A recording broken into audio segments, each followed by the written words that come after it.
The European Cricket League is proudly brought to you by Dream 11, HCL Software, La Junta de Andalucía, Paramatch and Norcane. And the official charity partner, Share the Meal by the United Nations World Food Programme. The European Cricket League is the Champions League of European cricket. Started in 2019, 8 clubs competed on that occasion. It's grown to 35 of the best cricket clubs from around the continent here, descending on the Cartama Oval in beautiful Malaga, Spain. Get set because there's 123 matches over the next 26 consecutive days of cricket. I'm Mr. Maximo and I'm back. This is the European Cricket League 2024 and it starts right now.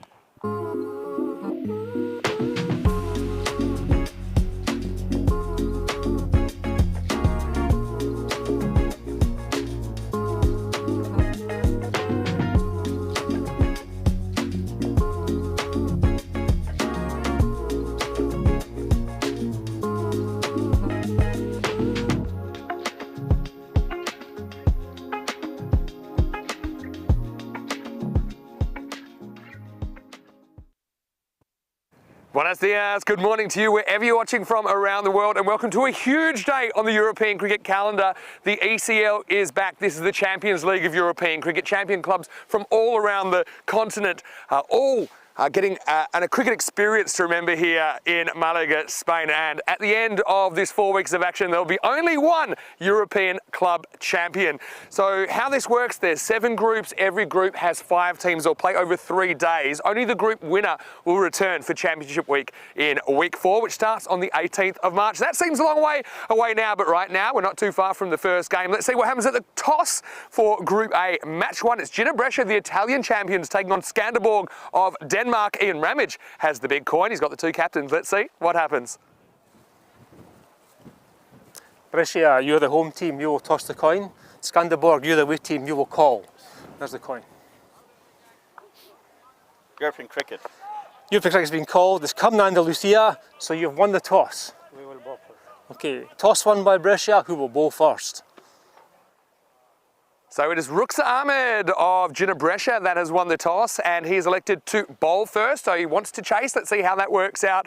And although Gina Brescia haven't played in an ECL before, they actually qualified before. I call them one of the lost teams because they qualified as Italian champions in a year where the ECL had to be cancelled due to the pandemic. So it's great to have them here. Watch out for Hassan Ahmed. I think he's likely to open the batting and he's a big hitter of a cricket ball. In fact, we saw him opening the batting and doing very well for Switzerland here in the Euros of cricket last year. Skanderborg, though, believe it or not, they're another lost team. They're a team that had qualified, again, couldn't play because of the pandemic. So I'm really excited that 2 of these teams that should have had an opportunity will get an opportunity first up this morning. Watch out for Nikolai Darmgaard of Skanderborg. They're called the Stingrays, actually. They've got a very good logo. I think we're going to enjoy seeing the Danish champions in action here on the opening morning. Let's talk conditions. Now, we did have a few showers before play, but thanks to the hard work of the ground staff and a lot of the blue crew, looks like we should get underway before too long. Expecting maximum temperature of about 17, currently about 14. So I think this will clear. We're expecting good forecast for the rest of the day. Fingers crossed, because everyone is pretty keen to get going. I know that Rico Full is in the commentary box. Rico, let's get ready for the start of ECL 24. Gina Brescia, the Italian champs, they've won the toss. They want to bowl. It's over to you. Let's get ready for a festival of European cricket. Hello world and welcome to Andalusia, Malaga, Spain for the start of the Euros of cricket. I'm Rico Full. Thank you very much to Vinny Sandu. Certainly looking forward to this. It's time, everybody, for Cartamania. The 2 teams that should give us a real blast off here. Gina Brescia, a team that are very talented side of the team. The champions from Italy. I'm liking the look of them as well. And we've got a very red coloured funky top, but look at the shoes. I think they've found a good shoe partner, haven't they? They're looking good as we get ready to start. Here's the first ball. Bat versus ball, and it's just played away on the onside. The chase is on, and the first runs of the 2000. Oh well, the first runs and the first clash. No damage done. The batters were always going to get 2. Well, we have had a little bit of rain. I don't know if you get a chance to see this again, but a bit of a collision from the 2 men out there in the middle. Yeah, hello to everybody who's tuning in from around the world. Yeah, this is it. The European Cricket League is what we've all been waiting for, where the club champions come together. It's delivery. And it's full, but played beautifully. We could see the first boundary here, and we will. It goes all the way, so Nikolai Damgard, beautifully played, 4 carreras. Mohamed Imran just a little bit too full there, and allows the big, strong left-hander to play that away beautifully. So 4 runs straight away. The first boundary then of the 2024 European Cricket League. So yes, as you heard Vinny say, this is the Euros of cricket. 35 club champions will come together, representing 33 nations. And at the end of it all, there'll be one champion. And last year, of course, was won by the French champions, Drew. They will be back defending their crown. Previous champions will be here as well, including the Spanish champions, PAC IKEA Barcelona, and of course, the OC Rotterdam. In comes Imran once more. A little bit shorter. And, well, good backing up there from Taranjit Barraj. And sees the opportunity and gets going. Must say, Vinny's touched on it. Great work by the ground staff early this morning. And, well, full credit to Nacho. It looks absolutely stunning. The Cartama Oval. It is the field of dreams of European cricketers. And it's great to have all of these clubs here, starting, of course, with this Group A. Over 3 days, remember. 2 groups we'll see every week, more or less. Non-stop cricket. So, of course, we're seeing here Gina Brescia, the Italian champions, taking on Skanderberg, champions of Denmark. We will also see Zagreb Assassins from Croatia, as well as Heritage from Luxembourg and Cobra from Hungary. Those are the teams that make up this Group A. Outside the off, that's well bowled. And, well, hesitation and a direct hit would have been out. But also, if he had gone to the bowler's end. So, this was a risky one. They've obviously decided that we're going to go straight away. Now, I don't mind that because we have had a bit of rain this morning, so the outfield will be a little bit wet. It's going to be harder for the fielding team to perhaps attack the ball and pick up and throw straight away. So, taking a chance there. Okay, Damgard back on strike. Gives himself a bit of room and goes for the big one. And this can go all the way. Bolle. Shaka Lagya. Nikolai Damgard hits the first Maximo of the 2024 European Cricket League. Lovely shot. Gets into position early. Gives himself a bit of room. And then, well, he uses that tall figure of his to, well, lever that into that vacant mid-wicket boundary. 6 runs. Slower delivery, but it's a full toss, and it will be back-to-back sixes. Smashed away, Manos. Arriba, Vitro, que guay, que genial. Que grande. End of the over, and it's a cracking start. As 20 come off the first over, 19 of the bowling of Mohamed Imran, and the one leg by in there as well.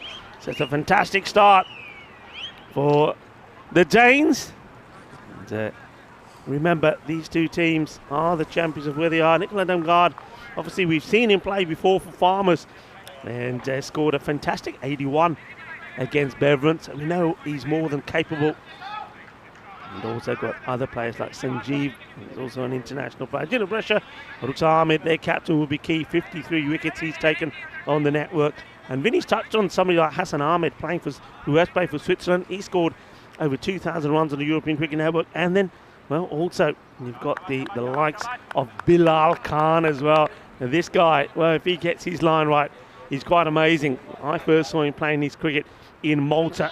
And then from Malta, moved over to Italy. And speaking of Bilal, I believe this is him now with the ball. Just watch out for his Yorkers. He can be pretty deadly. So Bilal Khan to bowl over number 2. And he's bowling to the right-hander, Taranjit Barraj. And this is flat back, hit straight down the ground. Didn't quite get the middle of it, a little bit short, Bilal there. Kind of, I think, almost surprises Taranjit. But he's happy to take the single and give the strike to, well, at the moment, the in-form left-hander, Nikolai Damgard, looking pretty dangerous at the moment. Looking at this field here, he's got 2 men allowed out. We are in the power play, 3 over power play in this T10 setup. And square leg back on the boundary. as well as the third man. In comes Bilal. And he's being whipped away beautifully. That's going to be 6 more. Just straying down the leg side and just using that pace of Bilal against him. And that's 6 more. So Nicolaj looking good. And I just want to touch on, you hear a lot of support here for the Danish champions, Skanderborg. And it's a lovely story, really. The club, they have the Skanderborg Festival in Denmark every August, where the club has its stalls, and a lot of the club members do a lot of hard work to raise funds for the club. And as a treat for them, some 13 members, the money that was generated last year has been used to send those hard-working club champions to the European Cricket League. And well, they're up there, they're enjoying themselves. Give us a wave, guys and girls, having a good time and making a lot of noise at the moment, because this is a good start from Skanderborg. Bilal. And I was asking a question, but I thought I may have heard a bit of bat on this. Just wait to see what the umpire signals. Going for leg by. Let's see it again. Let's have a look at this. It's a big appeal. There's that early movement again from the batter trying to whip the ball away, but Bilal gets better areas this time. And the first real appeal turned down by the umpire, Nilkesh Patel. Now that's a Nilkesh. And he's out there with Tyrone Peters, who's the square leg umpire.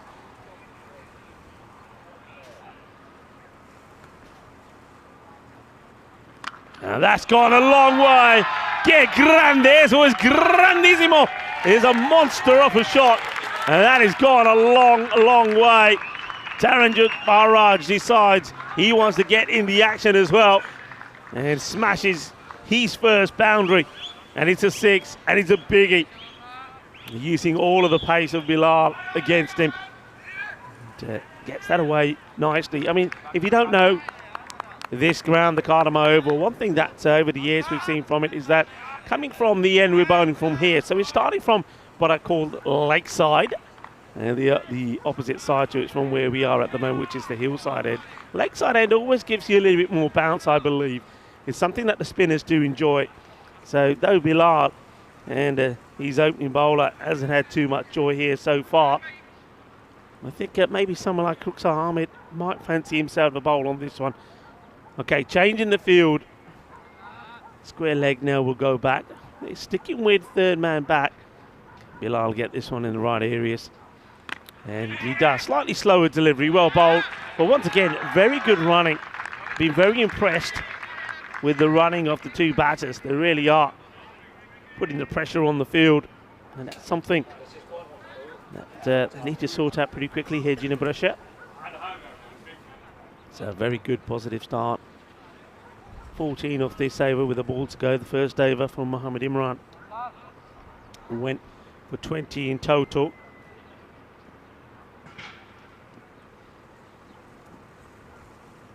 Khan once more. And this one is straight down the leg side. Keeper does very well, Nisar Ahmed, to get a bit of glove onto this. Otherwise, that definitely would have been 5 wides, what we on the network call a minimo. It is not to be, but it will be a wide, and the batters also take 2. So 3 wides there. And a fine time to welcome back into our marvellous commentary position here at the Cartama Oval. It's Vinny Sandhu. Buenos dias. Buenos dias, Rico. Hi, everyone. Super excited. ECL 24 is underway. Bilal, guy we last saw playing on the network for Roma Capinelli last year. Also, we've seen him representing Malta, but now resides in Italy. He's been used as a wild card by Djinna. Last ball of his over coming up. And this is played beautifully. It will sail all the way over the boundary. It's another magical over. Bilal will go for 23. And Vinny, Nicolaj Damgaard, he is looking damn good. Well, I'll tell you something. Nicolaj Damgaard's the guy. We saw him playing in the ECL last year for the Jersey champs. Farmers CC as a wild card in Championship Week. He's played a lot of international cricket for Denmark. We're going to see him play for Team Europe in a few weeks in the first ever Western Shield, which is going to be the British and Irish Knights versus Team Europe. So, look, he's come and he means business. Now, that's the first one we've seen go towards that side, which is now protected by a net. Yeah. We're going to come to that in a minute. It's 44 without loss after 2. Now, look, one thing we had with the shower just before the start of play. Some of the systems knocked out, so I know you might not see the score on the screen. We'll do our best to keep you up to date with that. It is the first innings, 44 without loss after 2. Last over of the power play to come. But yeah, because there will be some football training going on from time to time, this net's been put up. Yeah. I like the idea of it. I'm not sure the net's big enough. The other issue is it's the kind of net I think that you'd have on the back of a football goal. Anyway, wait for start of a new over. And this looks like Janakavas, who's coming in. He's also a very, very experienced player. Good batter as well. Of course, we've seen Brescia, Gina Brescia, that is, in Italy, in the ECS quite a few times. They've got so close to being here before. This is their first actual appearance. Yeah, but the net has holes in it. Yeah. That a cricket ball can fit through. Yeah. So it's fun. You know, I like the spirit of the net, but I'm just not so sure it will be that effective in keeping balls out. Anyway, this is a good battle. Janakavas versus Darmgard.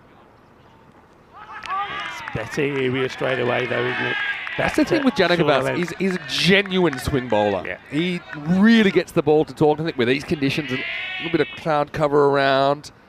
One thing, though, is I'm surprised that they've done away with the third because, well, Darmgard, he's swinging and swinging hard, so no got third the man. Deep square leg back and also long on back. He's swinging him away a long way. Yeah, long as that, and he's hitting the ball so well at the moment. Well, after getting a good one outside the off to Nikolai, he gets this one completely wrong. And Nikolai says, thank you very much, turns it into a full toss, smashes it away. And now I think he's got some bad issues. He's hit the ball so well. Well, I tell you what, when you're hitting it this hard, a 50 comes up with that max gun, by the way. Yeah. Well, he's hit 5 sixes and 1 4, and I think that last 6 probably took a bit out of the bat. It needs changing. Well, that's the shame, actually, because that bat was working pretty well for Darmgard. Brings up the 50 as well for Skanderborg Stingrays, and also the 50 partnership coming up in just 15 balls. And one thing that we've noticed, of course, and we've got a bit of a special day today, but scores have been going through the roof. In the last 12, 18 months, it's just going next level, and they're kind of 51 of 15 balls. It's something we're seeing more and more. Well, I mean, you spent a fair bit of time in Barcelona like I did, and before that in Cyprus. And I think 45 to 55 is now becoming sort of a power play score, isn't it? A lot of big scores being scored. And look, also I want to welcome everyone that's watching on various broadcast partners this morning. Yeah, that's worth a shout. There's a big appeal here. Tyrone Peters is not entertaining it that much. It's being called a leg pie. You'll get a chance to see this again. Of course, we're always on our YouTube channel, ECN European Cricket Network, but also warm welcome to everyone watching on Fancode in the subcontinent, as well as ATN in Canada, Fox Sports in Australia, Streamster in Austria, Swiss Sport TV in Switzerland, Sportsmax in the Caribbean, SportDeutschland.tv in Germany, La Liga Sports TV worldwide, as well as Star Times in Sub-Saharan Africa, NBC in North Africa and the Middle East, and also Sport and France. So bonjour, welcome. Bit of width, maybe too much. Yep, too much. Taranjit has a swing, misses out. Very tight on the offside this field, isn't it? Very, very close in. And I suppose there seems to be a big effort here. They seem to feel that Taranjit is pretty keen to just hit little cheeky singles to get Nikolaj back on strike. So they're trying to prevent that. So they're pretty tight on the offside. Can Wise keep it out there? And he does, and he sneaks this one through. So better bowling, better length here from Danica Wise, just short of a length. He's bowling that good heavy length here. This over's only gone for 8, and there's a ball remaining. I feel like here in the ECL, probably about 13. Something 13 is your average run rate. I think it'll be something like that. So anytime a bowl's going for less than that, they're doing a good job, especially in the power play. Last ball of the third goes up in the air now. This is a catching opportunity. It's Wasim Ahmed. He's going to drop it, and now he's going to knock it away from himself. Well, that was the first genuine opportunity, Rico. The Gina Brescia couldn't hold on. It's the end of the first 3 overs. Into the power play. It's 55 without loss. Yeah, he's going to be disappointed. Here's Wasim Ahmed. He sees plenty of this. It looks like he's getting himself into a good position, but he goes side on. And when you're going side on, well, you're not getting your head under that ball. He's not able to take it. It's a chance. Taranjit survives, gets dropped on 10. He doubles up. He's on 12. Not out of 7 deliveries, but it's Nikolaj Damgard. You've got to try and get out of the way at the moment. If you're a Gina Brescia supporter, he's going big guns at the moment. 36 off 11. So it looks like there is going to be a bowling change here. So a little bit of you can now change this field as the power play has come to an end. And like I said, it's another power play where the score was in the 50s, and I think we're going to see a lot of this. Yeah, I think so. Look, still a bit greasy maybe out there, not the easiest catching condition. Another bat has bitten the dust. That's Taran. He almost had time to select it himself because he probably should have been out last over, but he gets 2, and at the end of the over means that Darmgard will have the strike. You might notice in European cricket, if you're new to it, it is a little bit different. Some of the things that we do, for example, all the overs are bowled at one end, so it's just the batters that change end at the end of every over. It's 10 over format.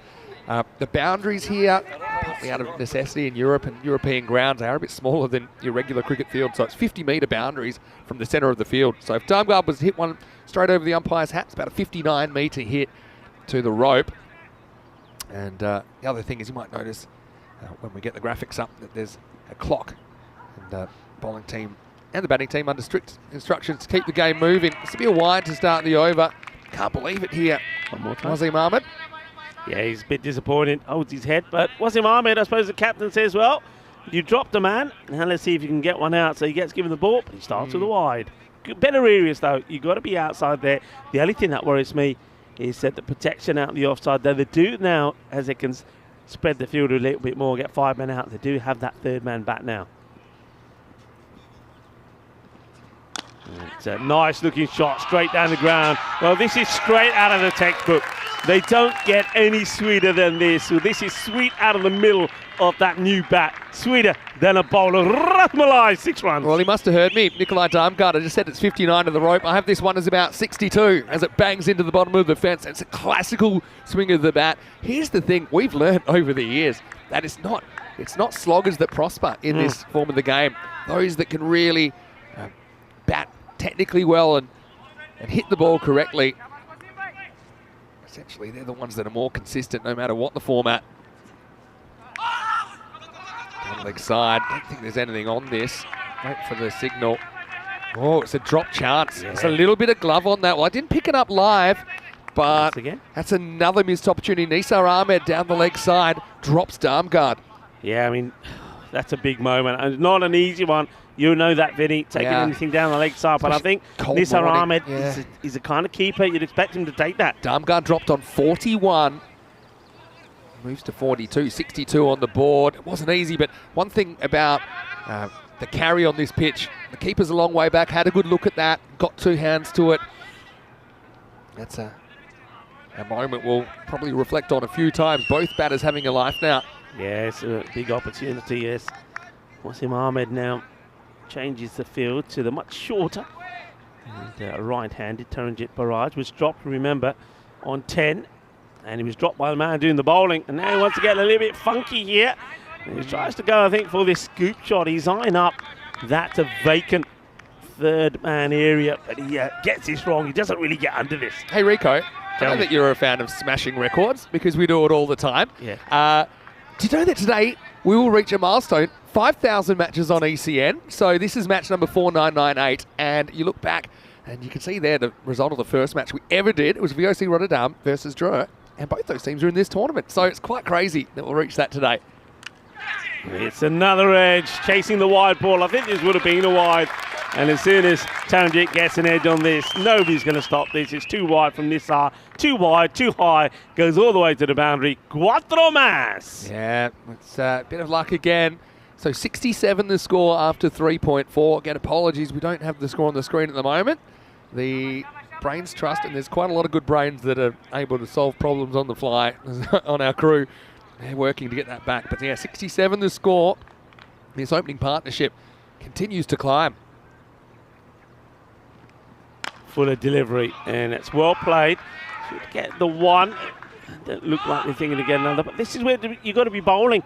If you wanted to go full, you got a full and straight Yorker length. That's the perfect Yorker. Good bit of cricket that, dug out by Taranjit. I mean, 2 top teams going head-to-head in this first game. Let me give you an idea. Do you know who I think is going to come in if they lose a wicket? Shangiv T. Yeah. Shangiv Tanikaithasan. Had him listed to open. They've decided instead to go for Taranjit Barrage with Darmgard. But he's a guy we've seen international player, for right? Denmark and do very, very well here for the national team. So Skanderborg, even though they haven't played at an ECL before in the club championship, they do have There are a couple of guys that are experienced here at the Cartama Oval. It's a different kind of cricket, different kind of feel. And good finish to the over. So a bit of pace there from Wasim Ahmed. I'm liking his variations. He's got the Yorker through and he's beaten both batters a couple of times outside the off. He was a bit unlucky. One of those edges going to the boundary. So he goes to 13. 4 overs completed. 68 without loss. Yeah, so 68 without loss after 4 equates to 17 and over. Pretty good going. I think that's overs. I kind of had a debate with a few people, did a few interviews before we started here. And a lot of people thinking, yeah, it'll be the highest scoring ECL ever. I said I think it'll be about 13 and over when it's all said and done. Some people thinking that might be a bit low. I guess time will tell. At the moment, 17s. It's pretty good going for Skanderborg. Yeah, it touches on what I mentioned earlier. I do believe that the end that we're buying from at the moment is the end which favours the bowlers more, which is the lake end. So at the moment, the battings have made a good start here. So change up in the bowling. So Janika Was comes back and good areas once again, very similar to the last over from Wasim Ahmed. It's that short of a length. And as I said, on this pitch, Vinny, from this end, you do get that extra bounce. Yeah, you do. It's one of those weird things. You think on an artificial pitch, it's going to be pretty benign and consistent. And it is to an extent. But yeah, there's something about this end. It tends to jump a bit. And you can already see the zip coming through. Yeah. Bit of life in the pitch. Strange also the bit of rain. I think there's a bit of skid in it. Goes for the big shot, and he hits it pretty well. Shaka Lagya. So Taranjit Barrage, that's a very good shot. I mean, he's not a tall guy, is he? So to execute this well, he's got to be literally right back on his toes, but he gets plenty of power going into the shot, and he hits it into that vacant area. Can't put a field everywhere, can you? Yeah, both batters making the most of the slice of luck they had so far. 74 the score now. And this one is going to go even further than the one before in the same area. Well, that's on the stage, isn't it? That is 6 more, so back to back. And Taranjit Barrage probably feeling now is the time to open up. Plenty of batting to come. Here's the thing, Jinnah Brescia, we know how good they are. We've seen them on the European Cricket Network before in Italy a lot. But right now, this is kind of a house of horrors start for them. Couple of drop catches, getting pummeled for 6 after 6 at the moment. This one is going to go to the boundary as well. You know, I don't know if there's any bat on it. Probably a bit of body. No, there is bat. So gets a bit of glove. So 6, 6, and 4, the last 3 deliveries. And it all started with a dot from Janika Was, but now it's going pear-shaped pretty quickly. Yeah, it sure is. But, Jinnah, they'll have the right of reply. We know they've got a lot of big hitters as well. I suppose pretty batter-friendly conditions. But right now, it's all Skanderborg. They are 84 without loss. A lovely story about Skanderborg as well, getting their supporters there. Yeah. They've got good support. Do you know what I called them? Go The on. Chosen 13. The Chosen 13. I ran into him last night at the hotel. Gone. Isn't that gone? Surely, yeah, he's walking. I was going to say, Tyrone Peters gives the batter the opportunity to walk, and Taranjit Barrage, fair play to him. He nicks this. He goes to the sharp catch, taken by Nisar Ahmed, and Taranjit is off. He doesn't need the umpire to give the single. And Tyrone Peters does eventually put that finger up, doing it in his own way, in his own style.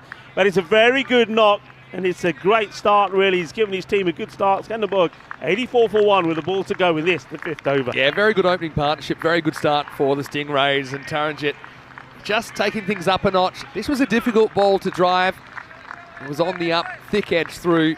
An easy catch, really, for Nisa behind the stumps. Gets a good ovation from the Chosen 13. It's not just the 13 here from Skanderborg, but that is really nice. Shows you the club feel. You talked about what they do there. They call it Week 32. Week 32 of the year. Everyone's camping out the ground. It's quite incredible. They invited me, actually. I had a really good chat with some of the Stingrays last night. So Stingrays? They're okay. Tell me more. Yep. He goes right across straight away. Probably too much bounce in this delivery. To be fair to the supporters, they did tell me this. I couldn't understand every word they were saying because a lot of them were talking at once. And also, let's just say it had been a pretty long Sunday by the time I caught up with them. As we get to the end of the 5th over, and it's 84 for 1 after 5, or maybe time for some in-game analysis. Vinny Sander here, Mr. Maximo, for the European Cricket Network. Got Rico Full with me. It's great to be back here at the Cartama Oval. We're in the Dream Box. Had a few upgrades up here as well. We do apologise. Some of the things not 100% functional yet because of the rain we had just before the start. But we didn't want to delay the start any further. We wanted to get on the park. I mean, some of these teams, they've been waiting for years to be here. Yeah, right. I mean, you've already touched on the likes of Gina Brescia. Of course, they were unlucky with the pandemic, couldn't get here, but they finally get their day. It's not started the way they wanted, but they're here. And they know they're here, they'll be fighting, and they're a good club. We know they've won everything there is to win in Italy, but they're up against it at the moment. I tell you what is up against it as well, some of the bats, because this has been thumped. That's the biggest six. We're going to see a few go all the way down to the other part of this ground. This has sailed into the next field. Yeah, the jungle's back. I mean, it might have been the rainforest this morning, actually, but a lot of balls going to disappear there with the left-handed Darmgard on strike. He's just built for power, and he's got a solid technique as well. Hey, you mentioned Gina Brescia having missed their opportunity at the ECL that they earned. Yeah. Skanderborg are the same. They qualified right. before, but it was in one of those tournaments that had to be cancelled due to the pandemic. Slower delivery. It's good change up the pace there. Really good change of pace. And well, big applause for Nikolaj Damgaard. Take a bow.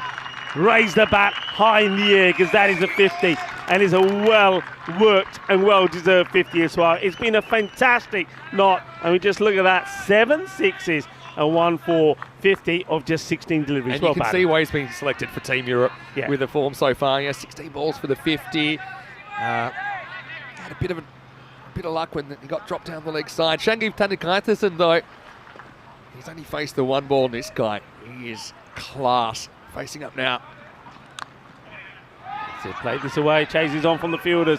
Under the Iba, and well, look, I told you, those dashing shoes come in handy for something, and they're going to get the 3. Great running. That's brilliant running. I mean, Darmgard has a long stride, to say the least, and he was determined to get the strike back. That's the kind of hustle that I suppose sometimes we don't see it at the domestic level. You've got to remember, these are champion clubs coming together, and they're the kind of things that make champion clubs. Obviously, Darmgard, it's got all the Hollywood shots, whacking sixes, but that was really good hustle. Gets the extra run, but more importantly, gets the strike back because he's set.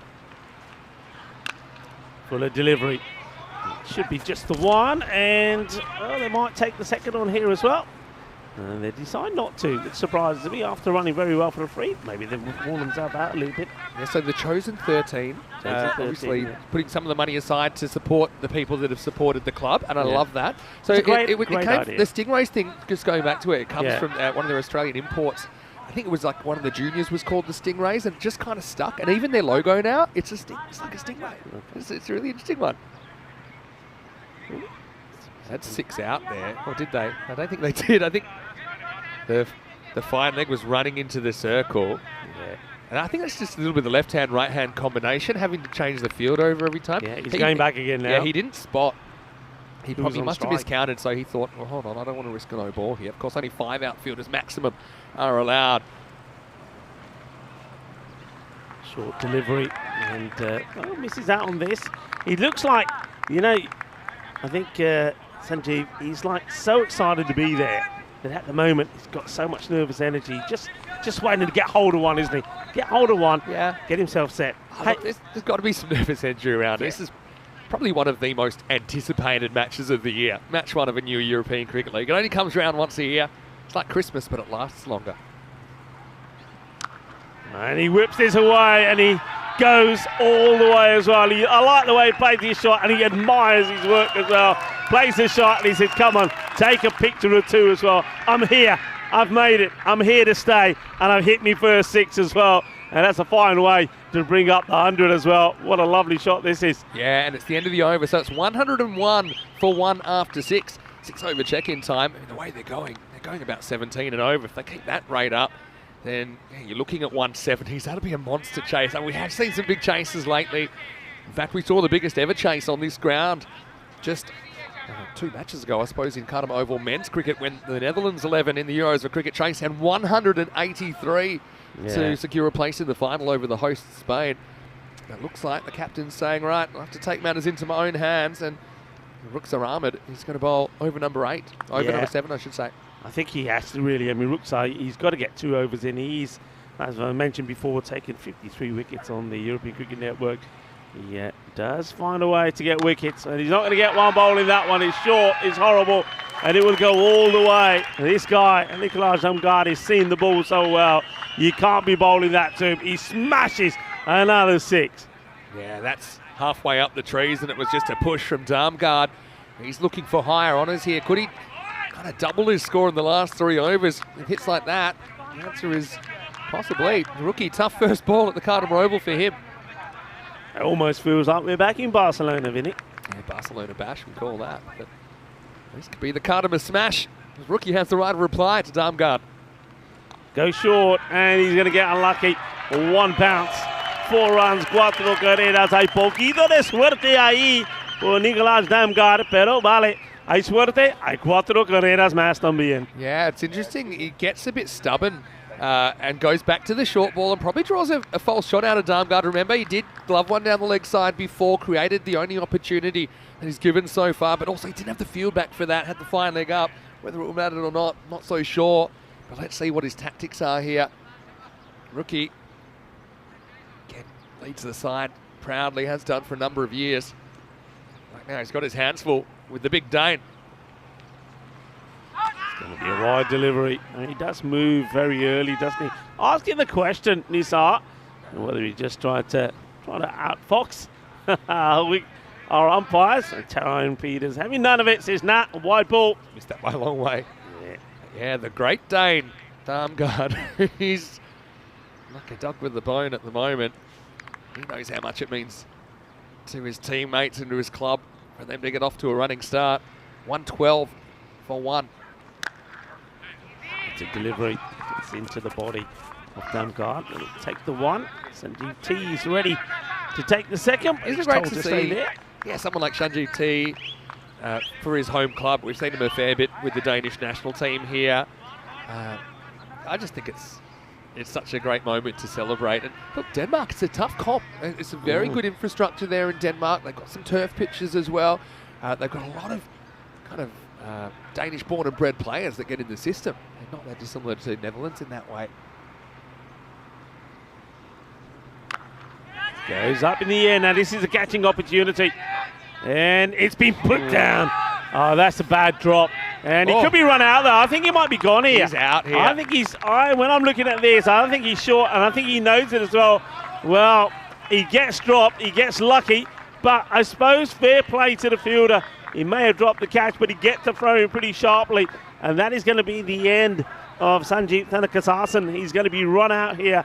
So a bad drop, but they get the man in the end. He gets off pretty light for that drop. I know it's a bit blustery this morning, but it really should have been taken. Cost him 1 run. I got a feeling that actually Sanjeev T ball watches a bit here and doesn't get off, because if he runs straight away, I think there's a comfortable 2 there. But I think he just couldn't believe his luck and then realised he had the 44-yard dash with the 180-degree turn in between. Couldn't quite get back. So it's a pretty good recovery down there from Janakavas. Fires the ball back in on the bounce. So it'll be 1 and run out. The score 114 for 2. And I believe, not that we can see it, but I believe now that the score's on the screen.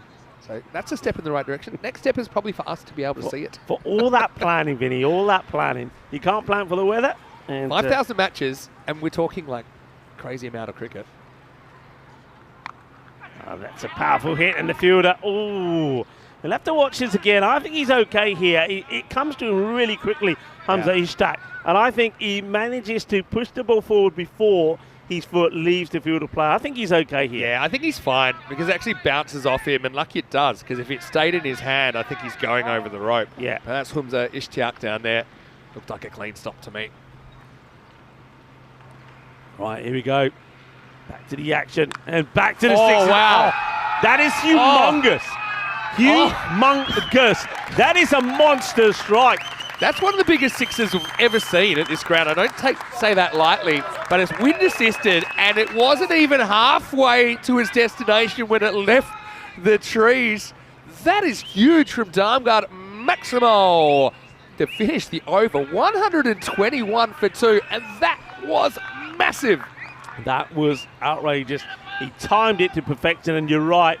the wind, if you ever look at some of the flags around the ground, you'll see which way the wind is blowing. The wind takes that further as well. That's a massive hit. Hey, you know what? He's on 68 here. If he can get most of the strike here, he's on. Look, you see there, upcoming events. One of them is the Western Shield in Portugal. And, of course, outside our events here at the Cartama Oval, we also are going around Europe doing domestic events, starting in Portugal, then France. Brescia actually on that list as well. Of course, got Brescia out there. Right now, this is more of a push, but it's good enough. As this is Cameron Mahmood that comes in, hits his first large one. Maximo sees Carreras. Skanderborg Stingrays putting down a marker on a Monday morning here at the ECL. Yeah, well, Bilal Khan comes in and he decides he's going to bowl the first one pretty short. But when you look at this, just look how the ball just holds up. It holds up enough for the likes of Cameron Mahmood to hit the 6 runs. It's a cracking shot, but it's all about timing. It's all about timing and waiting, and the execution was perfect. That was good composure. Good composure. I mean, he must have a bit of nervous energy out there, but he timed that to perfection. Bilal comes back. Not a good delivery. This is going to be a minimal! Now on the leg side, and there's nothing that poor Nisar Ahmed can do about this. Is not a good delivery from Bilal. Yeah, here's the thing. He can be a bit wild at times, we know that. Yeah. And he's a victim of his own movement here. I think the keeper's so far back with the carry, it just keeps swinging further and further and further away from Nisar. So there's another 5 for free. And I'm not counting Jinnah out of this when you look at their batting. And you've got someone like Hassan Ahmed at the top of the order, but Nisar as well, probably at the top of the order, but they're going to be chasing a mountain here. It's a good comeback into the block hole. But look at the backing up there from Damgard. As soon as that ball is bowled, as soon as it's hitting the bat, he's gone. He wants to go back on strike. He's sensing something big here in Vinny. Could we get an incredible, magical start to this European Cricket League? He's already on 68 of just 21 deliveries. I mean, you've got quality versus quality here. A lot of people think Bilal is one of, if not the best, swing bowler in Europe, or seam bowler in Europe. He's taking on one of the best hitters. Oh, that's pace. That is pace, and that is quick. That's exactly what you're talking about. I mean, Bilal, he's a class act. I mean, me and you, we've seen him develop as a young player when we watched him in Malta. And really, he's one of few players that we can go back and say, you know what, he just got better and better. I mean, somebody like Mohamed Atif is another guy, same category. Saw him a long time ago now, plays, of course, for Pakaki Bandlona and for Espana.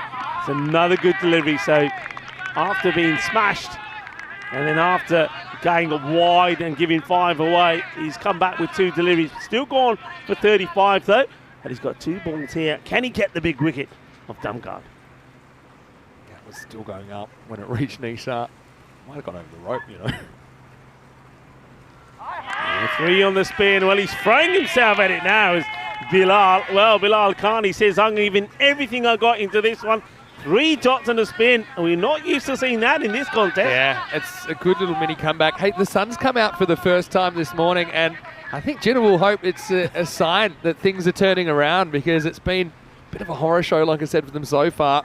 So it's a good little mini run from Bilal, but can he keep it up? No, this one hits the batter, so it's another dot. But what an incredible way to finish. So 4 dots on the spin. He'll go for 35 with his spell. And you know what? Even though it's a good score at the moment, we've seen this so many times on the European Cricket Network. The team looks set to maybe go on and put a big score on the board. And then, you know, 1 over like that, and everything can change. And you never know, you know, another couple of good overs here. And they might end up around about that sort of 160 mark. And I think Jinnah Brescia will fancy that no end. Yeah, that's pretty good so far when you consider that Jinnah have been outplayed in this contest. But 133 for 2, if they can do that again, maybe chase 150s. We've seen a fair few 150s chases this year. It's another dot, so that's 5 dots on the spin here now. And remember what happened before this run of 5 dots. The 2 balls before that essentially went for 17, with 2 sixes and 5 wides in there. And then this run 1, then the 5 dots. Yeah, this is a miscue. He gets it over the fielder in the in circle. Chases hard. I think this is reluctantly take the 2 here. I don't know about you, Vinny. I'm only taking 1 there. Yeah, it's something we see more and more. Batters willing to take 1 run less to get the set guy on strike. Got to ask yourself, do you think that Damgard's a one-run better off position, probably. But having said that, I've liked what I've seen out of Cameron Mahmood so far as well. Facing up now. Gives himself a bit of room. That's well bowled. He sees what the batter's doing there and he thinks, nah, I'm not falling for it. And he follows him, and it's a shorter delivery, so just another single. So see what I'm talking about? All of a sudden, what we thought was going to be perhaps a huge score now becomes one that becomes more of an average, more realistic one. But now this is the key moment, because I think having seen those dots and those singles, I think Damgard is looking for one thing only. And that's well bowled. It'll just be another single. So a great fight back this from Jinnah Brescia. We haven't seen a lot of Yorkers yet. I would have thought that'd be tactic A against a guy who's getting under a fair bit and has shown that he can play the horizontal shot well. Anyway, just a good little run here from Brescia continuing. Again, bit of a miscue, but well, I tell you what, it may have sounded like a miscue, but he goes a long way. And you get a boundary, so that is exactly what was required here from Skanderborg, because they were just getting a little bit under pressure here to get that big shot in. They get it in, so with the ball to go in this over, 143 for 2. Yeah, it was dragged really inside half of the bat, but gets enough. The wind's going in that direction as well. This is going to be super exciting, I can tell already. Now let's just talk about the format a little bit.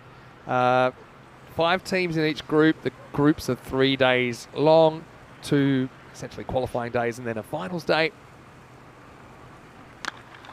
Goes offside, up in the air, but it will go all the way. It's 6 more, so they're back to hitting the boundary.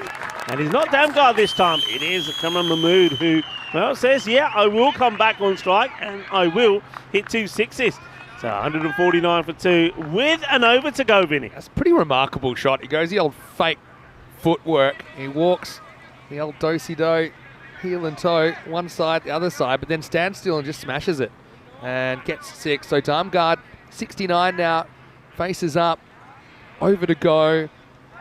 What can they get here? 160s. Oh, just don't see many 160s chasers. Talking through the highlights is going to be fun.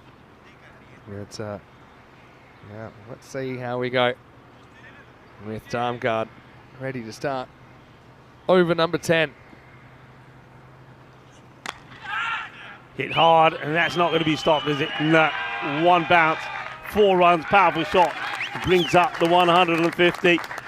So Mohamed Imran first bowled over number 1. It went for 19, 20 off the over because it was a 1 leg by. Very first ball goes to the boundary. Yeah, good start to the over, swings his way into the 70s. And he wants more, Nikolai. Chance. Ooh. Oh, well, I tell you what. Wants 2 here for Smart. The bowler probably did have a chance. He's running into trouble, and the bowler, well, he didn't want to catch it. And then when the throw comes back into him, he doesn't want to stop it. I get the feeling he doesn't fancy this. Well, it's still a long tournament. It's pretty hard to play it without a head on your shoulders, which is what he was risking here. I think he was standing up trying to catch this. Well, Damgard gets a couple. The thing is, he may not have caught it, but I think Damgard is going to be looking to catch hold of this ball now. He wants to cash it. And, well, he's not going to. He gets his off peg ripped out of the ground. Well, he says, I may not want to catch the ball, he says, because I want to knock the stumps over. Jog, and then what there? Mohamed Imran gets a big wicket. I just get the feeling he might have just took a bit of pace off this. Yeah, it's pace off, and that's what you need to do. You got to mix up your pace. That's a skillful bit of bowling from Mohamed Imran. Again, he's a guy. Hey, he played in the first ever ECL. That was for Janjua Brescia, who are another Brescia-based club. And Hassan Ahmed actually was part of that squad as well. But right now, let's have a look at Damgard as he goes up the stairs. He's going to get a big ovation from the chosen 13 and the rest of the Skanderborg supporters as he departs for a very, very polished 75 off 29, including 9 Maximos. It's 155 for 3. 3 balls remaining, and it's going to be Rizwan Mahmood, the skipper, to come out and face. Rizwan, he knows, not going to too many deliveries here, but he knows what he wants to do. He's got to get hold of him straight away, and he hits this one, but it's hit straight down. No, it gets over the fielder. For a moment there, I thought that Sharuk Nawaz going to be taking a catch here, but he gets over him, smashes into our stronger together boundary fence. 6 runs from the captain first ball. Well, here's what we see from up here. We're not sure which way the wind's going. Sometimes it seems like it's going all directions at once. Once I think it even came upwards, but that just seemed to get in the wind and carry Bilal. So 160s, still 2 to come. So we're going to miss a better delivery. Once again, just varying that pace. They're getting good carry through from this end. Good bounce. Very, very So good bowling. You've got to be brave here sometimes as well to take the pace off, because you feel like if the batter sweats on it, they could just murder it 100 metres plus. But Imran's not a decent last over. Seatbelts on, last ball time. It may not be. Or not. It's where you want to try and bowl it. Just sneak one in inside that wide guideline, but he goes a little bit too wide, touches it, and it's called. Hey, we haven't had too much of a chance to say hello to all our super fans as well. Yeah. And I know it's been a bit hectic so far. Hopefully you're enjoying the action. Take 2, last ball coming up. And he hits it pretty well, and it will go all the way. 6 more. So the captain, Rizwan Mahmood, comes out. He faces 3 balls. He hits 2 of them to the boundary. And they're going to finish on a very healthy 168 for 3. And they more or less have gone at 84 and 84, haven't they? So they'll be very happy with that. 84 for 1 it was at the end of 5. And he finished his 168 for 3. So a good, solid batting performance there from Skanderberg, but obviously it's built around what was an excellent half century from Nikolaj Damgaard as he made 75 or 29.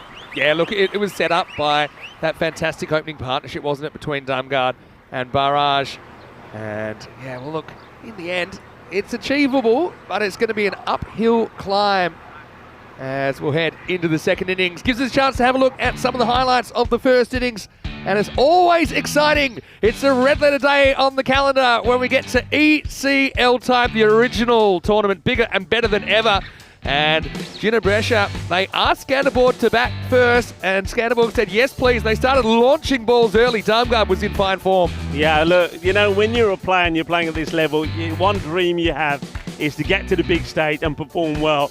And this is the big stage. And Nikolaj Damgaard, he did not disappoint. 75 he finished with. But look, you've got to talk about Tanjit Paraj as well. I mean, he played his part in that opening partnership. Yeah, but let's talk about these missed opportunities. They had a couple of times to kind of change the narrative early, didn't they, Brescia? High ball went down. Yeah. Damgaard, just a little glove down the leg side. He would end up putting about 30 more on after that. But I tell you what, Rico, some of these hits, they were supersonic hits. That one over the trees was one of the biggest hits we've ever seen from the Great Dane. Biggest hits we've ever seen at the Cartama Oval. Yeah, absolutely massive. And he's certainly one to look out for, Nikolaj Damgaard. And we know all about him. We've seen it. We've seen him do it before when he played for Farmers, when he scored 81 against Beveran. That was very similar to the knock here. Then, of course, we saw a little bit of Sanjeev T. And don't forget, we'll see a lot more of him as well. He got lucky, but then he got unlucky, didn't he? When he got dropped and then got run out at the same time. And then, of course, I think Cameron Mahmood played a nice shot as well. And Rizwan Mahmood as well, the captain, showing what he can do. This is what I will say. They had that run of about an over or so where they didn't get whacked. And I think that's just kept things possible for Jinnah Brescia. I think if it wasn't for that, they could be chasing 180s, something like that. Now, this 169, it is going to be a big target. But I think you look at the 2 guys that I think are going to open the batting, Hassan Ahmed and Nisar Ahmed. Both have had immense success here at the Cartama Oval, playing in the Euros of cricket. Nisar for Italy and Hassan for Switzerland in the last couple of years. So I just think if they get on a heater, let's see. And the other thing about the Stingrays, they don't play a lot of the format, okay? Obviously, they've got some guys that have and that have played here at Cartama Oval before. But let's see how their bowling goes. I think that they're going to be put under pressure. I think a couple of early wickets could probably kill this contest, but if that top order get flying for Jinnah Brescia, I'm not prepared to count them out of this one just yet. Yeah, I agree with you there. And I think you mentioned the 2 openers who are likely to be there. Don't forget, you touched on him as well. Someone like Danica Was is there as well. He's a very good player as well. And then someone like Bilan Khan can play a big part in there as well. So we just have a look at those scorecards there once again. And Nikolaj Damgaard, I think, wonderful winning from him. 9 sixes. Some of them were huge. 3 fours as well, 75 or 29. He got a good partnership with Taranjit Paraj as well. I mean, he looked pretty good as well. I think the 2 of them complement each other really well. And you know what I liked about 2 of them? The way they ran. Yeah, and they're running in between the little was things. fantastic. You can see why they're a champion team. I think pretty good team effort. All the top 5, you know, at least getting 1 out of the ground. So I think there's good signs for Skanderborg there. As far as the bowling went, it was pretty tough for Jinnah, but The wickets went to Imran late in the piece. Janak Abbas swung the ball around earlier. He was probably the best of the bowlers, 1 for 26. We'll take a break. Back in a few minutes. 169 the target here in Group A Match 1. It's only the beginning. Stay with us. Vinny Sandu, Mr. Maximo with Rico 4. We'll see you after the break for more European Cricket League.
The European Cricket League is proudly brought to you by Dream 11, HCL Software, La Junta de Andalucía, Paramatch and Norcane.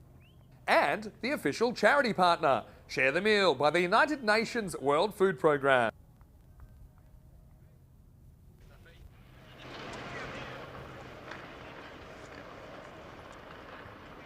Hello, cricket lovers, and welcome back.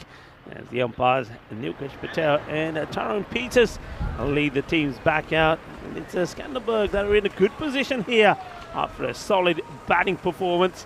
168 they put on the board, so 169 the target for Gina Brescia. Now we do know that Italian teams have featured well here with the bat at the Cartama Oval. Many a times we've seen some incredible run chases from them, and this would be a good one to start off with. As we saw Nikolai Damgard bat beautifully well, scoring 75 off 29 deliveries, and he got good support along the way from the likes of Taranjit Bajwar and also Janaka Was, so he puts them in a good position, and they'll be feeling if they can pick up some early wickets here, then they could get a fantastic start to this, their first European League campaign. Well, welcome to everybody tuning in around the world. I know a lot of people on our chat enjoying the action. I want to shout out to some crew, Jeffrey Maguire, Jeffrey Mobbs there as well as Dave, Steve McVeigh, all enjoying the action. Santosh is there as well with Julian Dawson, Twilight. It's lovely to have you all with us, Kai Bai. Keep the messages coming, and of course loving your support around the world for the European Cricket Network. Hello to Wayne as well. That Golden Green Shields has been in the chat as well. Lovely to have you all wherever you are tuning in. I hope you're enjoying the action to this, the Euros of cricket. So here we go, and ready for the reply. And they need to be going pretty quickly. This one gets chipped away over that close infielder on the leg side. Adil Ahmed sees this one sail over him. It's going to be the first runs on the board. Nisar Ahmed is off and running. Nisar Ahmed is out there with Shahrukh Nawaz. There's your two openers. And well, after a great solid batting display, it's Damgard with the ball. It's well bowled, full straight, Yorker length delivery. Nawaz can't do too much with that one.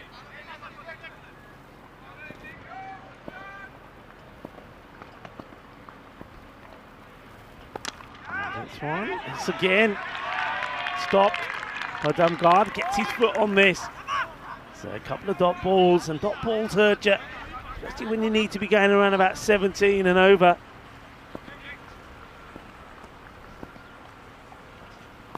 And this is hit pretty well down the ground. It will be stopped though. Good fielding. Just another single. Careful here at the European Cricket Network, and joining me back in the cube, it's Mr. Maximo Vinny Sandu. Thanks, Rico. Good to be back. Yeah, something we didn't really see a lot from Gina Brescia, or at all in that first innings, is a change of pace. They go straight to spin here, working okay so far. Nawaz is out there with Nisar Ahmed. Goes for the big shot down the ground. How much of this has he got? Well, not too much of it. Goes more aerial. I think he gets the toe end of the bat here. Yeah, really good fielding as well. I like the way he ran around the ball and kind of made a path to the ball to slap it back into play. So that's the thing, when you're chasing these big targets, if you don't have a good start, things can get out of hand pretty quickly. Very good areas being bowled here though. The length is just perfect. Just not allowing the batters to get underneath the ball and play the big shot. So a perfect over to start off with is not what Gina Brescia needed. Only 4 runs from it. Yeah, really tough start. That's going to push the rate up.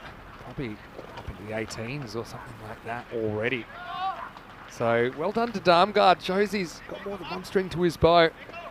He's a player that, yeah, when he looked on for Farmers last year's ECL, Farmers from Jersey, he was brought in for the championship week. At times he just looked unstoppable. And actually this morning he looked a bit like that. But also the fact that he's got that left arm spin. He's like 2 players in one, isn't he, really? Anyway, time for the second over. And Gina Brescia, they'll be hoping they can get going here. Yeah, certainly. Yeah, you got Nisar Ahmed at the other end. He's start of this innings 7 runs short of bringing up 1,000 runs on the European Cricket Network. So Might be a nice feat for him if you can get there. Short and wide. Didn't really need to play at this. I think that was always going to be called a wide from that's Anders Bolu that bowls. I feel like I need one big over here, like a magical over. Normally on the European Cricket Network we say if an over is 20 plus, it's a magical over, and that's kind of what's required at the moment before this game gets out of hand. And we should also mention, the bonus point systems in play as well. Yeah. During this series. Oh, wow, look at the carry through on that. It's a superb delivery. A little bit of extra bounce there from Anders. So here's the thing. There's 4 points on offer for every game. Now, typically, you get 3 points for winning, you get 1 point for losing. That's as long as you don't lose by too much, because if it's a big margin, then the winning team steals the loser's point, and it's going to be 4-0. Now, what's that point for Ginebra? They need to make at least 118 in this second innings to keep their point. That could be important with only 4 games in the qualifying stage. Okay, this is more up than aerial, and it's a catching opportunity. Does he hold on to? Oh, that is a brilliant catch. This is an extraordinary catch from Sanjeev T. What a catch this is. This is sensational. We know the saying, catches wins matches. This goes a long, long way up in the air from Nisar Ahmed, but he calls the other fielder off, Sanjeev, straight away. And though he looks like the more unlikely to take the catch, Billy, he holds on to a cracker. That is a cracking. You're exactly right. Look, it gets a 9.8 from the Romanian judges, because degree of difficulty for this one, it was off the charts. It was like a check drive, but it was pretty much off the middle, and it went up into the skies. The wind's going all directions at once. He had to take it over the shoulder, made it look easy. Sanjeev Tandikaitis with the catch of the morning so far. And that will be the first wicket down. The horror start continues for Ginebra. It's 5 for 1. Hassan Ahmed, though, comes to the crease in the number 3 position. Yeah, well, we all know about this guy, Hassan Ahmed. He's a very, very good batter. He scored over 2,000 runs on the European Cricket Network. And he hasn't got too much time, though, has he, to hang around. He's got to start playing some shots pretty quickly. What a catch that is. And I know a lot of people that know the game, that are watching, a lot of people on the chat, will be saying, so far, that's the difference. When you get a chance, you've got to hold on to it. And that one's probably half a chance, but he's held on to it. And he puts his team in a very good position. What a great catch. Hassan's got a click, I think, for them to have a shot. And he had a brilliant series for Switzerland. Getting some good attacks as well last time he was here. And that's a way to get off the mark. Just clips his away. Just has a few issues getting the line right to the new batter, does Anders Bulo. It is a left-hander that comes in, and it just gets clipped away as it's down the leg side. So I was a bit surprised it didn't open with Hassan, because he does create that left-hand, right-hand combination we saw. That was quite effective, whether it was by design or luck, for the Stingrays in the first half of this game. It just forces the field to keep changing, forces the bowler to keep changing their line. Hassan gets away with the boundary. Oh, look at the carry through this. He called a wide. I think we already had one in the over. Yeah. This is over the head height. So the one before obviously didn't go over the shoulder. Otherwise, that would have been a no ball. I don't think it was the last ball. I think it was earlier in the over. Okay. We already had the one over the shoulder. Of course, you're allowed one bouncer and over. Now, what's a bouncer? Bouncer is a ball that's above the shoulder of the batter as it passes the crease, but it can't be above the head. That'll be a wide normally. But if you bowl a second ball above the shoulder in and over, that's a no ball. Means there's a free hit coming up for Hassan Ahmed. And he goes for the big swing. This is out on it. Yeah, I think if that was a regular ball, he probably would have played it more effectively. I think sometimes the free hit forces batters to overswing, maybe choose the wrong option. Only got 2 outfielders back, and they're both behind square. So that's one I think you could just drive through the line of it.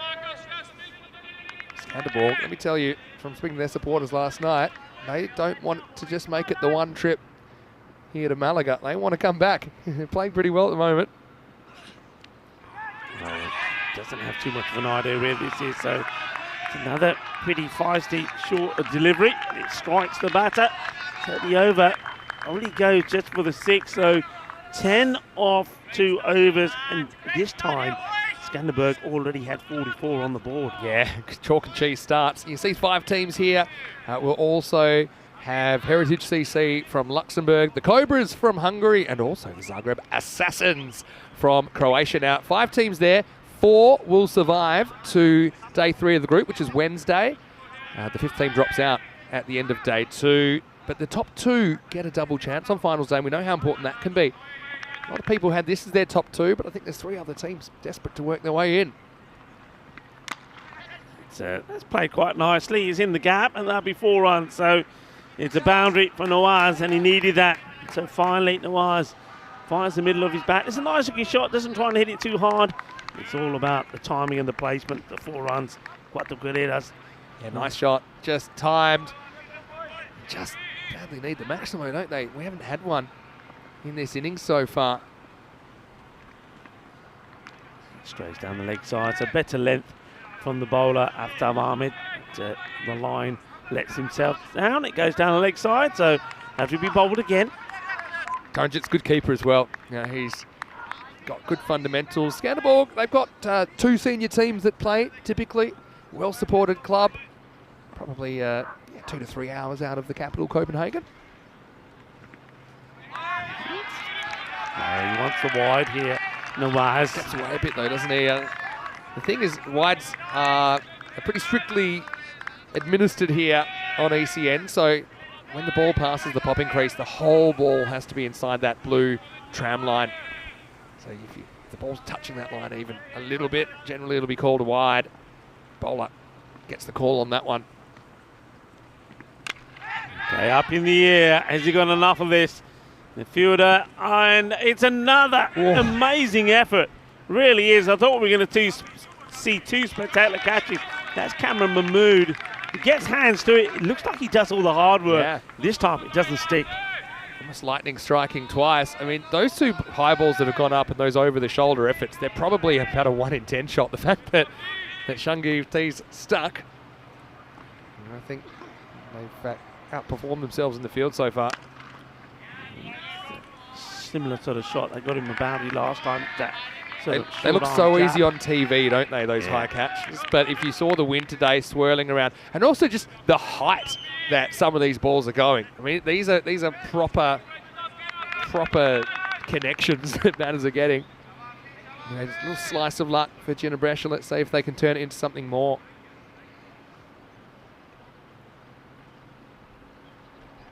Hassan Ahmed started with a 4, but then had a couple of dots against him, and now swinging hard, but not quite finding his rhythm. No, swinging and missing, really. Rates up above 21. Yeah. At what point do you kind of reassess what you're trying to get out of the game? Because Ginebrecha, I mean, minimum they need to get this 1 point out of the game, you'd imagine. Especially if it was maybe to decide whether they get top 2 or not. Another swing and miss. Really good bowling though. And this is one thing in this format when you're a bowler, you've got to be thinking all the time, all the variations, bowl different, so shorter, fuller, pace on, pace off. And I think the bowlers so far, all 3 bowlers we've seen have done that. So Aftab Ahmed, only 8 of that over from him. And the power play score, just 18. And of course they've lost the 1 wicket of Nisar Ahmed. Yeah, not the power play they wanted, to say the least. I mean, even if you doubled it, they're probably behind in the game. That's the scary thing. Hey, also, some of the viewers talking amongst themselves in the live chat, which is always great to refer to as well. We did do a bit of a lucky viewer sweep in the last couple of days, or finals day in Barcelona, our last series before this one, where they got, we had over 100 viewers that wanted to be allocated a random team. There still are a few slots, so if you go to my social media, Mr. Maximo, you can check that out. And just a little bit of fun. Short, doesn't get hold of this at all. It should be an easy opportunity, and it's taken. So that's the end of Sharik Nawaz. It's a big difference, isn't it? I mean, when we saw shots being played from Skanderborg, more often than not, they were sailing over the boundary rope. And Ginebrecha here just can't get anything going. Haven't hit a 6 yet, and Sharik Nawaz is going to fall for a disappointing run of ball 10. And just the 1-4 to his name. And no problems with the catch there from Damgard. Well, he certainly is eyeing up the first play of the match. Peaking too early in this European Cricket League. And look, it's a wicket with the first ball on the Cartama Oval for Juraj Habib. And wasn't he fired up about it? It's Skanderborg bit like Jinnah, actually. They've waited years for this moment. Literally, they've waited years for this moment. Jinnah, it just seems like a bit of a shocker for them to start, but they still have 3 more matches. I'd be very surprised if they don't make the 4.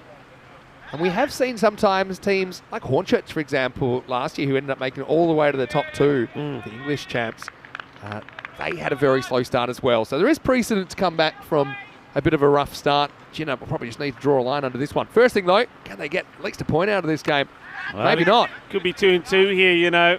He's backpedaling and it takes the catch, 2-2. And look at the joy from Habib. Well, Joy Raj, Habib. Well, there's the joy for you. It's going to be 2-2. Shabash Masood is going to go for a golden duck.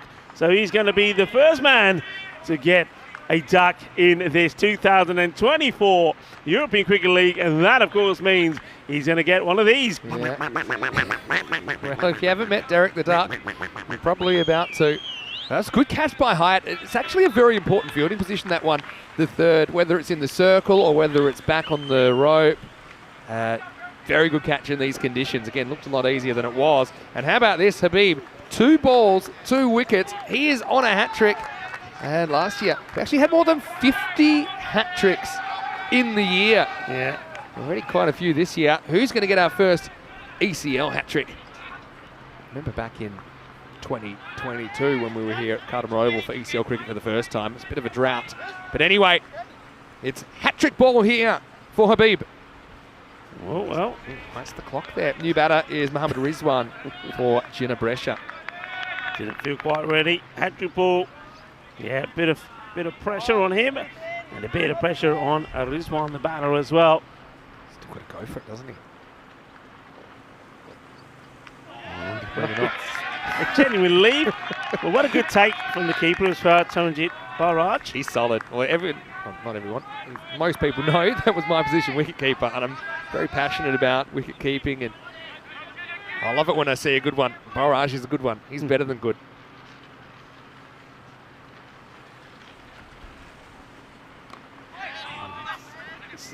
One that sort of played into the deck, bounces over the fielder. Good bit of fielding there as well from Aftab Ahmed. Gets a slided, pulls the ball back into the fielder play before he makes contact with the rope, so no issues with that. Yeah, he just does. It wasn't too much in it, but a nice stop.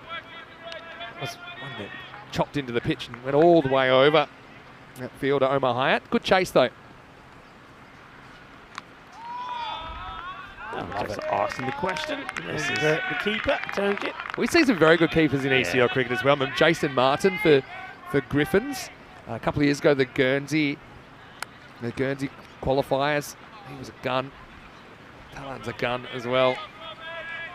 And it's a bit of a gamble, I suppose, keeping up because those little deflections, maybe they go to the boundary that you might otherwise be able to catch.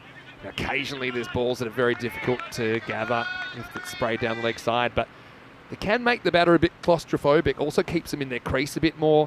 I know that when I used to use that tactic, you get a few more LBWs just because if the batter is hit on the pads, there's not too much distance between the impact and the stumps.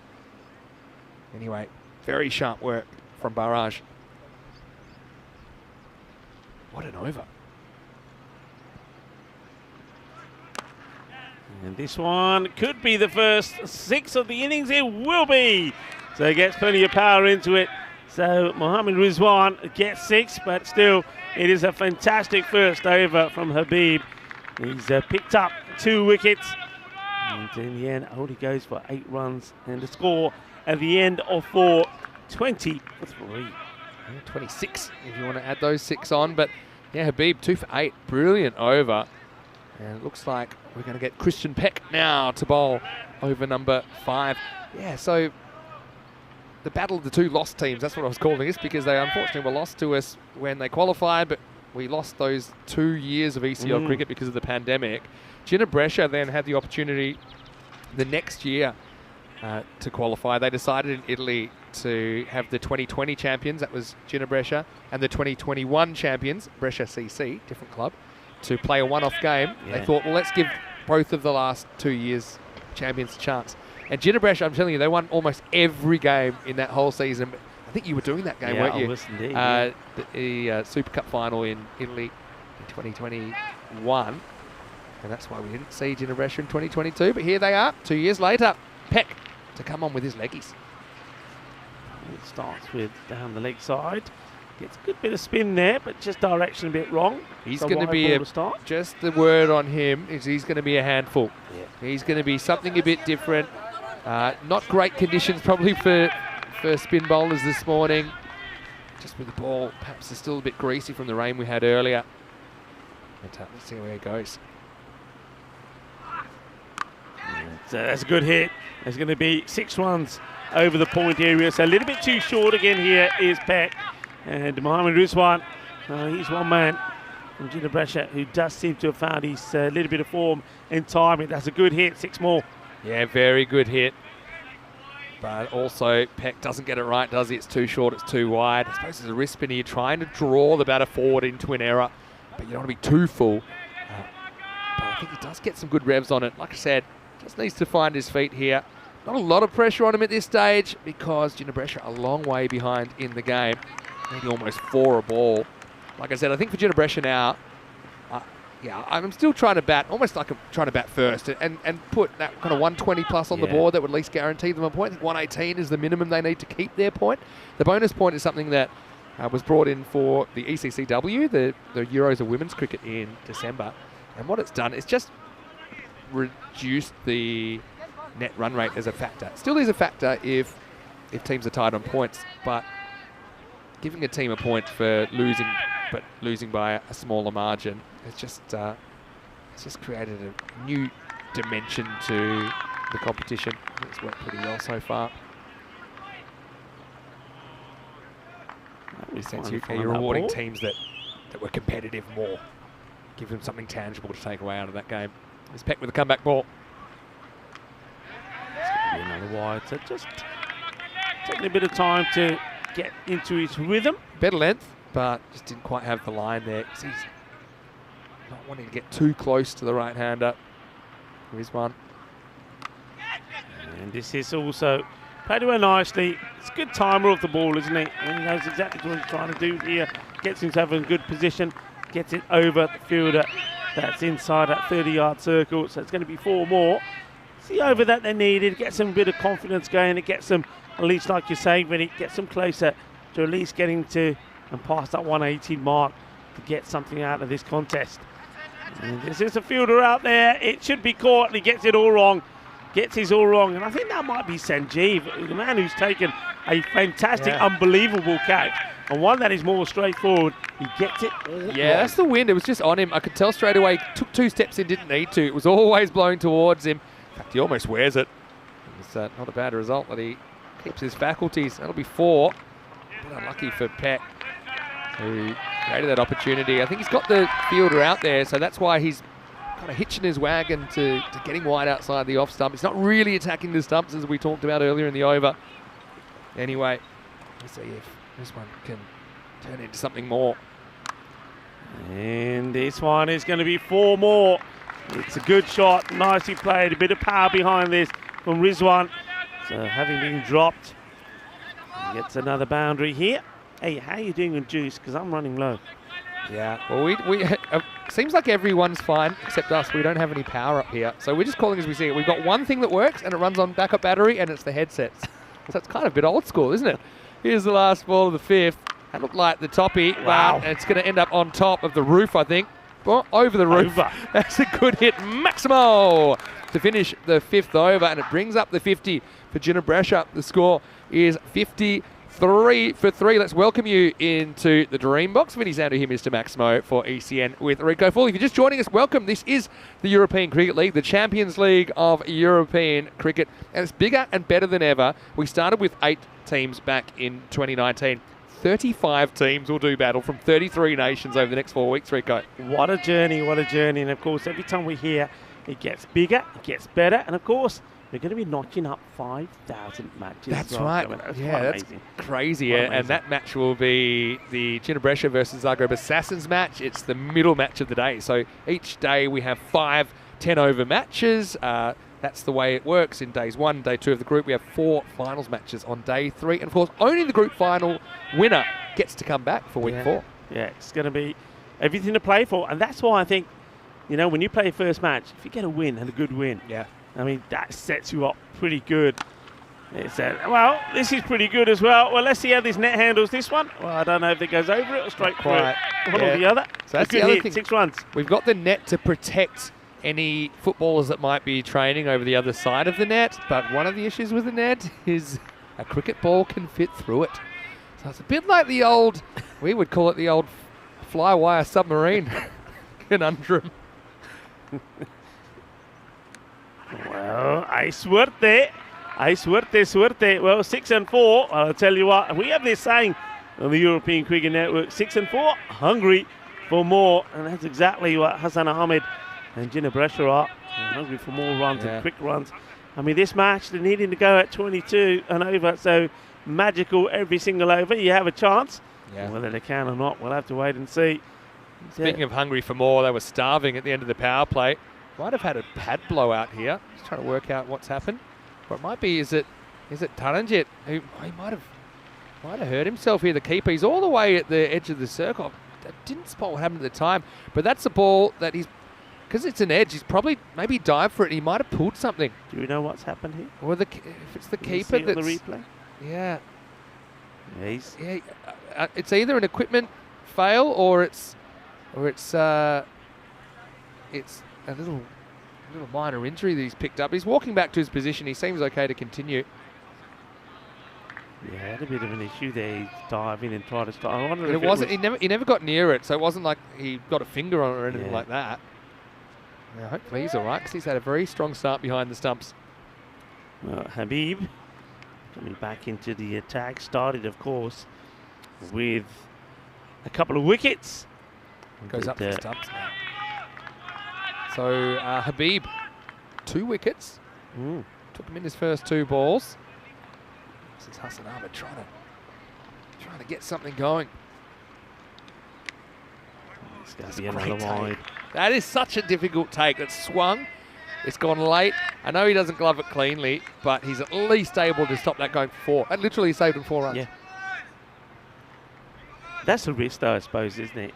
Standing up. You stand up, then if you're better, if anything gets past you. And he's good. Oh, well, this is another one that's out of this ground and into the next. There's some big hits here at the moment. I tell you what, the left-handers are going to love hitting into that zone.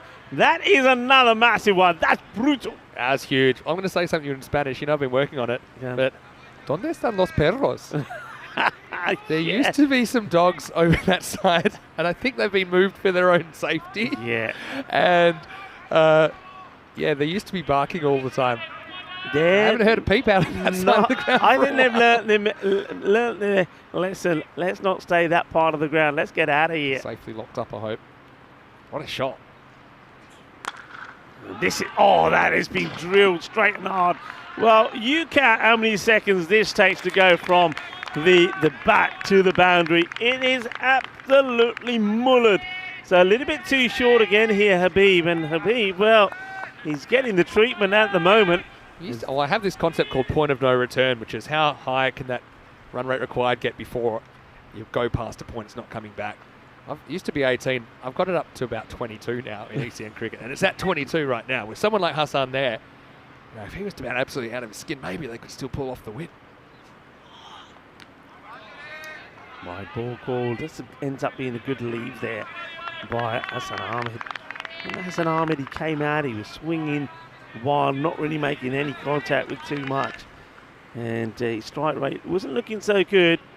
Now he's going at around about 200. But he knows he needs to be better than that. And he tries to launch into this, misses out onto it. A bit too leg side conscious there. I think he's good enough to probably hit that over cover. There's a big gap at cover.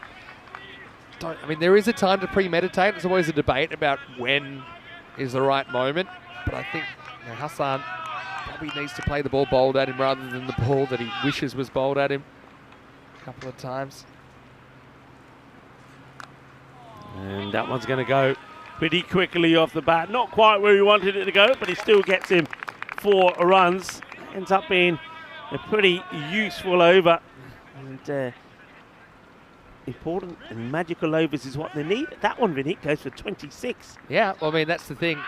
When you're chasing something like 22 and a half and over it is right now, we see these magical overs happen, these 20-something overs, they happen. But I often compare it a bit like you're trying to get all the numbers in a lottery lined up. You need to get a few in a row. You can't really afford one that's even in the teens. It's not quite enough to keep going with the required rate. But anyway, they win that over. And often what I say as well is when you're trying to do something that seems impossible or highly improbable, break it down into manageable chunks. And so, you're looking here, 23 of and over, that is achievable. And then worry about the next over after that. But you need to take risks to try and get the runs this over. You can't just keep kicking the can forward. You need to make hay right now as Bulo is going to come back for his second over. Remember, he was brilliant earlier on in his first over. He took 1 for 6. Yeah, Andres, he bowled very well when he got that length just right, just short of a length. Batters were swinging and missing. And it's short again. It's past the infield, but it's not going to beat the outfield, just a single. So a little bit disappointed there. You can see Mohamed Usman as he plays his shot.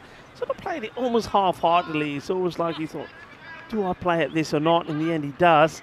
But doesn't really get the power in the shot. So now the field will have to change to Hassan. So remember the pace they need to go at. They need to be going at 20 plus per over. So I'd say treat it like you need 23 and it's the last over. Yeah. That's the approach you got to have. I suppose back of your mind, you're also looking at that 118, but they look pretty good for that at the moment. 38 off 23 for that. Gets it past once again the infield, but not to the boundary. Just a single, so a little bit of tiki-taka, which is, well, every time that ball's not going to the boundary, Skanderberg are happy. The rate spirals upwards. Bowling good areas. He's not letting himself down by bowling on the leg side. The field is nicely set.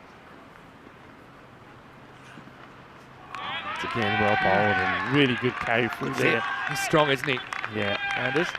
I'll say also, Denmark's a place we would love to play some ECM cricket if we get the opportunity. I know it's pretty tough now because we only have so many countries we can fit into the calendar. But yeah, maybe if Skanderborg can create a bit of hype here, we could do a European Cricket Series up there one day. I've heard a lot of good things about cricket in Denmark. Yeah, we have 5 years. It's a full of delivery, well bowled. It's a bit of bat onto this. And then obviously we've been to Brescia a couple of times. Now Brescia is about an hour or so out of Milan in the north. And there's a lot of cricket up in the north of Italy. Italy has over 70 clubs, something like that now.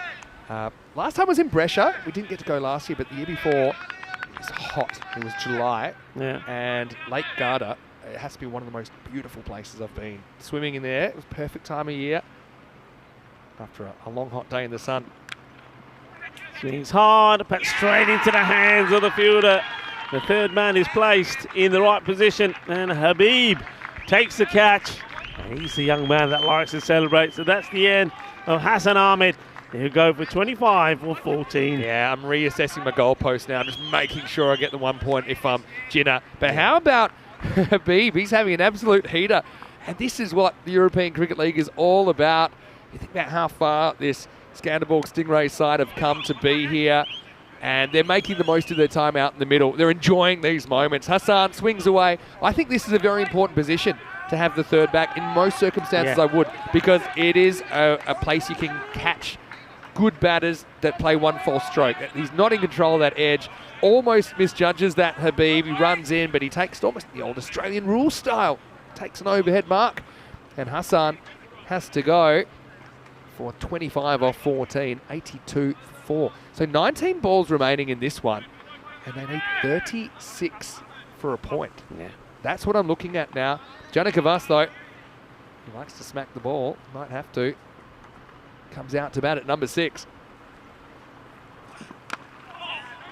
Once again, he scuffs at this one. Been very impressed, though, with the bowling of Anders Bulo. They haven't been able to get him away. What a spell of bowling that is. 2 wickets he's picked up and only conceding just 10 runs That's outstanding bowling. Hey, let's talk next game. It's 83 for 4 here after 7 overs. But coming up, we have Heritage CC of Luxembourg taking on the Cobras of Hungary. Plenty of players to watch there. Vikram Vij leads Heritage CC.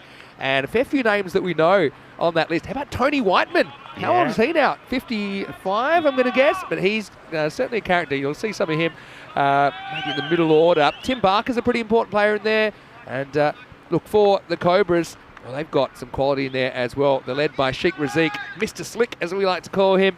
And they've got someone like Satyadeep Ashwath Narayana to open the batting. Interestingly, they've given the gloves to Amit Nain instead of Ashwath in this game as we start over number 8.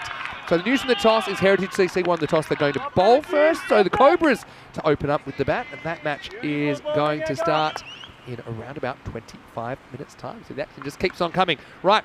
Game within a game here now, Rico, I think. And that will help, or will it? Yes, it does. Get over the field up Maximo to Janika Vas. Because Ginebrescia, okay, we know now, they ain't getting this 169. So they need to make sure they get to at least 118. Otherwise, the point they're allocated for this team will be stolen by Skanderborg. Samjad coming on to bowl for the first time. It's going to be back-to-back sixes, a little bit too short. And Janika Vas, he gets hold of this proper. He's a hard hitter, we know that. You mentioned him earlier. He's somebody that can go out there and get you runs very quickly. Very talented all-rounder, Janika Vas. And he's got experience here at the Cartama Oval, playing for Italy in the Euros of cricket. Two marquee men's tournaments a year on the European Cricket Network, the Champions League you're watching right now, and of course the Euros later in the year. And this one, well, look at Janika Vas here. Well, he's thrown everything at this, and he's lost his footing. Down he goes. He's going to get a boundary, but well, he swung himself all the way around to get something on this. He gets enough. He gets another boundary. It won't win any beauty prizes, this one, but it's good enough. This is the over they needed, I think, just to shore up that point. They're 19 away from that now. Up in the air and taken. So, well, you say they should get there. Or maybe they should, but Janika Vas, he threw himself around, threw himself off his feet, and in the end, Akila Amjad does get him. And he'll go for 17 of 6 deliveries. Yeah, well, good little contribution. Often we talk about making the most of your time out there, and that's just one that he doesn't quite get in the middle. It's not really a bad shot, just didn't get the contact, but Janika gets 17 out of the 6 balls he faces. So he does his bit. They still got batting to come. Yeah, but like I said, they're 19 runs away from keeping their point. And sometimes it's about, yes, it's keeping your point, but it's also preventing your opposition from getting a point that instead of you. So it's like a 2-point swing. But anyway, Janika get a couple of good ones while he was out there. 99 for 5. Wasim Ahmed comes to the crease at number 7. Yeah, Wasim Ahmed, somebody else who can hit a ball. I mean, you've got guys, I mean, even the likes of Bilal Khan, we know, can strike the ball pretty well. Yeah. So, Well, ball by Amjad gets the wicket in the end after a bit of a tough start to the over. another catch from Damgard as well, who's making his mark Leather poisoning. in this match, isn't he? Short. Play it away out, and York will take the single. Pick that up cleanly. You might have a chance for a run out there. So now I think Skanderborg, if they can grab a couple of wickets here, maybe they can just steal this point. 117 or less would do that for them. Right now it's the end of the 8th over, and it's 100 for 5. So Ginebrescia need 18 off 12 balls to keep their point. Yeah, I think this over becomes pretty key. We have a saying on the European Cricket Network that it all happens in the 9th over. Well, this is the 9th, and I think Ginebrescia, they know what they need here. They line up getting at least another 18 runs to steal a point away from Skanderborg. Skanderborg would love to start with all 4 points if they could get that, but they have to restrict them. Start, honestly. 18 here. Okay, and it's going to be Aftab Ahmed to bowl over number 9. Skanderborg, love a breakthrough here.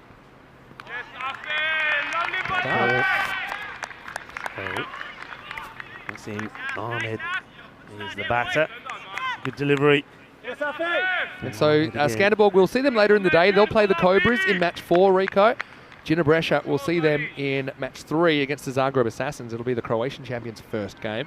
Of course, that match is also our 5,000th ever UCN match. That would help. It's a wide delivery. Just trying to sneak this one in. It's a run. If we want to talk Danish champions, I mean, Yeah. last year we saw Svanholm. In fact, Svanholm have played at 3 ECLs. But if you think about how well they played in the group last year, ended up not making it out of the group, Yeah. but they looked the Played some goods, really didn't good they? cricket. So you think if Skanderborg have gotten past them, shouldn't be so surprised at their performance. This is going to be an edged 6. Handy, Maximo. Swing hard. And that one is going to be horns, baby. Whether it was by good luck or good management, it's 6 more for Gina Brescia. You're right. Fortune does favour the brave, and Wasim Ahmed, he threw everything at this, and he does get 6 runs. Well, we had the Maximo. I call this an Aximo. It's an accidental Maximo. He's just swung it. It's actually gone 180 degrees from where he was aiming. That's good enough. 107 now. They need 11 off 10 to make sure that they hold on to that point, Gina. It's a good comeback delivery, slightly shorter, right at the body, and he beats him for pace here. Wasim Ahmed is very late on this. It's an interesting length that we're seeing bowled a lot this morning so far. I mean, we've just come from Barcelona that is flat as a pancake, and any that kind of ball is just asking to be hit. But these bowlers got a bit of pace around them, challenging the batters to play these horizontal bat shots, and the bowlers hoping that they can make a mistake sometimes, or perhaps just miss it altogether. Swinging wild, isn't he? He's just swinging wild. He got lucky with one. It's one edge through for 6, but now that's 2 dot balls. So I think, look, you've got Rizwan at the other end who's 34 off 13. Maybe you've got to play a bit smarter if you're Wasim Ahmed here.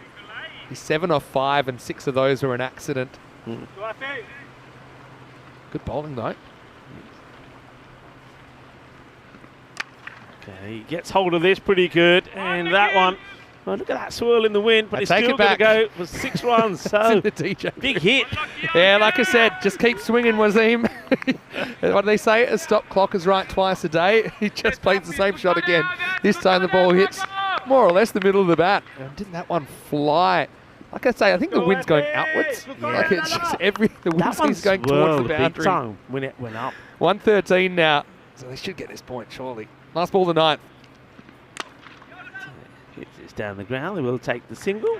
That takes the score to 114. So 4 runs away from taking something out of the contest. Is Gina Brescia here. End of the over. And not a bad spell bowling from Aftab Ahmed. 22 off his 2 overs. Okay, so Skanderborg, if they have a dream over here, maybe get a wicket, a couple of swings and misses, they still have a chance. They'd have to restrict Gina Brescia to 3 or less. And they go back to Darmgard, bowled the first to bowled the last. Let's see. I mean, look, credit to Skanderborg. Let's not take the focus off the fact that they are going to win this first game pretty comfortably in a game that I think the supercomputer had them as underdogs, and pretty significant underdogs. Had them, what was it exactly? Yeah, they were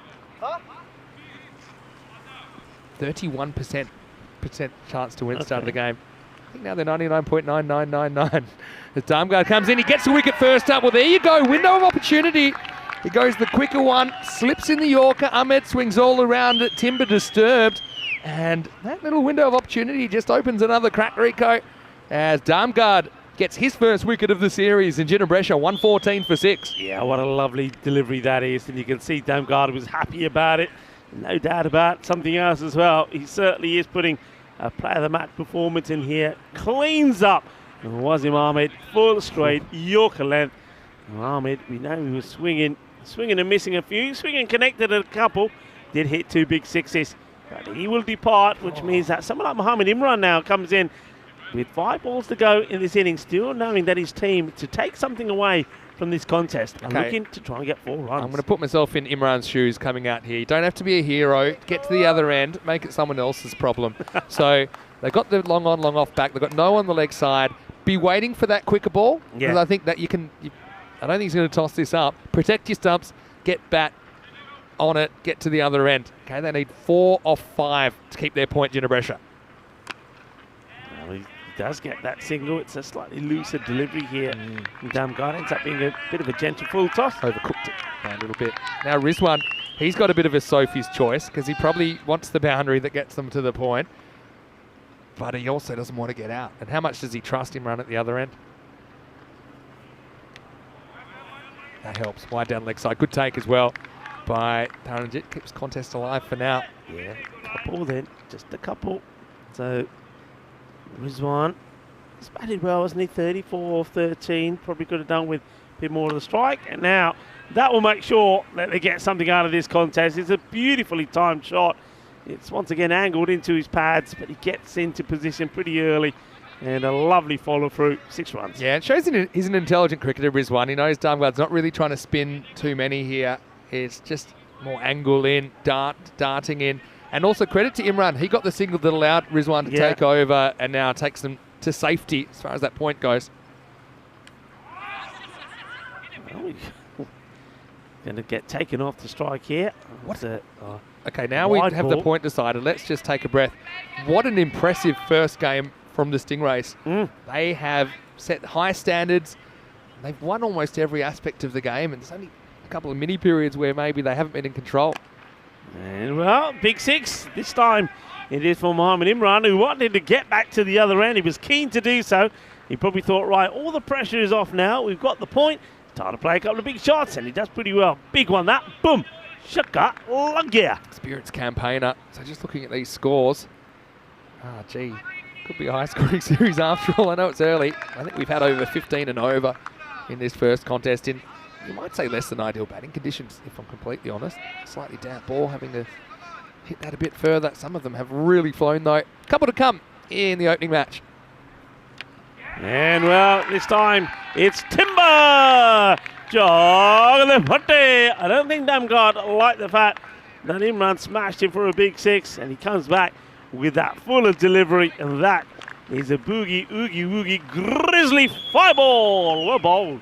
Yeah, again, it's pretty much carbon copy of the first ball of the over, isn't it? So if I was playing Damgard, I'd probably be playing him less as a spinner and more as like a slow medium or a medium pacer. So just with the setup, it's a slightly different setup. You normally have to spin versus pace, but I think he is more pacer than spinner, even though he's off that short run with the strategies he's trying to employ. And maybe from time to time you'll see Nikolai just throwing in that slower one, the one that he does try to turn, just I guess to make the batters a bit less certain about what's coming. This looks like Bilal, who's going to come out for just the one ball, 130 on the board. Clock is ticking. He's got to be he's ready. got He's got to be ready to face this ball, isn't he? Lucky they're not just ahead on the bonus point by like 1, otherwise, because you can lose 5 runs if you're not ready in time. Anyway, last ball of the opening match of ECL 24. There he goes for the hit, and he gets it proper. So that'll go all the way. 6 runs, Shaka, to finish the innings. It's a comprehensive victory, though, for the Danish champions. Well played to Skanderborg. The Stingrays, well, they've stung Ginebrescia, and they've got a victory. They'll pick up 3 points, but at least Ginebrescia, it was nervy for them, but at least they got a point to show from it. But they also know that they've got to improve, but it's a very impressive performance from Skanderborg. Yeah, look, you can't say enough good things about Skanderborg in this first game. They were ready to play. They were solid all the way through. They got the jump with the bats and even with the ball. They really kept things tight early on. Were able to get those early wickets. This is what's coming up pretty shortly. We've got Heritage CC of Luxembourg to take on the Cobras. The Cobras, they'll be hoping they have a bit of a bite when we return, and not too long to go. That match should start in just over 10 minutes time. So we're going to burn through these highlights now and show you exactly what went wrong for Ginebrescia in this chase. Although 169 is a mountain of runs. A couple of promising moments, Rico, but ultimately Skanderborg just too good in match 1. Yeah, they were. We saw some very good bowling performances. Damn good. Well, he was good with the bat, and he was damn good also with the ball as well. And I think also very good bowling from Habib as well. But they really never got going. Nisar Ahmed, we know that he's a key player. He can score plenty of runs. He's eyeing up 1,000 runs on the European Cricket Network. But it was a fantastic catch, has to be said, to get rid of him. And I think early on, that was a difference, really. I think Skanderberg were holding on to their chances, and Nawaz came out, couldn't really get going. He eventually found the boundary, and he would go for a runner ball 10 as well. And then Hassan Ahmed, once again, swinging and missing before he finally clicked. But they needed that knock there from Rizwan to at least make sure that Junior Brescia got something out of this contest. Yeah, and look, like I said, teams that have gone quite far in the tournament, like Hornchurch last year, the obvious example, CIYMS from Ireland, probably another one, they didn't have very good starts. And I'm not saying you want a bad start, but they do have time to recover. They've still got 3 matches, Junior Brescia, to show what they can do. I think the next game probably can't come quick enough for them against the Assassins, just to try and build some confidence. Having said that, the Assassins, it'll be their first hit out on the park. But yes, Skanderborg, what I liked about their bowling, they seemed to have a plan they were working towards. The field normally backed up that plan. You even saw that when Peck came on with his leg spinners, bowling to his field. He had the deep point back. Good mixture of pace and spin options. Left arm spin, right arm spin. Seamers that pretty much got it right. And Hassan, look, while he was there, it looked like they may be able to pull off a remarkable victory, but ultimately he got caught. What about Habib? His overall contribution, you got that catch, but also you got the 2 wickets that he took off his first 2 balls. He was fired up, a lot of emotions flying around, a little bit of rain flying around, threw everyone for a loop before the game, but ultimately we do play the 20 overs in match 1, and Skanderborg, too good to the tune of 32 runs. Yeah, well done to them. They'll be very happy with the way they played. And of course, well done, of course, to Nikolai Damgard, who will pick up the Player of the Match award as well. He batted beautifully and then bowled pretty well as well, finishing off with 2 wickets to his name as well. So it's a very comprehensive victory.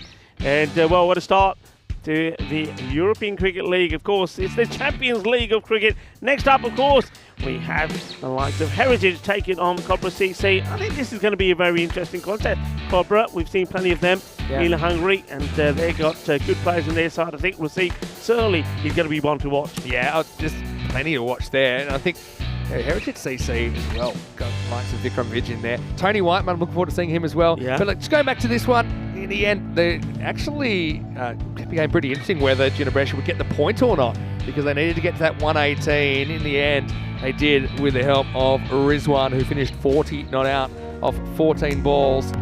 And Junior Brescia end up on 7 for 136. So they beat out the point total by 18 in the end. But having a look at the scorecard, didn't really click early. They went for Nawaz at the top of the order, run a ball 10 for him. Nissan didn't click either, 2 or 4. 25 for Hassan Ahmed. Started to get going, but then had to get going. Golden for Masood. Rizwan, like I said, he ends up top scoring with that 40 not out. As far as the bowling goes, 2 wickets apiece for Damgard. He got him in the 10th. Bulo, I liked his bowling, 2 for 10 off his 2 overs. Habib started perfectly. 2 off his first 2 balls, but ended up 2 for 30. We'll take a break. Back before too long. In just a few minutes, we're back with match 2. It'll be Luxembourg taking on Hungary. Vinny Sander here, Mr. Maximo, with Rico Full. Corey Rucker's with me shortly as well. We'll see you soon with more European Cricket League.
The European Cricket League is proudly brought to you by Dream 11, HCL Software, La Junta de Andalucía, Paramatch and Norcane. And the official charity partner, Share the Meal by the United Nations World Food Programme.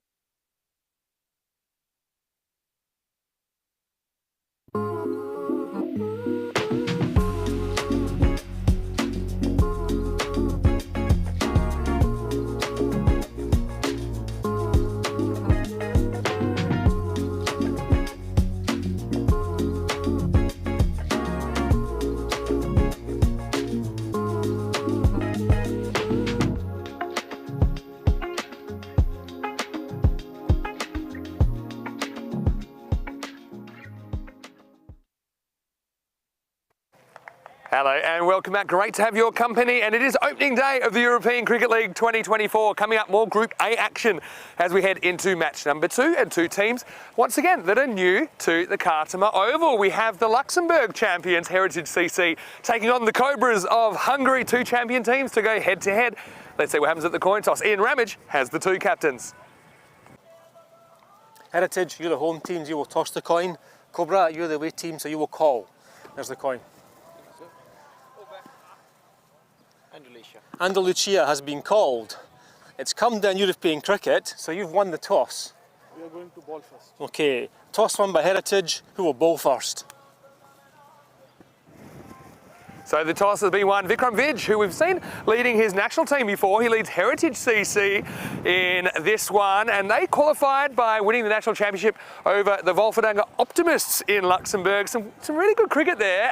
Look, I do think Luxembourg teams have struggled in the past, but at least they do have some players with experience on this ground, including the captain. I think he'll be a pretty important player. Cobras won out of Hungary, and then the first team not to be called the Royal Tigers to represent Hungary at the Cartama Oval. So I know they're really excited for their opportunity. They are going to have to bat first. They do like to whack it from the get-go in Hungary. So I think that's exactly what they're going to do here. Well, here's a man, it's not his first rodeo either, to join me in the commentary box for this one. It's Corey Ruckers. Corey, welcome back. Looking forward to your thoughts so far this morning. The news from the toss in match number 2 is that the Luxembourg side, Heritage CC, they've won the toss and they want to bowl first.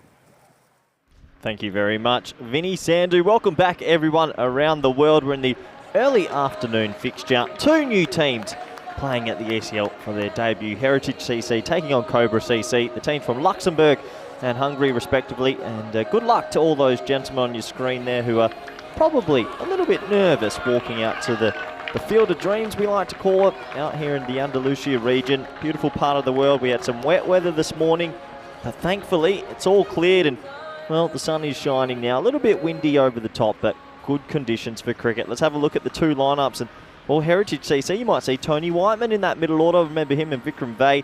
He's a very good batsman and a handy little medium-pace bowler. Look out for him for Heritage CC. Amal Jacob for Cobra CC as well. One for the fantasy teams out there. Look out for him. Hafiz Ullah at the top. Overall, it's actually quite a big game early in this group. These 2 teams probably go into Group A as, well, not the least favourite, but in that sort of middle ground behind the Danish and the Italian. So a big win here early can set you on the right path. The old traditional win predictor, 77-23, but we saw that get it wrong this morning. Skanderborg, the Danish champs, played beautifully. And very good win indeed. Big welcome to all the viewers around the world, wherever you might be watching from. Hope you're doing well. I hope you're ready for match number 2 of ECL 2024. We're almost set to go. I have to admit, I am a big fan of the kits that have been made, and all these teams look fantastic, very motivated this morning. Group A with no previous teams that have played at ECL. 5 brand new teams, which is super exciting. There they are there. All the men in the sheds, Cobra CC. Good to see. The players are motivated and ready to go. Ball number 1, match 2, deep cover, deep mid on. Here we go. Big wide. Big wide. He's actually going to have a double check just to see where this pitch as well.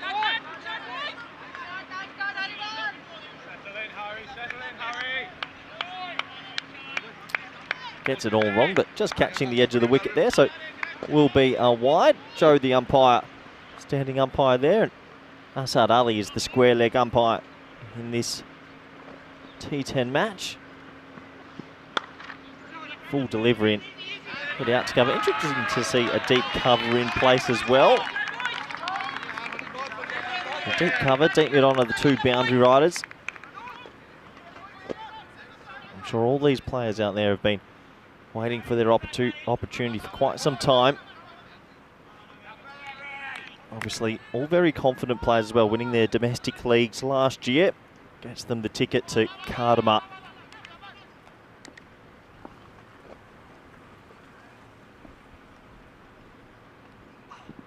Full delivery, spliced in the air. This could be wicket number 1. Oh, he drops it. He shells it and actually picks up pace and goes under the barriers. Well, all up. Should have been gone for a golden duck. And a bit of luck there. That is the captain out there, actually, Vikram Vai. He puts his hand up to apologise. That is definitely a big opportunity gone wrong. A good ground, and bang, right off the middle of the chest. And off she goes. 50-metre boundaries here, so usually if you get it over the infield, it does go. All it gets a life.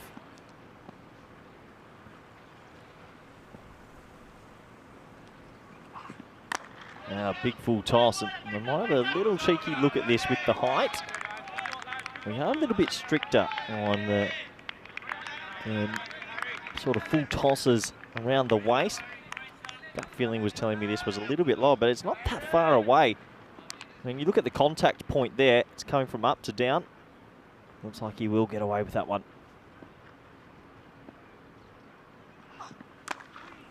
Good comeback, good delivery. We've seen a lot in the power plays in this T10 format of recent, going the 50-plus region, so anything under 50, I think you take that as a bowling unit. The scores have been ballooning in our games in the ECS and on the ECN network for the last 6 to 8 months. Can bowling units and bowling teams catch up in this format?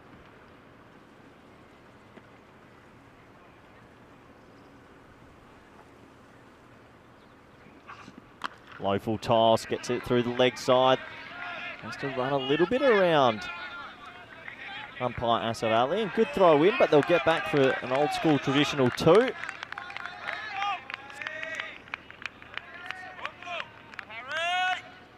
So Heritage winning the toss, selecting the field. Can also understand that in a tournament as well, where you want to get your players on the field. Maybe a little bit of nervous energy out there. It's better to get everyone on the field than sitting in the sheds to start. Last ball, the first. Well bowled. So underneath edge, and oh no. Oh, fan favourite Tony Whiteman has done a bit of a doosra on him, and there's the old teapot. You can understand why. 2 missed fields in the over, both go for 4. And yeah, shake of the shoulders. Have a look at this. Watch this for the doosra. As it pitches in front of him, whoop, there you go. And the old traditional long barrier wasn't long enough. It goes for 4. That's a bit of a comedy moment. And the first over is complete here. The score is 13 for none. Let's have a quick look at what we've got coming up for the ECL 4th edition.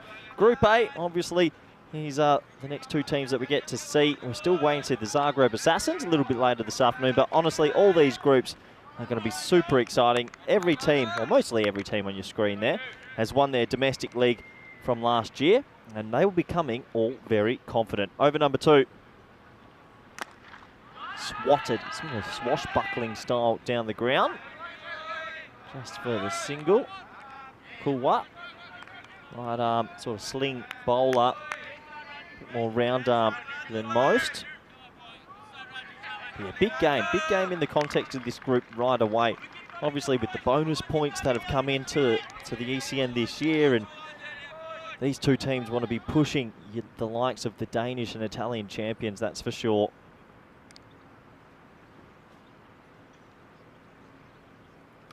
Low full toss off the toe end of the bat, sort of balloons up in a way, but they'll scamper through for a single.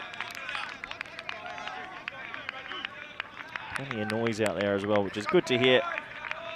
Most teams would have arrived yesterday, some on the Saturday, the lucky ones. Well, they would have been preparing at the famous Sunset Beach Club.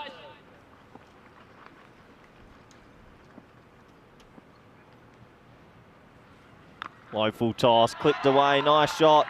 Poor ball, Ulla isn't going to miss out on that. He got a live first ball of his innings, maybe it's his day. He moves on to 10.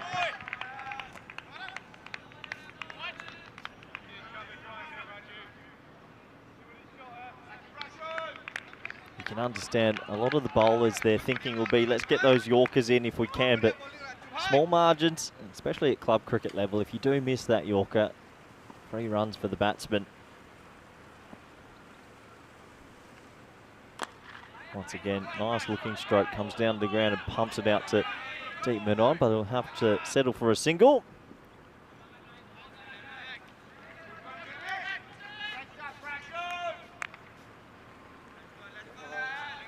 There's a bit of running repairs already. Good to see the medics on hand. Haven't seen Magic Spray Mary yet. I'm sure she's lurking around.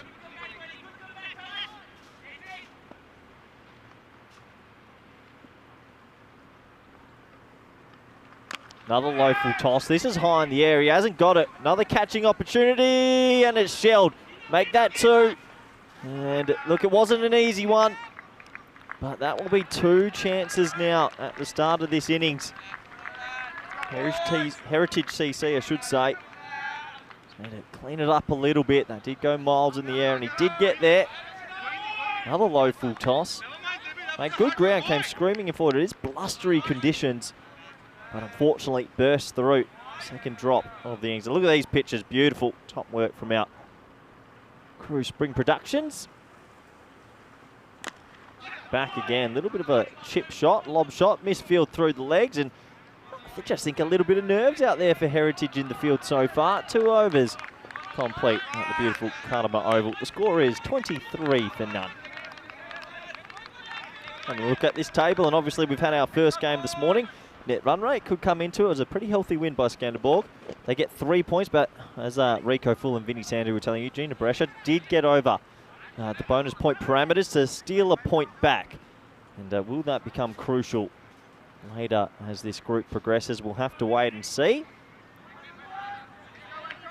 Do like the added incentives of bonus points and potentially stealing points back. I think trying to get a clean sweep over a team in this format, get the whole 4 points, is not going to be easy.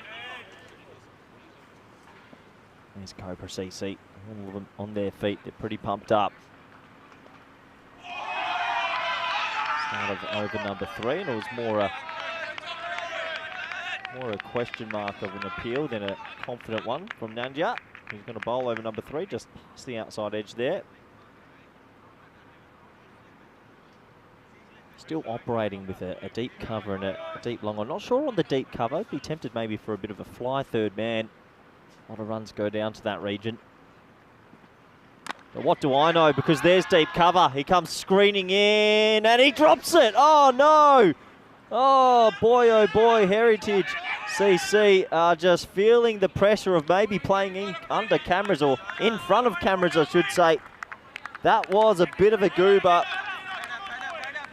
Well, I knew better than me with the deep cover, that's for sure. It went straight to him. He didn't have to move. Lofted over the offside. Opportunity number 3, and boom, straight through the hands. Bit of an Arnold Palmer there. Nice looking stroke again out to that man at deep cover, who's doing a fair bit of patrolling at the moment. Cannons it in, so just the one. These 2 openers have had a little bit of luck, but hey, look, credit to Heritage CC. They might have dropped 3 chances, but they're keeping that run rate in check. Not letting it balloon out.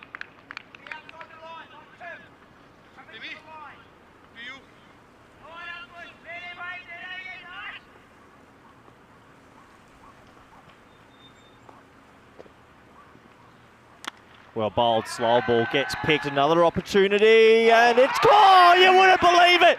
Well, they shelled 3 and he's caught the 4th. Or maybe it's 6, oh, no way. Oh, poor old Heritage CC, that was an absolute hanger. Timothy Barker's come screening around 30 metres to his left. They've actually held on to one, and his feet have gone over the rope. It's the old leg cutter, pace off, in he comes. What a pluck. And oh, his body weight just goes too far. You got to feel for him. Good opportunity to welcome back good friend, co-commentator, Mr. Maximo. How are you, Vinny? I'm good. Hectic morning. What a hectic start. I mean, Barker, unfortunately, just wasn't in control of his bottom half. Been there. This is going to be up and just whistling past the outside edge. What a start, Corey. Isn't cricket a funny game? You drop 3 that you should probably catch, and then he takes that. Unfortunately, his body's momentum, that would have been an unbelievable He thought he'd done it, catch. and he almost needed to go the full, what's the yoga pose? Like he needed to somehow be suspended on his hands and have the feet levitating over the rope. Barker's a brilliant fielder. Look, Luxembourg champions heritage, they'll be disappointed with some of these missed opportunities. This is going to get past the keeper, Halbavi, for a bye. But it's just, I think there's a bit of nerves on both sides at the moment. At the end, Cobras don't lose a wicket, but they're not that destructive in the power play. It's 33 without loss after 3. Yeah, 33 for none. A couple opportunities, 13, 10 and 10 in the power play. And they're trying their best, Cobra CC, to get off to a flyer, but they're being held back a little bit. You know, the scores can easily balloon out to 140, 150. But how nice is it to be back, our 4th edition. This is my favourite event. I know the ECC is big. I know we've got the women's now. That for me personally, I know it holds a place in my heart. I love the ECL. Well, that's the thing. It's the original kind of ECN tournament, and everything grew out of this. So I think it's got a special place in our hearts, and this is actually game 4,999 that we're doing right now. How exciting. What an amazing 5 years, is it, in total, Vinny? Yeah, it's not even 5 years since our first game, so that's pretty crazy when you think about it. Of course, we just came from Barcelona a couple of nights ago where we finished off that series. It was a fun evening. Yeah, we do get around now on ECN as Akua will continue. Pitched up and should just get a single Look, here. What did you make of the first game? I mean, Skanderborg Stingrays, pretty impressive. Corey, what were your thoughts? Very happy for the selection for Team Europe with Nikolai Damgar. What a player. Batted beautifully. Did you see? I mean, there were quite a few big sixes. One of them was about as big as anything I've seen. Yeah, massive. Wind assisted over the trees, still climbing. Lost. There's a couple of things I took away from the game. Very interesting format, an interesting time to watch those two teams play it. Well, this is up in the air, and it's falling in no man's land, or is it? No. Oh, it gets 2 hands to it. That's Chocolingam. That is going to drop it. And now they're going to compound their issues with an overthrow. I thought that was going to fall safely, but he did get there. Look, I don't want to say it. 4 drops and one that's been caught over the rope make that 5. He should have caught this as well. And I think sometimes the first time in front of cameras, a bit nervous. And such a deep Ashworth Nayaranda is a guy we have seen a fair bit for Team Hungary. Tidy keeper, though. He's playing as a specialist bat here. Gets lucky, gets 2, gets back on strike. Now in the air, and this will loop over the same fielder. Chocolingam. It is handled. They're going to take on a 2, and they'll get there. What I took away from the first game is, I think, obviously Skanderborg looked a bit more rounded, but the Italians, that finish just shows they're still in a bit.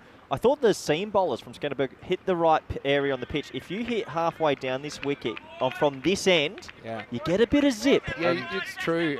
We saw most of the seamers going for that, trying to draw errors from the batters with those horizontal bat shots.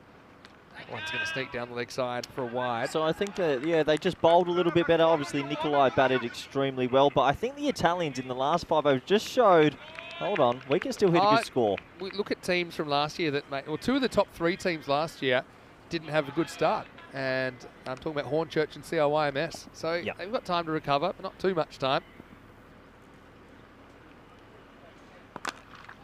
He's Yorks himself here, but drives down the ground. Ashworth Narana gets 1.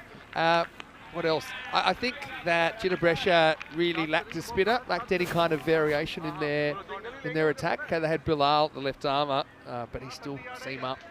And yeah, I just think that the Danes' attack seemed a bit more rounded. Left arm spinner, right arm spinner. Some good right arm pace options. So launch this one. out of the ground, Hafizullah. Well, we say there's no easy game to the ECL because of the format now. We've got 8 finals days, I think you were telling me 8 last finals night. days alone, yeah. But in this group and the permutation, this is actually quite a big game early for these two sort of middle-run teams. They want to come out the blocks and potentially sweep one another. You'd want a 4-pointer from this. That's right. We saw Gina Brescia having to work pretty hard just to keep their point in that first game. Last ball, the fourth. Again, not the prettiest shot from Hafiz, but he'll get a single and will keep the strike into 4. And the Cobras 41 without loss. Have to say, Vinny, as well. Obviously, I got to sit on the side, came in early this morning, just loving the way the ground's looking. The little interview area we've got over there is looking like a mini fort. Looks like a mini fort over there now. It does. Yeah, everyone over on the side, the Grizzlies tents back up, and yeah, it's just looking beautiful. Good to have the monitor up and working in the commentary box now after it got knocked out. How's the chat? How is everybody? Yeah, well, I haven't had too much of a chance to get in there, but I know that we've got good numbers, as you'd imagine. Of course, we're on our YouTube channel as always, but we're also on a lot of international broadcast partners around the world. So a warm welcome to you, however you're watching and wherever you're watching from. It's a thriving community of European cricket players and watchers from all around the globe. Here we go with over number 5. It falls down. Gaurav Singh in the delivery, but will be called wide. There's Joe Foster. Good to have him back at the Cartama Oval. Cobras have come up to 66%. We just had some we've got a treats team brought of up snack to us. bringers. Wow. Corey, Hello, Judith. as soon as Thank you've you. come in, suddenly we've got room service. Pitched up, he heaves it away, and he's going to be gone. What a catch. This time he will stay inside the field. I mean, this seemed to be biting back. It looked like he'd run too far, but Ulla is the first to go here in match 2, 42 for 1. Boy, Heritage CC needed that after shelling 4 and 1 catch over the rope. You just need to hold that one just to get the boys together in the huddle and maybe stem a few nerves, just calm everyone down a little bit. But I thought he ran past it and then all of a sudden plucked it to his chest. Yeah, it's a brilliant catch because, look, he has to turn around Barker. Same fielder. Don't forget that slid over the rope. That time he probably had flashbacks, but he has his feet where he can see him this time. So Ulla is the first to go for 19. It's 42 for 1. Yeah, 19 off 13. A couple of boundaries in there, but a fair few plays and misses as well. He's lucky, got a life off his first ball, so he'll take the 19, that's for sure. Does give someone else an opportunity in this batting lineup.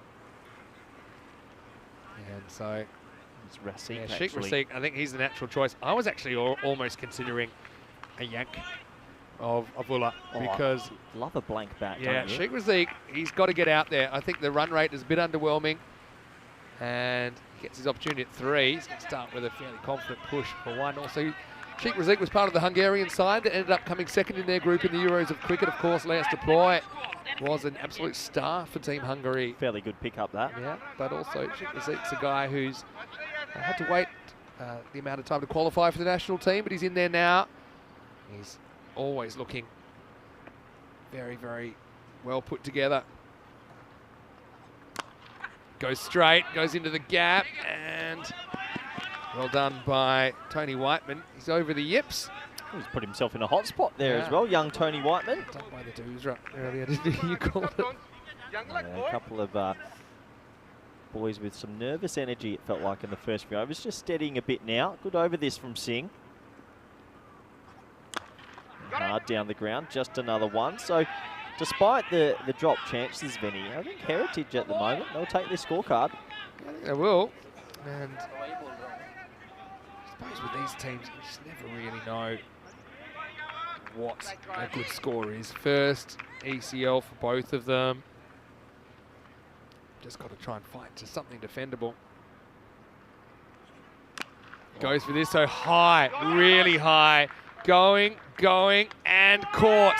Nicely taken down there. It's Nanda that takes the catch. So Ashwath Ryan is the second to go. Both openers fall in this over. It's 45 for 2. Boy, oh boy, that's had some height on it. At the point of contact, I thought 6, but no, just hung up in the air. The breeze is actually pushing a little bit towards us, towards the batsman, so maybe hung in the air just a little bit extra. But 2 wickets go, and good signs for Heritage CC. Yeah, definitely. Finally actually holding a couple. And did very well to judge that.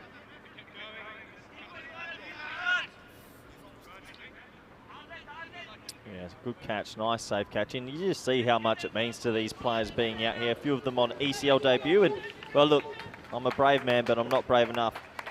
Give it to me, Vinny. Ashworth Marana Thank you. goes for 20 off 14. And yeah, didn't really click the way we know that he can. Cobras won a very competitive top division in Hungary. There's not as many teams in Hungary as some others, but I know that there's some pretty intense rivalries there. Last ball of the fifth. It's pushed out to the offside. Oh, they go on the hit. And half an opportunity, you'd say, but just the single. Think about it, cheeky second. Not going to happen. 46 for 2 after 5. That gives us a chance to welcome you into the commentary box. And yeah, there's been some cool innovations, maybe since the last time you caught us on the European Cricket Network. We've got the expected score down in the bottom left-hand corner. We've got the win percentage, which is part of our broadcast now. Vinny Sander here, Mr. Maximo, but welcoming Corey Ruckers into the box for the first time. And of course, you're a former ECL winner with VOC Rotterdam back in 2019.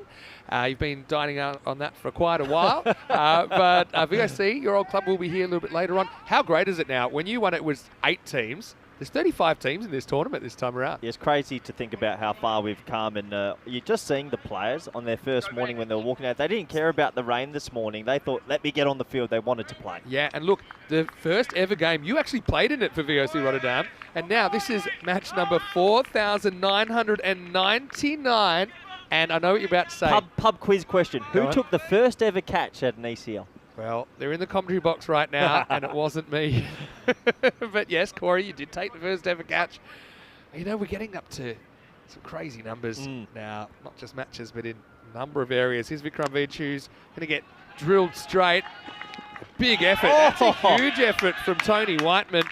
And I think this is a clean stop. Well, Tony Whiteman, I think he's 53 years young. I'm getting a live update on his age. Yeah, because that is sensational. He saves 3 for his side, and yeah, brilliant effort.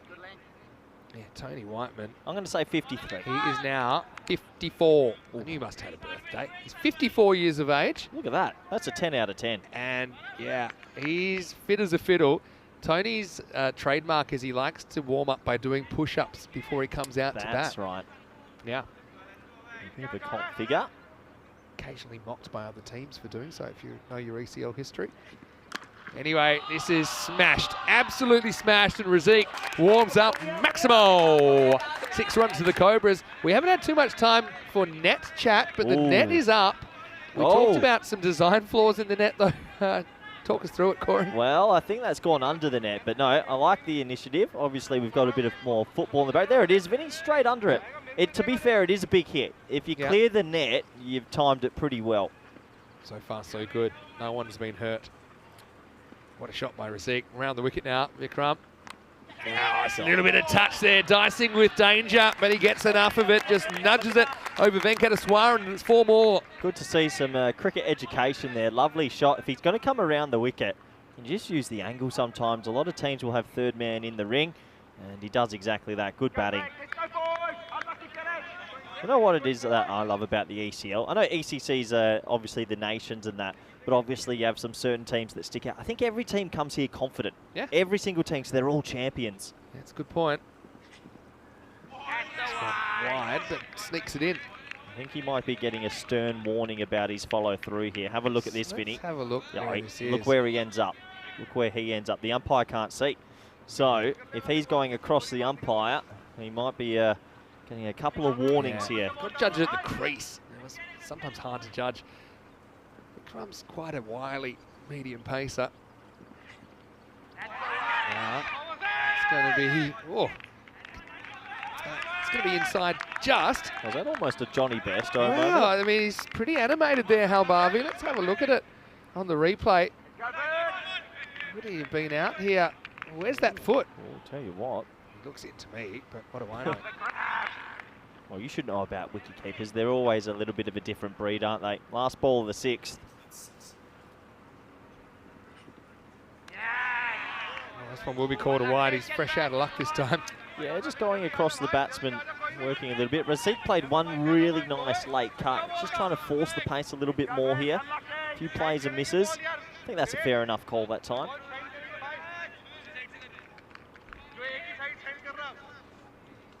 Still Heritage CC. They'll be happy with this start. It's under 10s. 112 expected score. Certainly bottom left-hand corner. All right, this time he goes and fetches it. Hasn't got it. It's another opportunity for Barker. He's caught well. And he's caught this one. So Razik has to go for 12. And that's actually a big moment in the game because he is a guy that can go large. But right now, he's just got to go. Vidge with the breakthrough. It's 58 for 3. What I like about Vikram Bay there, he didn't err his line. He said, I'm coming around the wicket and I'm bowling wide of off stump. If you want to fetch me, you can fetch me. He stuck to his guns and he's rewarded off his last delivery. And how good's Barker look under the high ball? He's taken 3. One was over the rope and 2 pretty good catches. Yeah. Just good technique. It's a very good super slow-mo here. I like it. Key with those catches, your pinkies have to be friends. Get them right next to each other. We don't always see that in European cricket. Razik has to go for 12. Only a 4 and a 6 in there. And it's 58 for 3. Yeah, very good from Heritage CC. Under 10s, which is something we don't say often lately on the networks. Teams have been, well, especially batting units, have found good ways to play in T10, and scores have been ballooning out to 140, 150, 160. So if Heritage CC can keep them right down, they might be thinking about chasing this in 7. Let's say quick hello to everyone watching from Luxembourg and everyone watching from Hungary, especially not tuning into the broadcast, I can see. This is that middle length you talked about, starting the 7th over. Yeah, look, we swap ends often in this competition. Is it Group A and B this end, Vinny, and C, D will be opposite? Is it going in 2s, or how's it working this time? So I think we'll have 3 groups from this end, and then we'll change every 2 groups. Yeah, every 6 okay. days. So we'll have 9 from this end. Anyway, stand and deliver job here. They need a little spark here. Usama Mohammed comes out, and he bangs this one over the offside for a Maximo. Yeah, proper shot that. And it was short wide, and he sort of tape ball cricket shot over the offside. Bang! Straight out the middle of the bat, 6 runs. But yeah, a lot of the players and doing some coaching out here as well. Bowling from this end, we always feel you can get a little bit more out the surface, and then when you swap ends, it's more of the batting surface. It's quite funny because it is just an artificial, but I think the bowlers do enjoy bowling from this end. Usama Mohammed that hit that. We actually last saw him, not in Hungary, but in Croatia, where he was playing for the Zagreb Chiefs in the European Cricket Series there. So it's nice that sometimes the players can get around and travel with their cricket these days. This one's a wide down the leg side. You said we're at 4999, Correct. right? Go on, straight off the cuff. Give me your favourite game out of 4999. Go. 3, 2, 1. Group D final, ECL 22. Albi Zalmi Ooh, good one. winning with 9 down against MSC Frankfurt. That was an ECL game. And that was just top of my head. And what's the reason? Okay, we see a lot of high-scoring games, especially these days. That was a good old-fashioned, low-scoring thriller in a final with a spot in the finals week at stake. And they were 58 for 9, chasing, I think, 67. Snuck across the line. It was, and you were there with me, it was an insane one. I thought there might have been some bat on this, you know. Oh, that's very clever running. Very clever running. Oh, that's brilliant cricket. There's no bat on it. It's going to be a bite. That is brilliant cricket. Well, Kumar was at the non-strikers end, but cricket IQ 150. Yeah, Beg, Borrow or Steal. Close second. Best game ever. No, just give us your first. This is I want to clever. mention it. Go on. Spain versus Austria in the women in the ECCW last year. A game that went to a golden ball to decide who stays and who goes, and it was emotional. It was an emotional roller coaster. So much of this cricket is, though. Yep. Plenty of. I know you're not a memories. fan of second places after our conversation the other day on the air. And you said that there should only be winners' medals and they should do away with everything silver, bronze participation. Controversial. You do have a few controversial thoughts. I feel like you should get your own podcast or something like that. Not really. I'm saying you've been doing a few podcasts in the last few weeks. Doing a few. Getting ready for ECL time. Oh, my wow. word. That's going to be a 5-er. Oh, that was too close for comfort. Oh, gee. Oh, he's actually done I well. don't think it was as high as he made it look, but he almost headbutts it. What yoga position do you want to call this one? Because that was scary. This is... Oh. You see what I mean? It's probably waist height, but he turned waist height into head height pretty quickly there. Yeah.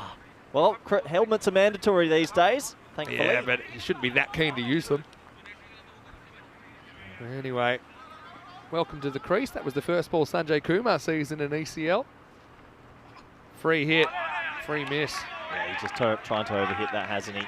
Unfortunately. Good start though still for Heritage. If they keep them to 120 or under, I'll take that with both hands, Vinny. Well, Pierce Fletcher has piped in with his favourite ECN match. It was Netherlands 11 chasing 183 versus Spain in last year's ECC. Drop. Makes sense. This one doesn't get past the bowler. This is what he's been trying to do in that Yorker. One of my favourite games to go neutral away from Spain would be the 4-for-sheer Drew game. Really enjoyed that. That was an amazing group stage game last year to get through to finals week, and then Drew went on and won the ECL. Classic expect the unexpected. Yeah, that was unbelievable. Let's see both those teams later in this tournament. This is a low full toss. Hits the fielder on the circle. Ooh, I reckon this is extremely close, and he's walking off. He doesn't feel confident. Good work from the bowler to get back to the stumps, but this is very close. Yeah, he's walking, so he's obviously got no doubt. He just never really got going. His standing start was kind of flat-footed on the crease. You've got to say it's great work by the fielder, but also to the bowler to get back and take that cleanly. Here's the shot. And Brilliant work. Good quick hands. Well short, really. We don't see that enough from the bowlers. We just don't see enough. A great throw in, and well, he knew. He just knew he was gone, and another wicket will go. Heritage CC pulling ahead at the moment. Yeah, fantastic work, and threw it at a good pace to allow the bowler to get back. Yeah, I think it was Raju Kulwa with the throw, but perfect throw. Perfect throw next stumps. Great work from the bowler, Singh. Another wicket goes. And, impressive start this for Heritage. Yeah, it'll be 73 for 4 at the end of 7. This is the list that we'll be adding to every 3 days. The 7 group winners will get to come back for Championship Week in Week 4. And right now, there's nobody on there. It tipped last year, the previous winner automatically went through. That's not the case this year because we have 35 teams and they evenly split into groups of 5. So that is a blank canvas that we'll be filling out as the group winners are known. 8 finals altogether. 7 group stage finals, and then obviously Championship Week. Anyway, looks like we're ready for over number 8. Yeah, that's never a great side. Running out the replacement helmets. Get ready for some short balls. Maybe they know something we don't. No, but yeah, 73 for 4. On for kind of 106 at the moment. So Muhammad did get one out of the screws. Hasn't had too much else. Been a while since we've seen a low-scoring thriller on the network as well, so maybe we're in for a few surprises in this game. Nanda bowls. That's really well timed. It's going to bang into the fence, 4 runs. Oh, eat your heart out. That was a gorgeous shot. Just leaning back and cut through the offside. That's one thing I think these teams just always need to be conscious of. You don't always have to go leg side. If you get the width, just pump it through the offside. That's a really good cricket stroke. I love the super slow-mos here as well. Look at that. Oh, how good are they? Perfect kind of contact point there. Straight to the ECN logo. Come back from the bowler, Nanda. They've just had the right answers so far. Heritage CC from Luxembourg. I'm sure a lot of their friends and opposition teams they would have played domestically are probably supporting them on now. The team they beat. Talk to me. In the final, Wolfendanger Optimists. There you go. Great name. Good name. Very good name. Maybe one day we'll see them here. Hit this pretty well into the gap, and that's 4. That's laced. Muhammad's flying the flag for the Cobras here. And Jacob helping him out that time with a blow of his own. That's a brilliant shot. Yeah, on the carpet, the outfield's looking quick despite some, a bit of a flash rainstorm this morning. It's like we brought it from Barcelona in the final, the rain there to early morning. No rain in over 100 games and then 2 consecutive impacted. Slower, shorter one, but no fine leg. Spinning away towards the boundary, it'll just get there. It's a bit of a teaser. Jacob gets 4 more. Well, it doesn't matter how you make them, you just got to make them top edge that time, and it goes for another 4. This is a bit of a late push for Cobra CC. Yeah. I suppose you can't have fielders everywhere. They've got 0 fine legs in the circle or otherwise. Yeah, runs flowing a little bit here.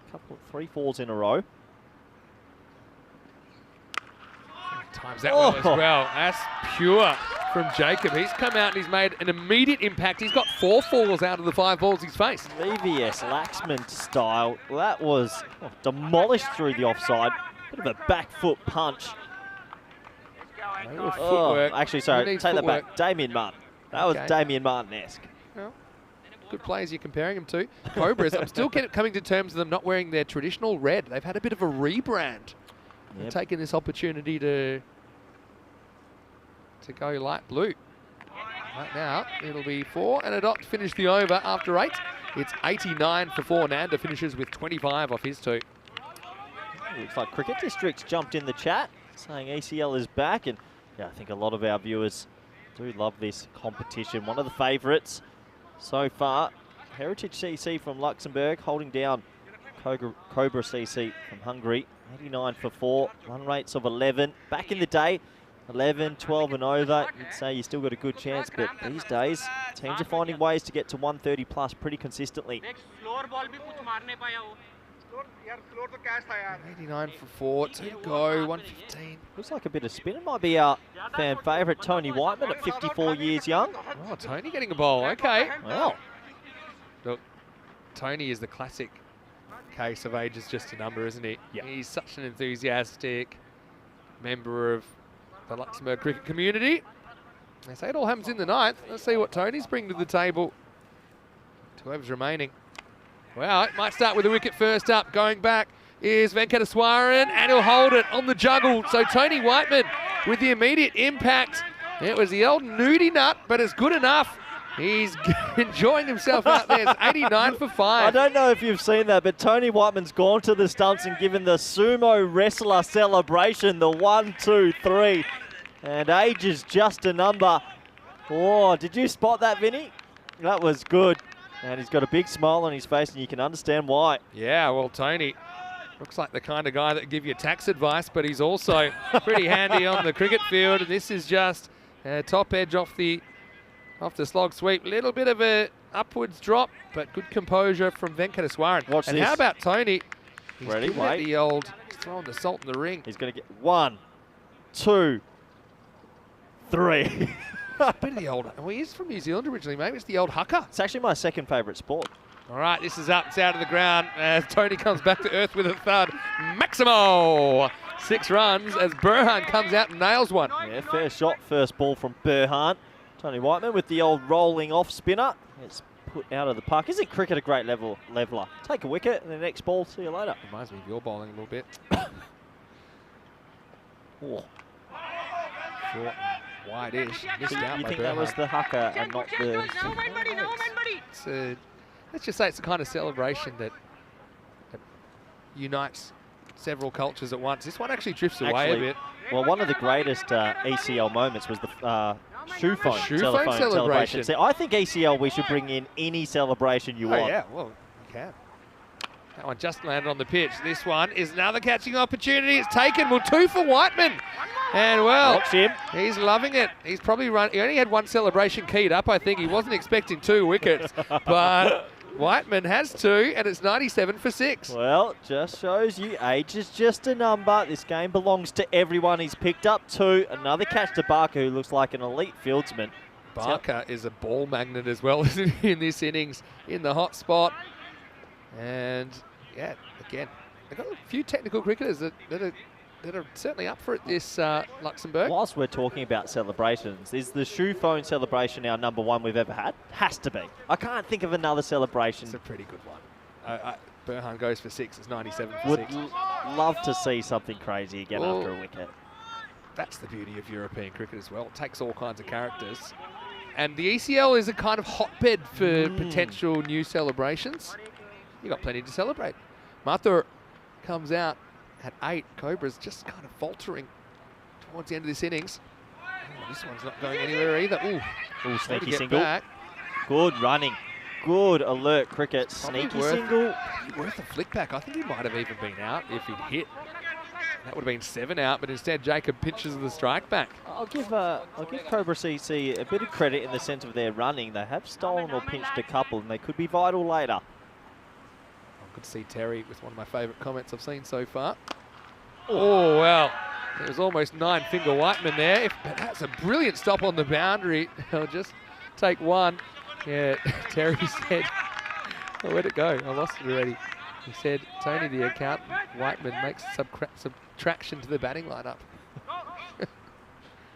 Last ball of his over. Oh, 3? Yep, 3. Here we go. Sitter as well. Oh, no! Oh, what do you believe? I mean, Tony, his hands aren't clean as far as fielding bloopers this innings either. But it should have been 3 wickets in the ninth. It'll be 100 for 6 with an over remaining. Oh, he shouldn't let Tony do his taxes, that's for sure. That's a sitter. He should have had 3 in the over, Whiteman. Well, that's a little away swinger that time. Straight down his throat. They've had some issues at deep cover, and unfortunately, Vivek Dixit drops the catch. Yeah, I knew it was too good to be true. I mean, Tony, on reflection, perhaps cost a fifer by the decision to not bowl him until over number 9, because he won't get another over. Despite the 5 or 6 drops, HCC are well ahead for me.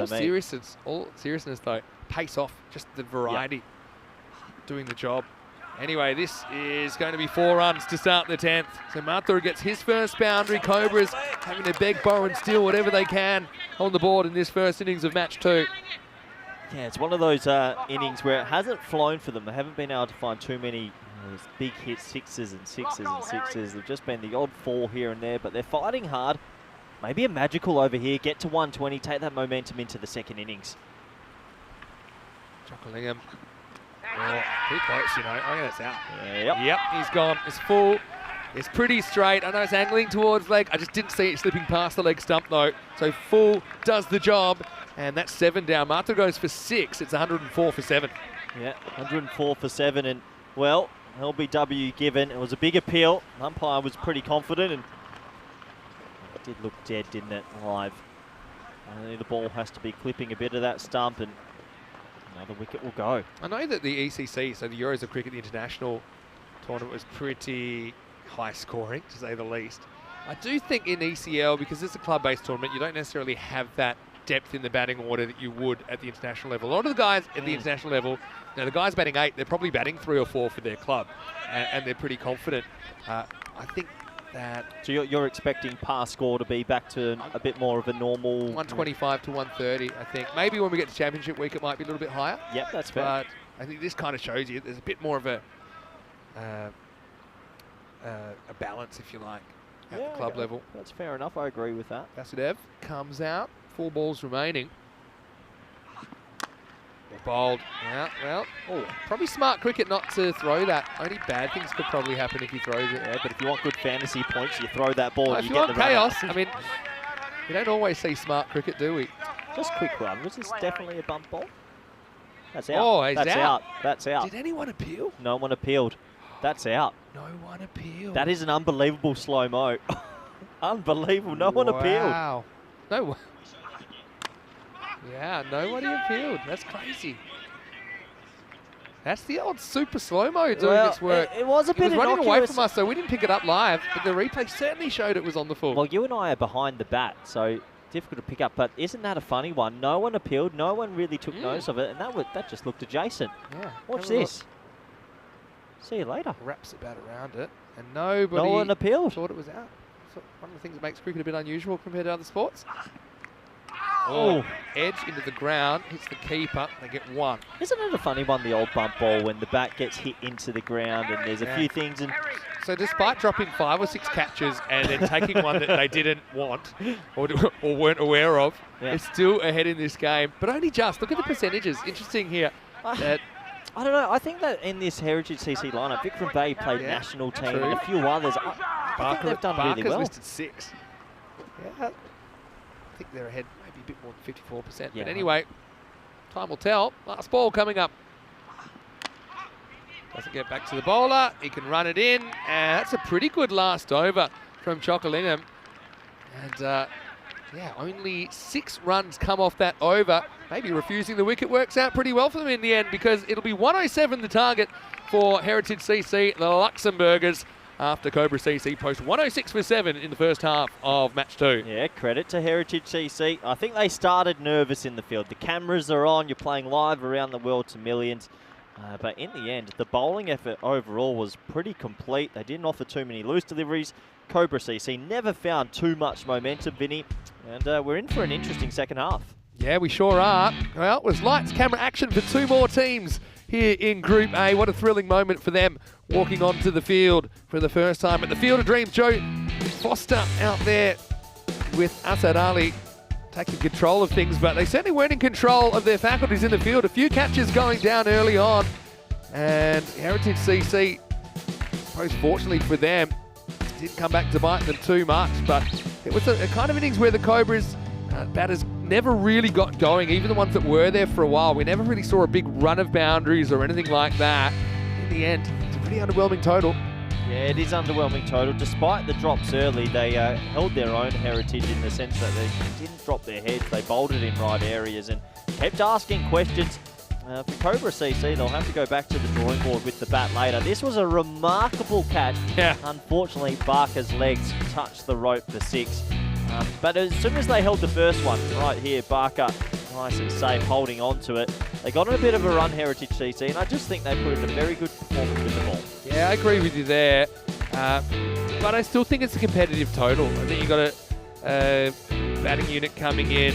Remember, it's the off-season in most of these places, and so it's not the easiest thing to just be able to come out from the wilderness, I suppose, and hit the ball. Do you think they've been able to do some indoor training, or it's quite difficult this time of year? Yeah, I mean, that's the thing. That's probably the limit of what they've been able to do so far for the most part. Brilliant stuff. I've loved the efforts from young and old, and Tony Whiteman threw himself to his right to stop a boundary there. So amongst the kind of blooper fielding, there were some really good bits of work. I think Barker was solid as a rock when he could stay on the field. It's a really good shot of the ball disappearing into his mitts, and he was able to take 3 catches that counted in the innings. And late in the piece, I mean, this was a nice bit of work as well for Gaurav Singh to get back to the stumps and effect that run out. And that was the end of Kumar for a duck. When it's all said and done, I think Heritage ahead by a nose, maybe a Bill Lawry nose, but I still think that the Cobras, they're a winning side as well, and if they can get the jump and maybe get a couple of early wickets, could be game on. Yeah, it could be game on if they take those early wickets in the power play. Jacobs came out late and hit 4 boundaries in the space of 5 balls, but it was Tony Whiteman. I think that's the sumo wrestling celebration. I'm going that way with it. Sounds funnier anyway. Yeah. He got 2 wickets. Hey, he could have had 3. Should have had 3, to be honest. But yeah, Whiteman again, forcing the batters to make the pace in blustery conditions as well. You know, it's easy for your timing, I think, to escape you.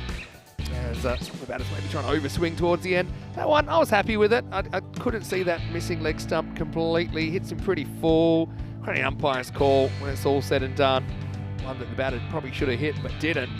And yeah, last over, Chocolingam did really, really well containing, keeping a cool head at times, maybe except for refusing to appeal for a caught and bowled, but in the end, 6 off the last over. That's a big win, and Heritage kind of go into the second half with momentum on their side. Yeah, small margin. If that over goes for 20, you're chasing 120 and maybe a lot more nervous, but going for 6, well bowled indeed. Let's have a quick look at the scorecard, shall we? And it was stop, start, stop, start. The openers 20-19, 12 there for Razika was the big wicket. Jacob, good 18 of 8, but no one with an innings of substance. Didn't have a lot of strike, Jacob, after he came out, hit 4 fours in his first 5 balls, but yeah, things came to a bit of a spluttering end for the Cobras, but like I said, they've got the runs on the board. Heritage have to chase them. And speaking of Heritage, we can look at their bowling figures. 2 for 15, Gaurav Singh. He was very good, I thought. Wickets for Chocolingam and Vikram Vij. But what about Tony Whiteman in the 9th? 2 for 11, probably should have been 3 for 10. But I think if you offered Heritage 107 to chase at the start of the game, they certainly would have taken it. Vinny Sander here, Mr. Maximo with Coy Ruckers. We'll take a quick break, back shortly at the Cartama Oval in beautiful sunny Malaga in Spain for more European Cricket League.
European Cricket League is proudly brought to you by Dream 11, HCL Software, La Junta de Andalucía, Paramatch and Norcane.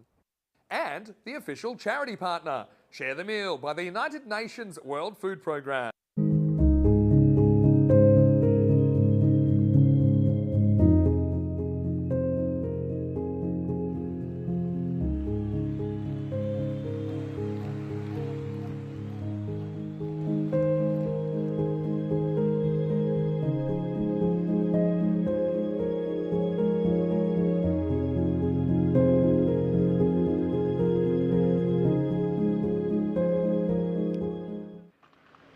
Hello and welcome back to the Cartama Oval. Great to have your company as we roll into the second half of the second match of the day. 5 matches to open proceedings in ECL 24. The Champions League of European Cricket right now. The champions of Luxembourg and Hungary are going head to head. It's the Luxembourgers out to chase 107 for victory. Sheikh Razik to get things going for the Cobras. Gets a bit of nibble away. Helbavi and Vivek Dixit, the openers for Heritage CC. Vinny Sandu, Mr. Maximo for ECN on a Monday on the Costa del Sol. A little bit of sunshine around, a bit of cloud around as well. Here's a guy that never has a cloudy disposition. Coy Ruckers joining me for the second half of this one. Yeah, ray of sunshine, that's for sure. Interesting game, Vinny. Is this going to be a low-scoring thriller? We haven't had one in a while. Maybe. Oh, well. Rash shot from Halbavi. Ball by Razik starts with 2 dots. I guess the one thing for Heritage CC after such a good bowling performance, one guy clicks, one man clicks out there and hits a 30 off 15 or even a 40 off 20 per se, you're going to be in a very good position. So I'd like to see the openers still believe they're chasing a 130, 135 score and show some real intent in this power play. T10 lucky. Well, better get something on it. Just a single, 2 outfielders allowed in the first 3 overs. Over to Vivek Dixit. Yeah, Dixit at the top. I personally would have liked to have seen Vikram Bay at the top. I think he's a very good left-handed batter, and I reckon that would have been a nice balance. But they've gone with Dixit. He does like to kind of bat in the middle order sometimes. Another option would have been Tim Barker, I think, to bat at the top. But anyway, they've got their strategies. Oh, Jeffrey Maguire in the chat, Vinny.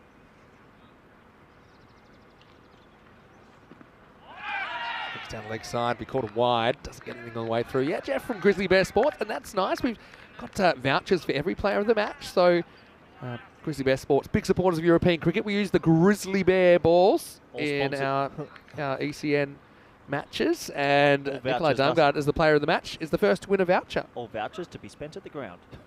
If I was Damgard, I wouldn't be spending it straight away. I'd be collecting a few. I reckon he's got for a bit of fielding. I reckon he's going to get a few jump guard, but yeah, the old well, what was that called in high school, primary school? Tunnel ball. Tunnel ball. Tunnel ball. Yeah, I remember tunnel ball. Good game. Leader ball. Did you ever play leader ball? No. Do you remember Foursquare with the tennis ball? You'd bounce that. That was a good game. Underrated game. Everywhere they'd have different rules and arguments about that. Oh, goes after this, and that one is gone. On the road up the stairs, Maximo. The first one for Heritage CC in their ECN journey. And it comes off the bat of Halbavi. Came a little bit out of nowhere then. The old shuffle across down the crease. Beautiful kookaburra in his hands. And nice cricket stroke for 6. Wanted that a couple of times, hasn't he? Halbavi going looking for that leg side. Committed to it a bit more this time, making a definite move outside the off stump. Sheikh Razik still winning the over, I think. Last ball of it coming up. Again, 2 leg side conscious for me. And I think it's a decent start despite the 1 blow off the bat of Halbavi. Heritage don't get double digits off the first. It's 9 without loss. I got a cricket question for you, Vinny. That's pretty good because this is a cricket broadcast. We're just quickly going to pause to say that it's been 24 matches since we've had a golden ball, and a few people mentioning to me as well, this could be a tie, and if it is, we'll have a golden ball tiebreaker. Yeah, looking forward to it. Cricket-related question. I'm calling it now. We're going to get 2 golden balls this ECL. Okay. By the way, if people do want to get in touch with us, you can always do that by sending us a message. And I know a few people still want a team in the sweep. It's been so popular. So you send me a message, Mr. Maximo. I'll sort that out today. And then, Corey, you're there as well. See Ruckers _28. Can't believe I chose the pink shirt on photo shoot day. Yeah, looks good on you. Matches your face. Fair enough. Cricket question, Vinny. Yeah, we can get back to the cricket if we could. At any stage, are Heritage talking about trying to chase in 7, or is it out of sight, out of mind? Let's just get the win. Be honest. Get the win. Okay. Don't want to backfire early. Yeah. I'd just, bat like you're batting first. If you bat well and you bat first, you should be making 107. If you're off to a flyer, then you can look at it maybe after 5. Anyway, it's in the air. Oh! He's got him. What a catch. He went up and away, Razik. He kind of palms it up in the air. As he's falling, he takes it at the second effort. Highlights aplenty here on opening day in ECL, and Heritage 9 for 2. Oh, it's ECL cricket, baby. What a catch that is. Oh, the old Arnold Palmer, but recovers and holds on to it. Cool in a crisis. Slick Razik. It was still on the way up, I think, as it was coming to him. He had to climb the ladder. Athleticism plus. Yeah. Maybe a bit fortunate that it does kind of stay in his wingspan, and Sheikh Razik leads by example, and that's the kind of thing that can win you cricket matches. 9 for 1. The understated celebration as well. That man on your screen's just taken a bit of a hanger. That was hit with power at cover. Dixit, he'll be disappointed. That was a good cricket stroke, but he has to go for 1. Game on at Cartama Oval. The score is 9 for 1. That was sensational. Oh, yeah. Very, very If you good like catch. spectacular catches, you've come to the right place. Cartama Oval, Monday afternoon. Oh, I love it.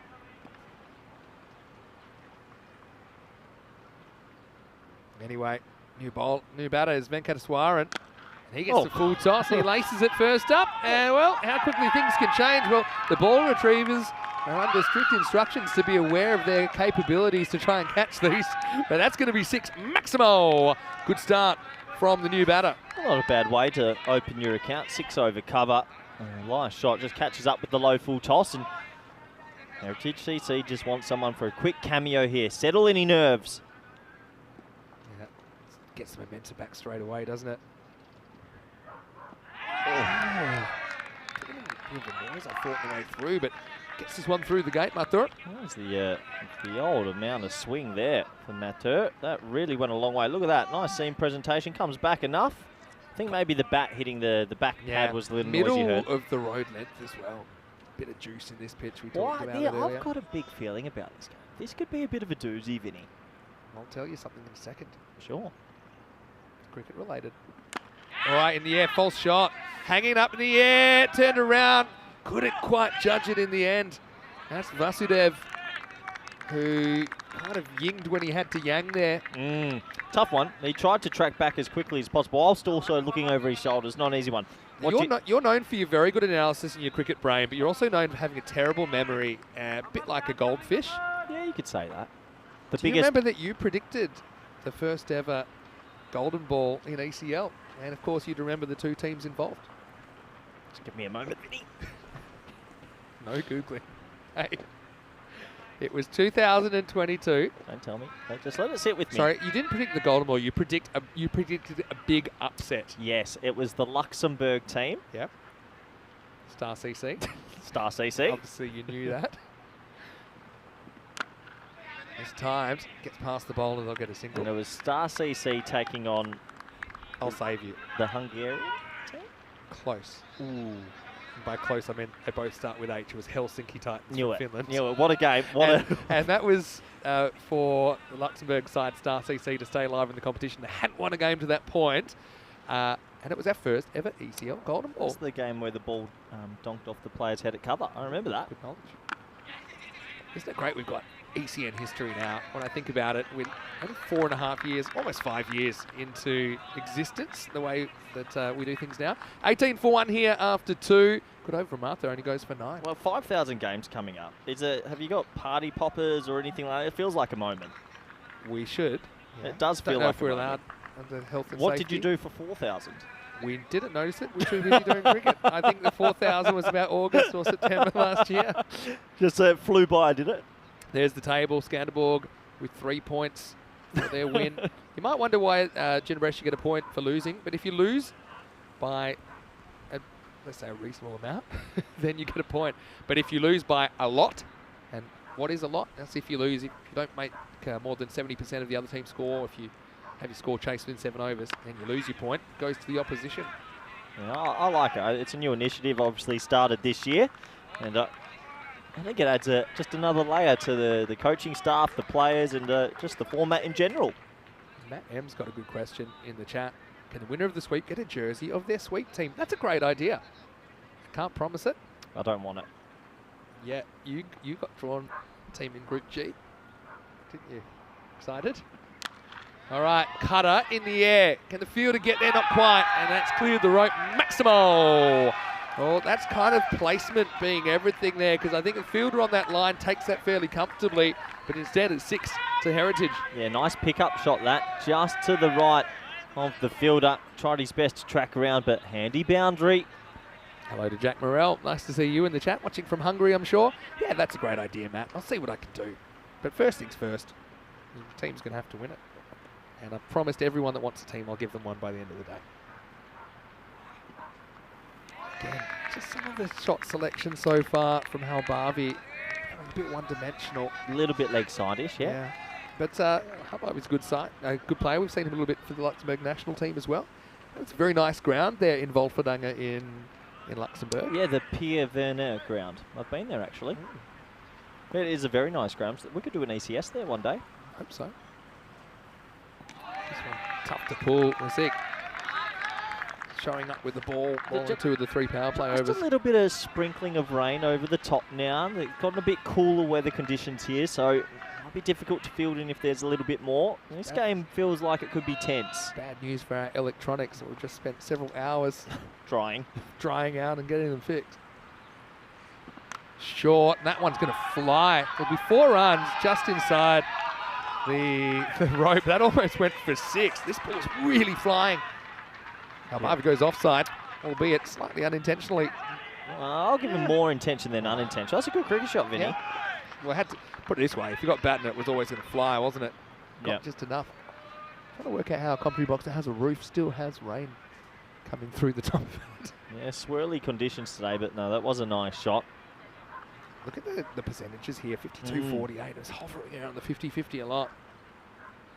Yeah, you just feel there might be a few more twists and turns. Heritage CC, you say, are in the box seat, but still, anything can happen at Cartama Oval. Slight sprinkling of rain, but there's a lot of blue sky around, so hopefully it goes as quick as it came. Pitches up, classical shot. Oh, that was absolutely tattooed. I think that's gone for 4.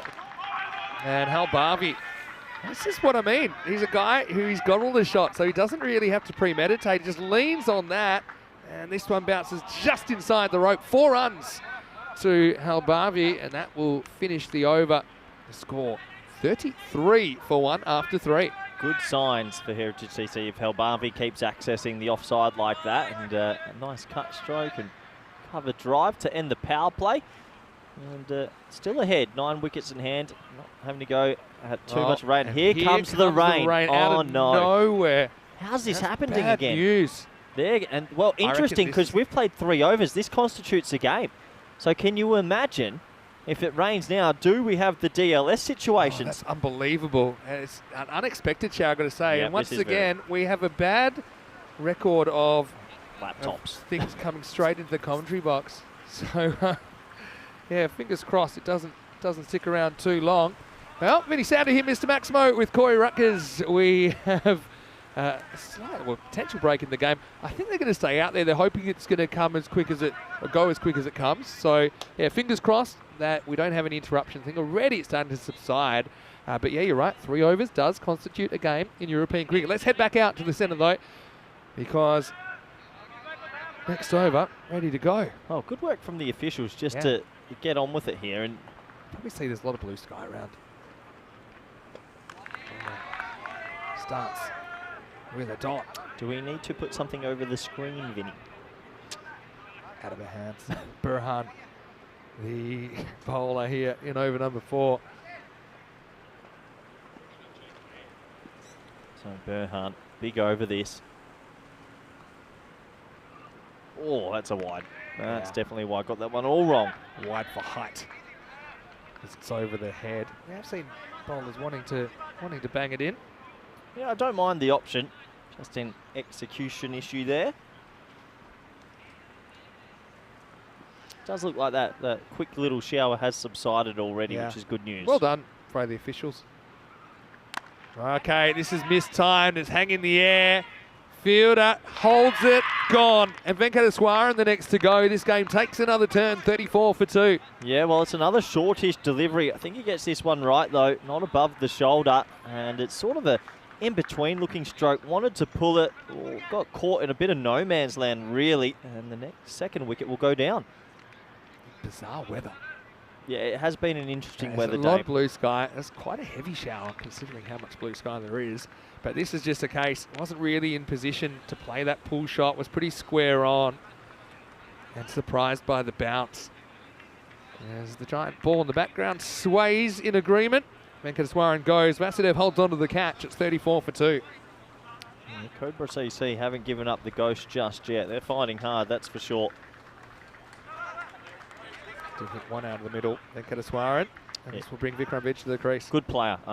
For me, he's the key of the chase. He's left-handed and loves to play the sort of typical left-handed strokes. Provides good experience, I think, Yes. as well. And Got a great pull shot on him. Sits on anything back of a length. good mixture of experience and the technical ability to handle this situation. Burhan trying out the short ball before it got a bit out of control over the head. That time he gets just right about chest high and climbing. Skied by Venkateswaran and caught by Vasudev. So the left-handed Vikram to face up for the first time in an ECL. It's just going to nudge and then basically uses his veto power to overrule the call of Halbavi. Yeah, just sends him back. There's a bit of tension in this game at the moment. They haven't gotten off to the fly they would have liked. There's been some nice strokes. The Cobra CC just fighting hard here. This good over from Burhan. He's bowling it back of a length and getting it into awkward areas.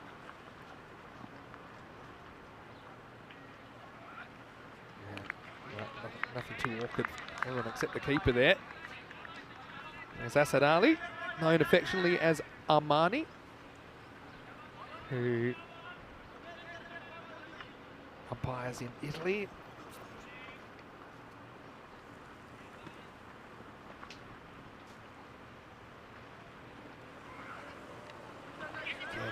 Traps.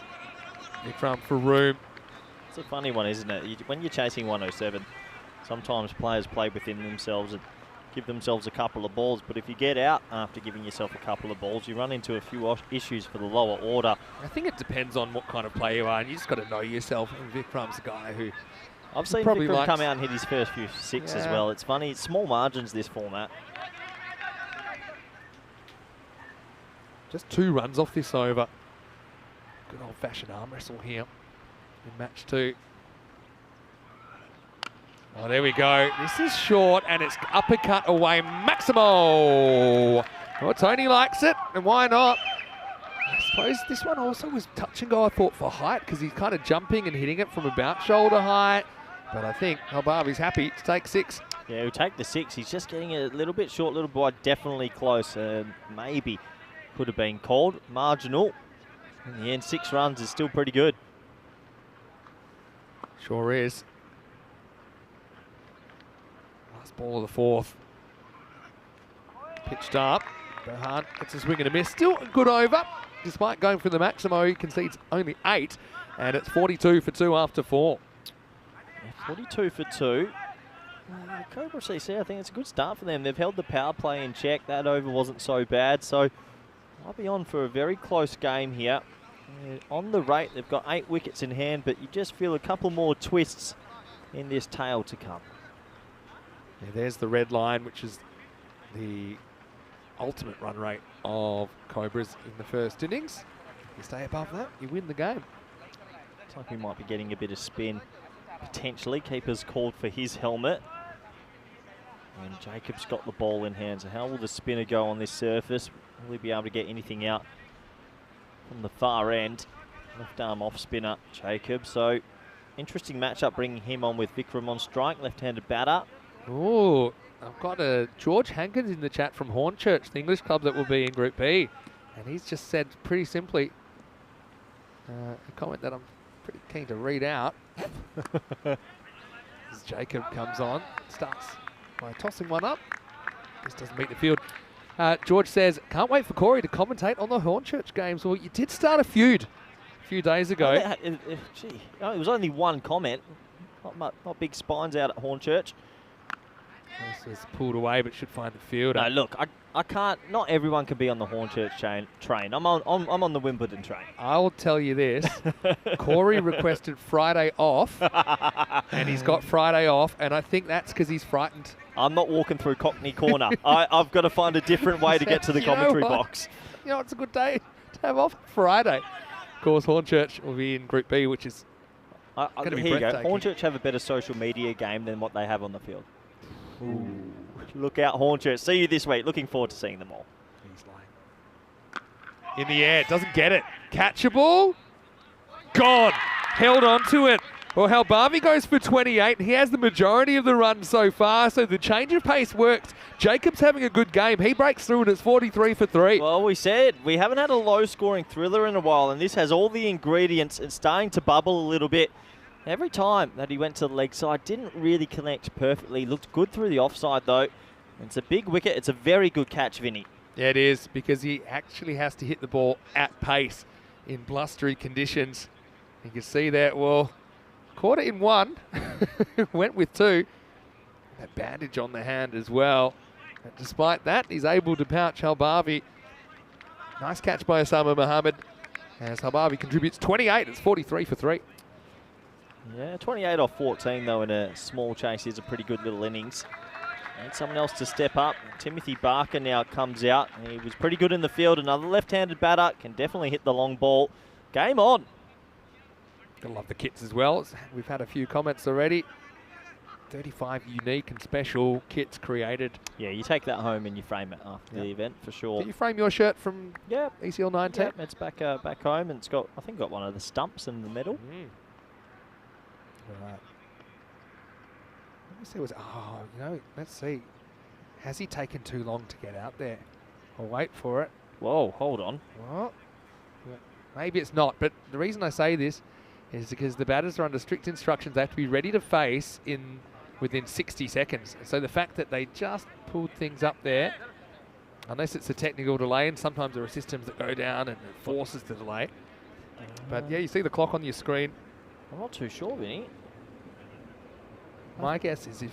So you think this could potentially be a 5-run penalty? I don't think... Well, the fact that they haven't signalled anything straight away means I think it might just be something uncontrollable. Or maybe... it didn't feel like he took too long. Didn't feel like it was that long, but just the way it was pulled up. It must just be something technical. But look, that's the thing. We're pretty... strict. Yeah, we're pretty strict. We have to be because of the program. Some people would call it insane. There's a little look behind the scenes. Isn't it great to get those shots of the inner sanctum, if you like, and beamed around the world?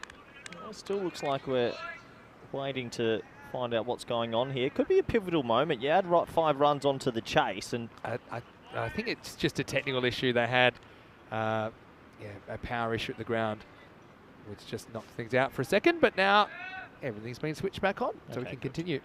At least we've got to talk about it, though. Yep. Left-hander here. Short and gone. Well, there you go. Barker is going to go first ball. It was the quicker one from Jacob, who's mixed his pace up well in this 5th over.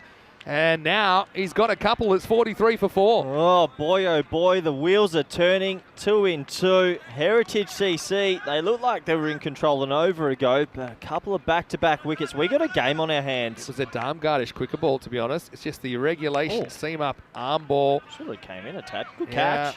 Good catch. We've seen a few go down this morning. But Barker, well, he caught well. Unfortunately, he's not able to contribute on the scoreboard. And there's Derek. Derek the Duck has been a fixture at ECN now for almost a year. Barker didn't want the company. It's 43 for 4. Yeah, not nice to get the old golden duck walking you off on the screen, but unfortunately, Barker hit that one straight to backward point. Has to go. Hey, Jacob's on a hat-trick here. He is. We haven't had an ECL hat-trick so far. Can he get it right? And fan favourite, Whiteman, he's out at the crease to face the hat-trick ball. He keeps it out, wants to run, a bit reckless. And Jacob throws wildly off balance. Well, what I can tell you, Vinny, there's years of experience at the crease now, but it has to be one of these two take them deep. Yeah. Luxembourg shooting themselves in the foot. For me, it's Vikram. And Vikram Vey, he's a talented player, does hit the ball a long way when he's attacking. Such a different feel to your tournament when you win the first one versus when you lose one. It's a quick one again. Well bowled. Gets a bit of pace on it, doesn't he, Jacob? He goes 2 for 2 in that over, and Heritage 44 for 4 after 5. Let's welcome you back into the Dream Box then.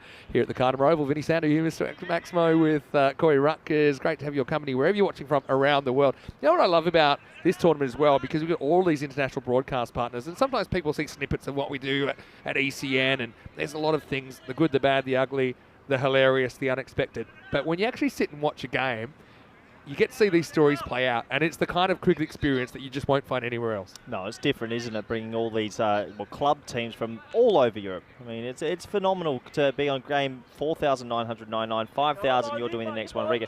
It's a special thing, and just the ECL is it was the baby. It was the origin it's story. bringing people together that otherwise probably will have never met. Yep. So it's bringing teams together. I mean, you'd never have these clubs playing each other because they're from different countries. So that's the beauty of the ECL, and it looks like we're ready to go with 6 over.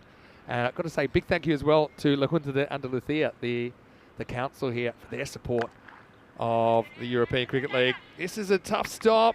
He's stopped it though. Oh, he's going for 2. Oh, lucky the Good throw was running. a bit off.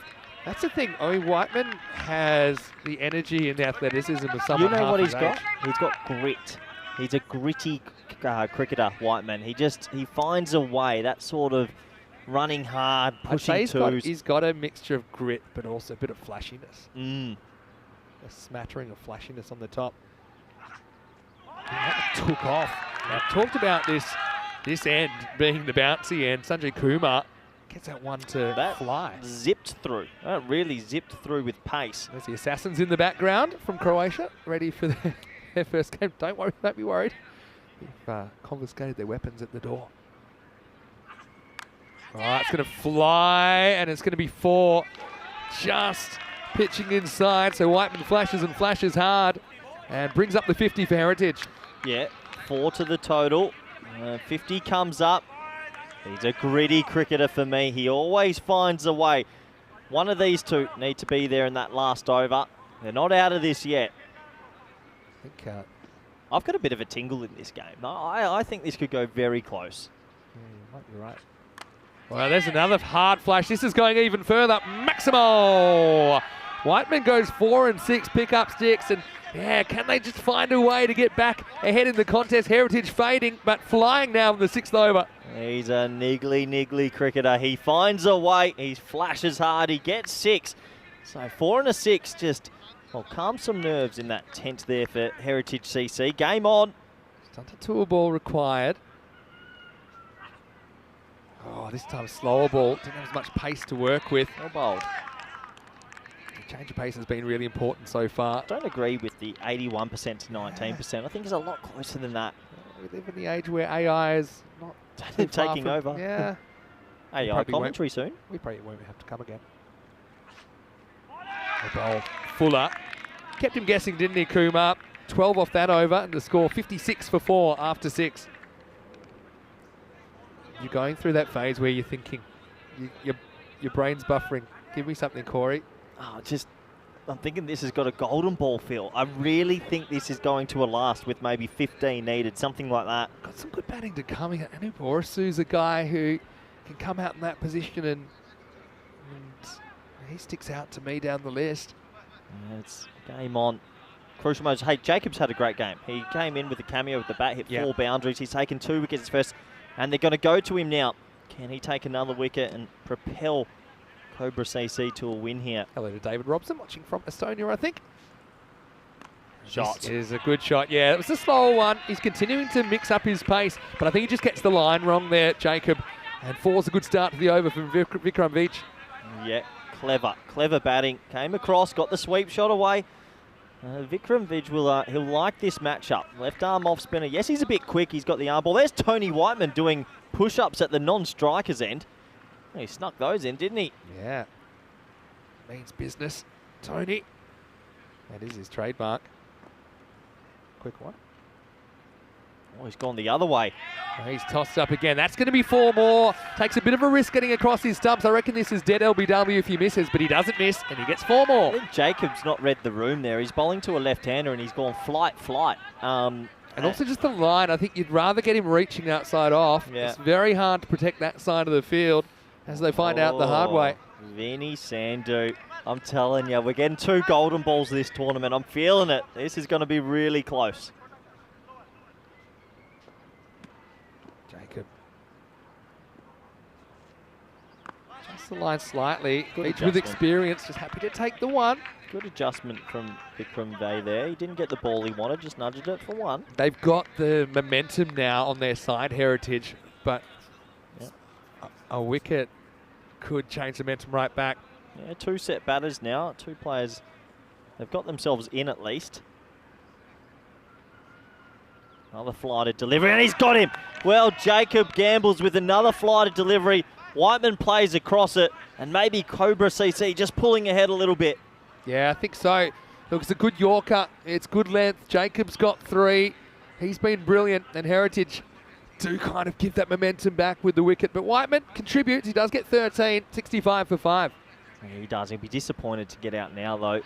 Just played across that one. Jacob gambled a little bit with another flighted delivery, but gets it right. Good game of cricket, this. Jacob's having a day out. He's picked up 3. Cameo with the bat, and snakes that one under the bat. There's the celebration. Points to his teammate at deep long and says, told you so. Yeah, I'm enjoying this one. This could go right down to the wire. Whiteman have to watch the rest of this from the sidelines. Yeah, he'll have to sit in the tent now and wish his team the best because he's not there anymore. It's going to be up to somebody else. 2 balls left in the 7th. Oh, he's dropped him. Oh. Gaurav Singh should have been gone first ball. It should have been 4 for Jacob. Well, remember that moment, Vinny. Singh's just cut it. He's hit it hard, but he's hit it straight to point. Unfortunately, he's been dropped. I think that's Mutsia there at point.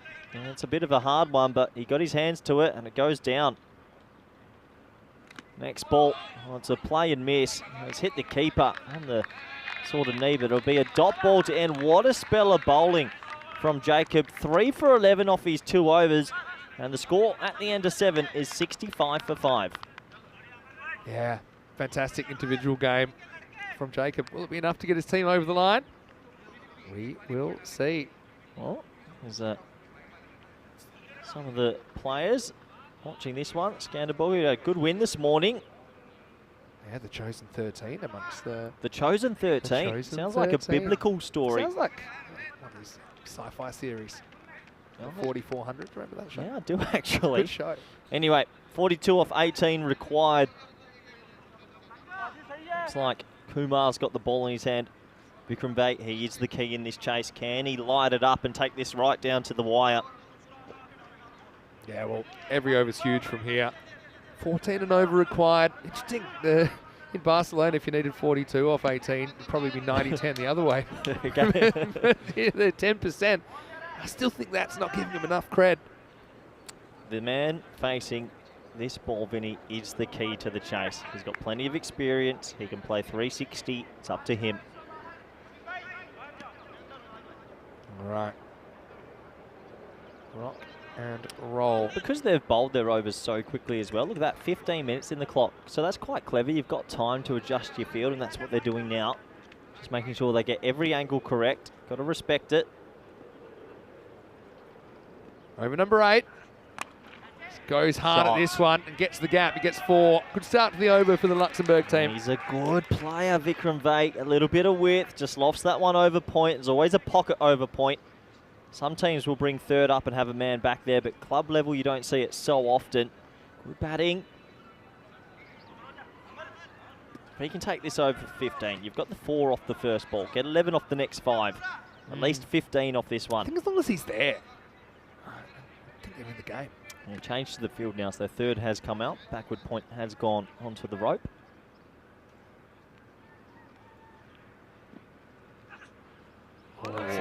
flash shot this time, aimed up over the mid-wicket region. Tried to hit that into orbit, didn't he?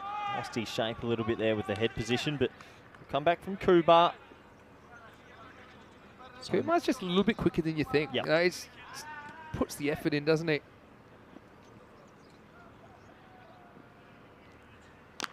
Oh, yeah. He's got that. That's massive. Well, the net's not stopping that one. That bursts through 6 runs. Yeah, we have to come up with a term for net busters. This wasn't a net buster, but it went over comfortably, didn't it? And if at first you don't succeed, try again. Just waltzes down the wicket and sends it for 6. That is huge. That was over the net, actually. What a shot. This game still has a lot to offer. 32 off 15. Vay's now on 20. That ball's gone miles, so it looks like a change of ball's been thrown on. As it went into the shrubs out there, over by the football field. 75 for 5. What a way to start a Monday. Some good cricket on offer. Kumar again.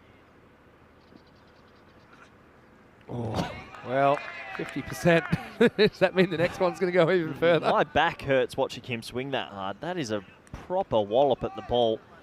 32 off 14. Good game. Low scoring thriller, Vinny. I think he needs some help at the other end, though. I guess we'll see if he gets any. Oh, good little pullback in length from Kumar. Couple of dots. Every ball crucial at the moment. Well taken by Amit 9 behind the stumps as well. Little bit guilty this over, Vikram, of trying to maybe play the hero shot a few too many times. He's a good enough player to have cut or driven a few other deliveries. Last ball this 8th over. Oh, that's yeah. big. That's big. He just was able to get the hands out in front. He sends it out of the ground. He bookends the over with boundaries and one in the middle as well. Also 3 dots. So anyone's game at the moment. End of 8. It's 81 for 5. Well, he gets it, picks it up, gets it for 6. So he got 14 off the over with 3 plays and misses.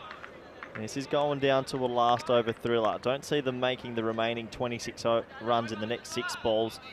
They'll be talking, if they can take this over, let's say, Vinny, for, well, let's say 13, halfway, and then leave 13 for the last. Yeah.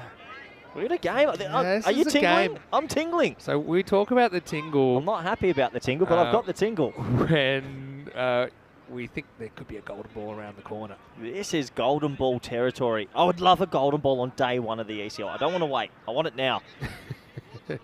Typical modern day consumerism.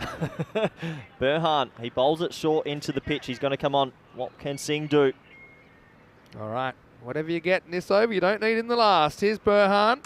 Well bowled. It's so high, they could probably get a single. Oh, that hurts ow. so much. Oh, he didn't even react. I felt that. Thing is, Oh, well, hold on. Where's he run here? I think he chooses a line. I don't think he ever actually changes his line, but I guess we'll have a look at where he runs. Why didn't he react? Didn't the ball just get thrown into his spine? I think it might have hit his bat. Okay. Let's have a look. So he chops it in. He doesn't really know where it is, to be honest. Oh, sort of. Yeah, I think you just got to give him the benefit there. There's a little bit of a wobble. I think benefit. Yeah. Move on. I thought the ball hit him in the back, but it looked like it hit his bat. Anyway, here's the contest. Vay's on strike. He nails it, and there's no one back there anyway. He's going to get 4. Yeah, probably didn't hit as hard as I first thought. But there's the boundary. Yeah, the ball before, what we were talking about is the modern interpretation of the obstruction rule. If you change your line with the intention of basically impeding a throw at the stumps, then you can be given out. That's what we're looking at. That one ends up going to the boundary. So, yeah, 2 boundaries and over, you probably do get your 13 out of it. Great finish here. Great finish on their hands. 10 to go, 21 required. Oh, he's caught up with that too, and that's going to hit us. That's Maximo! Heritage, well, they're 40%. I think after that, they could even be in the lead in this game. And Vikram, the captain, stepped up when it mattered the most. Well, I said a few overs ago, if he's there at the end, they're going to get there. He's a very talented player. He's 360, Vikram Vay. 15 of 9. For me, if they don't get him out, I don't see Cobra CC winning. This game has had more twists and turns than a ball of old rope. And this is the 9th. We say it all happens in the 9th. Oh, is there a nick on this? Oh! There is. He's gone. Little feather. Doesn't look happy for one reason or another, but I think there was a little scratch on that. We heard it in the effects mic, 92 for 6. And just when you think you know what's happening in this game, something changes, and that's the end of the Luxembourg club skipper. Yeah, bless the effects, Mike. We heard the little touch. Definitely a feather through to the keeper. Good decision from Joe, the umpire. And this game, another twist, another turn. Cobra CC right back in it. Yeah. And out of luck in the end, There was playing a- away from his body. Again, it's one of those kind of slightly less beautiful heaves that he's given us a view of. And There was a proper little, as it Yeah, went through, we heard it. seemed So, like it. yeah, game. Oh, what a game for game 2 of the Brilliant game. ACL. Hey, Luxembourg have always got a way of giving us the close ones. Are you feeling it yet? Yeah, for sure. I mean, I think with him at the crease, they were favourites. I never got to see if the percentages got over 50%. I think if it was, it's probably, or maybe dip back again. This is a genuine 50-50 from here. You've got new men at the crease. You've got bowlers trying to limit the scoring. This could go either way. And there it is. She's a 50-50, Vinny. Yeah, What a game. Was momentarily. Orsu, a pretty good guy for this situation. And he's just going to start with a single. Now, just a few comments I'm seeing coming in about whether obstruction or not. I will actually preface everything with saying there was no appeal. That I didn't hear any appeal. And also, people saying, did he change direction? I don't think you could hang him on that head with it. No. Let's move on. 14 off 7. Oh, they'll be nervous in there. Last ball of the 9th. Well, get some bat on it. Shot. That's in the gap. That's 4. Well, Heritage get closer. We've got a good old-fashioned toss-up with an over to go. Really handy boundary. Maybe a little bit late on that, but gets enough. It's 97 for 6 after 9. Oh. And that means that 10 runs are required for Heritage in this last over. Yeah, we've got a call cut on a Monday afternoon. And you'd imagine Matur, he's going to bowl it, Vinny. Well, his first over went for 9. Good signs if you're a Cobra CC fan. That's true. Well, that's good signs because for us as well, it would be a golden ball there. That is true, yes. And of course, if you want to know how the golden ball works, this is how it works. If it's a tie, 1 extra legal ball is bowled. And slight change to regulations from this tournament. It has to be someone that bowled in the last 2 overs. So it would either be Burhan that just bowled that, or whoever's going to bowl this last over. And it looks like it might be Osama Mohammed. Simple. Simple to understand the golden ball. Are they not If you going to Matur here? No, what? I can't believe that decision. He's only bowled 1 that went for 9. He has 1 for 9. They're not Actually, going... that's true. Osama Mohammed hasn't bowled in this innings yet at all. Wow, that's a surprise. Orsu is a guy, I saw him in the Valletta Cup do some pretty amazing things for the Luxembourg national team. Oh, a little bit of... Are they giving him the hurry up here, or? Well, they've got 10... well, they've The got thing 8 is, minutes. once they finish that 9th over, they've got as much time as they like, basically. So I'm not sure what that was about. Anyway. Yeah, I think you can. I think if you've gotten ahead, you can take time. I'm very surprised by the decision to go to Mohammed here, who hasn't bowled in the innings. I think Matur, with 1 for 9, should have been given the 10th. But hey, they've backed him in. Let's see if it pays off. All right. Both these teams desperate to get off to a winning start. 10 to win for Heritage. Starts with a ball that's kicked by the keeper. Chance, I think that would have been out. It's not, it's missed. And an opportunity goes begging. It'll be a bye snuck by a Luxembourg club, Heritage CC. Yeah, that's a cheeky little single. It's a bye taken. Still think you can probably scoop this up with your hands. You're in a better throwing position. You've got more time. You don't have to rush the throw so much. But I still think he was out. Oh boy, what a game. 9 off 5. The old Dolly Parton. Oh, grunted slower ball. Oh, I reckon that's lucky to get away with. I reckon this went over some of the line. Let's have a look at it on the replay. It was a big grunted slower ball. Oh, tight one. That's a I tight don't know one. if that's fully inside, but Batter didn't do himself any favours by backing away slightly. 9 off 4 now. Well, he got given the last over without bowling, and he delivered 2 dot balls to his figures. That's the other thing, that no one's seen him yet. Yeah, true. We know him pretty well on ECN, but wonder how much Heritage CC would If you know play a about miss Osama here, you're Mohammed. running no matter what in now, forcing a throw. Based on what you saw from the keeper kicking one, yeah. Well, unless it goes straight to him like that. So that hurts. And Osama Mohammed He's been asked to bowl as the sixth bowler here, and he's come up essentially with 3 dots. Well, sensational, isn't it? Oh, look, I'd be thinking mid-off up, third man back here. You just feel like there's an edge coming here. You really feel like it could fly. Gaurav Need a boundary. in the hot seat. 9 away, 3 to come. Need a boundary here. Oh, it's called wide this time, so it becomes 8. We got a good game, Vinny. One boundary here changes everything. 8 off 3. That one deviated a lot. Look at that go off the pitch. I'm seeing an edge for 4 or something like that coming here. David Skinner has a good question. Might not have time to get to, but I'll get back to you, David. All right, 8 to win. Oh, in the air. Huge moment. Huge. Oh, Osama didn't realise it's his. He's caught it somehow. Well, they looked around, and eventually Osama read the room and realised there's no one else going for it. He takes it. He looks annoyed, but I think he'll be thrilled with the result. And not only the wicket, but it saves a run, potentially 2. It's 99 for 7, 8 off 2 now. Well, the ball went straight to cover, and Hafiz Ullah said, I do not want to touch this. He said, I don't want the opportunity. Leave it to the bowler. And what a good catch that is, running to his left off his own bowling. He's actually delivered an outstanding last over here. And a crazy moment. It was straight at cover. Didn't want it. What a good catch that is from Mohammed. Holds onto it. You're right, Vinny. Saves a run, maybe saves 2. We're in a situation now, they've got to at least minimum get 1 run off this ball, and then a 6 could potentially take it to a gone ball. Gaurav Singh, unfortunately, 5 off 7 at the crescendo. Hurts, doesn't it? Yeah, it does. Even, you want kind of bat on balls a must, and maybe with the pace of the ball, you can get a boundary without trying that hard. Nanda. You can't have a dot here. Nanda, here's his chance to be a hero.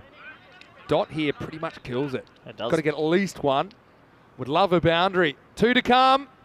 Shot. Oh, he gets 6. Oh! Yeah, he does get 6. Maximo. Well, what a catch to the ball before, but be careful because no good deed goes unpunished. And the next ball is uppercut with the wind. Wow, what huge a shot. momentum swing. They don't get any bigger. What a shot. He hits it for 6, and now we've got chaos. We are close to a golden ball. There's the DJ. He's loving it. 1 run for a golden ball, 2 for a win. Oh, early tingle. We're getting a golden and ball. Andrew Ryan, I'm sure he's watching our other member of the commentary team. He'll be here later in the week. He's particularly interested in this one. Play so and miss. 1 to tie it, 2 to win. Got to go for the 2 no matter what. But number 1, you got to hit it. And if you don't hit it, you got to run anyway. Here we go. Last ball coming up. Oh, for the game. Oh, he's going to be a golden ball. Oh, it's a golden ball. Watch the ball. It's the ball. It's going to be a golden ball. I can't believe we got a golden ball. Oh, my word. Well, the keeper took forever and a day. He's demolished the stumps. But the batter, he knew exactly what he had to do. He had to run, had to put the head down. And the keeper... He is safe, right? He got safe? Yeah, we'll check it for sure, but I'm sure he's safe. Look at this. Keeper, Why didn't he throw it? Paralysed by choice. He thinks he can win this race. He's in by about half a metre, I think, He's got in the to end. throw it. And yeah, probably the play was to throw it straight to the bowler. But we got a golden ball in our hands, Well, folks. shake my hand, Vinny. It's a golden ball on day 1 of ECL 2024. And can you believe it? Now, will they change the batting lineup? What can you do here, Vinny? Give me your options. What can you do? Well, here's the thing. It has to be faced by someone that's not out. And so, typically you go with the batters at the crease. So you got Nanda, who missed that last ball, but he hit 6 the ball before versus also who's 1 off 2. And you were saying the bolt. So you've got 2 options to bowl. So you've got Mohammed Burhan who bowled the 9th, or you've got Osama Mohammed who bowled the 10th. I've got a feeling they'll stick with Osama Mohammed, considering how good that last over was. Oh wow! And you start looking at little margins of everything, but that's the beauty of ECN cricket. And oh boy, we've got golden ball 54 I called on the tingle. opening morning. I called it 7 overs ago. This is great. What a great way to start day 1 of ECL 2024. Oh, do you think we called this quite early? It had that golden ball feel. Do you think the keeper just didn't throw it there? Yeah, I mean, he had options. He could have thrown straight back to the bowler and made it his problem. I mean, it's not like the striker got a good jump I think you had to go other end Here we or go. throw it straight away. If you miss, then you can get the bowler to back it up anyway. Here we go. So let me just explain this one more time. You saw it there a second ago. It cannot be a tie after this ball. So if it's 2 or more, Heritage CC win. And don't forget, both these teams playing their first ever ECL match. And yeah, if Heritage fail to get the 2 off this ball, if it's only 1, or obviously if there's no run scored, then Cobras will win. Topsy-turvy stuff. You'll only ever see this kind of action on the European Cricket Network. What a And great they have way. stuck with Osama. Yep. And Urisu is going to face, he probably would have been my choice. I feel like he's less likely to miss one. Yep, He agreed. hits a lot of balls, and they're both pretty quick. Okay, so Golden Ball 54 live from the Costa del Sol on opening day of ECL 24. Game's on a knife edge. 50-50 contest, and here it is. And he's going to win. He's going to get the ball away and edge, and it's victory for Heritage CC. Oh, Lux of Fortune. They snuck there by a step the ball before, and Orsu is going to get the little edge away for 4. Golden Ball 54 goes to the batters. The batters strike back. Heartbreak for the Cobras, but Heritage off to a winning start. Oh, what a win. What a game of cricket to start us on a Monday. ECL, our 4th edition. And, well, it's a low-scoring thriller that goes to a Golden Ball. He gets a bit of bat on it, and they steal the win back. Heritage CC, they've done their team proud, their club proud, their country proud, and what a good advertisement for T10 cricket, Vinny. Wow, it had a bit of everything, didn't it? I mean, both teams made some mistakes. You probably expect that on an opening day of European Cricket League. None of these teams in Group A have been to the big dance before. But Luxembourg team, or it wasn't the same team, but the same country that brought us our first ever ECL Golden Ball. Our first Golden Ball at the Cartama Oval. They bring us another one. Cobras, look, there's plenty of positives to take out of that game. I know they'll be frustrated, but they also know they probably underperformed compared to how well I've seen them play before. So, well done by everyone concerned there. But you see Vikram, he's pretty excited. Why not? And a lot of backslapping there for Heritage CC, and I'm sure the Luxembourg viewers, they'll be thrilled with the result.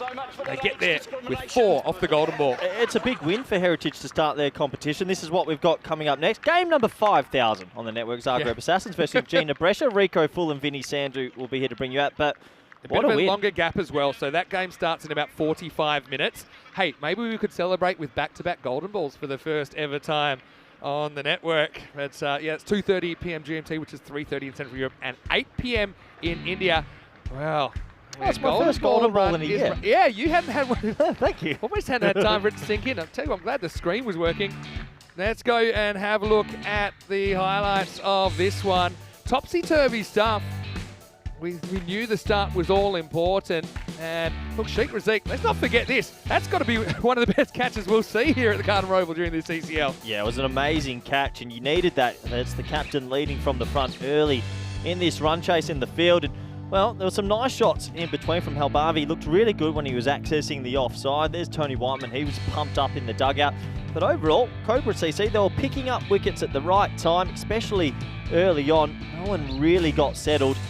And while they were taking those wickets, this is when we started to discuss. This has the feeling of being a bit of a classic, a close finish. And little did we know it would turn out to be a Golden Ball. What a Tell game you of something, cricket. a lot of our Luxembourg viewers are getting into the supercomputer saying, hey, Yeah, why did fair you enough. undervalue us? Why would you have us down at 10%? Especially with someone like Vikram Beach there. That was maybe a bit of a fortunate one for Summer, stuck in the right Duke as he took it going to the ground. But look, it's very ECN match, that one. It had plenty of those momentum shifts as Barker going for a golden. He went off, and I suppose he didn't waste any balls. That was the thing. We knew the importance of some of the more experienced players. Whiteman, you look back, he at least got something out of his innings, 4 and a 6 for him. Yeah, he was pretty fired up with his regulation push-ups. But Vikram was very important too, because after Whiteman left, Vikram had to step things up, and he certainly did. Got them close, but he couldn't get them all the way over the line in the end. No, he couldn't. I thought Jacob bowled really well. He's probably the pick of the Cobra CC lineup for a team that ended up losing. And, well, Vikram Vey hit the boundaries at the right time in the 9th, got him right down to the wire. He was dismissed with a feather through, and then it got to the last over, this was a little bit of a mini controversial moment. A few people asking for obstructing field, but I thought that was okay. He wasn't deviating too much. I think he liked the idea of deviating, but didn't have time because the ball already nailed his bat. Correct. But look, in the end, that was a big moment, wasn't it? As Vikram got a little feather on that, and he was frustrated. And let's not forget this. I mean, that essentially forces the game to a golden ball because that could have been 1 or 2 runs otherwise. Yeah, you know, it's something we didn't show. This is Nandya hitting 6, but when the keeper, Nain, missed the stumps once, I think he lost the confidence to throw it again. Because off the last ball, he should have thrown it. Yeah. He opted not to. This is that last ball. I mean, if he throws it and he directs it, they win. Yeah, he probably thinks most of the time you're going to beat the batter, but the probably exception is that non-striker was off with the pitch. He was off. So, well, tweaking the moustache for good luck, but he was fresh out of luck, wasn't he? Flew away off the edge. Golden ball 54. It's one for the batters. The batters are back here. And Heritage CC, mixture of elation and relief as they open their account. 3 points. Look, Cobras still take a point out of the game. But, well, we love to keep track of the golden balls, don't we, on the European Cricket Network. Cobras getting around themselves as well. Like to see that. But very exciting when we go back to golden ball Andrew 0. On the Ryan. opening day as well. Andrew Ryan, you lucky man. Oh, you are so lucky. Anyway, 0 matches since the golden ball with match 5,000. Seems just right that we cleanse the palate as we look at the scorecard. 106 forced to tie in the end. Halbavi with 28 early on. Vikram Vich with 36 off 17. Whiteman with 13. And it was Nanda, a very important 6 to get them close. And then the 4 off the golden ball. And we pour us to the hero. Some really good performers there. I mean, Jacob had an outstanding game for the Cobras, 3 for 11. From what I saw as well, Osama Muhammad, he's a bowling option. I'd be surprised if they don't bowl him more. That last over, he's unlucky. It was a very good last over. Yeah, that's true. But in the end, despite some help, Burhan with a couple of wickets in there as well. Osama Muhammad couldn't quite get his team over the line. Thriller on opening day, 106. We'll take a bit of a longer break this time, back in about 35 minutes with the third game, and it'll be the Zagreb Assassins from Croatia making their first appearance in the tournament, taking on Gina Brescia. Vinny Sandu here, Mr. Maximo. Corey Rucker's with me. Well, that's 4999. Rico Full will be back with me for game 5000 when we return to Spain for more European Cricket League.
The European Cricket League is proudly brought to you by Dream 11, HCL Software, La Junta de Andalucía, Paramatch and Norcane.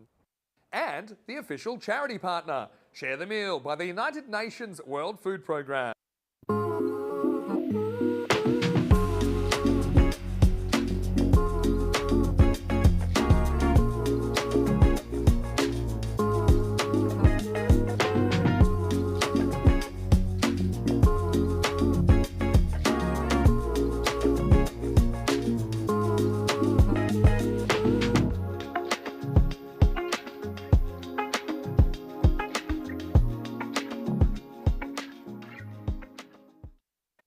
Hello and welcome back to the Cartama Oval, first day of ECL 24.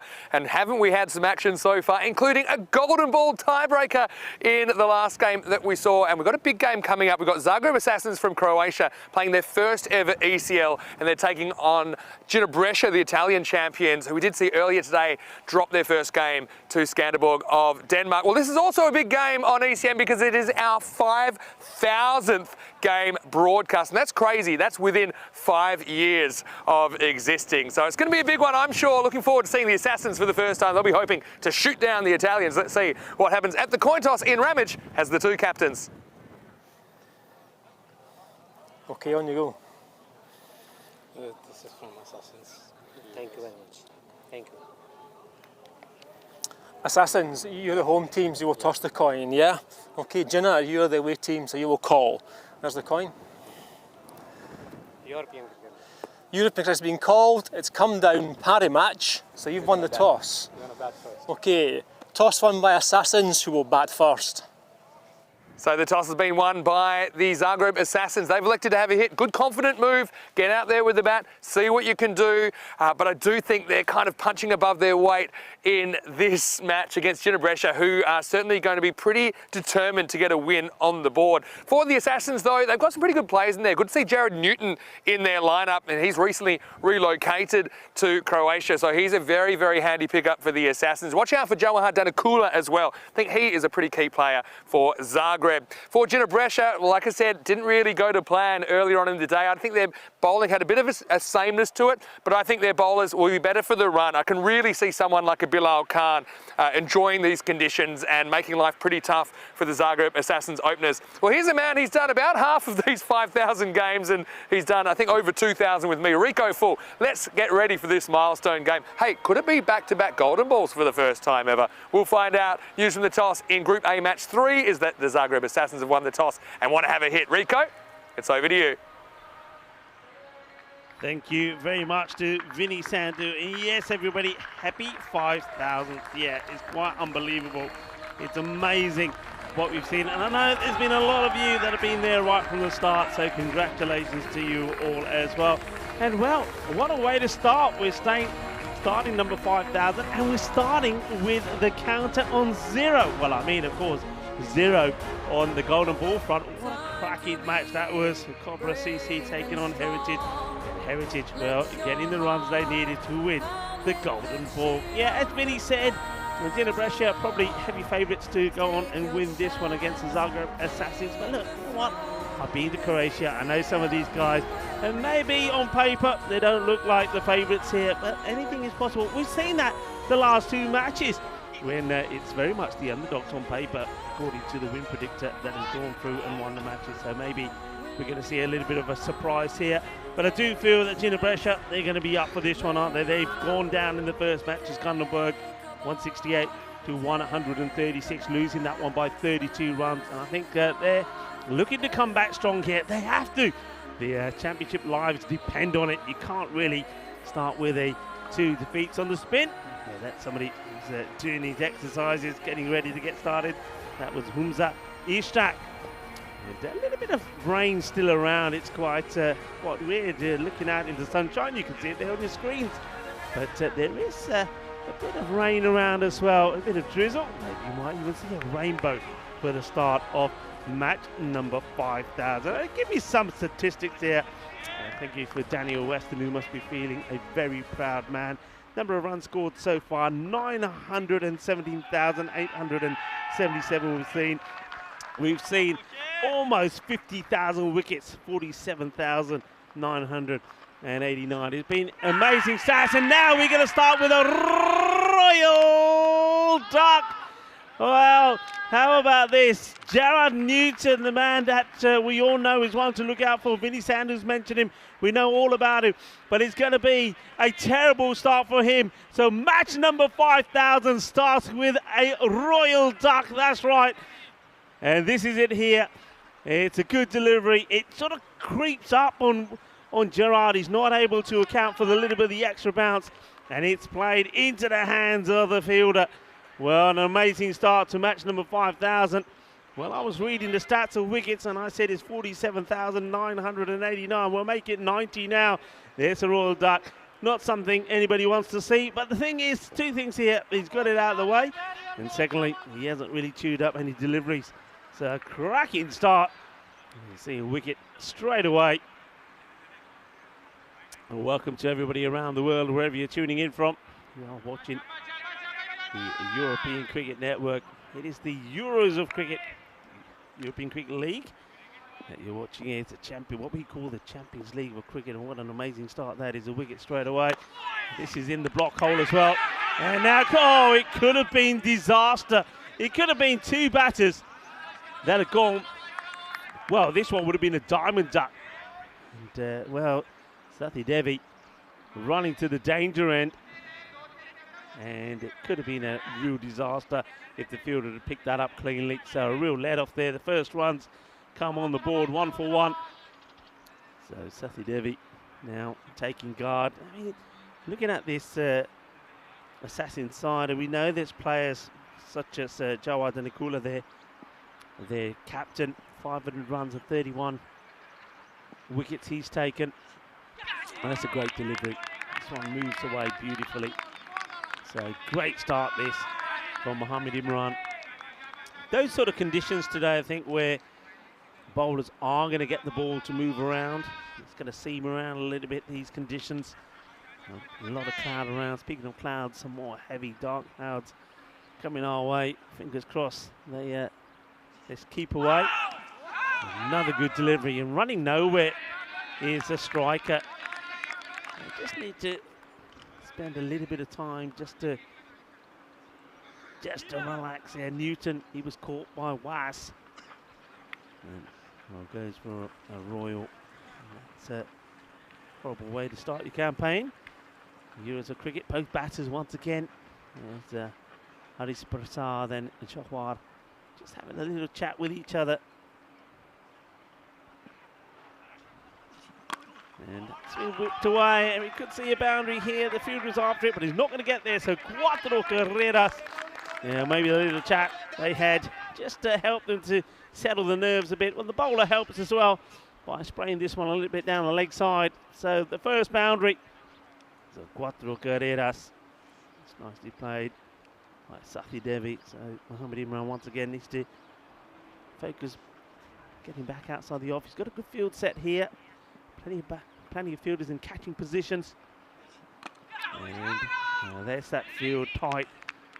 And that's Ishtak, who we saw earlier doing some stretching. But a good over, especially if you're supporting the Italians, the Italian giants, Gina Brescia. Only 5 come off that one, so 5 for 1. And of course, the big news is the wicket that was taken there, Newton. Now, these are some of the teams that we're going to see with all the groups. Really getting exciting. Remember, we see 2 groups per week, so Group A at the moment in action, and starting on Thursday will be Group B. Starting with me now, back from a golden ball. Well, I told you, Vinny, wear my golden shirt, and the golden ball will happen, and it did happen. I hate to be technical. I have to correct you slightly. Won't you see 2 groups a week? You'll see 2.33 groups a week. Yeah, because we're going action. 7 days a week, right? So, yeah, it used to be we'd have the Sunday off. Who needs the Sunday off? Anyway, Danakula faces up. And Jana Favasa is going to get driven through the offside. That's a cracking shot from Danakula to get his first boundary in his ECL adventure. Was is a really good swing bowler. We see him bend the ball a lot. This one doesn't really come in that much. And Danakula finds the gap. Yeah, he really did impress when I was in Croatia. I mean, captained the team well, and he played some fantastic shots. I mean, over 500 runs, as I mentioned, and 31 wickets. So he's in good form here. It's a good start from him. Next one, just next inside the tram line. Yeah, that's where you want to be. Just get that ball, just sneak it in. I have to say, I'm talking about sneak the ball in. I'm talking sneakers. The sneakers from Gina Brescia, I mean, they must have got a good bargain here. They must have got a good deal. I mean, I've seen teams colour coordinated, but with all the shoes here, I mean, just look at that. I mean, you need your shades just to watch them out there. Actually, I've just spotted this one. This one, they obviously didn't have his shoe size. Yes, but I mean, sometimes you might have your favourites. Sometimes it's nice to go against the grain. Who's that? Who is that? It's just nice because it means that I won't have necessarily the brightest shoes out of everybody. Is that the captain himself? Is it the captain, the only man who's got the white pumps on? I'll have to double check for you. This has got him reaching, and Kula won't be able to catch up with it. And to clarify, it is Hashmi at the other end. And he's also a very, very good keeper, Rashid Hashmi. We've been to both of these places. Zagreb Assassins from Croatia. We were there, I think, in November, so it hasn't been that long, about 3 months. We've seen Brescia in the ECS plenty of times. Goes after this, but Vas, he's not really hooping it big time, but he's doing just enough at the moment. Say a quick hello to everyone. And look, it is our 5,000th game. It's a milestone game. A few people in the Superfan chat as well might want to share some experiences of some of their favourite moments. Corey asked me point blank, what's your most memorable game? Just, it's been a few. Top of my head. Oh, nice shot, straight down the ground, beats the mid off. That'll run into the rope for 4. Sudana Kula punching back, finishes the second with a boundary, 13 for 1 after 2. Yeah, nice looking shot, isn't it? Beautifully played. Yeah, Vinny, happy 5,000. And of course, I know that you've probably done more matches than any of us. And not quite 5,000 though. No, I've done over 3. Actually, that's one of my most memorable matches, my 3,000th, the ECS final in Barcelona last year between Paco Care and the Jags. We've just come from Barcelona as well. The one that came into my head was Albi Zalmi. Albi Zalmi in the Group D final in ECL 22. Quick look at the ladder. So Skanderborg had a really impressive start. We'll see them in the next game against the Cobras. Nice to see every team that's played so far at least picking up the 1 point. But of course, it's a pretty crazy schedule with just 2 days of group matches before we head into finals day on Wednesday, on the 3rd day of the group. So yeah, some of my memorables, Albi's Army coming from 4th in the group, just the amount of the kids that were watching, dancing on tables, so excited. How about you? You must have some matches that stick out.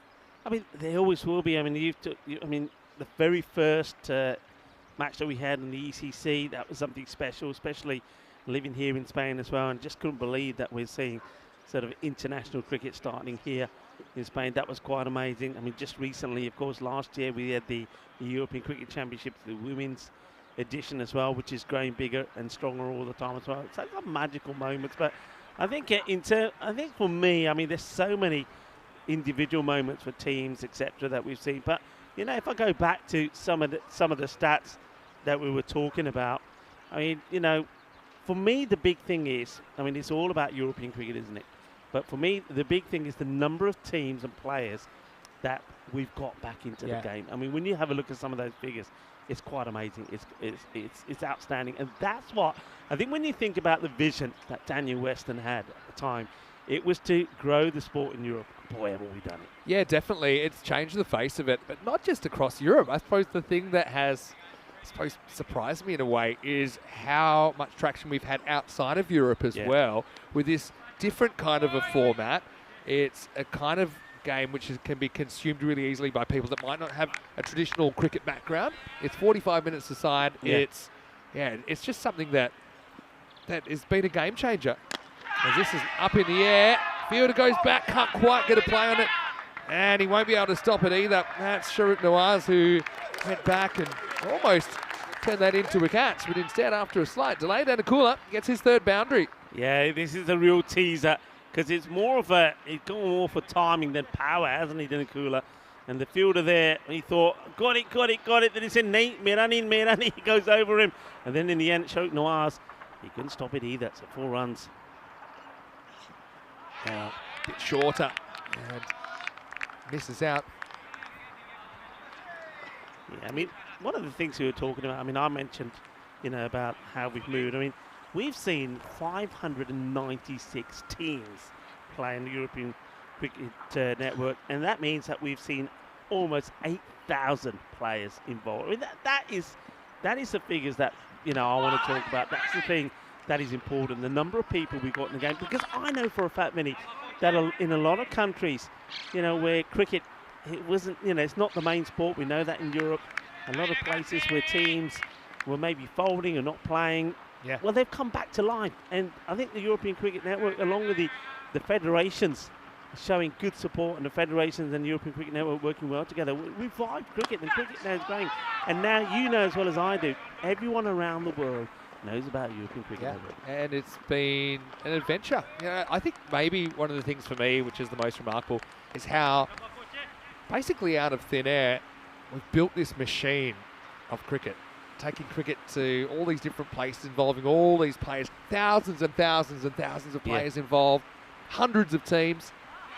Step away and miss from Danakula this time. But I think that for me is the most special thing, and connecting people that otherwise would never have come together. And the fact that the ECL really sums it up, where you have these clubs from different countries playing each other. And look, I think the next thing is this format. It's going to break out outside Europe. Yeah. You know, I just see it happening. And step away and miss again. Apologies at the moment, don't have the graphics on the screen, but I can tell you it's the end of the second over, and it's 9 for 1 after 2. Pardon me, after that, I think it will be the end of the third over, so we'll give you that pretty shortly. But what I can tell you is in this game, big wicket was Newton going first ball. Yeah. You can't really overstate the importance of that for the Assassins. And look, cricket in Croatia, it's probably not as big as some other places. A lot of people working really hard to make it work. Croatia is quite a special series that we do because it involves multiple countries. So we've had a Serbian side play in Croatia. We've had the Slovenian side, Ljubljana, who actually will be part of this tournament, play in it as well. All right, here we go with over number 4. And it's going to start with a blast. Well, that's a shot. Maximo! Well, they need something, don't they? Zagreb Assassins, no pressure on them. I think they can go, they can play with freedom, see what they can make happen. In their first attempt at the Field of Dreams, Ruxar Ahmed comes on, and a bit of deja vu. Once again, his first ball's hit out of the ground. Yeah, well, he's been absolutely mullered here. He goes, it's too short down leg side. And Hashim says, thank you very much. Well, there's Ruxar, the man who didn't get the shoes. He's the only man who's got the white pumps on. Maybe he's got the captain shoes on, but anyway, hasn't started well. Hits it on the up. That's a bit of a task for the field, and that's going to be 4 as well, despite the best efforts of Shabazz Masood out there. So the Assassins, I love the way they're being aggressive, and they know they're going to need a bunch of runs, but they're not sitting on their hands, despite dealing with a level of bowling that, to be honest, I don't think you ever see it in Croatia. Yeah, we saw a shot there of some big figures in cricket in Croatia. So Zenko Vedran there, what a proud moment it is for him as well. Somebody who works hard, not just for his team here, but also for the national side and the women's cricket as well. When we were there in Croatia, we saw the women's being introduced to the game as well. So, you know, seeing ambassadors for the sport, seeing the sport develop and grow in their country, what a proud moment it is for them and all the players to be here at the Cartama Oval and representing their country in this Champions League of cricket. Keeper coming up now. So they just want to unsettle the batter. And, a pretty good job here, like I said, at the moment. Yeah, great keeping. They're going to have a look at this. Is the foot up in the air here, Vinny? This is an interesting one. It's sharp work again. We know the keeping of Ruxar Ahmed. I mean, he's sharp, but where's the foot? You can trust the bounce. I don't know. I didn't suspect he raised it, but we're about to find out. I think he's just back. It's a great effort. He just manages to get the toe down. That's excellent work. Good work from Spring Media as well, our production partners, but that's a great bit of work. Sensational keeping. Haven't we seen some good keeping this morning? I thought Taranjit was brilliant. Does this toe ever go up? Yeah, I think it did. Yeah, it does go up. I mean, the whole foot. I mean, watch this. and he just manages to get it back in time. Can't really be much quicker than that either. So Hashmi survives. Keepers hate getting stumped by the other keeper. I can tell you that from experience. Short, pulled away, finds a bit of space. And just get a single. Again, apologies. The score is down at the moment. But get that back to you as soon as possible. Don't the Assassins look fantastic? Yeah, I love the Assassins logo. It's very menacing. And the new kits are same with the Ginebrescia kit there. A little edge, that's going to go for 4. The luck's a fortune for Danakula this time. Not as convincing as other boundaries, but he does get 4, brings him into the 30s. They all count. Hay suerte ahí por el capitán de Assassins, Cuatro más.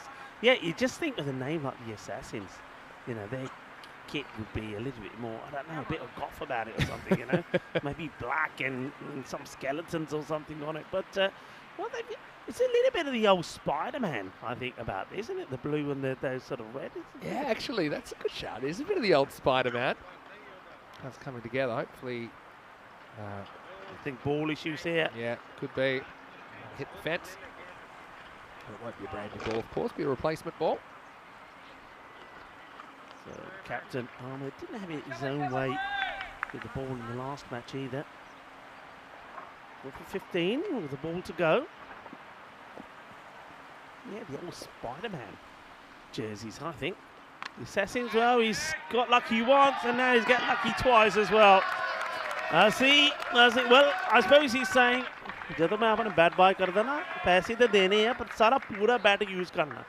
You pay for every part of that bat, you might as well use every part as well." That's what he's thinking, and he does. So, Danakula gets another edge. It will go to the boundary. The score moves along nicely, 37 for 1 at the end of that, the 4th over. And that over, pretty expensive one.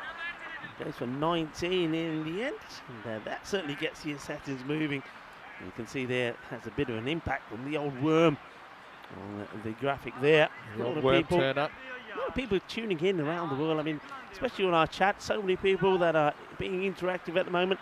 Loving you all on there, and a very, very good afternoon to you all. Yeah, very, very good afternoon, or good morning. Some of our North American viewers, we haven't hit noon just yet, but we have got viewers all around the world and various broadcast partners. There's Jared Newton. He's got the look of a man that found his innings get cut a little bit short. Just the 1 ball face. Anyway, it's just the start. The Assassins, for them, I think it'd be a win if they could make the 4. Yeah, and then you never know. 1 or 2 of your big players hit their straps. Oh, that's a pretty good shot. That's a really good shot. Well, the fielder had crept in a little bit there. Masood, I bet he regrets it because that one flies over his head for 6. Maximo.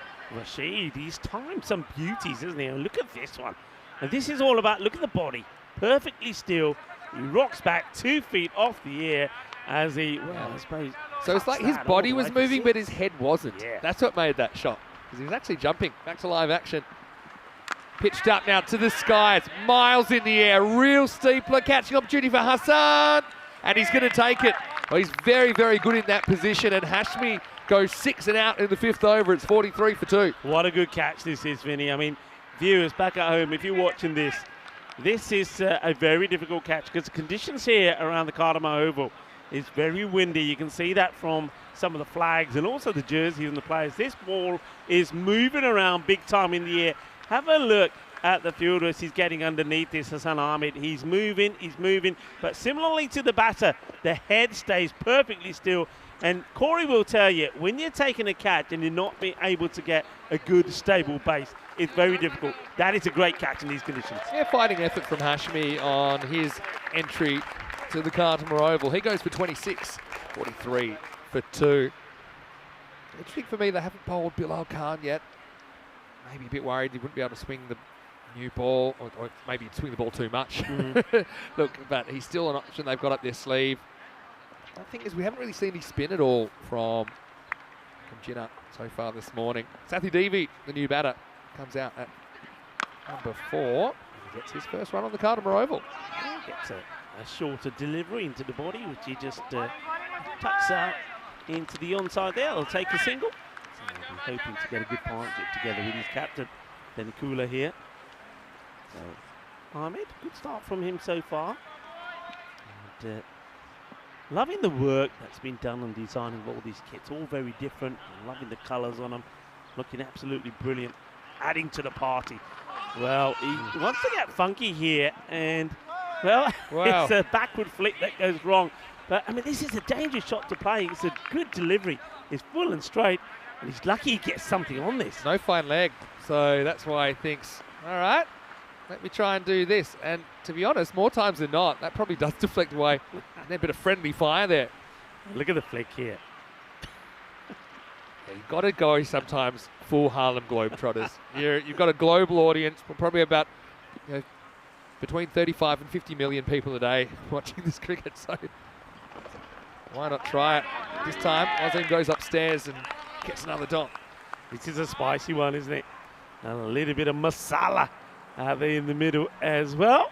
It's a quick delivery from Mohammed. Had a few questions from the viewers as well. One is just to highlight when there's some imported players. Of course, every team is allowed 2 wildcards. I haven't seen anyone come from outside the country yet.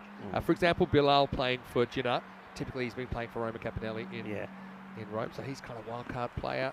Newton hasn't played too much for the Assassins, but he is Croatian. This is a wide down leg side. Yeah, we'll keep you up to date with that. And also Zishan, who's watching from Malta. Of course, Zishan will be leading Gozo Zalmi in Group E. He wants to know what our favourite kit is so far. And this is something that I don't want to enter because they're all magnificent, these kits. You can't pick a boring one. Yeah, What do you like? Well, we haven't seen them all yet, so we're going to wait a bit. True. But let's just say, it's slow to be attempted, ends up a bit of a full toss, but that's going to be just a single. So at the halfway point, it's very similar to the match that went all the way to a golden ball, again at around 10 and over here.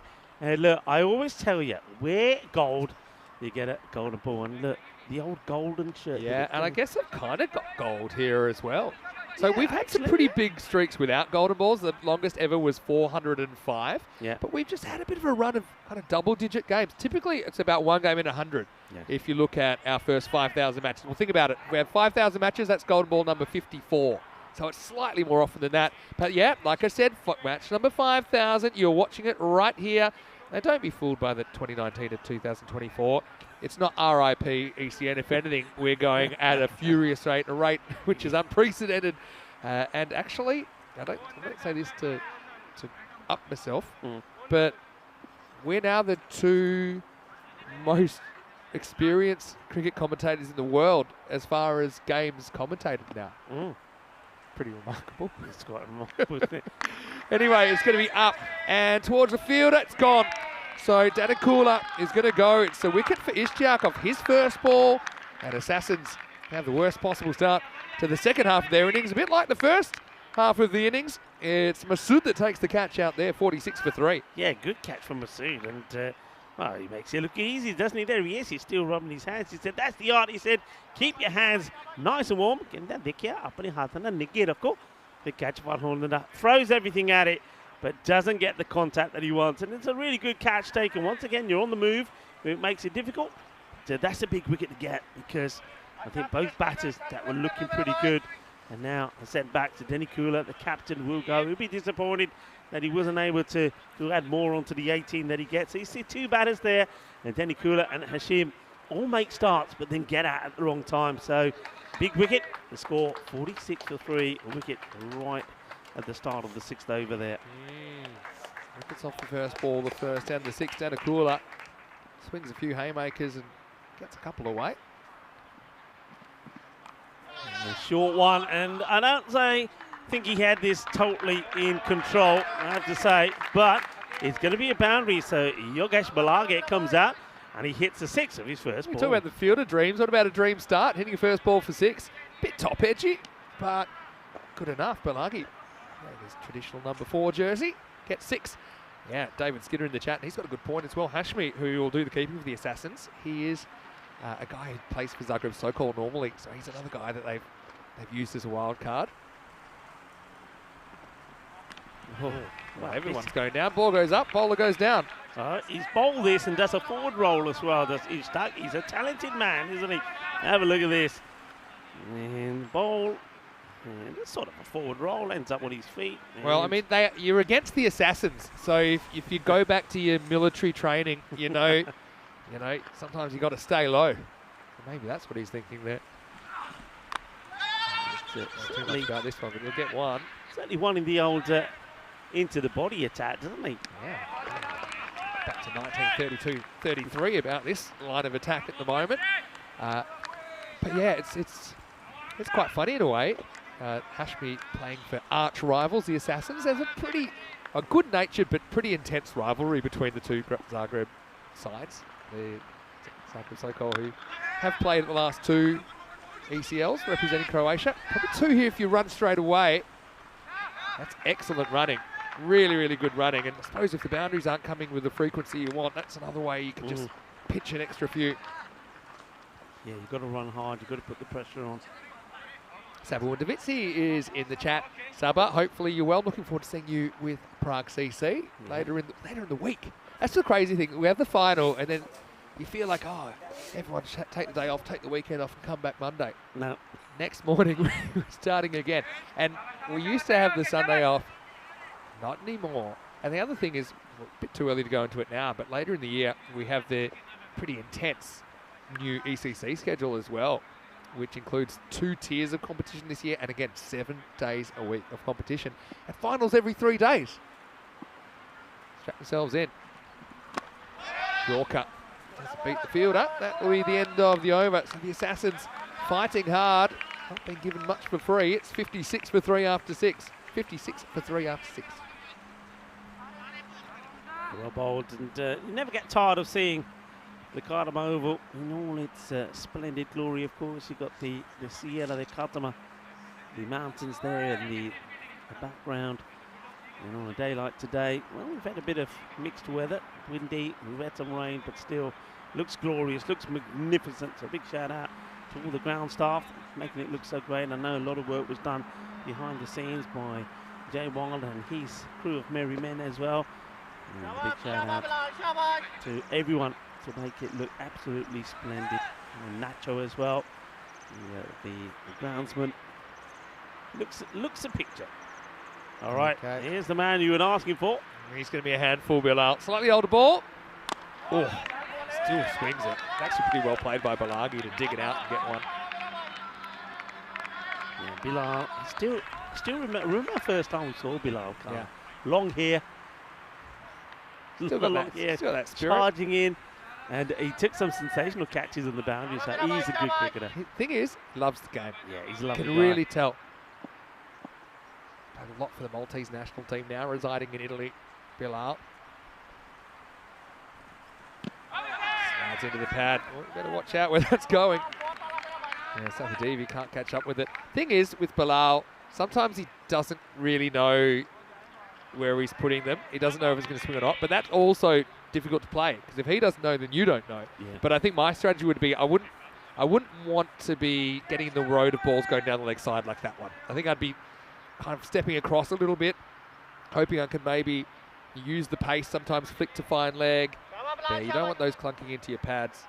And the thing is, if you do get your pads in front of your stumps, you're going to be a bit of a candidate for LBW. This is the one that doesn't really swing. Sounded like a bit of a broken bat single there, if I'm honest. But another run to the total. Yeah, it's a good over so far from Bilal. He's bunning with a bit of pace. He's looking to get the ball full and right into the block hole. And that one there just held it back slightly, and that's why there's a miscue there from the batter. So using all of its experience and intelligence. I think he's due for a peach. He got him. He's French cut it and flicked the stumps. He's bowled. And well, if he hadn't have hit it, it would have been bowled anyway, but it would have been more violent. As it is, Balaga gets a piece of it, but it gets a piece of the stump as well. Bilal breaks through, and it's 58 for 4. Well, that's that pitch you were after, Vinny, and he delivers full and straight. And that's the reward of that, you see. He's got a plan. I want it full, I want it straight, and that's exactly what he does.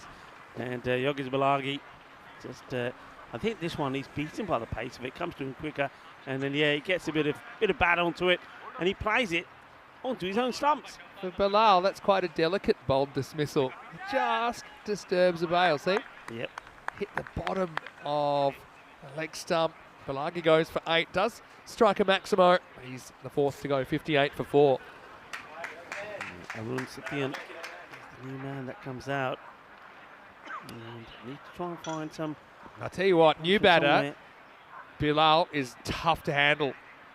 Not far away. Just going, oh, he just had his bat back in. It's worth having a look at again, Vinny. It's worth having a look at again. The umpires are going upstais at the third umpire. I think he plonks the bat back in just in time. Well, I hope he does. Otherwise, this is going to be an egg on your face moment. Let's have a look. Keep it eye on it here. He's out. Gone. You got to be joking. He's That's gone, lazy batting. He's going to be gone for a golden. And camera doesn't lie. Bilal is going to get this. And it's really, it's about as bad as it gets. Poor Sathian, he's going to go for a golden duck.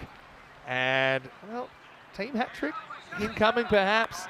Bilal's hard to deal with in the first place, but that doesn't help. Basic error, 58 for 5. I mean, do you think he's going for a run here? I mean, what's he thinking? I mean, normally when you get hit on the pads, you take a couple of steps to prove how relaxed you are about the LBW appeal, but he doesn't get back. No, he puts the bat down outside of the crease, then lifts it up again. If he slid it in, he would have been all right, but yeah, that's in the air. Does he ever actually go back? I don't think he actually gets back ever. He puts the bat, he's got his back to the action. That doesn't help. It's a weird one. I don't think he ever gets the bat down inside the crease. Not inside, but outside, then it's in the air. It would have been an interesting one if he'd already put it down in the crease. He's probably all right because he's kind of running or diving for his crease. Depends what your definition of running is. Anyway, Vincent with a backwards drive to get him going. And Nigel's a bit of a cult figure, actually. Yes. And it's nice to see him out here at the Cartama Oval. He'll retain the strike. End of 7. Good over by Bilal. Takes 1 for 3. 59 for 5 after 7. And let's have a bit of a look at what's coming up. And we've got plenty of cricket coming up. No Sabu Ndavitsi has just tuned in from Czechia. That's on the schedule as well. End of June. And what we love, I suppose, about European Cricket Network is not just the marquee events here, which get a lot of global attention, but it's kind of the grassroots stuff as well. And we'll be off to Portugal pretty much straight after this tournament finishes in March. Yeah, we will in Portugal, of course. Something new there as well for everybody to keep an eye on, the Western Shield. Yeah, which is going to be the British and Irish Knights versus Team Europe. Nikolai Darmgard, part of the Team Europe squad. He's already made an impact this morning. Anyway, time for over number 8, and it's going to be Ishtiaq to bowl his second over. Starts with a dot. Yeah, so it's all very much going the way of Gina Brescia here, looking to bounce back. Remember, they did lose match number 1 of the European Cricket League earlier today. Let's see if they can get, I was about to say get all the points here, and the thing is, if they keep this pretty tight the way they are at the moment here, they could take all the 7 points overs if they can chase in 7 overs. And you got to think, what's an average run rate for them? Probably they'd be hoping it's 13 or 14. Let's say 14. So 14-7 is 98. So keep it double digits. I think they'll be pretty confident. The old one-hand shot, and it flies out of the ground. Maximo! Well, we saw Mohamed Baba for Spain with the one-hand Maximos. Well, Sathi Devi gets the right of reply. What a shot. Yeah, well, Sathi Devi, he's not quite where he wants to be with it, so that's why the one hand comes off. The balance is not right, but I tell you what, if he can hit it like this one hand, who knows what he can do with two. Look, he's got no idea about this at all. Sometimes it comes off like after the impact. It genuinely comes off before he swings it. Anyway, all's well that ends well. Now he's going to get another one flying down and gone. So it's going to be 6 and out for Sathi Devi. Ishtiaq bites back. I thought that might fly out of the ground as well, but it'll be another wicket on the board. And this time it's Hari Prasad Sathi Devi gone for 10 at 66 for 6. Yeah, good catch there taken by Bilal. I've seen him take many a catch. I was saying that to you before. He doesn't drop them, keeps his eye on it, and look, the perfect landing, stays inside the rope. It says, yeah, you're a goner. The smile tells the story. I'll tell you who's not smiling, the batter or the likes of the Zagreb Assassins, because at the moment, well, they're not doing that great. They're losing wickets pretty quickly. And one of the best, pardon me, Rico, one of the best moustaches that we'll see in the competition. There's not a hair out of place there on Hari. But, hey, pretty good awareness from Bilal there. Yeah. Knew he had a bit of room to work with, kind of sticks the landing, didn't panic. We've seen some misjudgments today. Awasti comes out, getting to the bottom of this order. Not a bad shot, though, to get him going. I think about 2 here, but I think it's a risky one to take on at this stage. They'll be happy with the single. Okay, so back to Vincent, very popular figure. Sam Houghton said there won't be any issues next year when split qualify from Croatia. Well, only Sam. I think he's even popped up for the national team on occasion. Swing and a miss here. As Ishtiaq bowls a pretty good spell. He finishes 2 for 18, and the Assassins 67 for 6. Yeah, it's not quite happening, is it? So swing there from Vincent trying to get the ball away. They need boundaries here now because I think they probably do realise that if they don't get this to over that 100 score, I think it leaves the door open for Gina Brescia to pick up all the points we're to be looking to do. The battle for the Assassins is to be competitive, and that might mean, grabbing points in games that they might not be able to win. I'm not going to write them off completely yet, but I think we know there's a little bit of a gap between where these two teams are at. 67 for 6. Rizwan to have a bowl, so we'll see some slower stuff for the first time from Gina Brescia here. Gina Brescia, if you just joined us, they're one of the teams that have qualified before for an ECL, but it was one that the ECLs that had to be cancelled because of the pandemic, so they're making their first appearance today. Oh, that could be gone, I think it is. It's gone. I mean, I would have to say it's probably not the best ball that Rizwan's ever bowled, but the batter, I think he's playing as well. I've only got one question is, does he stay behind the stumps until the ball passes? Because there was a sweep job.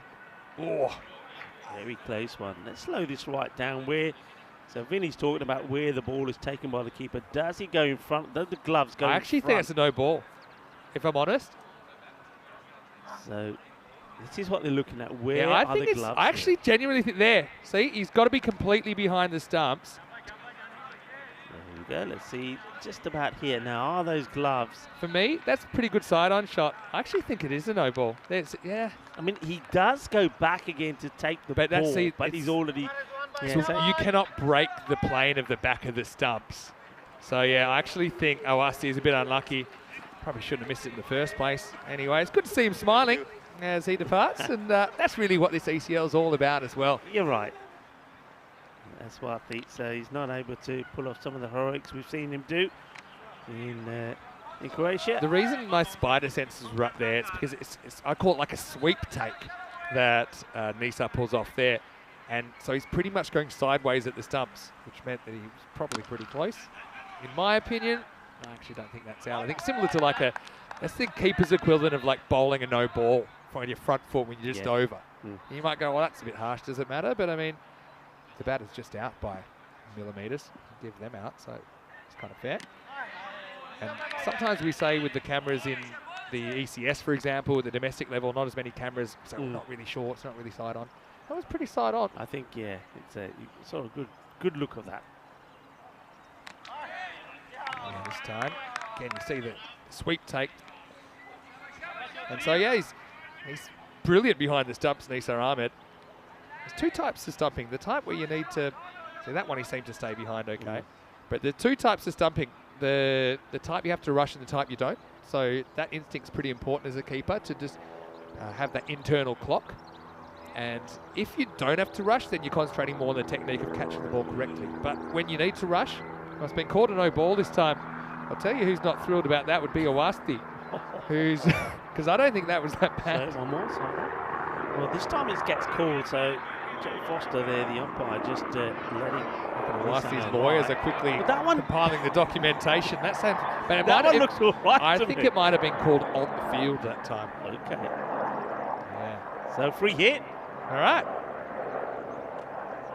Well, that's can't be going to out waste a bit of time. He's asking a question, but he can't be out. Is he saying sorry there? No, he's asking. He's appealing, and now he realises. He's saying it's a hand-up apology. If you could see his face, he'd be smiling, thinking, oh, I've looked a bit silly here. He's actually going for the appeal, and if it was a legal delivery, he probably would have had him. You can't untrain yourself for this as a keeper. So, yeah. You can't be stumped off a free hit. You could be run out, and there is a difference. So, because he's not attempting a run there. He's actually fine as long as he then seeks to regain his ground, which he does now. Fits at 2 off 7, putting in a shift. Now, a bit of an attacking shot. Well, his score will increase by 1, and that'll be the end of 9. Zagreb Assassins 70 for 7 after 9. Can they get a big finish in here? Magical over will serve him well. A pat on the back for Rizwan. Watch out for him with the bat as well. He really did click. One of the few batters that did. 40 not out of 14. And it was only him and Hassan Ahmed who made 25 or 14 that really got any real runs on the board against Gunderberg. But gets a good over in there. So just, I think that's it. It's nice to be able to just change it up. And that's what Rizwan was able to do.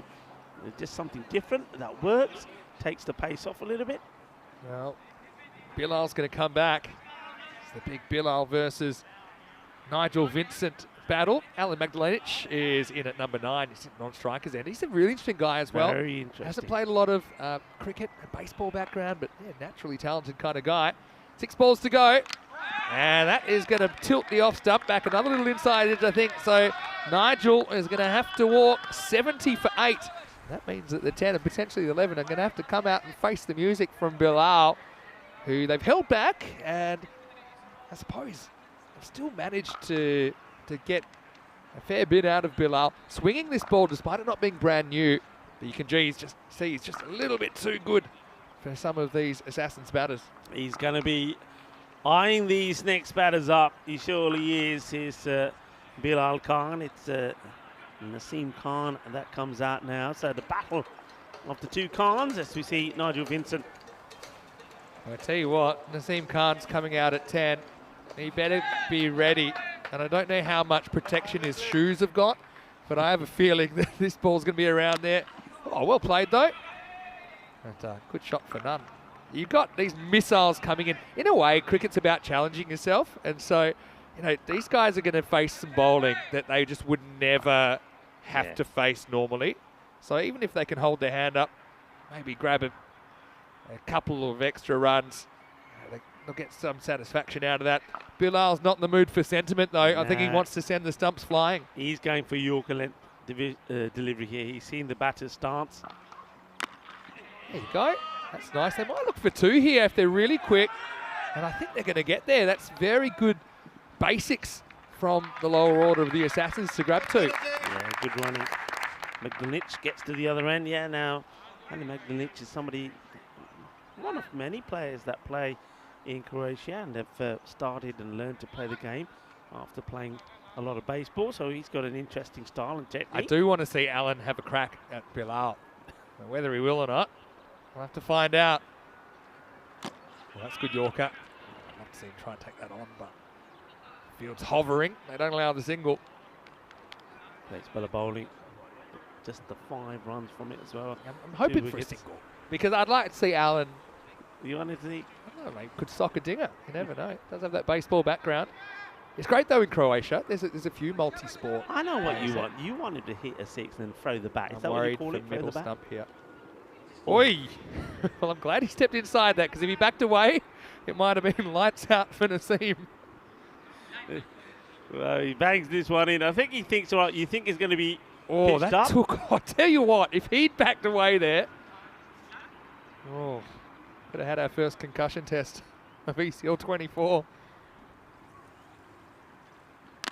Oh, shot. Really good shot. Oh, Naseem stands his ground and bangs one through the covers. That's what I love about cricket. There's always a contest. And Naseem wins that one. Brilliant shot for 4. A lovely moment this for Naseem. And also, well, look at that. Look at the way he strikes his away. Good wrist action as well. Finds the gap, 4 runs. And the Zagreb Assassins, they're up on their feet. They're here to enjoy every moment. Every moment's a highlight for them. Last ball coming up. Miss. They'll run. Probably concede the one here. Well, they'll just get the one. A quick question I want to answer. Is Bilal quicker than he looks on TV? Everyone's quicker than they look on TV. TV doesn't tell the whole story. He's slippery, Bilal. I'm telling you, that ball before, the one that got hit for 4, that zipped through. But in the end, hey, well done to the Assassins. They fight it out. You know, they lose their big inclusion, Newton, without scoring off the first ball of the innings. They fight their way to walking stick. 77 for 8 becomes 78 for 8 off the 10. So it'll be 79 But what that does equate to as well, it's about 11 and over if the Jinnah team are going to chase in 7 overs and take all the points. So it's all to play for here. Jinnah Brescia come out for the 5,000th match on ECN. Had a dream start. Newton nicking off to slip first ball. You wouldn't read about it. Zagreb Assassins finding it tough, but it's great to have him out there. And, well, you can see Colonel Sanders. He was a little bit upset with the early wicket as well. You know, but credit to the Assassins. Like I said, can't be easy coming in for your first game against a team that's already kind of a bit settled after the first match, even though it didn't go Jinnah's way. Still looks a bit thin on the ground. Let's see what the Assassins can do in the second half. Yeah, I mean, it's first match you're playing. It's a lot of pressure on you as well. These guys, they know, let's face it, they know that they're coming into this as maybe one of the underdogs. They're going to be playing some top teams. Jinnah Brescia's one of them. All of their matches are going to be difficult. What they're looking to do is to come out here, enjoy the experience, try and play the best cricket they can, hope that everybody does perform, try and cause 1 or 2 upsets along the way. If they can do that, they'll be happy. But they're going to be here to enjoy the moment, and you saw that every time their ball went to the boundary, every time that the batters got runs, there was always applause and cheers from the bench. So that's what they're here to do. But you have to say, they do end up with a score which I think Jinnah Brescia would definitely be looking to knock off inside the 7 overs. There were some errors also from the batters. We saw the run out there, but no errors in the field from Jinnah Brescia this time around. Remember, they're catching against Skanderberg. They let themselves down early on. There was a couple of drop catches which cost them. One of them was against, of course, the man who went on to make 75 or 29, Nikolaj Damgard. So they had to be better, and they were better. And their length that they bowled was better as well. And I think Bilal Khan just highlighting what a dangerous prospect he is to face when he gets his line right. He bowls fast, he's electrifying, and when he gets the radar switched on, Vinny, he's going to cause any batter problems. Yeah, definitely. Yeah, I just love the approach from Zagreb Assassins. They came out, they played their shots, had a few things go against them, but they fought their way to 78. We'll see how they go in the second half. But Hashmi, I thought he was pretty good at the top of the order. 26 for him. Dadakula played a couple of nice shots. Sati Devi with 10. I'm going to highlight Naseem Khan, though. I really loved that 4 that he hit in the last over. And the only thing that I'm a little bit sad about, we didn't see Peter Bosniak get out there at the number 11 spot, because I think that might have been pretty interesting as well. So with the bowling, I like also that Jinnah, they throw the ball around. They use 7 bowlers. They hold Bilal back. He finishes 2 for 10. 2 wickets also for Ishtiaq. Imran with 1. Wasim with 1. And also Rizwan with his spin, I think, just provided a different dimension to the Jinnah attack in this game. We'll take a break. Back in the second half, it'll be 79 the target for Jinnah Brescia to win the 5,000th ECN match. Can they do it in 7 and scoop the points, or can the Assassins hold on and make a contest? Vinny Sandu here moves to Maximo with Rico Full. We'll see you after this break for more European Cricket League.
The European Cricket League is proudly brought to you by Dream 11, HCL Software, La Junta de Andalucía, Paramatch and Norcane.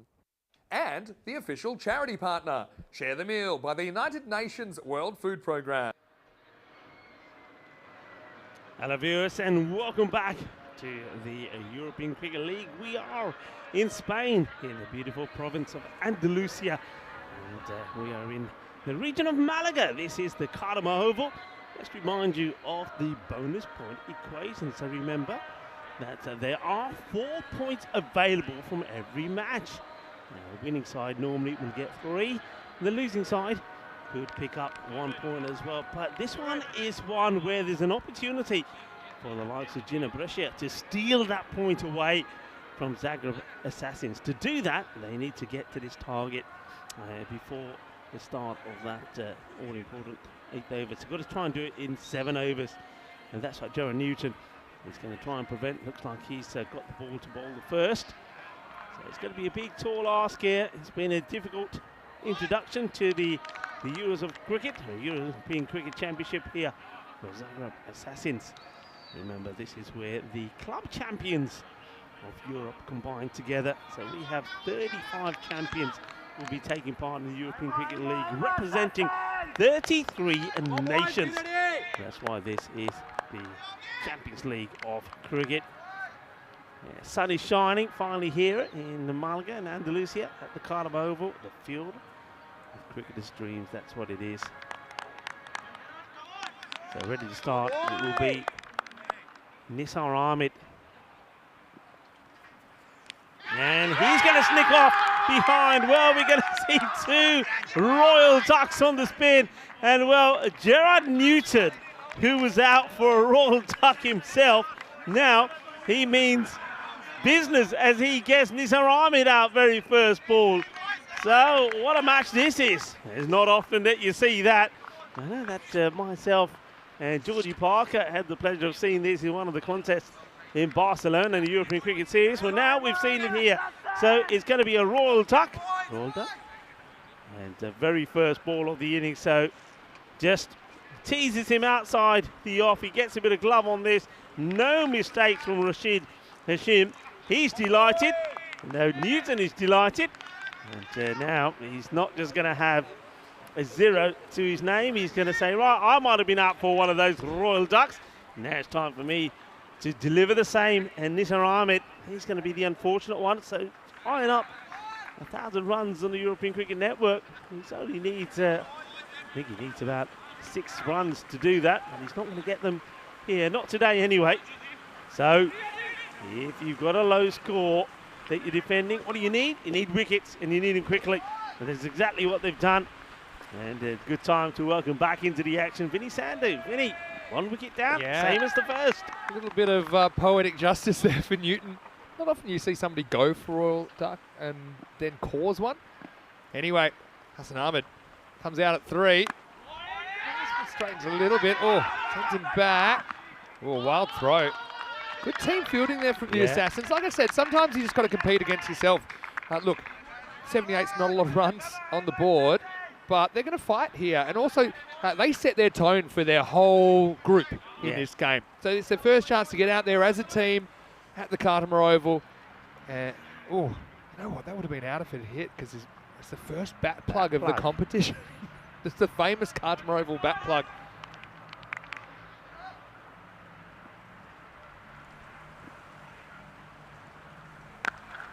Short, and he's got this one away. That's going to be 4 runs. But just dropped it a little bit short. And if you don't, it's one man you don't want to allow to get into form. That's Hassan Ahmed, because once he gets clicking, he can, he can take this match away from you in an instant. I'm still a little bit surprised that they haven't opened with Hassan, just because how well he played for Switzerland. But I mean, they like him at 3, obviously. They've got various options. I could shuffle their order a bit. But yeah, Newton, he's a class act. He's a guy with Croatian citizenship, recently moved there, recently become a father as well. This time, yeah, he's got the cutter going. I think got to hand it to the Assassins. They're a side playing their first ECL. I know Gina are as well, but Gina play a lot more games kind of at this level, whereas the Assassins would never really play games at this level. And they've got probably Newton's the only guy who's been doing that recently, living in South Africa before he moved. So, yeah, they're playing really well at the moment. Yeah. Slows it up a bit as well. Newton also played for the Croatian national team at the ECC. Yeah. Back in September, October. So he's got some recent experience on this ground. Good over though. So with some of the teams, the depth is a bit of a concern. Yeah, that was a brilliant first over though from Newton. It is 4 for 1 after 1. Yeah, just that one scoring shot, the short one, which Hassan played away. Hassan started the first match like this as well, didn't he? He swung and missed at a few before he got going, and when he started to click, he looked pretty solid. Oh, Rico, it's always exciting when we get back to Golden Ball 0. And I know you're wearing your golden shirt, and you got a feel for the Cobras from Hungary. You lost that golden ball. We'll see them in the next game, though. They've got a pretty tough one against Skanderborg, who looked the goods this morning. Heritage, we'll see them in the night game. They're flying right now. The two teams sitting next to each other. Slightly different mood, but also I think everyone's just excited to finally be here. Danakula gets the second over and Noir swings down the wrong line. Danakula is a great bowler to watch. One thing he did so well in Croatia was, firstly, his Yorker delivery is fantastic, but his slower ball. Yeah. Watch out for his slower ball. He's a talented player. He's a very good cricketer. Like I say, his guys play cricket at good level as well, but not as much lately. This is a slower ball, you called it. Goes to the sky in the air, and it's going to carry the rope. Maximo! Nawaz actually does pretty well to pick that. It's early in the piece here. Gets it over the rope for 6. Yeah, it is that slow delivery, but it's all about the length. Just a little bit too short. Maybe he goes for it a bit too early. Danakula, he needs to just find his length and his rhythm first before you put that one in. But he's ready for it and gets put away. Well, he likes it. That looks like it was Humza. Goes full, fairly straight. Just knocked down to long one for a single. Yeah, so I think Brescia would consider it, especially with what happened this morning. This is a 4-point game. They need to be going for that, that 4 points. To do that, they need to chase this in 7 overs. So to do that, they need 68 off 33. So about 12s, something like that. There's Rookie Ahmed, deep in thought. Slight disagreement about where the outfield should be. Eventually it's resolved. A little bit of in out, shake it all about, getting the field right, but it's set here now.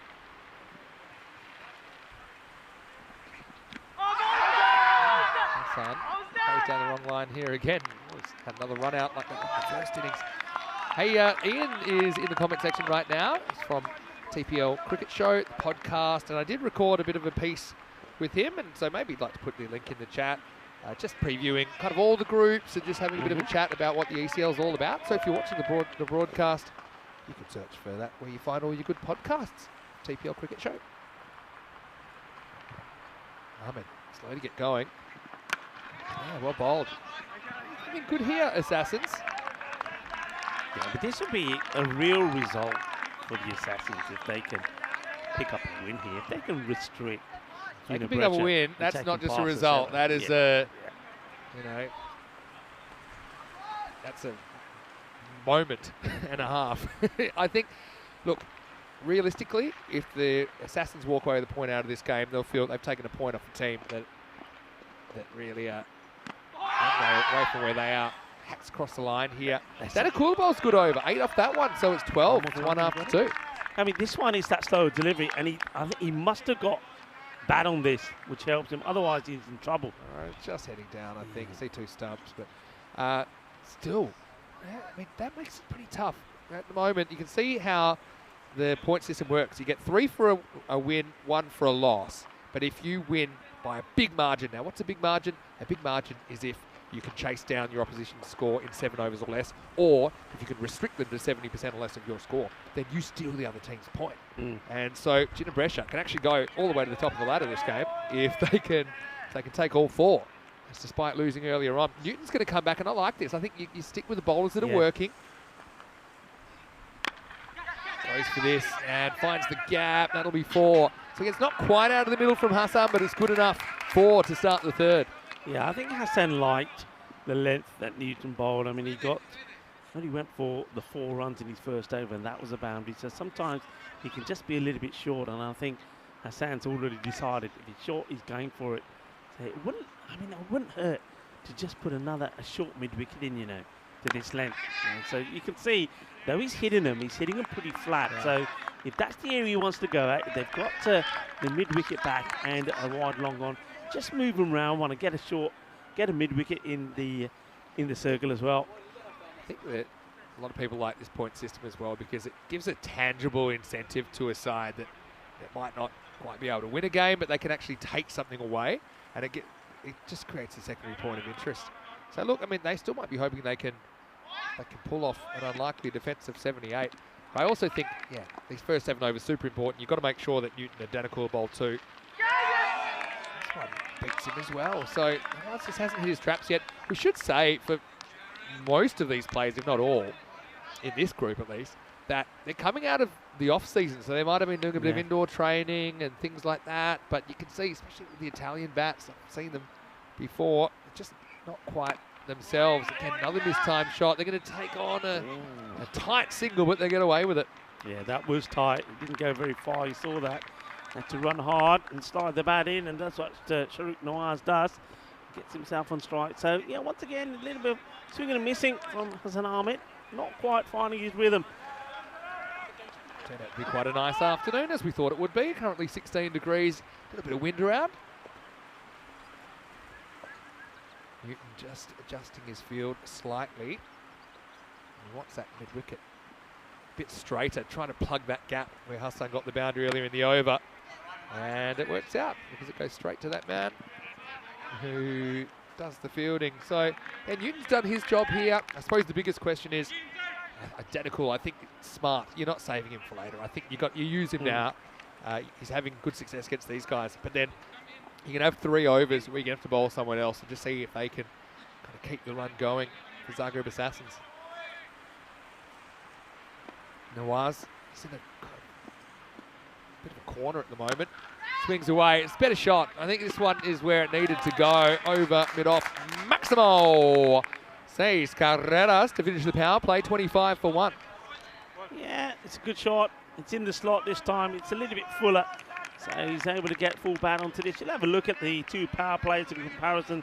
And only just ahead, 25 to 18.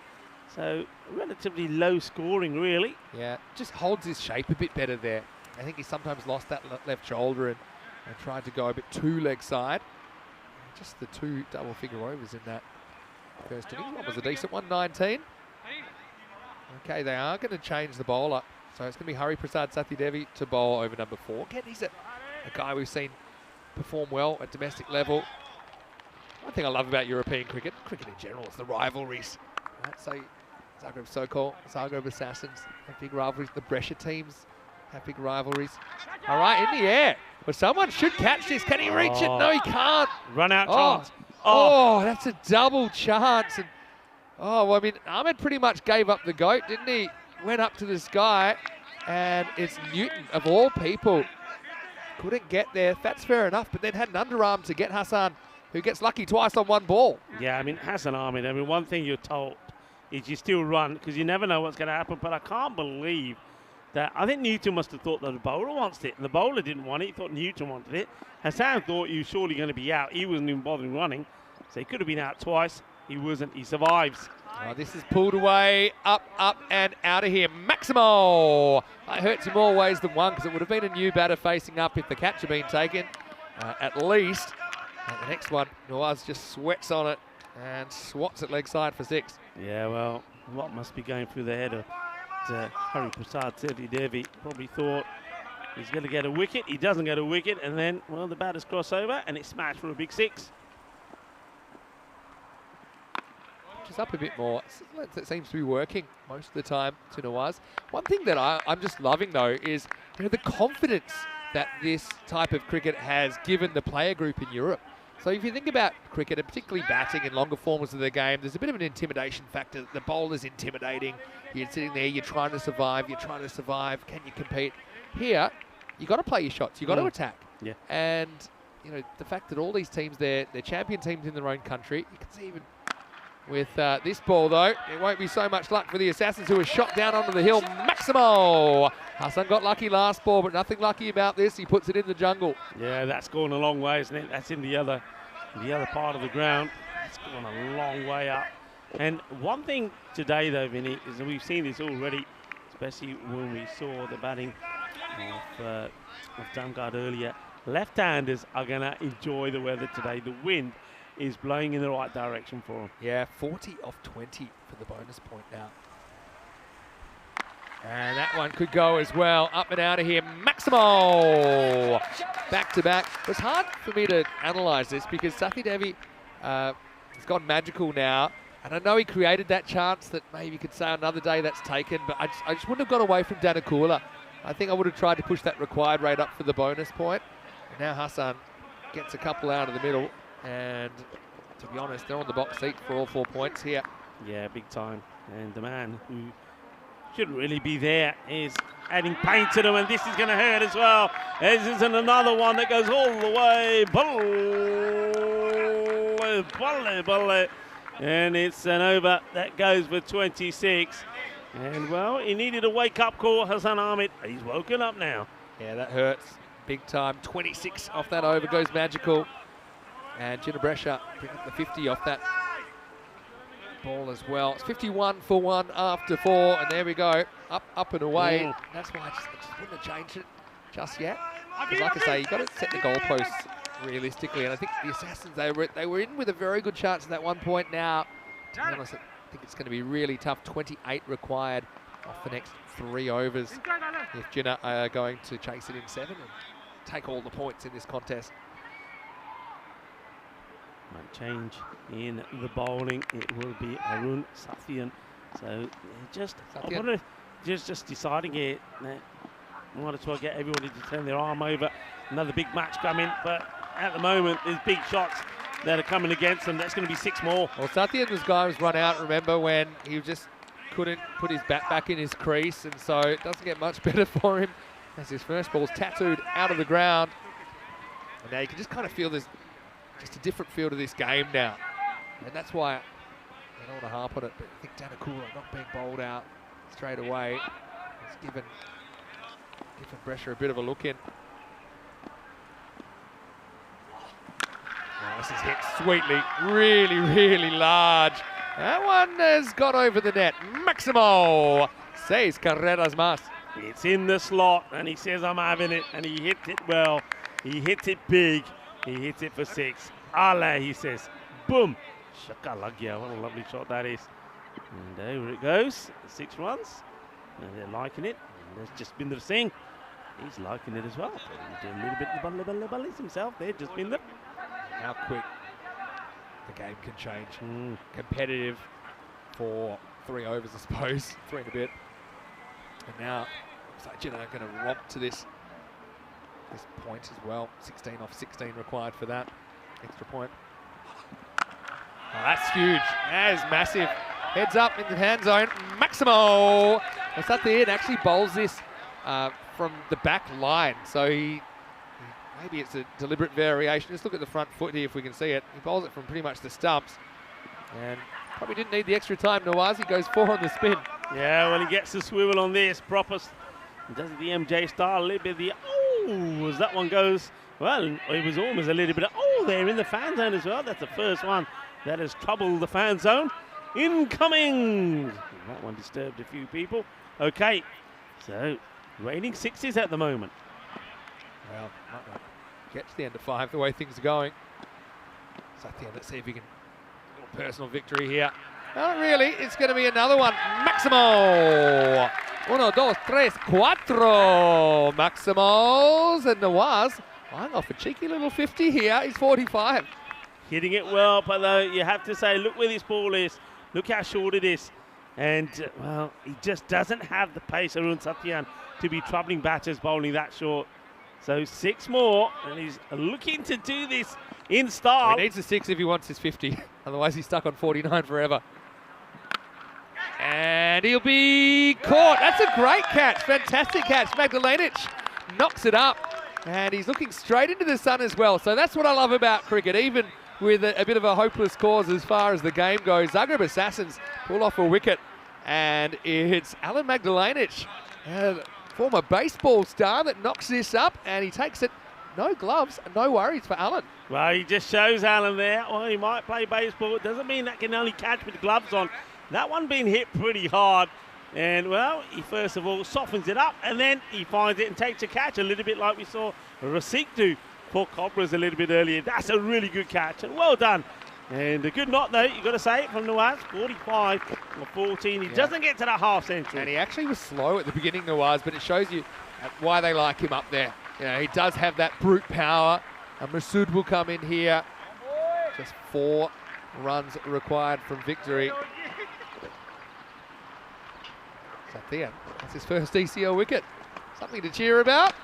But just as quick as it came, it goes. And it's game, set, Maximo. Masood pumps this one out of the ground.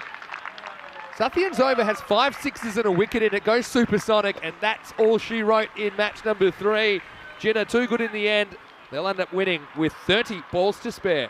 Well, a little bit of Shabas from Shabas Mahmood, who comes out and he blasts his first ball for a huge 6. So it's a victory for Jinnah Brescia, the Italian giants. After losing the first match to Skanderborg, they come back with a win, and they win in style, and they get all 4 points. And Vinny, the thing is here, by picking up all the 4 points here, they sit top of the standings. They do, although, to be fair, they're the only team that's played twice. But, look, Zagreb Assassins, they kind of gave as good as they got, attitude-wise at least. I love the fact that they still were trying to be attacking in the first half, and they kind of held Jinnah at bay for 3 overs. This is what's coming up then. We're around about 45 minutes away from the next game starting for Cobra CC and Skanderborg. They'll be hoping to finish their day 1 with a win. Of course, Cobra's lost that heartbreaking golden ball. Skanderborg, they looked about as good as it gets, didn't they, in the first game? So sit tight for that one. Skanderborg batting first after winning the toss, and Darmgard expect him to go out there. He'll be hungry for runs. But what about it? Back-to-back Royals here in match 3. Match number 5,000, throwing up a few headlines at Jinnah, although they were kind of muted a little bit in the power play. In the end, that class shone through. Yeah, it was you said it wasn't the best of power plays, was it?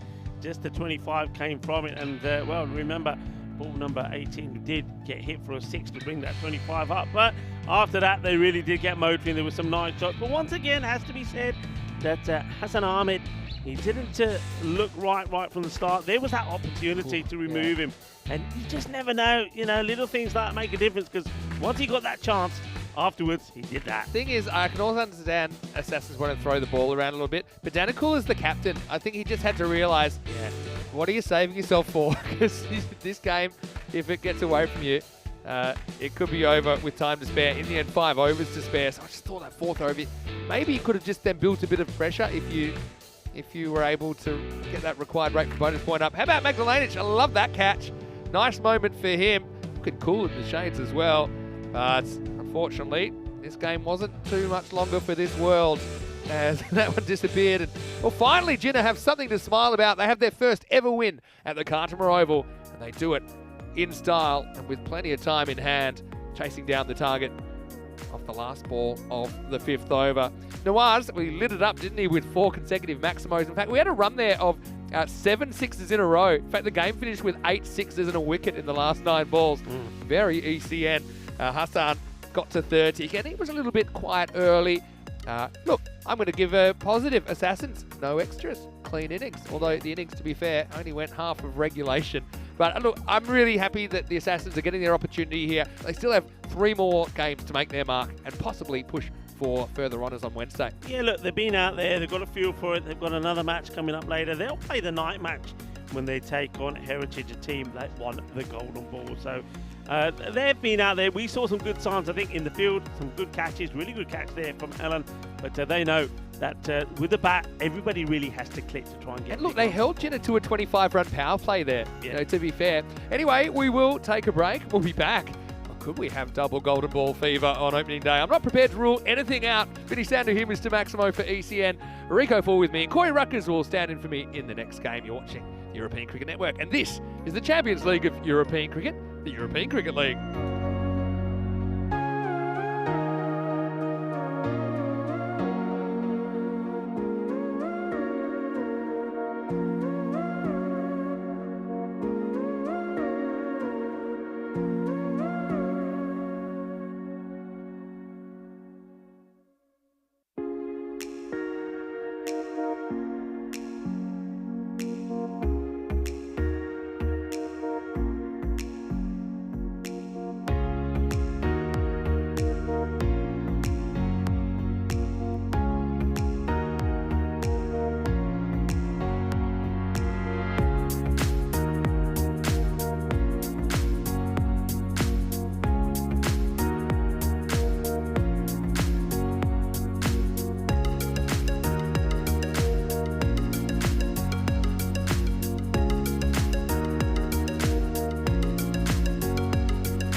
The European Cricket League is proudly brought to you by Dream 11, HCL Software, La Junta de Andalucía, Paramatch and Norcane. And the official charity partner, Share the Meal by the United Nations World Food Programme.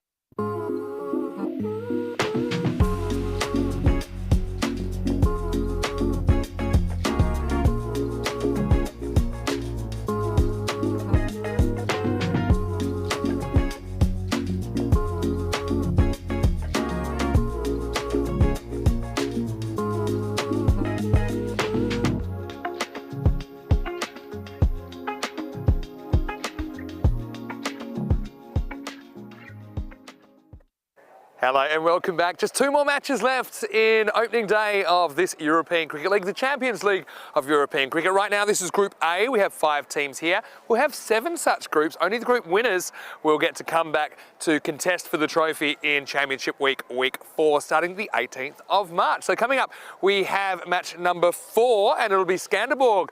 The Stingrays are back from Denmark. They won their first game. They're taking on Cobra CC, who had a heartbreaking golden ball loss in match 2. I've got Ian Ramage over there. He's the tournament referee. He's got the 2 captains. Let's see what happens at the coin toss. Cobra, you're the home team, you will toss the coin. Yep. Skanderborg, you're the away team, you will call. Okay? The coin. Dream 11. Dream 11's been called. It's come down Dream 11, so you've won the toss. You have a bat first. Okay, a toss won by Skanderborg, who will bat first. So Skanderborg win the toss and they've elected to bat, no hesitation there. They want to go out there, put a big score on the board, a bit like they did in that last game. They swung their way up into the 160s thanks to Nikolai Darmgaard. He was in incredible form and then chipped in with the ball as well. And with his fielding, he's just a triple threat. And I think he's going to be a really, really tough proposition. But I really like the variety in Skanderborg's attack. I think that they'll be pretty challenging for the Cobras to take on. Cobras tied the game at 106 in the last time we saw them in match 2, but Heritage CC able to get a boundary off golden ball 54. So they're out to add to their account. They do have that solitary point though from that golden ball loss earlier in the day. This group is wide open in the middle at this stage and I'm looking forward to seeing how this one goes. I'm going to sit this one out, but Corey Ruckers and Rico Full are in the commentary box. Let's get ready for the first ball. Group A, match 4 is on the way. Skanderborg, the Great Danes, they won the toss. They're going to have a hit. Thank you very much to Vinny Sandu. Yeah, looking forward to this. And Skanderborg take it on Cobra CC. Cobra CC, as Vinny mentioned there, will they be determined to come back with a win? Maybe do something like what Gina Brescia did, especially after losing that match on the golden ball to Heritage. Heritage, of course, winning that one. And the first time that we've seen a team winning with the bat, 4 runs being scored on the golden ball. This is the lineup here. And news coming through, slight delay in this one. We're going to be running about 5 minutes late. It gives us a chance to have a look at the fantasy dashboard and me a chance to welcome into the box is Corey Ruckers. Corey, welcome. Thank you, Rico. Interesting matches on Cobra. I mean, you watched them go down in that golden ball. They're going to be looking to bounce back strong here. Yeah, absolutely. Razik, you've mentioned to me before, is probably their star man with bat, ball and in the field. And after losing a golden ball match to start your tournament, they would love to maybe upset Skanderborg, but how good were they this morning? I know you were live with Vinny Sandu. They look like an all-round package. Yeah, and I think as a result of that, you can see that on the win predictor, Skanderborg are pretty hot favourites to win this one. But the thing is, I think Cobra will know that if you can get some of the main batters out there, and of course one man who was in amazing form, Nikolai Darmgaard, was just sensational, hard-hitting left-hander. He was timing the ball so well. The thing is, though, they've got a lot of other good hitters in there as well. And also, I was very impressed with the way that they're bowled. I think Andres Bullo bowled really well as did Habib, who was on a hat-trick at some point. So we've got some good players there. We might have a look at this, and we're talking about Group A. Group B will be starting just in a few days' time. It's quite incredible. Some good teams coming to compete here. And it's very difficult to say who would be the favourites. I mean, a lot of people still saying that Drew coming in as the reigning champions. I know that you talked very highly of them last time, and they went all the way and won. But there could be 1 or 2 surprises along the way as well. Yeah, I think with the ECL, we'll always get a couple of surprises. I'm really excited. Obviously, I think a lot of talk around Group B, and that's in a couple of days because of the different circumstances where we get the 2 English clubs. The Belgian club, Belgian ball is always close. We know how good the Sweden teams are hunting. I know Nasir Baluch is here already watching. Yeah. And then you've got to talk about Prague CC. Sadesh, the Beast. I mean, is back. that Group B on Thursday. Group A is already exciting, but Group B, I can't wait. Yeah, and I think we've seen that already. Plenty of people coming in to watch from all over the place. But Group B, I think there's going to be a number of spectators here as well. I think the place is going to be absolutely buzzing. And then, of course, we then have so let's talk about, and we've got 2 teams, of course, from the UK playing in Group B. But Group D with Drua, the reigning champions, also got the Paris University Club in there as well. And alongside them, Byron Empire and Ljubljana. So, yeah. Another exciting. It's exciting to see another French team, actually, because Drew are the only team with VOC Rotterdam that have been to every edition, 5,000 games, and they've been at every ACL. So for the very first time, we'll get to see another French team, and maybe one day when VOC are knocked out, the T20 league back in Netherlands, we'll see another Dutch team. But that's exciting for Paris University Club, and hopefully we're getting this game underway shortly. There was a lot of, in the break, actually, the sun is shining, but the wind picked up, and there was a bit of a sight screen malfunction. And that is why we are having a slight delay until ball 1 in this one. Yeah, that's right. So we should have the umpires coming out there pretty soon. Asad Ali will be coming out with Tara Peters. So it looks like that's all being fixed up now in front of us. Got to ask you, PKK Barcelona, of course, the Spanish representatives, they are a team that have won here before. And, of course, you know a lot of those players. They've got some very experienced players, some young players as well. A lot of good young talent coming through from PKK Barcelona. But I mean, we talk about wild cards and you know, players coming in, and they've got some decent players coming in. Well, I think Daniel Doyle, KA, we obviously know that how good he's been for Spain and at this format, but I think Sebastian Bratt is a good pickup for them because he'll offer leadership, a calm mind. I mean, he's the Netherlands A11 captain. So they've picked up a player that can bat, can bowl, be a bit of a leader. He fields extremely well. Put the golden ball thing on, deep long on. And yeah, it'll be interesting. It'll be very interesting to see how they go. I mean, I think Mohamed Issa maybe is going to be unavailable, which is a big loss, but we'll have to wait and see.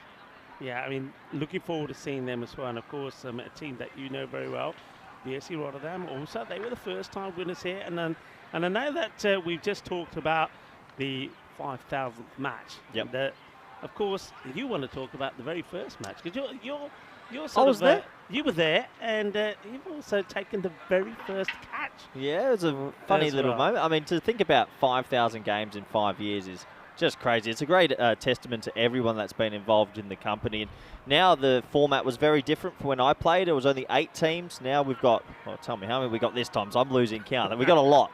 We've got a lot. And that means we've actually got, Vinny was telling me, we've got 8 finals days. We've got 7 groups finals days and an 8th one in championship week. So every third day, you're guaranteed some finals action as finally it looks like we're going out to the middle. Yeah, Tara Peters, there he is. Well-known figure of the European Cricket Network, along with Asad Ali. 2 umpires, third umpire Joe Foster. Also, the umpire being very well led by Ian Rummage as well. Yeah, 35 teams, it's quite amazing. Of course, 33 nations being represented. And loving the kits as well. And you get a chance to appreciate some of the colours on display here. So 2 different types of blue. A little huddle there from Cobra CC. And, what do they be saying to themselves in that huddle there, Corey? I think that they'll just obviously say, look, they didn't play their best game this morning, but they almost won it at the very end. And you got to start your day 1 fresh, and losing in a golden ball, yes, it hurt, but put that behind yourself now. See if you can pick up some early wickets. A few of the crowd has poured in now in the afternoon. The sun is shining, the wind has gone away, and we should be in for a pretty good encounter. Don't count out Cobra CC, because for them to win the Hungarian comp, they would have had to get past the Budapest Blinders and a few other very good teams. The Tigers as well have been up there as well. Tigers, a team we know well in the European cricket circuit. But this team, the team in the field at the moment, Cobra CC, picked them all to put their place here. And I'm pretty sure they're looking to show us just why they're here. And we've got snippets of it in that last match. It's a golden ball defeat to Heritage.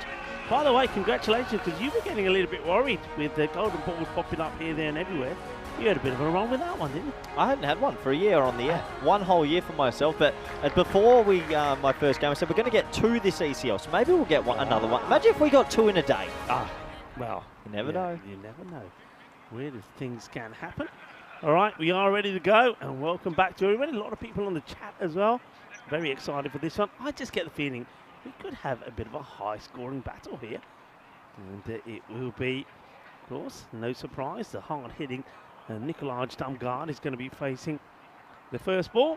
And his partner will once again be Tanmit Barraj, who I think supported him very well in that early partnership. Here we go, first ball.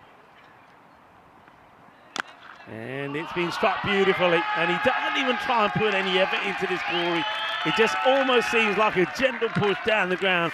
It goes all the way for 6 runs. He's a serious player, and we got to witness some of the best this morning. For first ball, a little chip over mid-on, right out the middle of the blade. Look out for him for Team Europe in a month's time as well, Rico. He's a very good player. Yeah, Venkatarajan. There's the bowler. Going to try something different. And this has been blasted away. That is 6 runs. Hay dos grandes ahora from Nikolaj Damgaard. He is in some form.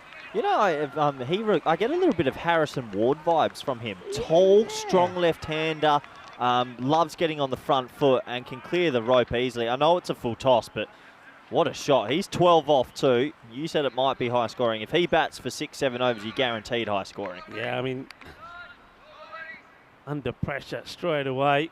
I know you're probably licking your lips, I'm sure, because this is just pushed away. Now takes a single, so a couple of boundaries and says to Taranjit, there you go, you can have a go. I mean, you're going to be involved with this Team Europe. You'll be coaching them. Yeah, it's a an honour. nice guy to have in your side, isn't he? Well, yeah, we were looking through the list. The funny thing is, he hasn't played T10s for Denmark. He actually was a player for Farmers as a wild card. That's and right, yeah. That meant he hit the criteria. You had to have played in an ECL or ECC to be selected. And yeah, just knowing him, he's a very talented player with the bat and the ball. And here's another talented player, Barraj. Gets a little bit funky sometimes with the ramps and hitting it square of the wicket, but a seriously good player. Great player, and he was very decent behind the stumps as well. Quick hand, so okay, it's a little large show really from the batters. Taranjit, he's going to leave that one alone. That's just wide from the moment it left Venkatarajan's hand. Plenty of good players on show. We've kept a spot open for Team Europe as well. There'll be someone in this tournament that has a great time. We want to pick someone and reward them from the tournament. Oh, is that right? Yeah, okay. I think that's a nice way to do it. Yeah.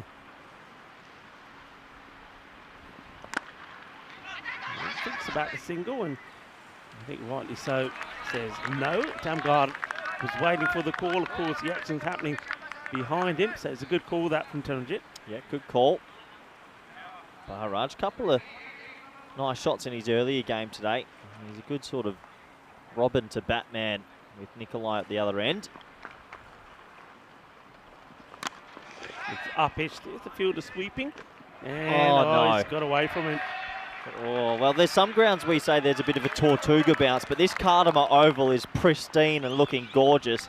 So that's just a bit of a misfield and a poor misfield. Yeah, he charges in, but he gets gets himself in a position where he's not able to recover, not able to adjust to the bounce. So that's a bit of a let off, a bit of a bonus there for Taranjit Barraj. He'll pick up his first boundary. So last ball of this over. Will it go magical? 18 from it so far. And it's played well, but to the fielder, no run this time.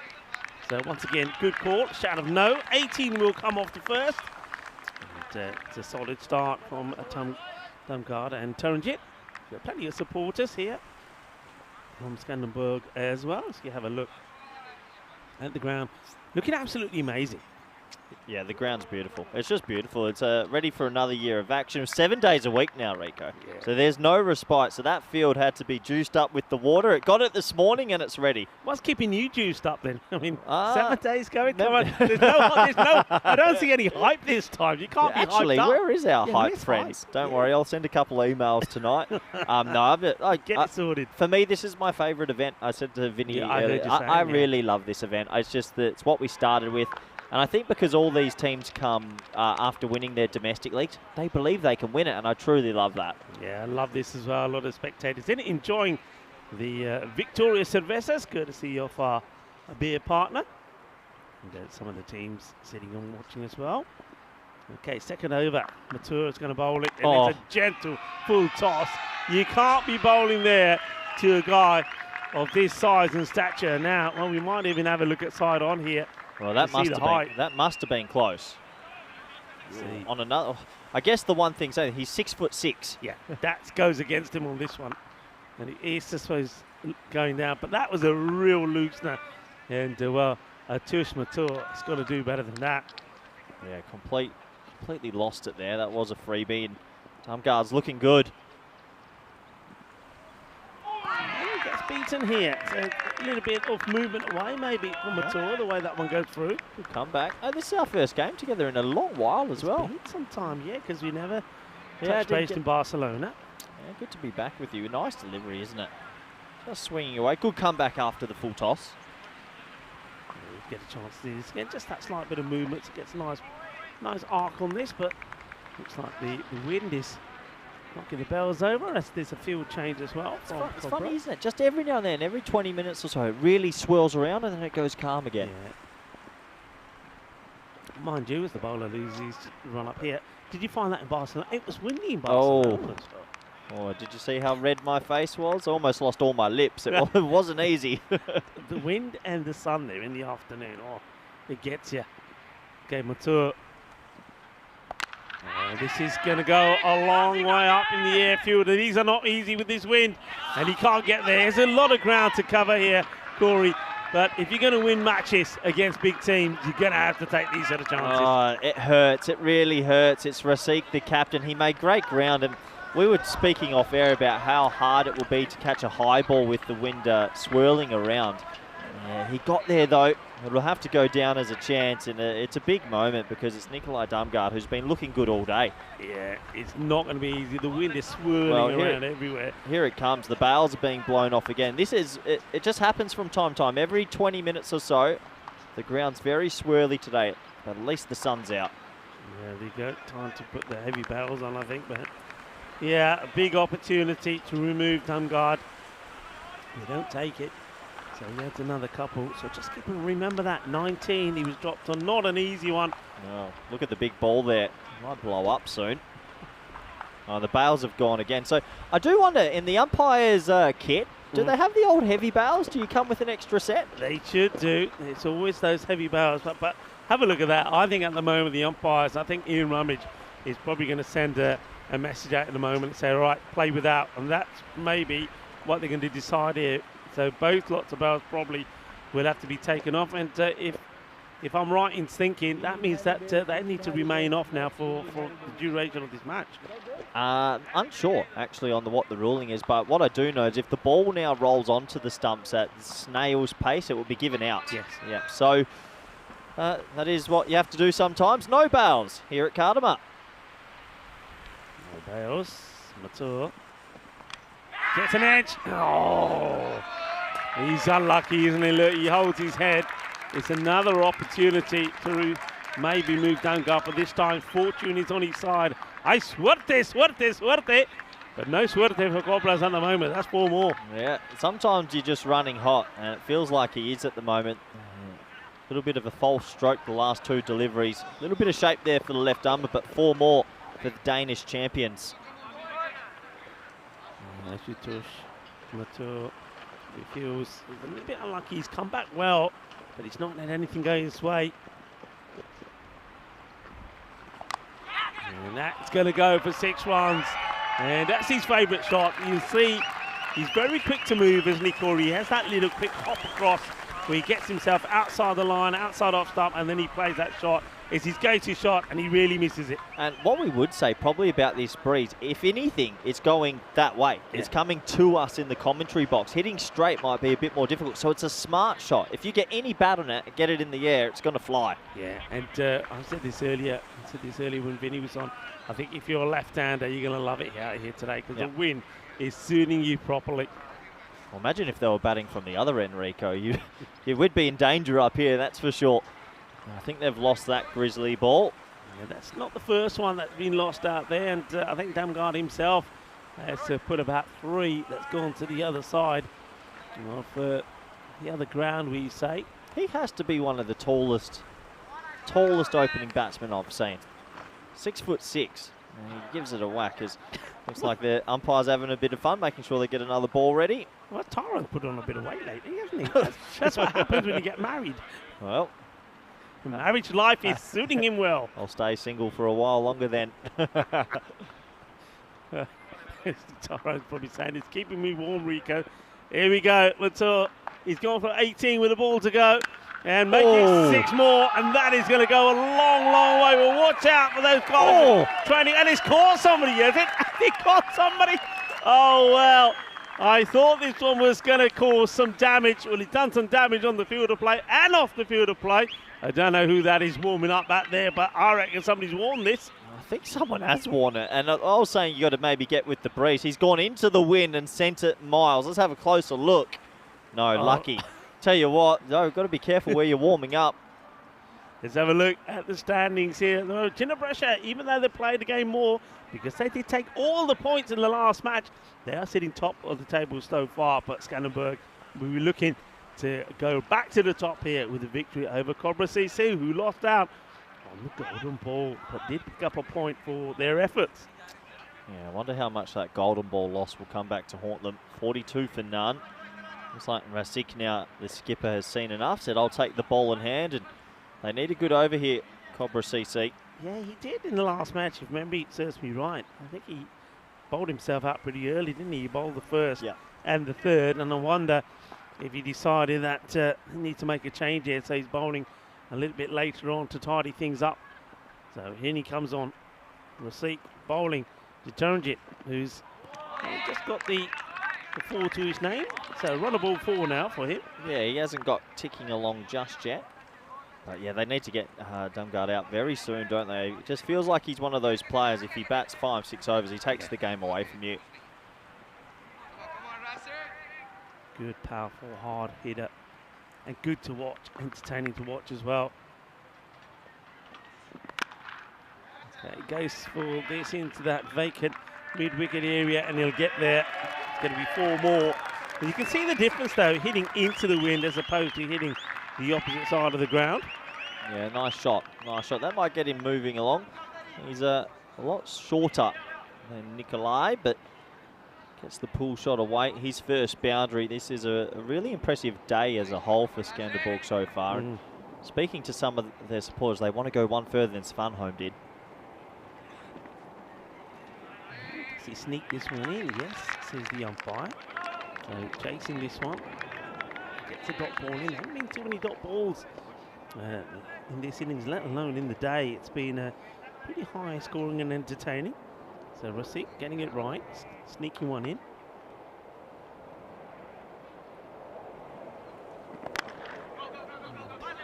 Wants it. And casual pick up from the fielder. He'll take the single. And here we go. 2 balls left in this power play. You know he's thinking one thing and one thing only. Rasik's bowled a very good over so far, though.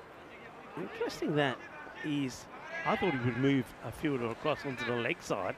He's doing the complete opposite here. So have a look at this field here, Corey. What do you make of this? Nobody on the leg side. No one deep. No, you got deep mid on, but that deep cover, he's obviously thinking try keep it away from him. Maybe wide hole. Ooh, a bold. Cramped him a little bit. Cramped him for a good over this, really, considering the first 2 and how destructive they were. Very good over. Yeah, good over. Now, you were talking about Skanderborg for a moment. What about their supporters that are here? Aren't they enjoying themselves? Yeah, good story. Making a lot of noise, and it is a good story. It's always nice to see. I mean, we always talk about the players on the field of play, but remember, clubs function because a lot of hard work done by a lot of people. Up in the air, the wind will play a part on this. Should be able to stop the boundary, and he does. So, nice slide and stop. So just going to be a couple. But yeah, it's the end of the over, and it's a good over. He's bowled well after being hit for a boundary. He's come back with a couple of dots, a single, and just a couple of that one. So 7 come off the over. That's also the end of the power play. Almost gets to the 50 mark, 49 without loss. Very good over from Rasik, because if that over also went close to magical, then you're really chasing the game. They've just pegged it back a little bit. It likes they'll probably go to a little bit of spin now. I imagine This will be Jacob. Bowled really well in the match that they lost earlier. He took 3 wickets. He had a 20 not out in a losing cause. Is a big effort. So left arm off spinner. Let's see how he fares in this one. Well, he's got to hope and rely that his fielders will take anything that comes their way. So, okay, that's not out the middle, you know. The catching opportunity, is it? No, it still gets over him. That was certainly not out the middle. It was like it was at the bottom part of the bat. But looks like that's Usman who's out there. And it goes over him, and it goes for 6. Quite unbelievable. The breeze has gone a bit quiet when he hit. If he hit that shot 5 minutes ago, that's not making it. So the bails are back on, and that goes for 6. This has been flat batted over covers. And I think that probably goes for 6 as well. It's a back-to-back 6s. Cricket's a tough game, especially T10. Jacob before earlier today, 3 for not many, and he starts this one with 2 6s against his name. Nice batting. Yeah, he waited for that well, didn't he? So it was one of those which you could see Jacob was trying to draw the batter, Taranjit out, maybe getting a stumping opportunity. But Taranjit, he waited till the last moment and then plays a dashing shot over the covers, 4 runs. This is another grizzly that has to be found in the overgrowth. It's one of the issues that we have, I suppose, on that side of the ground. And that's where the ground staff become pretty key. So it looks like we're going back to the action as a new grizzly comes out. Quicker delivery. And this one just played down the ground. I suppose that's the ideal role here for Taranjit to play a couple of shots, get a single, and then go to Damgard right. You've had a breather, off you go again. Yeah, good matchup from Damgard as well here. Left arm off spinner. Does have an arm ball, but likes to fly it up from time to time. This will be a challenge for him. This could go into the bushes, Rico. Fire it in. Taranjit fancies himself to get there. He will. So you're right. He does fire the quicker ball in. He wears it, and it looks like he's got a little bit of something on this because it's been given to the batter. Yeah, okay. 1 run to the batter. Can he get out of this over with not too much more damage?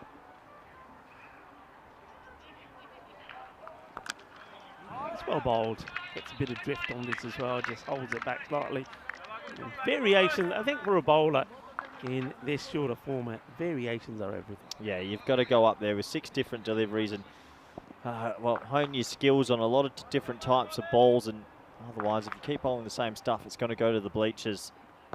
Short, Gundy, 6.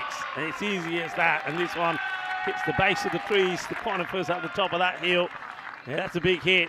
And Damgard moves on to 46. And remember, scored a half century in the first match, 75. And now he's on his way to another one here. It's the end of the over. And the score 70 at the end of 4. Yeah, he's a special player, and you just feel like there's certain players T10's built for. He's one of them. 70 for none already, going at 17.5, so they're on for 175. Cobra CC, look, I'll give them some credit. I do think they're trying different things, different variations and whatnot, but sometimes you run into batsmen in form, and that's the game of cricket. They just desperately need a wicket, Rico. Yeah, big time. I mean, look at the expected score here at the moment, 163, and that could quite easily, with Damgard in there, change quite drastically. Damgard in the last match, I think he was unlucky that he didn't get too much of the strike towards the end of the innings, because he was definitely on for the magical 100 at one point. Maybe, a bit early to say, maybe he's got his eyes on it this time. Taranjit Bhattacharya will face the start of this over, and it's going to be Mohammad Burhan who comes into the attack. And, well, that's been played beautifully. This one really takes off the seam. Oh, we've got a catch, Alistair Priddle. Oh, Spanish assistant coach. Oh, and strength and conditioning. He's caught one. Can you believe it? Well, is this on camera? Let's have a look at this. Well, you saw it pretty early. First of all, it's a pretty good shot. This one really does pop up at him. Plays it away. It's got to be on camera. Here he is. Yeah, Ali boy. Oh, and while that's going on, the bowler's gone down with an injury. It's all happening, Rico. Well, you might as well send Alistair out there to sort him out as well. Good. Well, I don't know what's happened here. So, well, the way they're reacting is a bit of cramp or something. I wonder if we see. We didn't notice it. Here's the ball.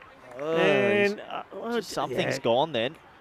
Well, something's happened there. I mean, let's hope it's just maybe a little bit of cramp. Well, there we go. There's the assistants coming out. It's not Mary, but it's one of the one of the first stage stars going out there, but it looks like hopefully it's no more than just a crap. But in the meantime, we can welcome you back into our box here. We have got the best seat in the house, watching all the action. A little bit windy, but the sun is out. It's been a great start to the European Cricket League 2024. Well, if you would have had a said Golden Ball on day one, I don't think we've had a Golden Ball day one of a major tournament before, so that's pretty exciting. Great to watch Nikolai Dumgaard today. Yeah. He looks like a top caliber player. And how about Heritage CC winning that gold ball from Luxembourg? They went into that game, well, expected to lose on the supercomputer, and what a good win. Yeah, well, the first few matches were like that, weren't they? It was the underdogs that were being victorious. But yeah, that was a great game, and I like the way that Heritage also played. I mean, let's face it, the likes of Heritage in the last match as well, when we saw Zagreb Assassins, these are teams that are probably not expecting to make it through, but they're here to enjoy the moment. They're here to show what they can do. That's a mammoth victory for them. It really is great. And I know that a lot of people that will be watching in Luxembourg will be very, very pleased to see them win that match and the way they won it as well. Yeah, absolutely. They kept their cool and they got the win. And that's the good thing about this format as well. If they can sneak themselves into third, fourth, maybe even second, you never know. You get to a finals day. We've seen too many games on this network. Upsets happen all the time. So get to finals day, have a good afternoon, and you could be in championship week. Yeah, just keeping an eye on the screen there. So it looks like it's more than just a cramp. So it looks like Mohamed Burhan is definitely a spot of bother. This is not... It's not a good look, is it? No. I mean, you think all the preparations that's gone into this, and I don't know if he bowled in the first match. I don't think did he bowl in the first? Yeah, he bowled in the first match, and to be honest, looking back at that delivery, we didn't see anything. So my worry for him that he's actually maybe pulled a calf muscle or something quite serious. You can see him hobbling there, or maybe a twist. And see if we can pick it up. There's a sort of stutter step on his follow through. The very first step isn't an explosive one, and here comes well, that's not Magic Spray Mary. We'll find out who that is. But the Magic Spray is not going to heal this one. Unfortunately, he's going to have to leave the field. Yeah, you can see he's definitely struggling there. That doesn't look good. You've got a feel for the bowler there. That's Burhan. Let's just hope that it's more of a niggle and we can see him back than something that's more serious. But anyway, looks like the over will be completed by another bowler. Well, we're going to have to get him up the steps just because that's in a hitting zone, and the last thing you want while you're getting your leg attended to is a grizzly ball. But fingers crossed for him. This might offer a few issues here for Cobra CC. Someone else is going to have to finish the over. It looks like, not too sure who they've selected here. Looks like it's Satterdeep who's going to complete it. So it will go down as one of his overs. Yep, so he'll only have 5 balls, and well, it gives someone else an opportunity with the ball in the innings, that's for sure. Yeah, Ashwath Narayan will bowl. So Taranjit, look at he's sort of waiting, almost like a baseball style, isn't he? Yeah, he is. It's a good little setup. So 6 off the first ball of this over with a bit of an injury. Oh my word. Whoa! Well, I suppose he wanted to see what he could get out of the wicket. Well, Ashwath Narayan has got his answer. Well, that was meant for Nikolai at the other end. Well, you know what? I feel a little bit bad for him. He probably wasn't expecting to bowl. There's been an injury, and the captain said, "Here, I need you to finish this over." And all of a sudden, that happens. Not easy.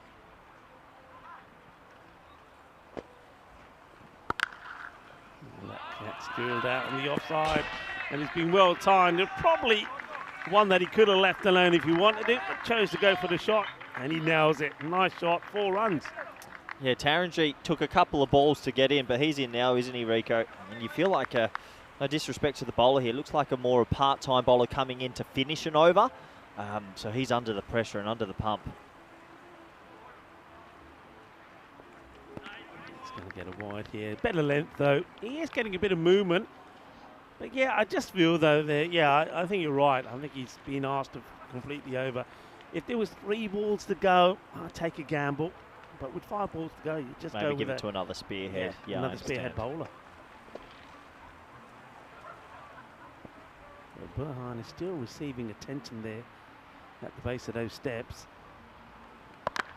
That's well bowled. It'll just be a single, but it seems to be the plan here from these two batters. They seem to be very keen to play a few shots, take a single, and they're almost like they're saying to each other, right, we're going to share each over. You're going to have 3, I'll have 3.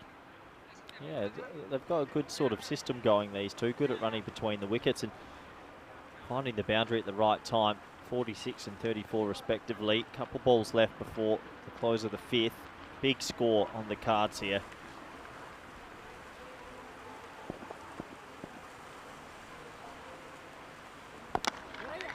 Oh, it's been pumped down the ground, and well, there's a hand to this from the bowler, but I think the bowler probably ends up saving the umpire here. Have a look at this. He's hit back hard, and the umpire taking evasive action, the non-striker taking evasive action. I think that was a bump. Was that a bump ball? Yep, bump ball, but yeah, I think Asad Ali, the umpire, might be very thankful there. Well, he could have been sat on the side there with Burhan for a moment, couldn't he? Could be joining them up. Goes for the big shot. It's up in the air. It's against the window. And it goes down. No. Oh, you got to take those. You got to take those. It's opportunities like that come. You got to take them. That one gets put down. That's a huge moment. That's a drop.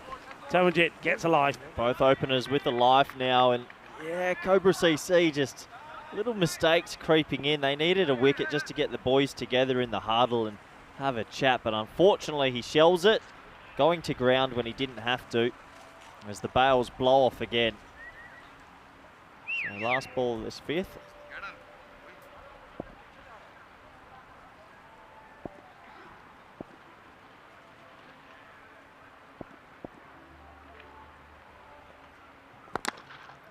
Played powerfully. Should be stopped. No mistakes made there from the fielder.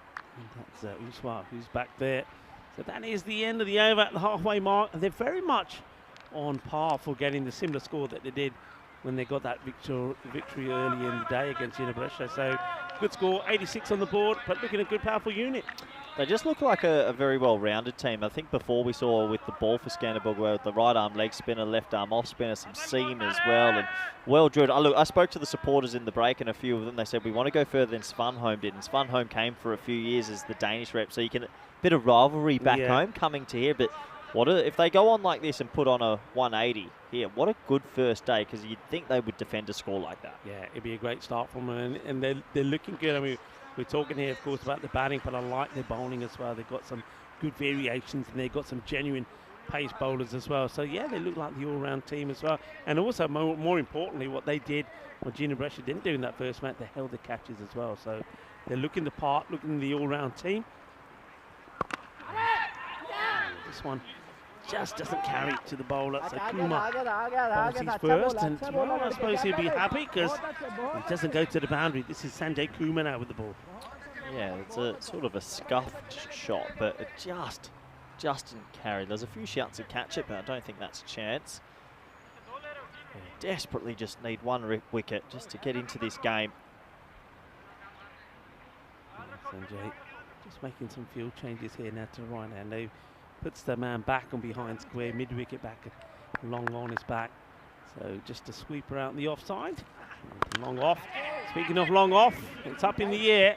All right, another opportunity. It's whirling all over the place, and he doesn't even get a hand to this. So that's going to be the issue for any balls to go up in the air. You can see the fielders, they look at each other and shrug shoulders. It's just not happening for Cobra CC in the field. Miles in the air, and you're right, Rico, swirling around, didn't stand a chance. Yeah, look where that ends up. Wicketkeeper's interested, nothing at all from Kuma. He just turns around and walks back to his mark. And he's probably been told here, hey, have an appeal, you never know. The wicketkeeper was up and about, Amit Nain. So look at this on the slow-mo. I didn't hear anything.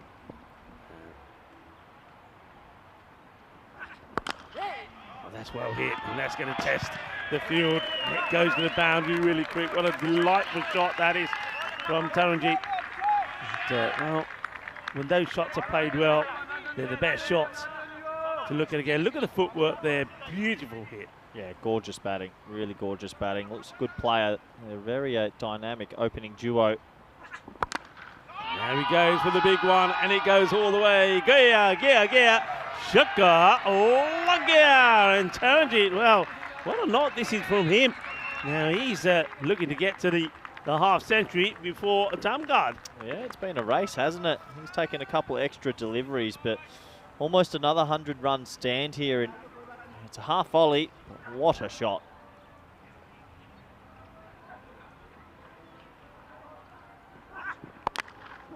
And, rolls the wrist on this, and he's going to get the boundary.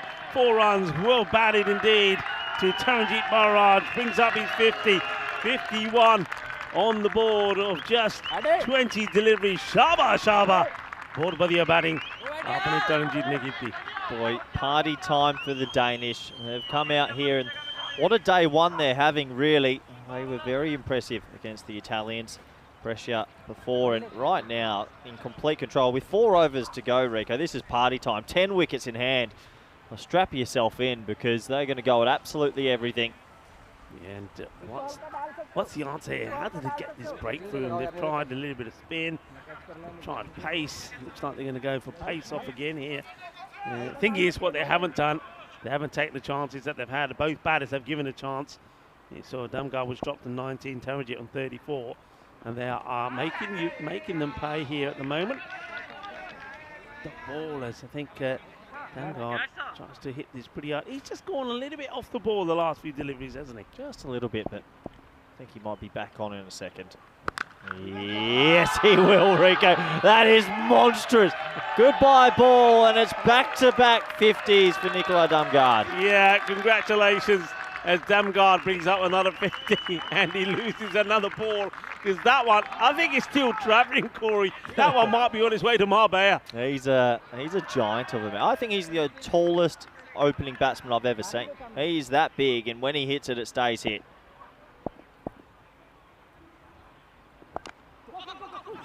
It's a bit of a miscue. Chases on. They should be looking for 2 here.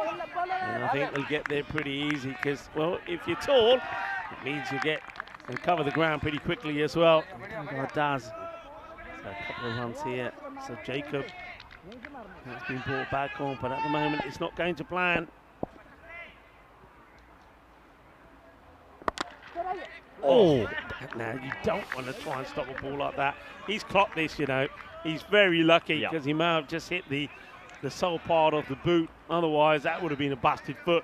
Yeah, he's very lucky. Don't go down like that. Easily could have gone in the shin as well. Gets away with that. Well, you can tell he's feeling it. He don't want to show it, but he's feeling it. Right, Taranjit just checks the field.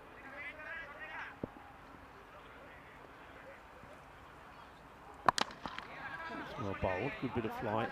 Nicely played out on the offside. Bowling to his field at the moment, it's just a single. Not a bad over, actually. Despite the ball, one ball getting hit into another dimension, he's actually bowled an okay over here. Can he get out of it, Jacob? Not easy being a left-arm off-spinner bowling to the openers, who are both on 50. It's unlucky again. It's good areas this time. It's almost like he takes all the pace of this one. Gets a good length. Damgard just manages to find a little bit of an inside edge. Yeah, absolutely right. It's not a bad over at all when you consider some of the carnage that we've seen. It goes for just 11. He spelled 32 of the 2 overs. The score at the end of 7, 114. Well, this is what we've got coming up. If it's not always about the ECL and the ACC, our more famous ECS competition. We're off to Portugal, France for the very first time, Italy in Brescia, Estonia, Greece for a week. Can't wait for that. Cyprus on court, and Czechia. But also in there, the Western Shield in Portugal is just on the side there. That'll be a good fun series. Yeah, really looking forward to that when you're going to see the best of Europe against the best of the English and the Irish Knights. So Sharma coming in, well, he gets lucky. He gets a bit of a miscue. Tell you what, that ball should have been up in over the trees again. That was a short long hop, and he towed it around the corner. Look, even though they haven't taken a wicket, if you can have a good finish here and keep them to 145, 150, a really good finish, you never know. A good power play. Yeah. Sharma.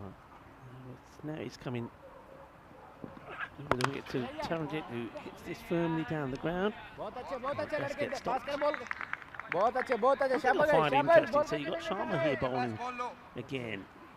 Why they're not using more of the Usama Mohammed, who was the man they used to bowl the last over in the last match and then also bowl the golden ball? No idea. I think they've missed a trick. Well, this one isn't missing anything because it's out the middle and it's out of the ground.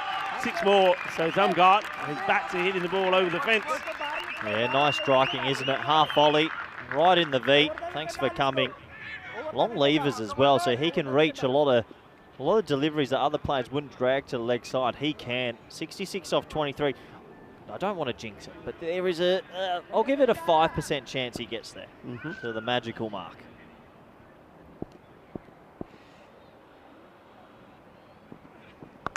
Well, those percentages, Corey, have just gone up a little bit more with that one. It's another one that ends up in the... No, we'll have to give that to that other fielder name, won't we? Because there's a lot of balls ending up there. If you could give someone 12, he hits a fair few 12s. He's cleared those trees a lot. And powerful man, as we've touched on, and in red-hot form to start Group A. Yeah. I mean, he's been pretty impressive, the form he started in. From the moment he stepped out there in game 1 against Jina Brescia, just timing the ball beautifully. Remember, he made 75 in that match of just 29 deliveries. Took 2 for 26 as well. And here he is on 72.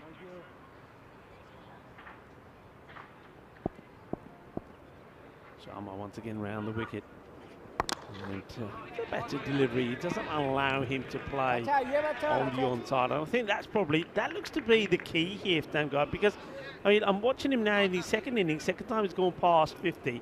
Haven't seen too many shots out on the offside, haven't seen too many cuts, so you know where his strength is. The thing is, how do you stop him going there?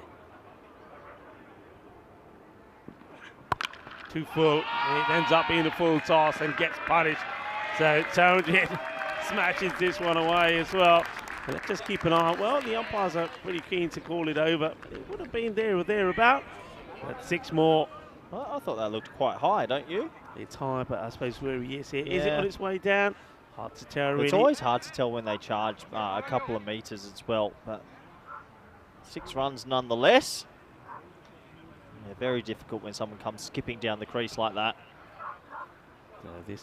I always prefer they get called, though, in a way. I think that you've got the whole pitch in it. It's a very difficult one, though, isn't it, for square leg umpire, because I think they've got to assess if the ball is on the way down. They've got to take the batter where the batter is into consideration as well. Well, this one is another one, the other side of the field.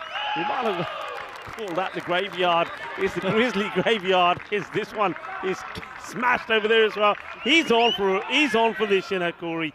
He's on for this century. Put another order in. We didn't bring enough balls to ECL 2024 because this man on your screen is losing a couple of innings. Yeah, once you clear the trees, it's a big hit. It is a genuine big hit, and he's doing it consistently. 79 off 26 now. Okay, well, that's a better plan. At least you're thinking about this to try and keep him outside the off. And the field, you see the field gets moved as well, so a slight change in the field, because I think you might, even if you put more players on the leg side, the way he's hitting it, it's going to make no difference. You might as well try and keep him outside the off. And this is up in the air, and well, he doesn't look too keen, but he's got to catch it, and he does catch it. Well, there he is. The man that we were talking about a bit earlier, why he doesn't want to have a bowl, Usama Mohammed, but he does make no mistake with the catch. It's a good catch, but he looks so casual when he takes this. Yeah, he did look very casual, but they'll lend a splendid innings. 79 off 27 in the end for Nikolai, but yeah, it'll be a little bit disappointed. I think he didn't send this to the bleachers as well. He would have been close to that century mark, got under it, didn't get the distance. Nice safe catch in the end from a man that probably should have been bowling a while ago, but 79 of 27, strike rate of 292 and a massive 10 sixes. Yeah, just have a look. I mean, that tells you the story, doesn't it? Look at the shots, all on the leg side. No boundaries there on that offside, so that's something that other teams are going to have to look at pretty quickly to try and keep him quiet. But what a fantastic knock, and what a warm ovation he gets when he gets back up there, because he puts his team in a very good position And, we've got Sanjeev T, as we call him, Tucker Kasasan, who comes out, and he'll be looking to get going straight away as well. It's a good delivery to a new batter in the block hole. So Kuma, I mean, fair play to him. He was in the wars, wasn't he? He came on the bowl. The first ball was a huge six. Then he tried to change it up. Ended up bowling wide, and he gets the wicket there of Dam Guard, and then gets a really good Yorker into Sanjeev. And they're still fighting hard, Cobra CC. They're just up against a bit of a very heavy top order. And top three that you're seeing for Skanderborg actually are all in the Danish setup as well. So talking about high caliber players. Yeah, Tracy Pascoe, hello Tracy, saying, Rico, why don't you call it the Grizzly Hill? I like that, Tracy, why not? The Grizzly Hill. Gone. Well, I tell you what, let's not talk about the Grizzly Hill. Let's talk about the boogie, oogie, woogie, Grizzly fireball as the stumps have been knocked over. So Sanjay Kumar, fair play to him, goes full, goes straight, and he gets the wicket now of Taranjit Barraj as well. So both the openers gone after scoring magnificent half centuries.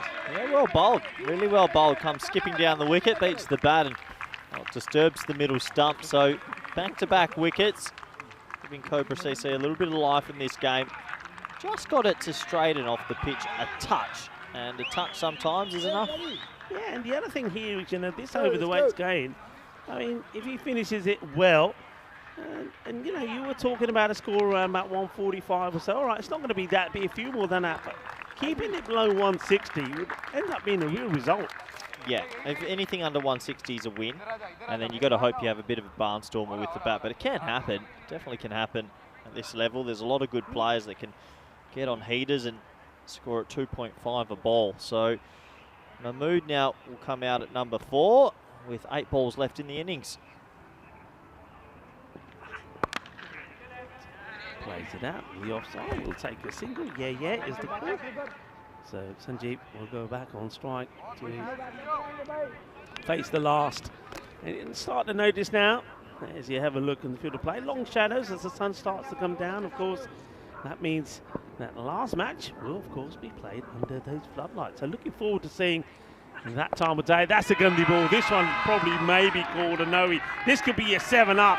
So Sanjeev Kumar, of all the good work he's put in this over, he then gets him something completely wrong. You've got to be calling that. That's Gundy. That's a 7-up. That's definitely over waist height, waist and above. So I'm pretty sure that'll be called a no ball. We might have another look at it, but that's got to be a no ball.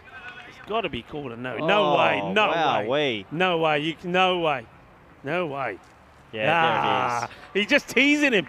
The umpire just teasing him. He's saying, here's your cap. Oh, by the way, no ball. You better bowl another. Well, I was going to say there's nobody going to go away with that. So that's a 7-up. The 150 on the board. He's going to still have to bowl this one. So Kumar, no, he lets himself down badly there, doesn't he? So 16 come off this over plus this. And he hits it straight down the ground for 6 more. And that hits the sight screen pretty high up for a moment. I thought our production crew were a little bit of danger. So it will be a magical over in the end. He goes to 22. And that's a typical ECN over, isn't it? Yeah, and 13 off that last ball. That no ball 6 hurts you so much. So in the end, a 13-run swing, and it just hurts you if you're a Cobra CC supporter. Having a look at that bowling scorecard, they've tried a fair bit. I mean, Razik, the captain's bowled one, but I'm really, really surprised they have not bowled Osama Muhammad. Yeah. He bowled the Golden ball. He bowled the final over, defended it well. So the guy can bowl, right? Yeah. You put him under the pressure. They haven't bowled him here. Makes no sense. Unless he's picked up a niggle. I heard you saying, I'm with you. I thought he was pretty unlucky as well. It was a great last over. Yeah. So, yeah, that is a big surprise. And it looks like he's not going to get a call on this at all. It will be the captain, Razik, to bowl the last. And let's see how he fares here. Starts with that slower delivery. This is going to pierce the field, is it? Yep, 4 runs. Good placement. There's a nice hit there from Kamal Mahmood. He came out in the last match, and I think he hit his first ball for a 6, and he played a fantastic pull shot. So we know he's also very strong in that leg side area. Yeah, nice shot in the gap for 4. I think the bails have come off again, so An interesting one. I don't know, maybe things have changed, but I was under the impression that once the bells were removed for a match, then they had to stay off, because otherwise it could become sort of an advantage or disadvantage for one of the teams. I tell you what, at the moment, the only disadvantage is as Ravi Panchal is running for cover there. The only disadvantage is for Cobra CC, because Skanderberg just keeps smashing the ball for 6. Let's have a look at this again. Let's have a look. Here's the hit. That's almost taken out one of our crew members there. Oh, close. Here's the camera view. Look. Here we go. Incoming. Look out. Watch out, watch out. Well, back to live action. This one's down the ground. It should be. Oh, I thought he was going to run past it for a moment there, but they're taking it on, and good running. Good hustle towards the end of the innings.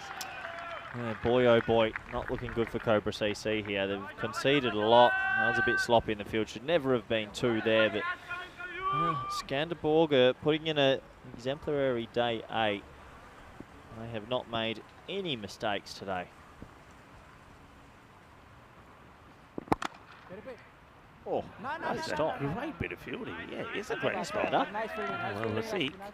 I know he's an exceptional player. He's shown a lot of talent when we've seen him play at the GB Oval back in Hungary. But this is a great stop, and well, the batter was out of his crease, but he decided to hold on to it. Didn't want to give the extra run away. Short ball up in the air. The keeper should take this. Takes the cap off and holds on to the catch. So the captain, Rasik, picks up a wicket. No mistakes from Amit Nain. And that's going to be the end of Cameron Mahmood. He'll go for the unlucky 13 of ball number 6. With 1 ball to come in the innings, Skanderberg 169 for 2. Yeah, and well bowled to Razik. He's been a bit of a shining light in this Cobra CC bowling unit. And miles in the air. Good catch from the keeper as well, who called it, Amit Nain, and a late wicket will go down here. Yeah, I mean, Razik, interesting one. I mean, it'd be interesting in your touch on this. So you're one of the main strike bowlers, you know that he is. I mean, would you be leaving yourself to be bowling the last over when you see all the carnage that's happened? No, he had to come back when there was carnage and try and get the wicket. So probably should have bowled the 5th or 6th, really. But hindsight never loses, they say. Last ball this over, last ball of this innings. Here's Razik.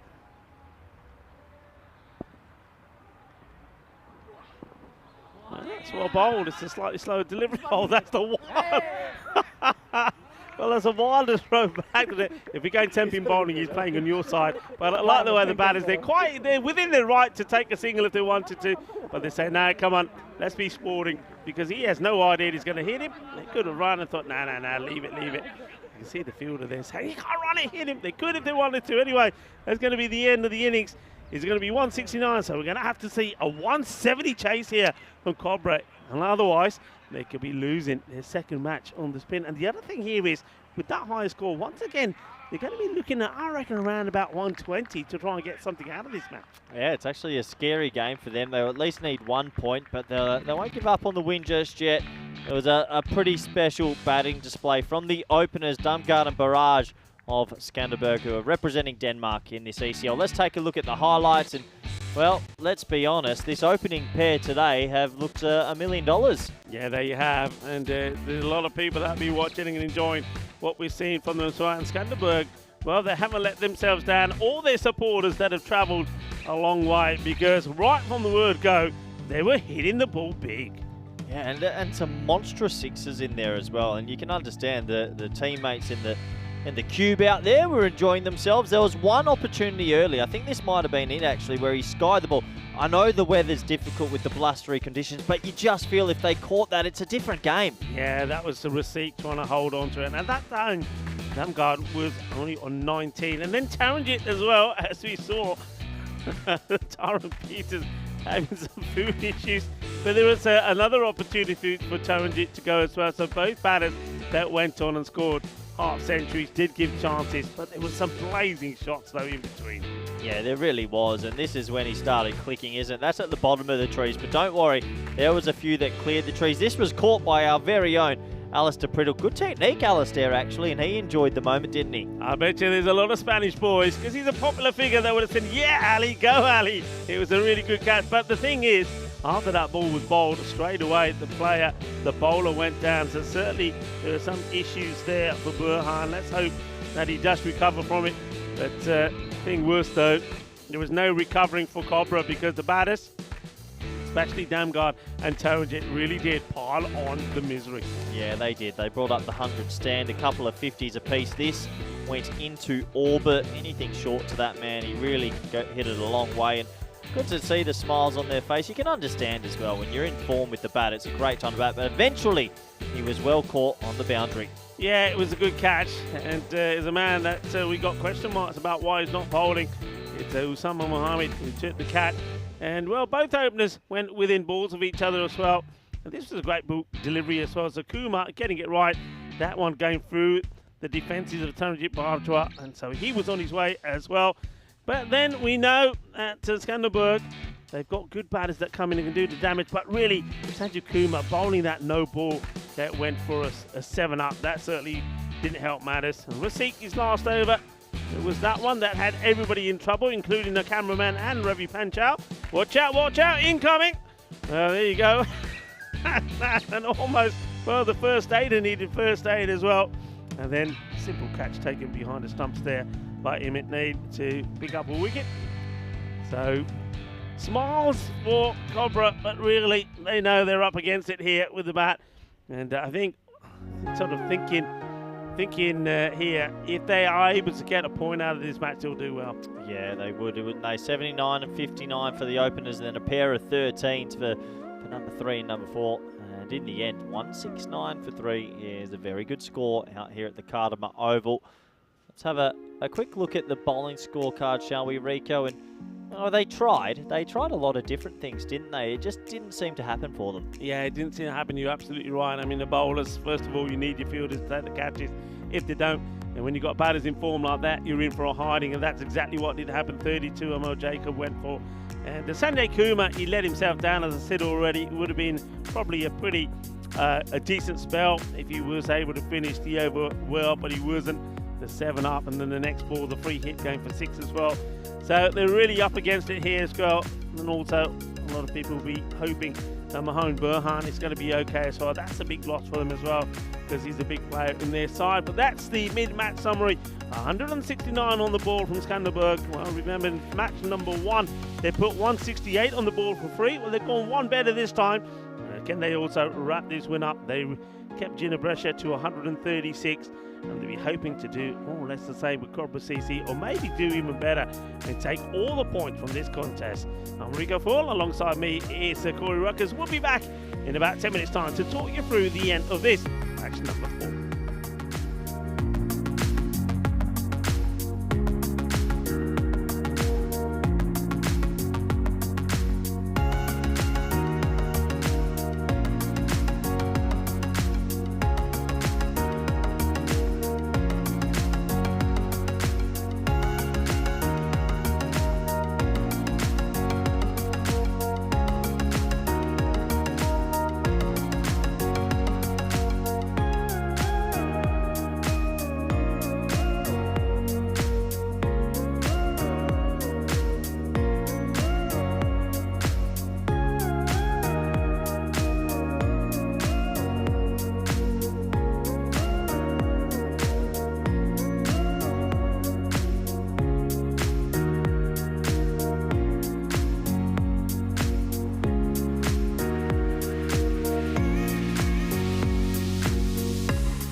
The European Cricket League is proudly brought to you by Dream 11, HCL Software, La Junta de Andalucía, Paramatch and Norcane.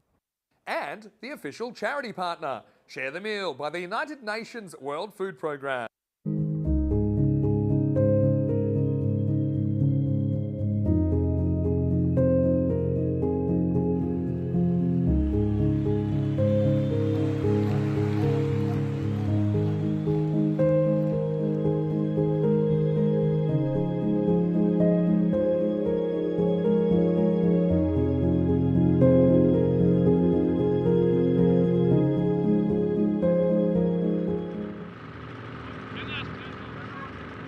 Hello and welcome back. Yes, we, the European Cricket Network, are very proud to be part of the United Nations World Food Programme. When you get the opportunity, just click the QR code and every bit that you can do to help with the Share the Meal programme, our charity, is appreciated. Remember, millions of people are hungry and without enough food in the day, and we can all make a difference.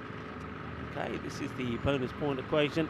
So 118 becomes that magical figure. So you can see that straight away, I think, there's an opportunity here, once again, for Skanderberg to try and restrict Cobra to a score of 118 or below. And if they can do that, then they will take all 4 points from this match. So if you like the batting side, you've got two figures in mind. 170 will be the first.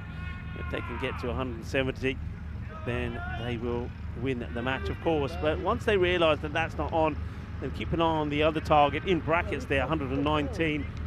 If they get to 119, it at least means they will at least get a point out of this match, and that's what they're looking to do here.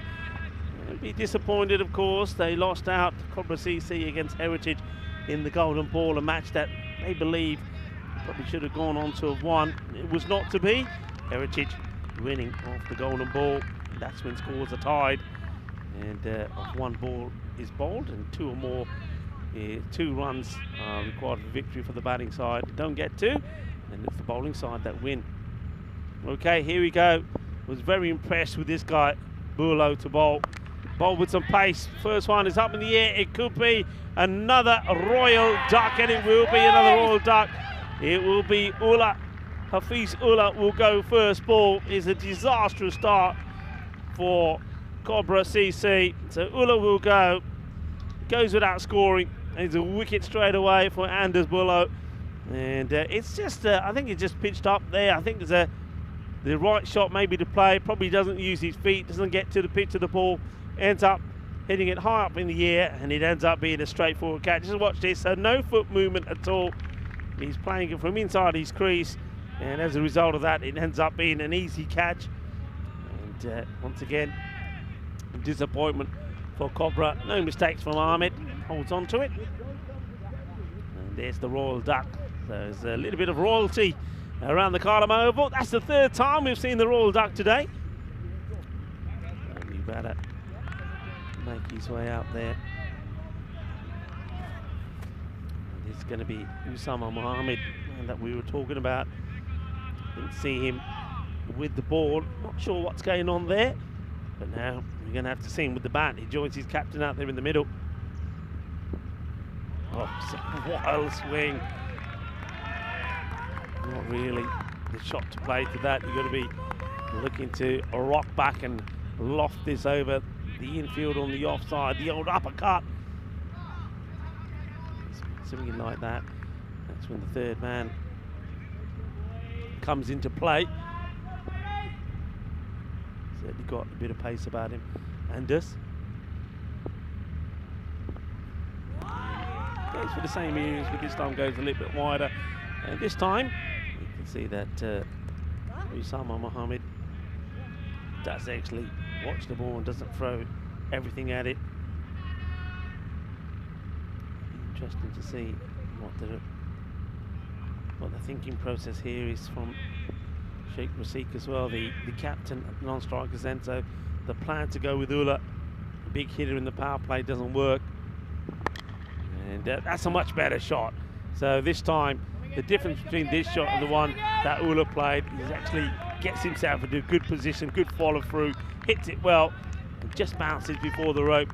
So see, he actually goes into the shot. He's not waiting in the crease, so he gets a bit of momentum into it. So 4 runs to the first boundary, and the first runs to a batter go to Usama Mohammed.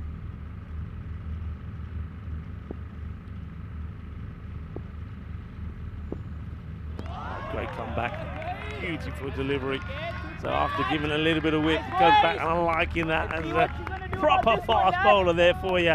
And as Bulo sort of walks up to the batter and says, well, what about that one then? Yeah, didn't have an answer to that at all. So looking pretty suspect already early on here. Usman Mohammed to a ball that follows him. Let's see how he deals with this one. Burlow. Very much the same again outside the off. Seems very late playing this as well. So definitely winning this contest at the moment is the bowler. Welcome to all of our viewers around the globe, from wherever you're tuning in from. A lot of people watching from several networks around the globe. Glad that you can join us as Bulo comes in to finish his spell. The first over, and it's a good first over. Just the 5 from it and the 1 wicket.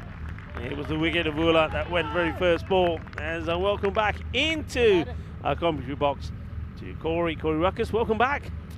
Yeah, good to be back. It's a tough first over, isn't it? You're chasing a massive score. You need everything to go right. And look, well, the golden ball counter was reset today because in game number 2 of ECL we had an amazing golden ball match, and unfortunately for Cobra CC from Hungary, they fell short in that one. But the man on strike now, Razik, is the one we've all been hearing about. He's one of the main reasons they're here, and if he gets going, well, maybe, just maybe, they're still in with a shot. Yes, he's a very good player, there's no doubt about it. He's scored over 1,000 runs on the network. He was brilliant in the series when we were in Hungary, and it's because he can play shots like this. So just getting the line slightly wrong, and that's been whacked away beautifully. Lovely shot. Yeah, can he get going for an extended period of time? Nice way to start your innings. A bit of a loose nut down the leg side, but you still have to catch up with it. And he does exactly that. So 6 off 1 for him. Ahmed with the ball after taking the catch to remove Ulla. Just strays onto the pads. It's a good shot. Little nurdle off the pads this time. Looking at the fielder, says if you don't want to run fast, I'll have a shot at the stumps. So they take the single. And obviously, he's not going to be able to do it on his own, is he, Rico? Going to need some good support in this one. So we'll have to wait and see. Whenever there's an opportunity, maybe show the floodlights. Well, you want to see the floodlights, Rico? Yeah, I can understand. The floodlights are beautiful, aren't they? I think this time of day, it'd be nice to see. This one gets played away. And again, taking that big single. Yeah, at that time of day, I know you're excited about it. You'll be doing the last match number 5, under lights with Vinny. And that's going to be Heritage taking on the Zagreb Assassins. So Heritage, the team won the golden ball, will be back in action again. Always think under the lights as well. The ball just zips around a little bit more. Just a little bit more. Yeah, we said this the very first time, didn't we? After the first couple of night matches, we thought, well, this pitch tends to come to life, so the bowlers get a little bit more out of this. That ends up being, I think, a good leave. It looks to shape to play the shot, and decides not to this Tyrone Peters. And well, Tyrone, he won't need the shades if he's doing the night game, will he? No, definitely not. It is an amazing thing, Cartama under lights. It's one of the better things that came in.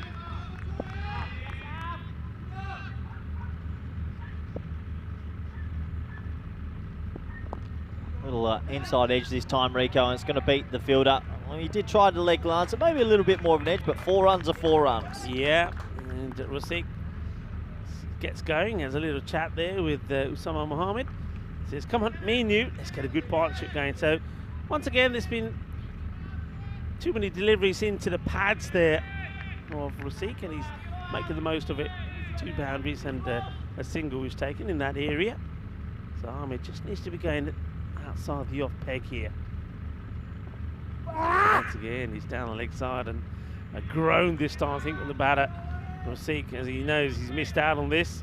A couple of people in the chat asking what the 119 is next to the 170. 119 is actually the bonus point to save. They would save 1 point by getting within 70% of the run. So it's come into the ECN this year. I love the initiative. I really do enjoy it. Yeah, we trialled it first, didn't we, in the ECCW at the end of last year. That's a better delivery, more in the areas where you've got to be. So, dot ball. Yeah, so the bonus point equation coming in. So basically we saw that in the graphic that came up earlier. So there's two ways that the team can pick up the bonus points. So for example here, with a big score on the board, the side that are now defending, if they can restrict the likes of Cobra to a low score, or this one, watch out in the stand. It's in that area, but it's a nice shot, nice and straight. So Rasik showing his class, 6 runs. Nice hit. Yeah, nice hit, and it's become quite still at the ground. Not a bit of breeze around, unbelievably. Very strange. Yeah, goes the journey. 25 for 1 now after 2. But yeah, it's become very still since the lights have come on. Nice shot there, and can he keep going for an extended period of time? Well, that's the sort of rate they have to go at. That over does go magical. 20 come off it. And well, these are the standings. While you have a look at that once again, so on that bonus point, so basically here, that 119, if as soon as Cobra CC get past the 119, they steal a point away, if you like, from Skanderberg, so they will get a point. So they may end up losing the match, they may not get to 170, but if they get to 119, they will get something out of the match. Whereas Skanderberg, if they can restrict Cobra getting to that 119, then they would steal the point off them. They would take all 4 points. So that's the way it works. And on the other way it could work is, which is very unlikely, the only way that Cobra could pick up all the points here is they get a win and they do it in 7 overs. And they've decided to go to the tall spinner, Tamgard, who's had an amazing day with the bat. He's bowling the last of the power play. Wily customer, difficult to get away. Okay, this is probably catching practice. Yep, straight down the throat. No mistakes at all. There's an easy catch there from Anders Bulo. And it is Damgard who picks up another wicket. He's just got the knack of making things happen, hasn't he, Damgard? He's got that aura about him. Look, the sun's not out, but he's wearing the shades. He's looking the part as well. But he bowls a good length delivery. When I saw him bowl in the last match, he picked up 2 wickets, 2 for 26. But it was the full length Yorker length deliveries. Yeah, he just angles it in. He doesn't look to turn it past the right-hander's outside edge too much. And well, with deep mid on in place, I always wonder why players try just clear deep mid on. I mean, mid-off's in the ring. If you go with a straighter bat, and you don't time it, it's going to land in no man's space. And Rasik goes for 17 off 6. And if he was the key, well, they're 1 home now. It's starting to look like danger signs, isn't it? Yeah, I mean, Rasik out of the way. Well, there's a nice shot of the ground, and there's the floodlights that are now starting to come on. There's the natural light, starts to slowly fade away, and getting ready for the final match of the day, match number 5, when Heritage take on Zagreb Assassins. And well, the first one that will be in the night. Maybe something special will happen. What happens in the night in Cartama? Well, this one is being played away nicely. It's a good shot, and that's one thing that I want to see more of from Cobra CC. Play shots on merit. So the ball is short outside the off. Don't try and ping it on the leg side. Make some space and play a nice shot like this. Good shot. Gets into position. Plays that really well, really late in the end. Yeah, plays it extremely late and uses the bounce to his advantage. Good batting. Kuma, and he has a plot at this. Who is the most successful bowler, even though he went for a few. He went for 39, but did pick up 2 wickets. 2 balls remaining in this power play, and at the moment, Skanderborg, they want a clean sweep. They want all 4 points, that's for sure. It's a nice pick up, and has he picked up the fielder? Yeah, he has, and that's a really good catch. Tremendous catch, and look, they all go running over to the fielder because that's a sensational catch. So Damgard has picked up another wicket, and Sanjay Kumar thought he was going to find the fence in 6 runs, but instead he finds the fielder. Damgard takes another, and they are 30 for 3. Just an all-round team of cricketers. That's a really smart catch. I know a lot of other teams that probably burst through the hands or gets tapped away for 6. Not this time. Angling in with that seam pointing to leg stump. It gets clipped away pretty nicely. But there's a man fielding out there, and that's a clever catch over the head. And, well, another wicket for Damgard. Yeah, really good catch. I think that's Christian Peck that takes the catch. Yes, it is. It's on your screens there. So, well, after hitting a 4, he wanted to go for the big one, wanted to go for the 6, but he picks up the man. And once again, I mean, we saw this from Skanderberg against Ginebrescia. Ginebrescia let themselves down in the field, dropping catches. Skanderberg were 100%, and it's the same here. They're taking the chances, and that makes all the difference. Well, just gets played out of the off, no run there, and just look at the intent as well from the fielders. They're attacking the ball. There's a good field factor about this side, isn't there? Just look like a genuine, well-rounded cricket team, and they're going to go very close in Group A, but I wouldn't say it's all sewn up just yet. From what I've seen, still the Brescia Italian side, you feel like if they turn it on, they could be one of those maverick sort of teams to cause an upset. And let's not count out Heritage so far either, who's got potential. The power play, though, only going for an over a 5, an over a 20, and an over a 5. Yeah, you saw they're 19 behind where their opponents were at this stage. But, of course, they've lost those 3 wickets as well.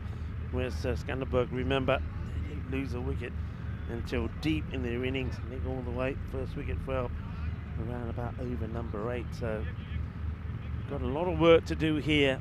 And with the rate now at exactly 20 required from here on in, you get the feeling that one good over here from Skanderberg could seal this contest.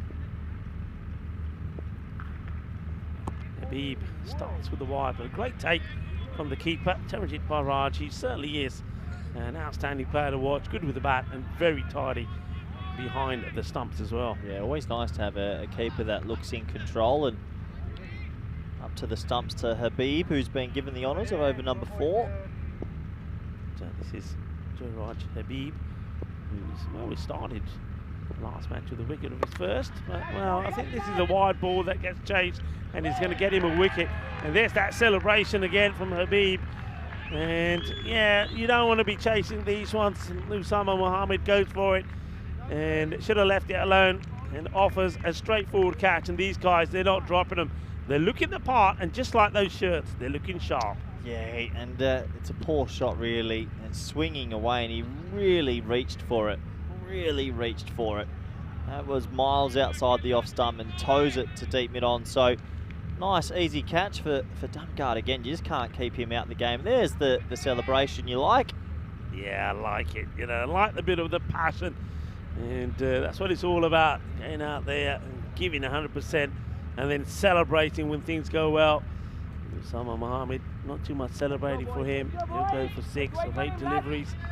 And they're in a pickle here, Corey. They're in a pickle. Tell you what, if they don't get it clean swept here, Cobra CC, they're in a bit of trouble in this group. Zagreb Assassins, if they knock off Heritage, all of a sudden, all these little points you're picking up here and there are pretty important. It's been a slow start for them, and they've now got to set sights on 119. Can we get to 119? They're not going to get the 170. But 119, get yourself a point, you never know.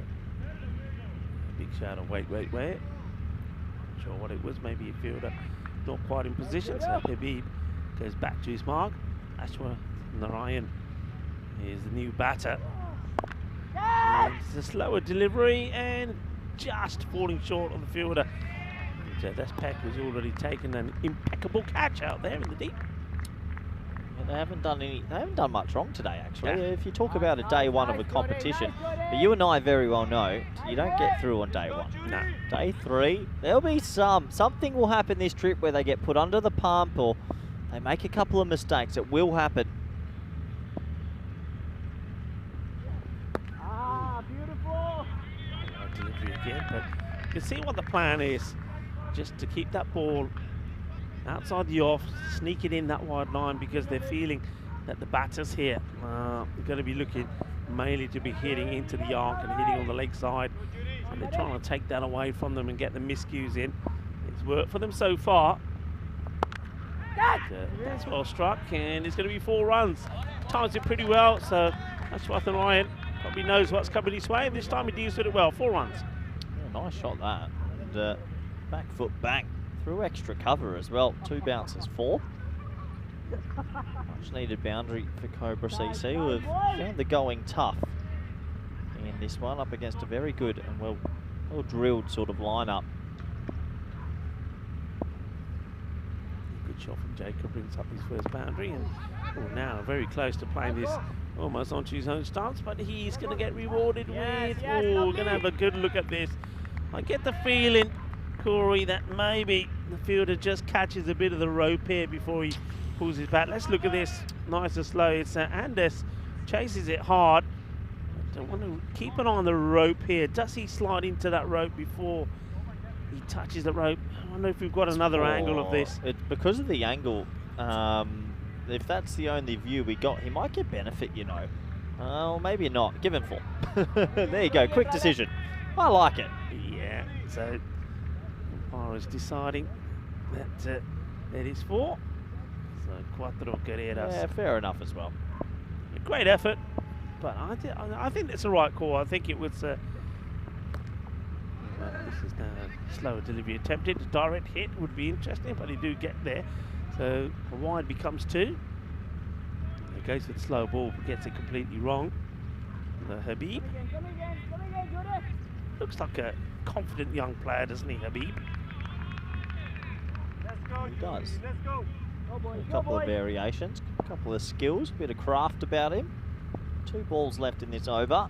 Oh, God. Yeah, that looked pretty adjacent to me. It was angled in. He's been swinging some away in this over, but this one just going on with the arm, pitching outside off, hitting him in line. And for me, that looking live looked like it was going on to clatter into the stumps. Yeah, I don't think there's too much doubt about this. The one thing the umpires have to always take into consideration is the height, especially from this to the lake end. But I think when you look at this again, it's pretty full. And yeah, he loves his cricket, doesn't he, Habib? And just you'll see the celebration again. So once again, the only thing for me probably is the height. And then Tyrone Peters takes a long time in his trademark signal, gives the decision, and well, there you go. He's in dynamite form, isn't he? A little bit of explosive action there from Habib. What a good over it's been from him so far. Can definitely tell Habib has Hassan Ali's poster in his room, the Pakistan seamer. That's an identical celebration, but fair enough. If you look up to a player, why not? Okay, 2 wickets again from him. 2 for 5. Okay, this one is going to be fortune for the batter. Doesn't know too much about it. Gets the old swivel on it. Hits the back of the bat and goes over everybody. 1 bounce, 4 runs. That's the end of the over. And 2 wickets for 17 for Habib. Well bowled. And Cobra CC at the end of 4 overs, they are 47 for 5. Isn't that a T10 over? 2 for 17.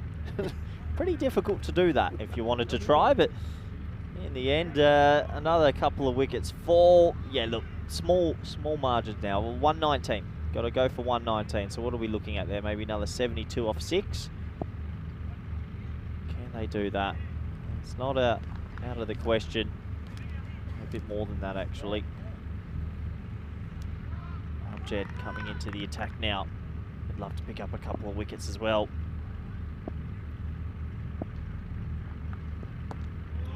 Oh,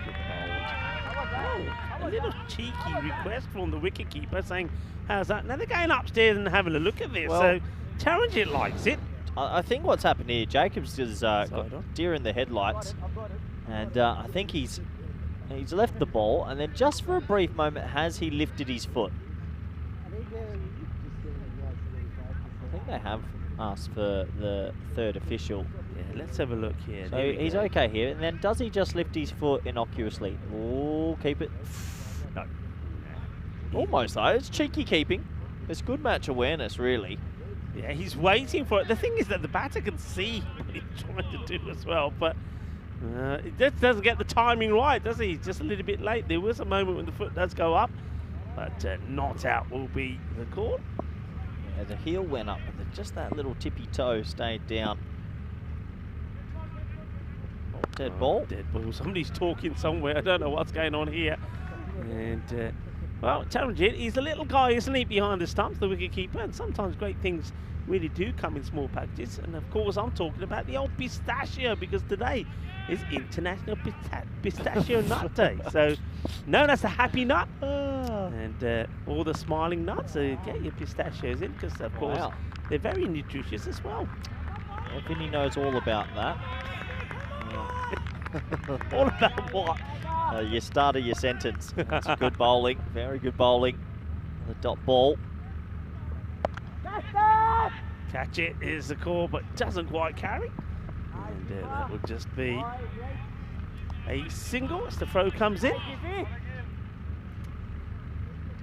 We've got a good team. I mean, we're going to go home a bit later tonight. Still another game to go, but you'd have to say, Skanderborg, look at the favourites in this group.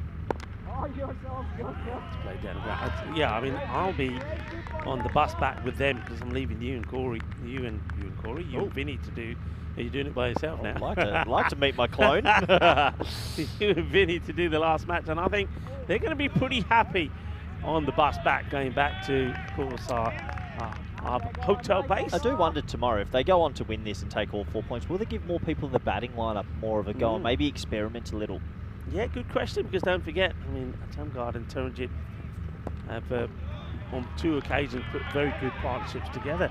So yeah, I'll be back in the bus with them, going back to the Sunset Beach resort and our hotel partner. And I think they're going to be a very happy team, because I think everything that they've done here, they've done well. I mean, they batted well, they bowled well, we've seen that, and they've taken the catches as well. Just well drilled, and obviously the Danish Cricket Federation doing good things, playing 50 over cricket, T20s, T10s, and well, they're the champions for a reason. I believe they were one of the few teams that were meant to come a few years ago, and then Corona struck, so they've been waiting.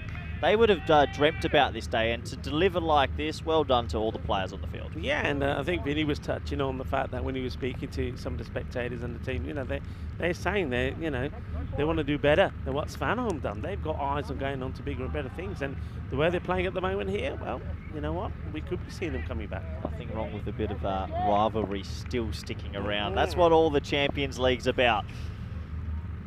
Okay, time for a bit more spin. Over-pitched, but it's once again just going to be a single. So the big question here is so Clobber, they are wanting to get to that sort of 119. They're a little bit behind even on getting there at the moment. They really do need a good over here. So Peck comes on to bowl here, seeing if he can keep it nice and tidy and maybe get a few rash shots from the batters.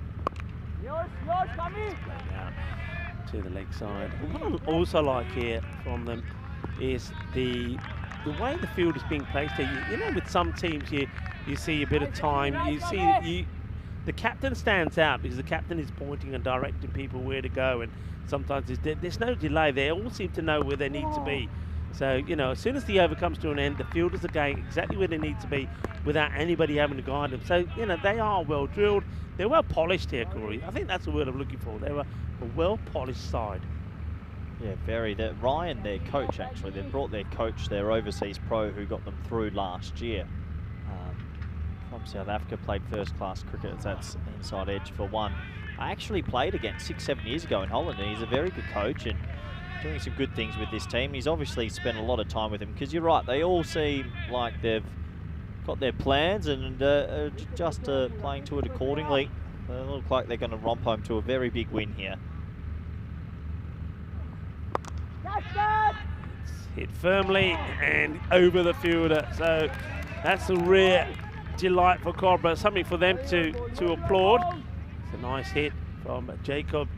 Moves to 17, just over the outstretched fingers there of the fielder, who maybe should have been on the boundary there, because that one was coming down. Yeah, he crept in just a little bit, didn't he? Right, he wants to take him on again, and this time he's going to clear him by even a bigger margin.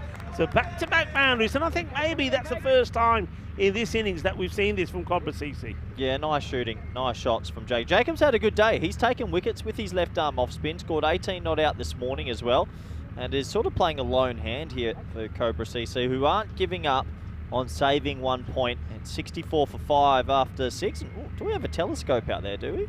Well, that was that's a shame that shot got spoiled by the scorecard. Not that we don't want to see the scorecard, of course, maybe we'll go back to that shot again. But yeah, you're right. Amor Jacob, 23 of 10. At the moment, he's the only man who's been standing out. And look at that. No, It's a nice time of day, isn't it's it? great time of day. And you know, this is one part of the day you always look forward to, because the skyline that you'll see as the natural light starts to go, and then we start to see that beautiful skyline here in Cartama. It's just absolutely breathtaking. So keep an eye out for some amazing scenes. Yes, boys. Yes, boys.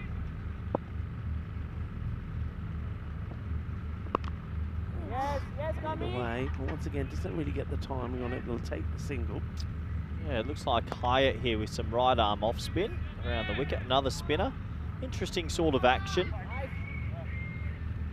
Yeah.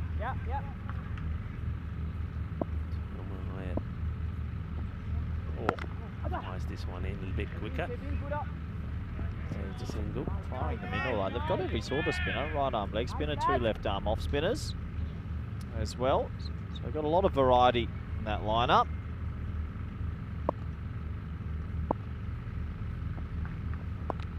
Judy. Once again, tiki-taka at the moment. Another single taken here. So some variations. The first one was floated up, and this one 2 quicker ones. I wonder if he's going to float this one up again here and try to tempt the batter to go for the big shot. Amor Jacob is the one that they want to try and get, really. He's firing him in there, isn't he? And it's a miscue. Once again, doesn't quite carry. So another single. It's very much tiki-taka. Yeah.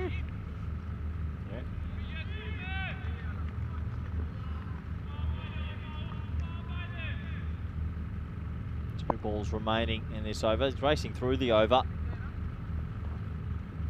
Well, that could be valuable runs. It's not going to be stopped. It will go for 4. That's going to be 4 leg buys. It doesn't matter how you get them. There's a few concerns there, of course.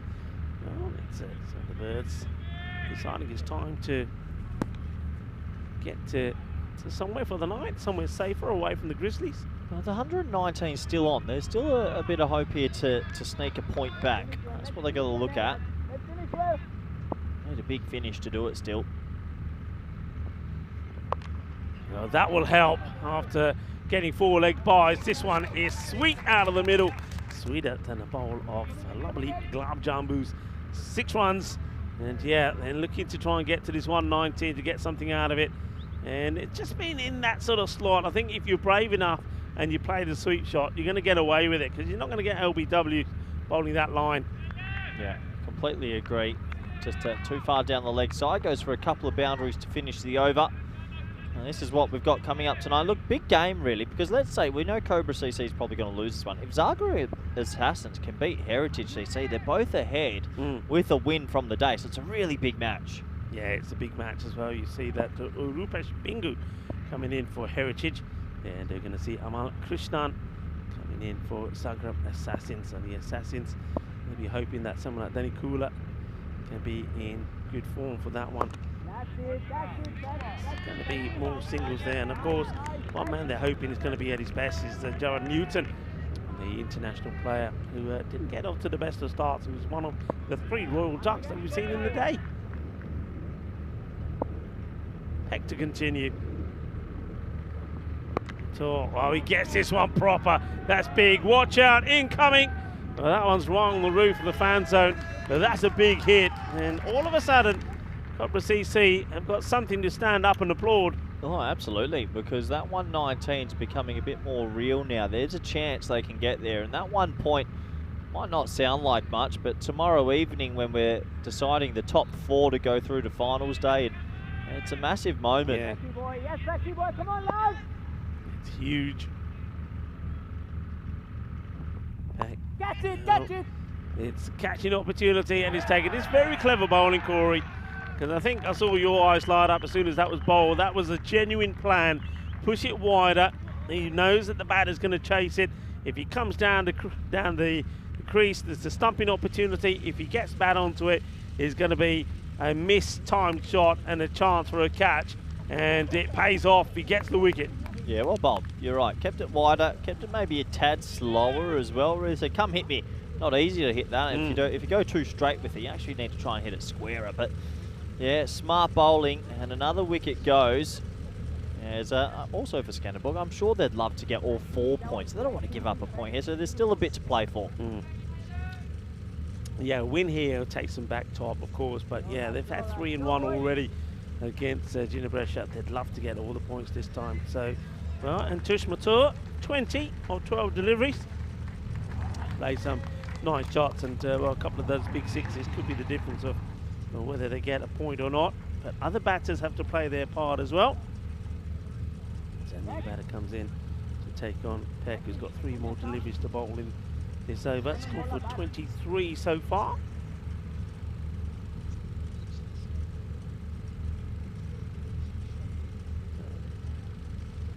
Slight delay here, not sure what it is. Some conversation between Tyrone Peters and the captain. Now, I wonder if one of the batters ready to start here. It doesn't look ready to me. This could be I think he was. I'm not sure. I think he was ready, and then the umpire was having a discussion with the cover fieldsman, so I think there might be a little bit of slack given here. Okay, it is Amit Nain. Well,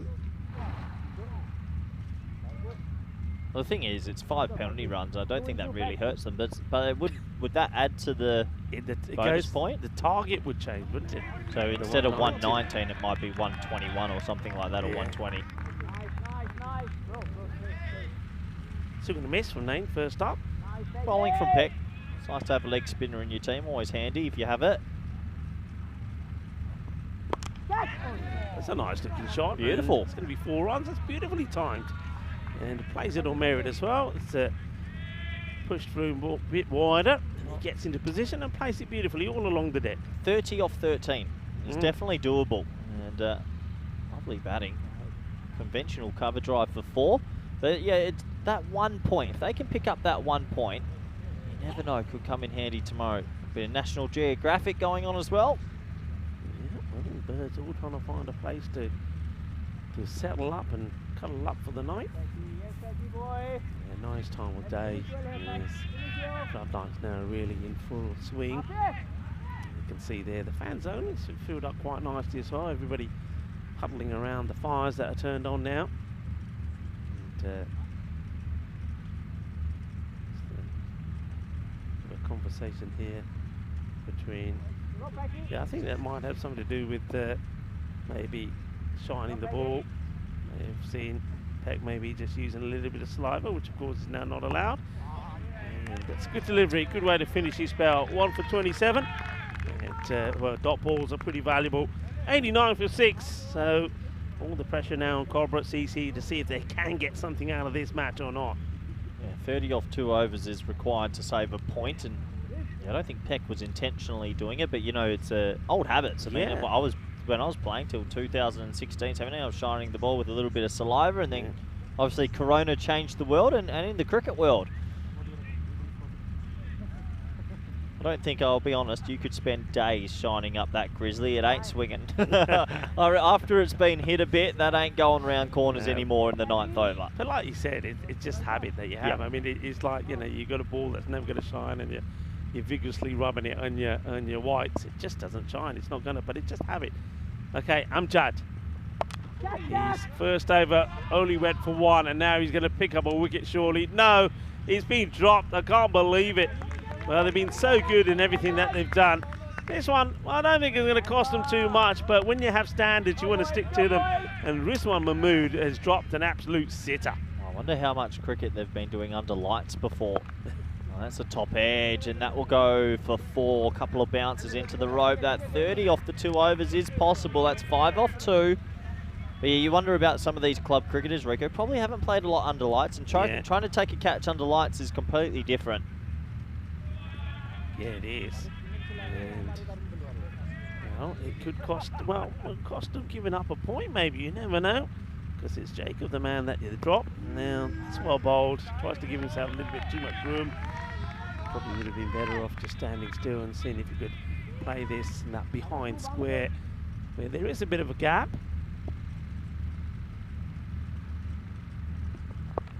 Cricket delivery, and he does go for that area, and it's going to be 1 bounce, 4 runs.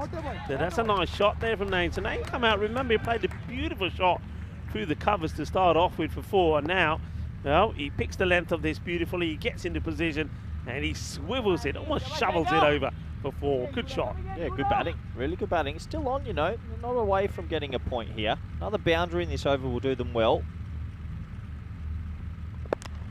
Chance. Oh, well, you were talking about the lights and how many. It was almost lights out, Rico. You beat me to the pun. Yeah, that was hit pretty hard back at him. Yeah, he says I'm okay.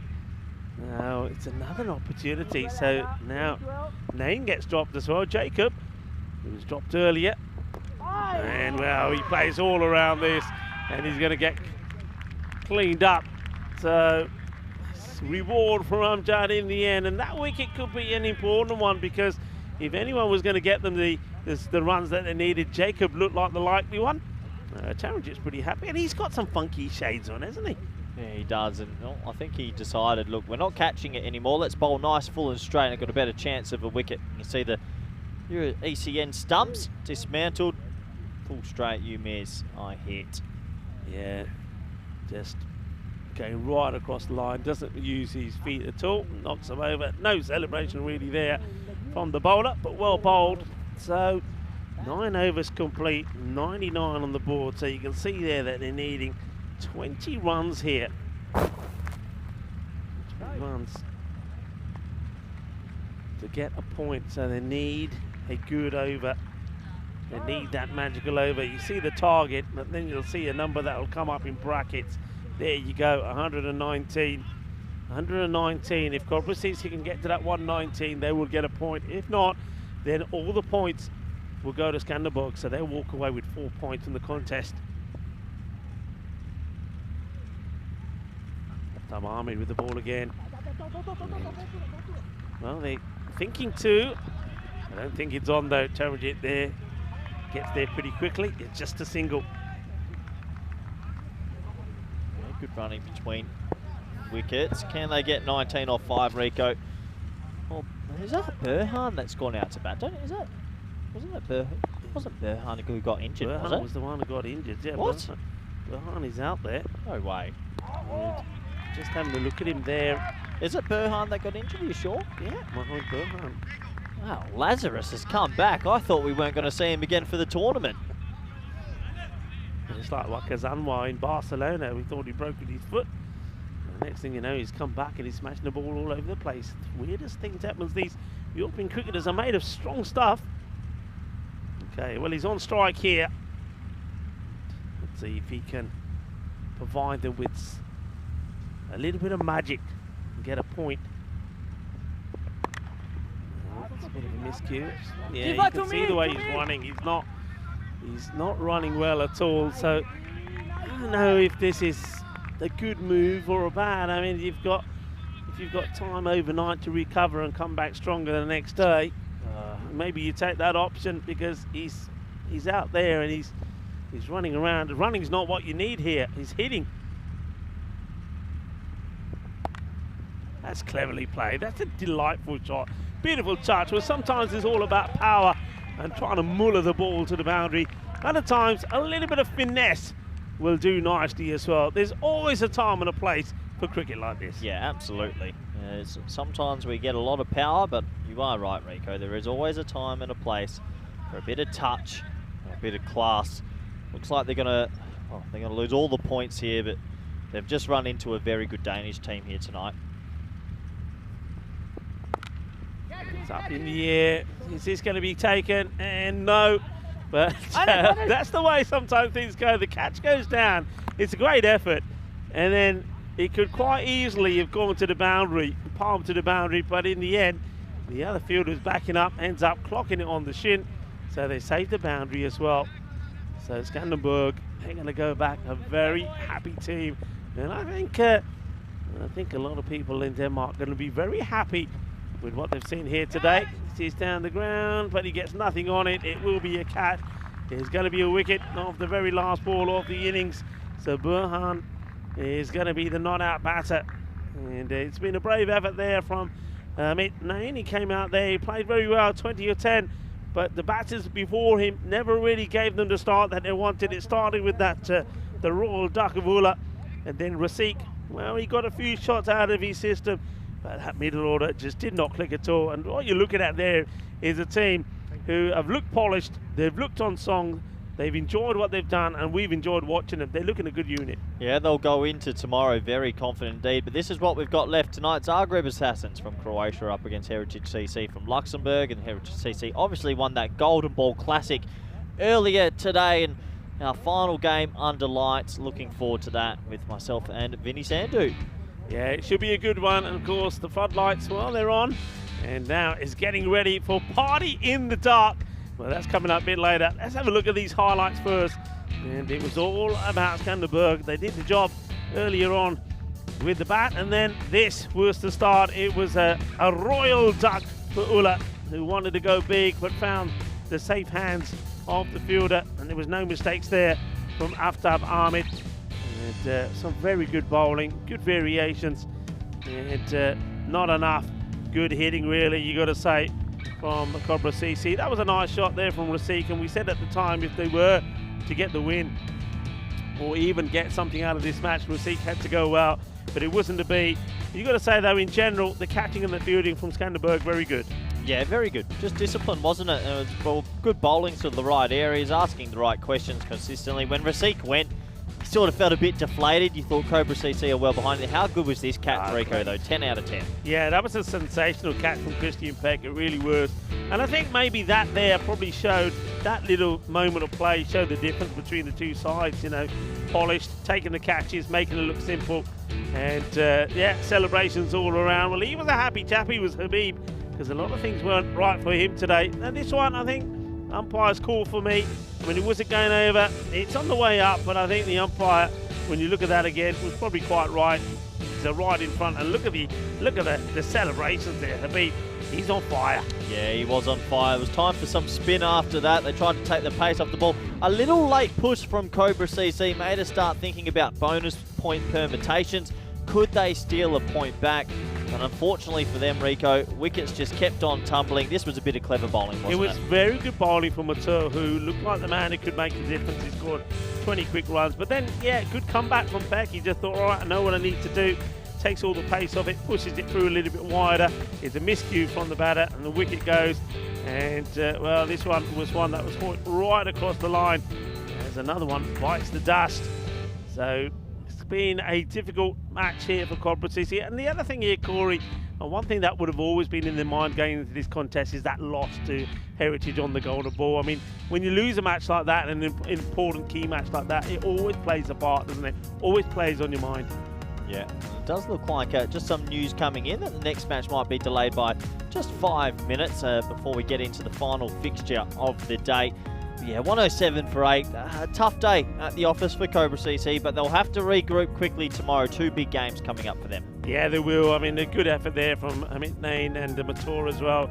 Amal Jacob, I think he at least gave them the opportunity, but the top order have to really start firing. I think we'll see has to find his form again. The bowling there, I think, well, you just have to marvel at everyone. I suppose the only one who was a little bit expensive there was Aftab Ahmed, but I think nowadays what we're saying is if you can bowl your 2 overs and you're under 30, you've done a good job.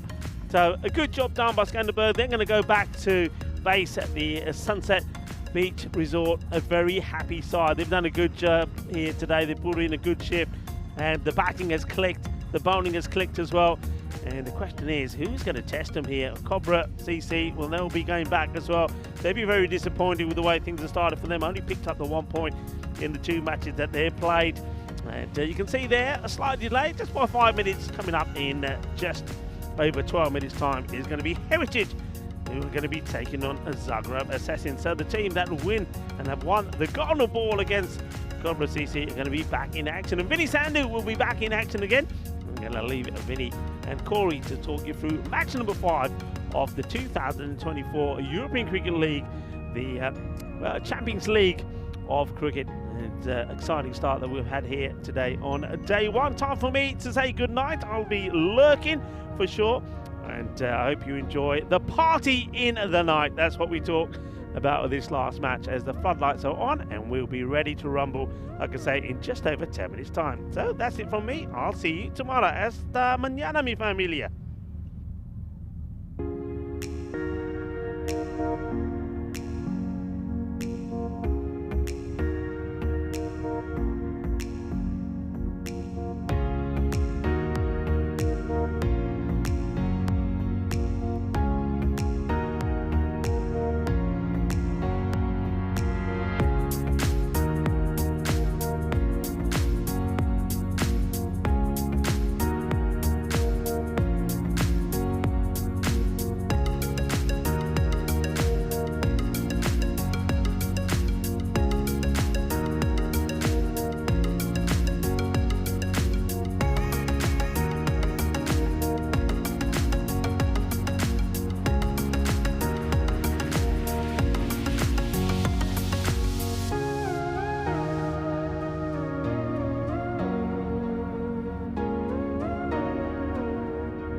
The European Cricket League is proudly brought to you by Dream 11, HCL Software, La Junta de Andalucía, Paramatch and Norcane.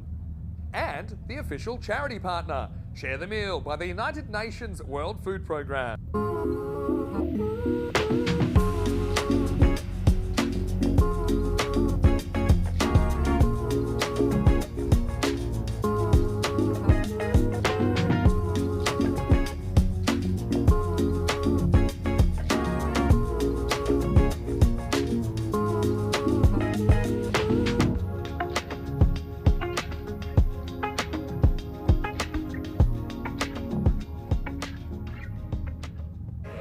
Hello, welcome back. Great to have your company. What an opening day we've had of ECL 24. Well, it started with a bit of a storm, but it's been raining Maximos all over the Cartama Oval. Well, opening day will turn into opening night now. Monday night cricket live from Spain. And match 5 in Group A will see Heritage CC of Luxembourg taking on the Zagreb Assassins of Croatia. A little bit earlier, Ian Ramage had the two captains. Let's see what happened at the coin toss. On you go. From Croatian cricket to you guys. Heritage, you are the home team, you will toss the coin, yep. Assassins, you're the away team, you will call, yeah? There you go. European cricket. European cricket's been called, it's come down Norcane's side, okay, so you've won the toss. Okay, a toss won by Heritage, who will bowl first. So it is Vikram Vij who wins the toss for the Luxembourg Club, Heritage Cricket Club, and he's decided he wants to bowl first. So obviously, Luxembourg, they had a successful chase ultimately in match 2. That was against the Cobras. It was golden ball, 54. Scores were tied, and Orasud was able to score a boundary off the golden ball to secure the win for Heritage CC. So this would be a dream start for them if they could go back-to-back and start with 2 wins out of their first 2 matches. But we know that the Zagreb Assassins, they're kind of punching above their weight a bit, but I really liked their attitude, even though they never took a point out of their game against a pretty strong Gina Brescia lineup. But I think there's some key players there that if they fire, they've got every chance of pulling off their first ECL win in this one. Watch out for Jared Newton. He is coming off a golden duck, but he's a guy I think is going to score a few runs this week. I know that Corey Ruckers is standing by. Corey, good to be with you. I'll be there in a second. The news from the toss in match 5. It is Heritage CC winning the toss and sending in the Assassins, trying to shoot him down. Let's see what happens as we get ready for the start of match 5. Thank you very much. Vinny Sandhu, welcome everybody around the world. It's Cartama under lights, and it's a huge one. Zagreb Assassins from Croatia playing Heritage CC from Luxembourg. These two teams have no history whatsoever, but right now, everything is on the line. A win here might get you through to the Final 4. A loss here for the Assassins, well, they're not going to be that deadly anymore, and they might be struggling to get to the Final 4 for Wednesday. It's Cartama under lights. I think this is the best time to watch the cricket here. And the ground's looking beautiful. Well done to everyone involved to getting it ECL 2024 up and running. And here come these two teams. The fires are on. It's a little bit chilly. I won't say it's cold. The jackets are on, but the weather is good enough for cricket. As we have a look at these two lineups, and Heritage CC on their debut at the ECL won on a golden ball earlier today. And there'll be some pressure on them to step up here and maybe win this game cleanly. Look out for Vikram Vij with the bat, very talented. We love Tony Whiteman, the accountant. And for Zagreb Assassins, Jared Newton, he got a golden globe in the previous game. Look for him to score some runs this time. The Assassins will go in, well, not as favourites, but for me, could be a genuine 50-50 here. They might not have any history, these two teams, but after these 90 minutes, this could be remembered forever. Strange things happen under lights. From history in our cricket sphere of European Cricket Network, under lights, anything can happen.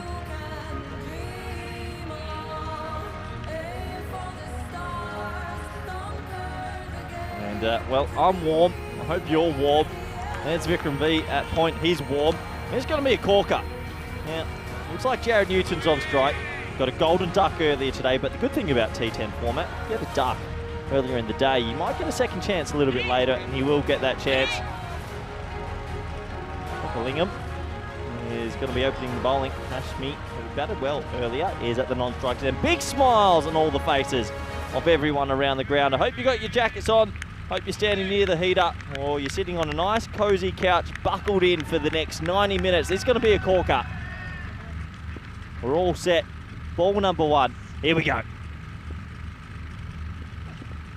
And he's off the dreaded king pair as he gently guides the ball that nutmegs the fielder.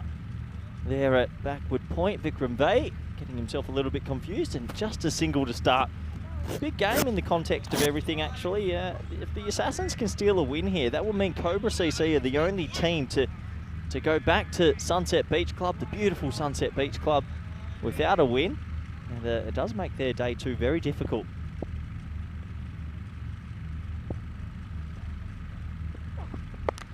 Pushed uppishly. Good bit of fitting. Oh, he's run on the hit. A bit of nerves there. Couple more teams in blue. 4 teams in blue in Group A. Didn't only just notice that before. A lot of blue in Group A with the blue boardings round. Do like the blue though. Some lovely kits to start Group A. I think Zagreb Assassins for me. They stand out, but the red helmets also look great. Well bowled as it's pushed into the leg side. Thickish sort of inside edge for 1. A little bit of a cautious start. Obviously these 2 teams, maybe not as much batting depth as, let's say, Skanderberg, who looked fantastic today, didn't they? 10 out of 10 day from the Danish. One thing that you'll always see under lights, the ball talks a lot more than daytime. Just does a little bit off the pitch, zips around corners. And the 2 openers at the moment just playing themselves into it. This is something different. You don't often see teams build into it. You see a lot more crash and bash, but for new teams on ECL, maybe just finding their feet a little bit.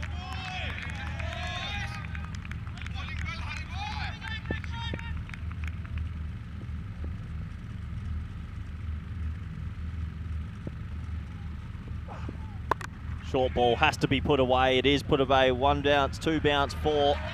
Nice shot. That's more like it from Hashmi. Bit of a loose nut that, and just had to catch up with it. Lofted over the offside, and it goes away for 4.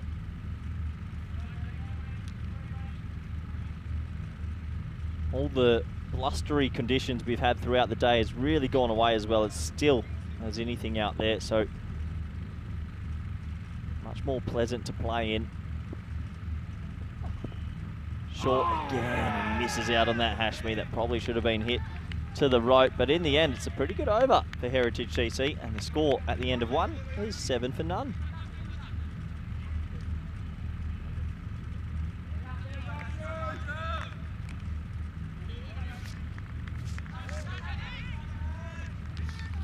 As you can see, lights coming into effect. The sun's gone for another day. Bit of dark cloud overhead. I don't think there's any threat of rain. We did have a big shower this morning. Thankfully, it was about an hour and a half before we started day 1, and it went away just in time.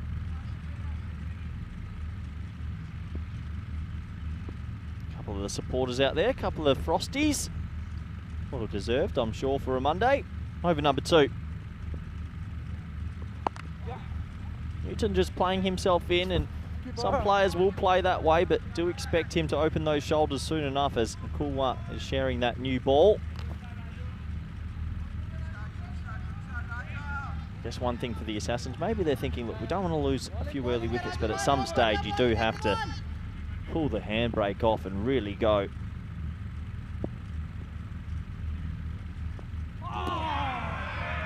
Still tentative shot making out of the 8 deliveries so far, only the 1 aggressive stroke. Just got to be careful. It's not a 50 over game, it's not a 20 over game, it's a T10. Good delivery. Bit of shape away.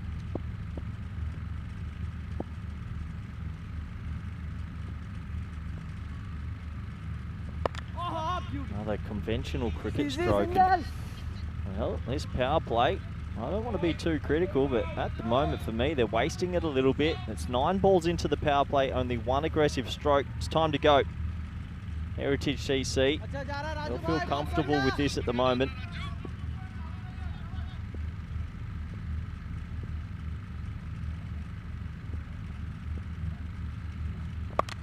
There we go. It's T10 action now. Nice shot over the offside, and it's definitely in the locker. It's going to be one bounce for. That's what we want to see. Nice shot from Newton.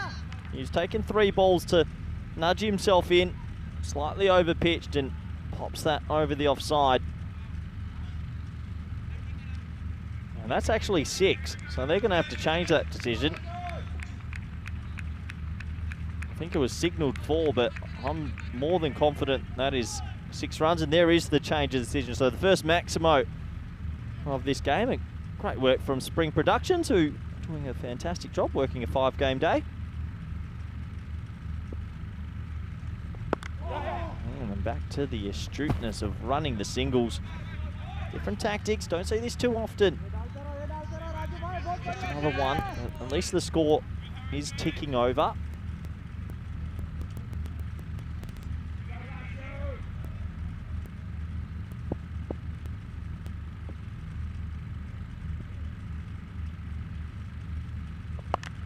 Nice shot, clipped away over the leg side, so we will get another boundary.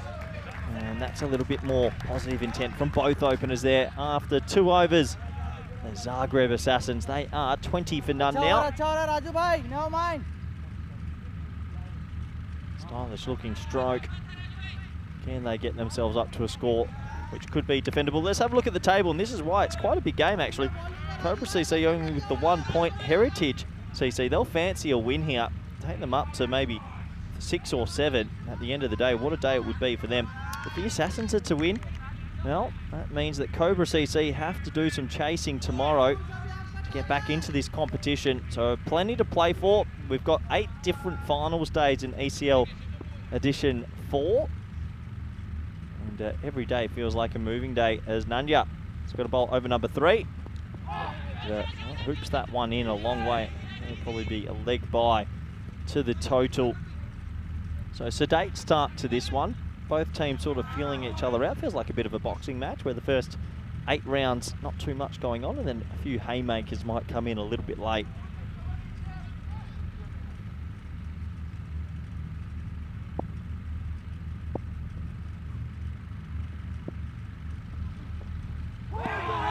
Bowled. A little bit of lift, a little bit of kiss off the surface. Oh man, there's got a whole TV to himself.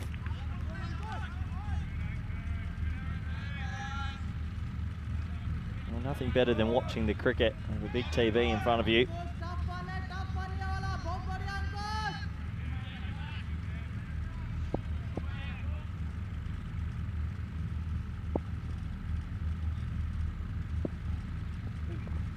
A short ball that's completely missed out on from Hashmi. This is the thing, if you play sedately at the start and then you try to turn to aggression and play and miss a couple of times, the game can catch up with you very quickly. And right now, after 2.3 overs, just languishing on 21. Really need to step it up here.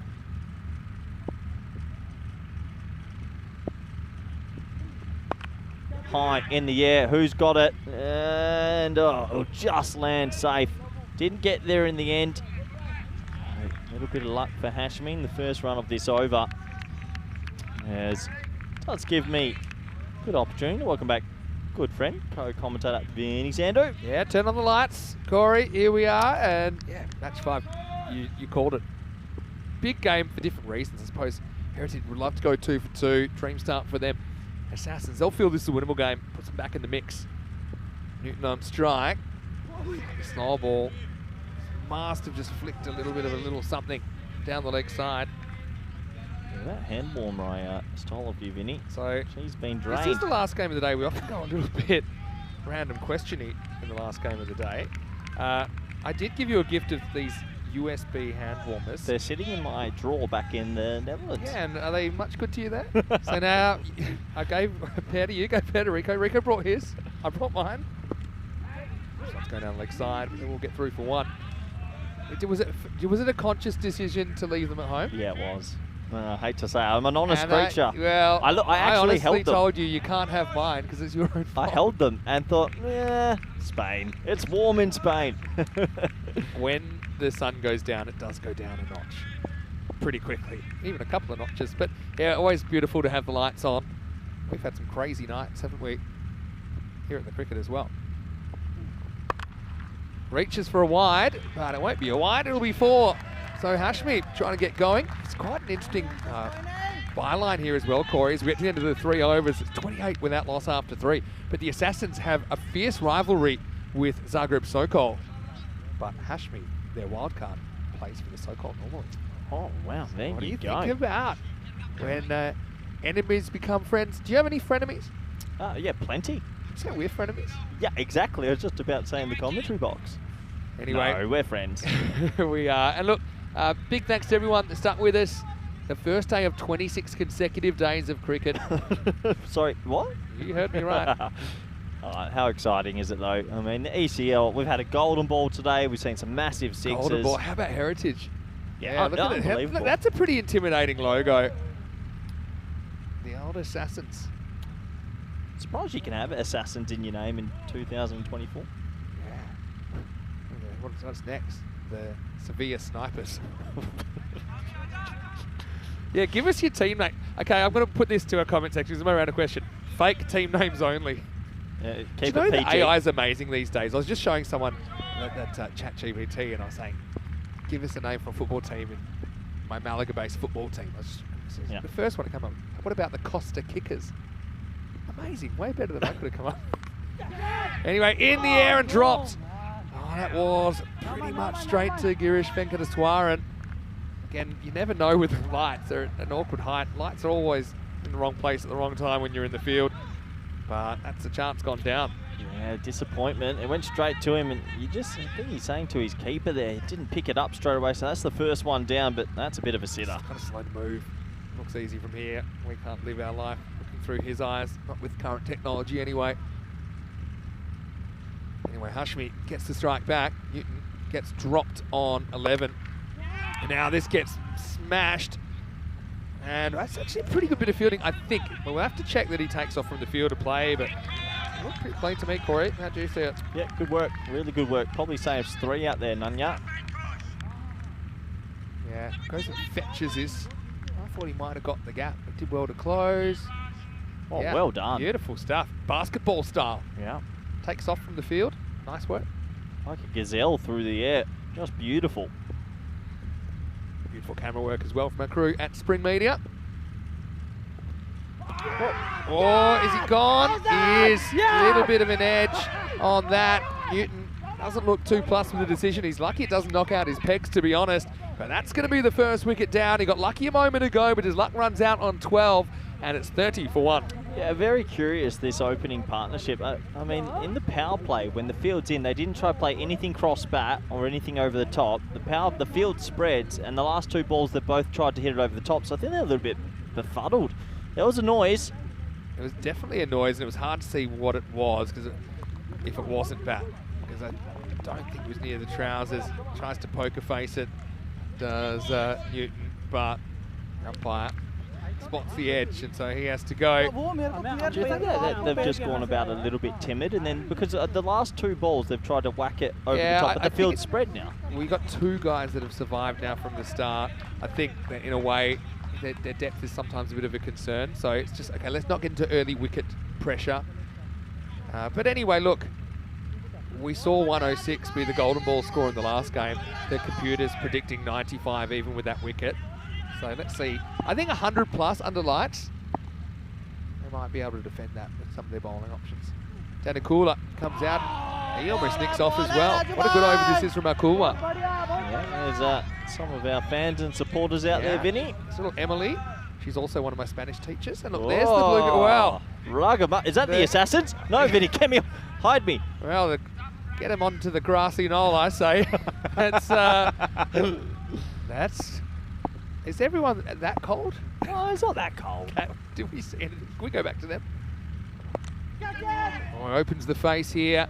Long chase. The fielder at 3rd. But well done by Halbavi. I mean, they're showing even less skin than you are. Yeah, and I lost quite a lot in the last few days, that's for sure. In Barcelona, we did get blasted a bit, didn't we? Intelligent shot there. Hoping we can get it past that fielder, but good enough. Partnerships, I think, super important for this Aston. They always are, but I think when you've got slightly less batting depth at this level of competition, even more important.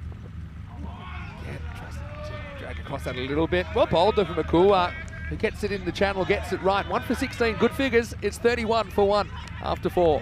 Cheer up, great over, Raju bhai. Heritage CC, they're in control at the moment. Getting that ball to talk a little bit under lights, which we usually see. Who is bowling? Who is bowling? Who's bowling, Vinny? Tell you when they decide. But looks to me like they're going to go for the destroyer himself, Tony Whiteman, who bowled the 9th, had 2 wickets, should have had a 3rd. And Tony, always love having a chat with him. Had a chat with him in the break, and he's a guy he's retired from T20 cricket, so he's now his T10 specialist. Good option. Protect the body. Pretty smart. Anyway, there's Malaga waiting his turn. Yeah, but Whiteman, right arm nudies as you'd call them. Yes, little nude nuts. Yeah, get a little bit of swing away earlier on today. That's a perfect example. That is it's not off spin. We call it in cricket terms. This is a cricket term, a nude nut. Yep. You keep your finger on the seam, One and finger? one finger it, and it just goes away perfectly. He's been getting that little bit of wobble. It's clever bowling. It's really clever bowling. Keep your camera on Tony if he does take a wicket here, because he pulled out. We couldn't decide if it was the sumo celebration or a kind of impromptu haka from a guy who spent a lot of time in New Zealand. There we go. He's just bowling out swing. He's just bowling out swingers here. And this is where if you're trying to cut that, a bit too full to cut, maybe didn't have the confidence to go down the ground into a slight breeze. Well, Tony, dot, good start. Something's got to give here. Now full toss, but down there is Nanda who protects. So Heritage turning the screws here. Whiteman's turned into a pretty key player here. And they're using him early this time, so he might actually bowl 2 under lights tonight. But it's effective little tricky bowling this. Making the batters make the pace. Hoping they lose their form. They go on their hit here. Should get through for 1, they do.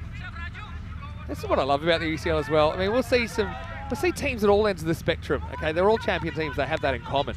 But cricket in different countries is in different places, and a lot of these teams are going to have an experience, maybe play some opposition they haven't. They haven't really had the opportunity to play teams of that level. And the other thing is we're going to see different character teams. You've got 2 teams here where even 120 or 110 or even 100 might win you the game.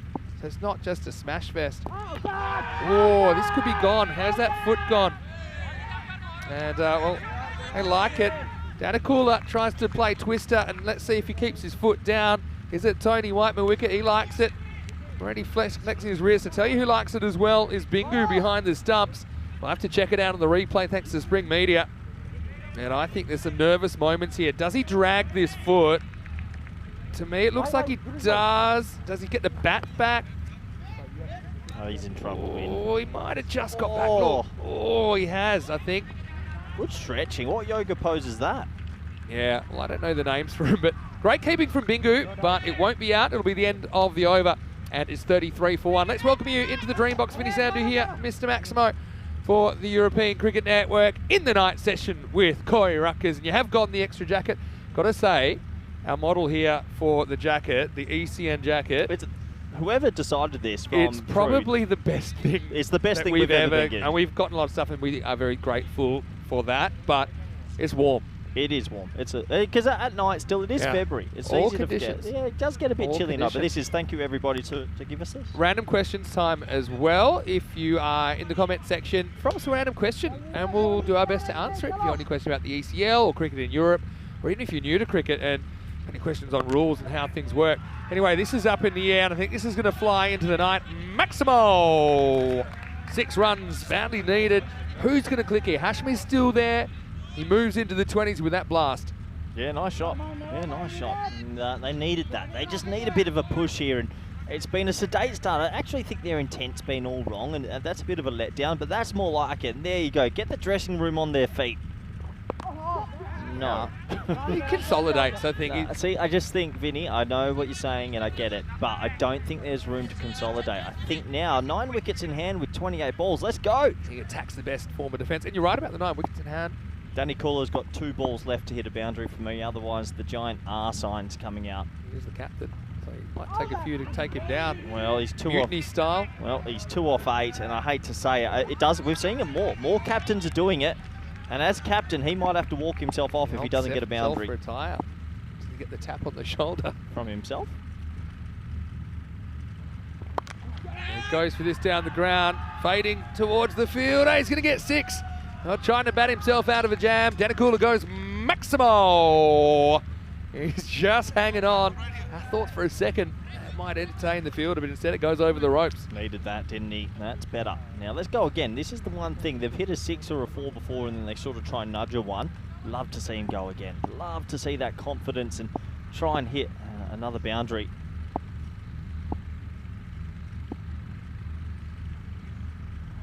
Oh, he swings across this. Well, his hot streak ends at 1. Danakula.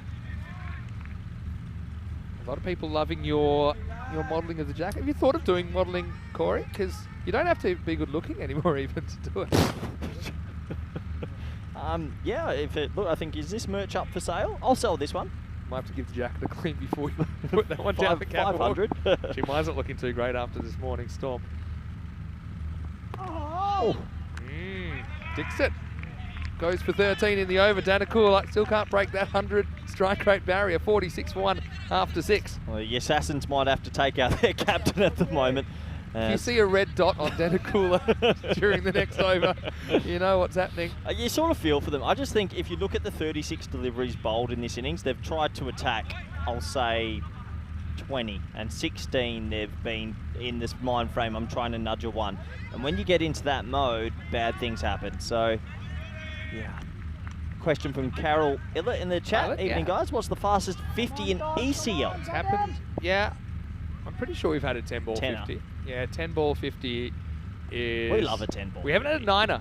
One day we will. Well, that's a good shot as well. That could be up the stairs. Maximo!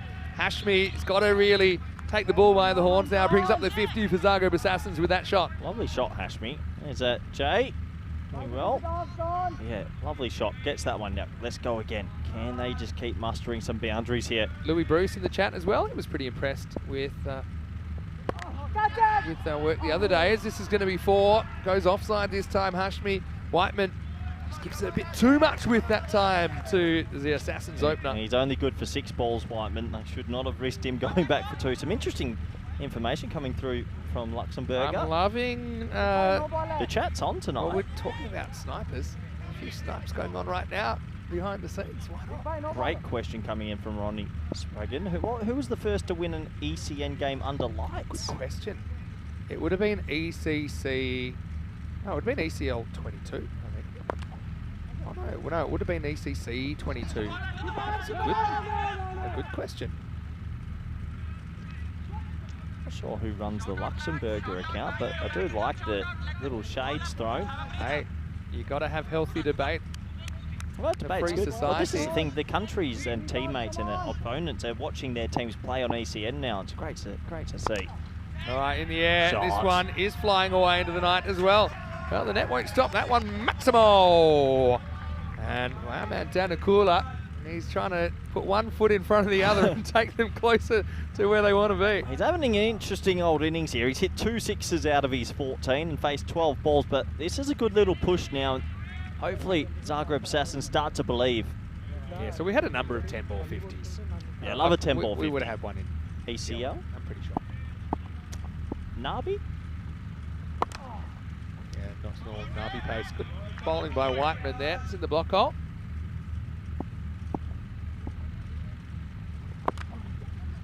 This is get out towards the point boundary. That will just be a single. I suppose the question is, if you're going to drag down a cooler, what's your alternative? I'm a big fan of Yogesh Balani. Yeah, Yogesh. Yeah, big fan of Yogesh. Yeah. He's probably ready. Well, all right. I like Craig David. He walks away. Whiteman's a bit annoyed. He's wasted a stump hitter on that. A question from Mike Edwards, and good question. I'll let you answer quickly. Do the players actually live in the teams they represent, the country they represent? Yes. Yes, generally speaking, yes. I suppose a couple of exceptions, because teams are allowed up to 2 players that are wildcards that haven't played for their team in the previous 12 months. But And yeah. what are the numbers on the screen when we show the lists? Yeah, we can probably, I'll show it maybe in a second, I can explain. But first, we'll see another dot ball. Whiteman, yeah, he doesn't take any wickets, but he's pretty tight. 21 off his 2, 65 for 1 after 7. Let me answer your question, but first, let's direct your attention to tomorrow, because this is the last game of the night. Day 2 coming up, and the Assassins, well, they have to get up out of bed early, set the alarm. They've got Skanderborg Stingrays in the morning. That's a tough one for them. But yeah, let's just see. There's always a few upsets around. Ginebrescia will return to take on Heritage in match 7. And of course, 5 more matches tomorrow. At the end of match 10, we have to make the cut. Whoever's in 5th place, they will drop out of the competition. The remaining 4 will head to finals day on Wednesday. And the top 2, of course, will get the important double chance. Okay, back to the action here. Vikramvich will bowl, and it's an interesting one. I don't think he's going to get widened here.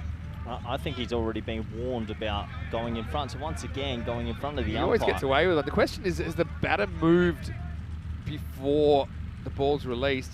My answer is maybe. Yeah, it's one of those ones where the umpire gets blinded by the bowler. Makes it difficult. We've got questions flying in as well, Vinny. All right, flicked away into the gap. Hurry, bhai, Should nahi cut hai, this nahi hai. off. Should One be 2 though. Got a couple of questions coming in for you, Vin. Naveen. I've got to go back to the fantasy because I never go back to the fantasy. When we talk about that, we mean the fantasy dashboard. Yep. But the numbers, what the numbers mean. One is if you're playing fantasy cricket, it's the credits. So I think you get 100 credits to build your team. And then the bigger numbers are how many points that player has scored in the tournament so far. So they start at 0, obviously. But for example, you get points for every run, wicket, catch, things like that. Single hai. Roko, relax. It'll be a single. Yeah, I think we don't normally do this because we've started the game, but we'll show you the fantasy dashboard. So you can see those numbers in the blue. So like starts, for example, on the left with Halbavi 7, and then 9 for Dix at 7. So that's what they would cost having your team. And then the ones in the red background, that's how many points they've got so Tell you far. what, Hari's a steal at 5. Yeah, agree. Catch it. All right, in the air, gets over the top, and that'll be 4.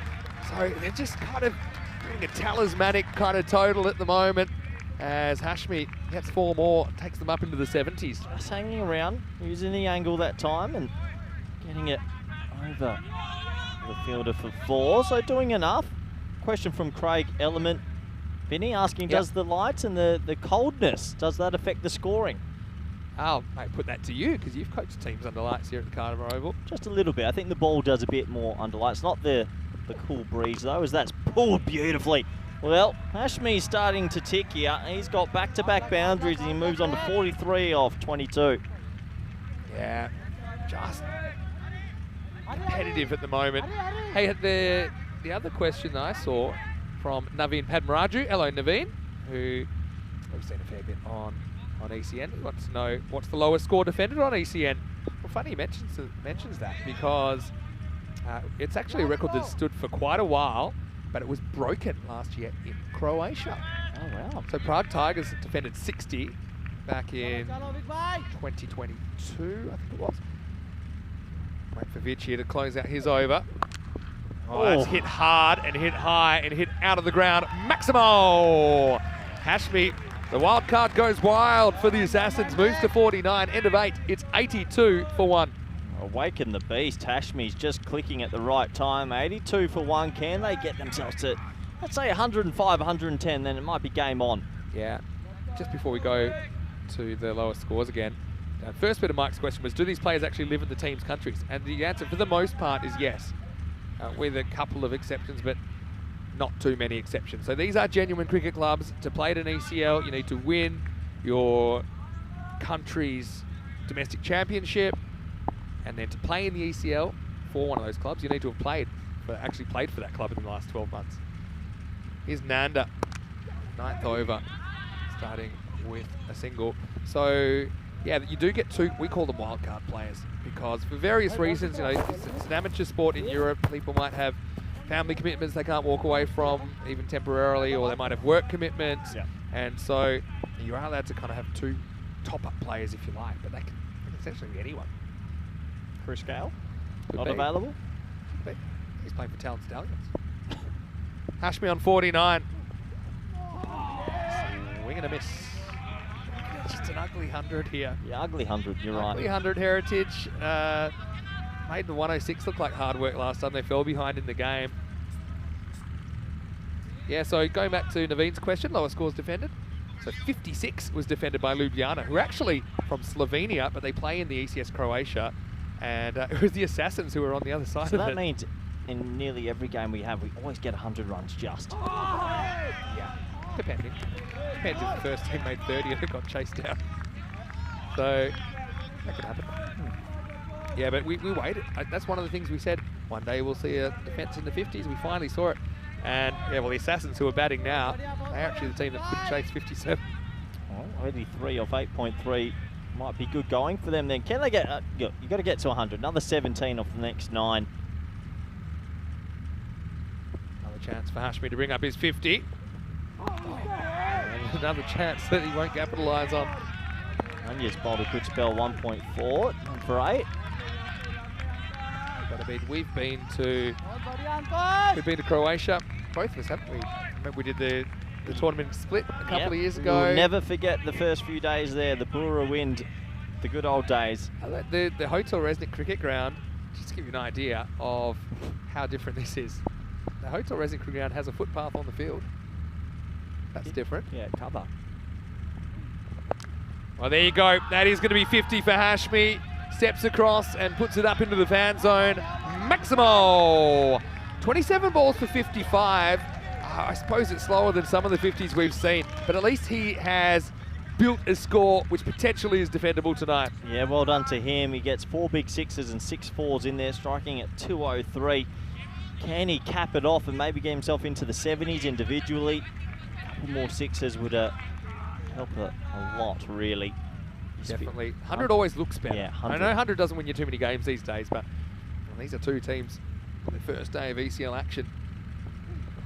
Short again. Now they run, and really, he's going to be sacrificed, I think. In fact, he won't be sacrificed. It's a well-judged single, which is going to turn into 2. 2 Welcome buys. to the... And then he would have probably been out. Well, let's have a look at this. Yes, it'll be the end of the over, 91 for 1. You won't find this in the coaching manual. He's basically trying to give Hashmi the strike. Only problem is Hashmi's got to run. And oh well, he's missed from point blank range. And then I'm looking at Danakula coming back. Oh, actually the bat plug probably was after it bounced in the crease. So 91 for 1 after 9. Well, if they snuck the 1, why did they sneak the other one if they wanted Hashmi on strike? Yeah, they just got excited. Got a bit of greedy? Hey, Like it. A 1% increase in the score. Some very good figures there. Only Vikram Bay getting the tap a little bit at 17 off his, but everyone else keeping it under lock. And not too many extras as well. It's important to note. So, last overtime. Chocolingam, you said he was a steal. Yeah, absolutely, for cricket. 5. He only went for 7 in his first over. Bowled the first, he'll bowl the last. And he's going to get smashed. Well, that was some sort of shot from Danakula. Well, that's why they wanted him to have the strike back. I think Danakula, he's a good player. He hasn't really clicked in this innings, but he is still there, and he starts strongly in the 10th. Well, big over here. Can they somehow, let's muster up at 20, a magical over. Get something on the ball, pick up some early wickets, you never know. Yeah, maybe a bit of momentum going into the second half. Tell you what, I'll be so excited if this is 106. Because it was 106 earlier in the day. Golden ball 54 on opening day of ECL 24. Pitches up and would have knocked out a 4 stump. Danakula has gone poco loco with his running between the wickets. Corey, of course, you're famously the coach of the Spanish national team. How is your Spanish these days? Yeah, hola, ¿cómo estás? Yeah, pretty good. La cuenta, por favor. Can't understand your accent. Strong accent. Sounds good. Thank you. Got to start watching some Spanish TV. I have been, actually. Good storylines. Money Heist. Good one. Wild. This is where I think Danakula's overstayed his welcome. Bring him in. He needs to. That's what we've seen it happening in Barcelona lately. Hold his crease, let Hashmi get to the other end, give himself up at the other end. They've got 9 wickets in hand here. 21 balls for 23. It's just not been his night. You've got to add, there's 2 sixes in his innings. He's so gotten through the runner ball barrier though. Yeah. Sky's the limit. You just feel for him a little bit. Hasn't got going really. If you miss this, got to go. Yeah. Hashmi's got to be off for the pitch here. Oh, worst result. That's actually a decent result. Don't go to, don't do it. No. Yeah, Hashmi has an awkward conversation, which involves body language and the use of the palm to say, stay there, it's my turn. Yeah, just get the main man on strike. This is actually where I would flick this, because you don't mind the overthrow. And you might have a Hollywood highlight if he hits the stumps. I think Hashmi's not taking a 1 here either. I wouldn't Should take a face 1 the either. next 2 balls. Anyway, Danicul is the captain. It's his ship. 96 with 2 balls to go. And he's bowled him. Well bowled by Chocolino. He's been good, I think. Pick him up. He's only rated 5, but what a ball. High five as it's full, it's straight, and it tilts back off stump.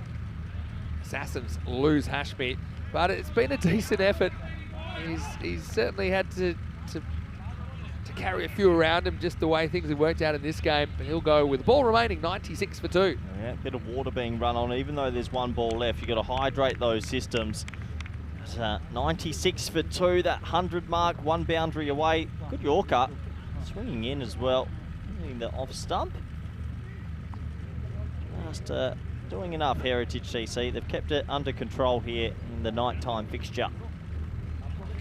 Great to have so many people joining us that maybe aren't regular viewers of European Cricket Network, and if not, why not? But also, it'd be great if you look us up, European Cricket Network, and it's free to join and or watch us. And we have about 3,000 plus hours of cricket a year, just enough, they'd say. Malaga, belatedly, has a go. Hits and Gotta look at 1.5 here.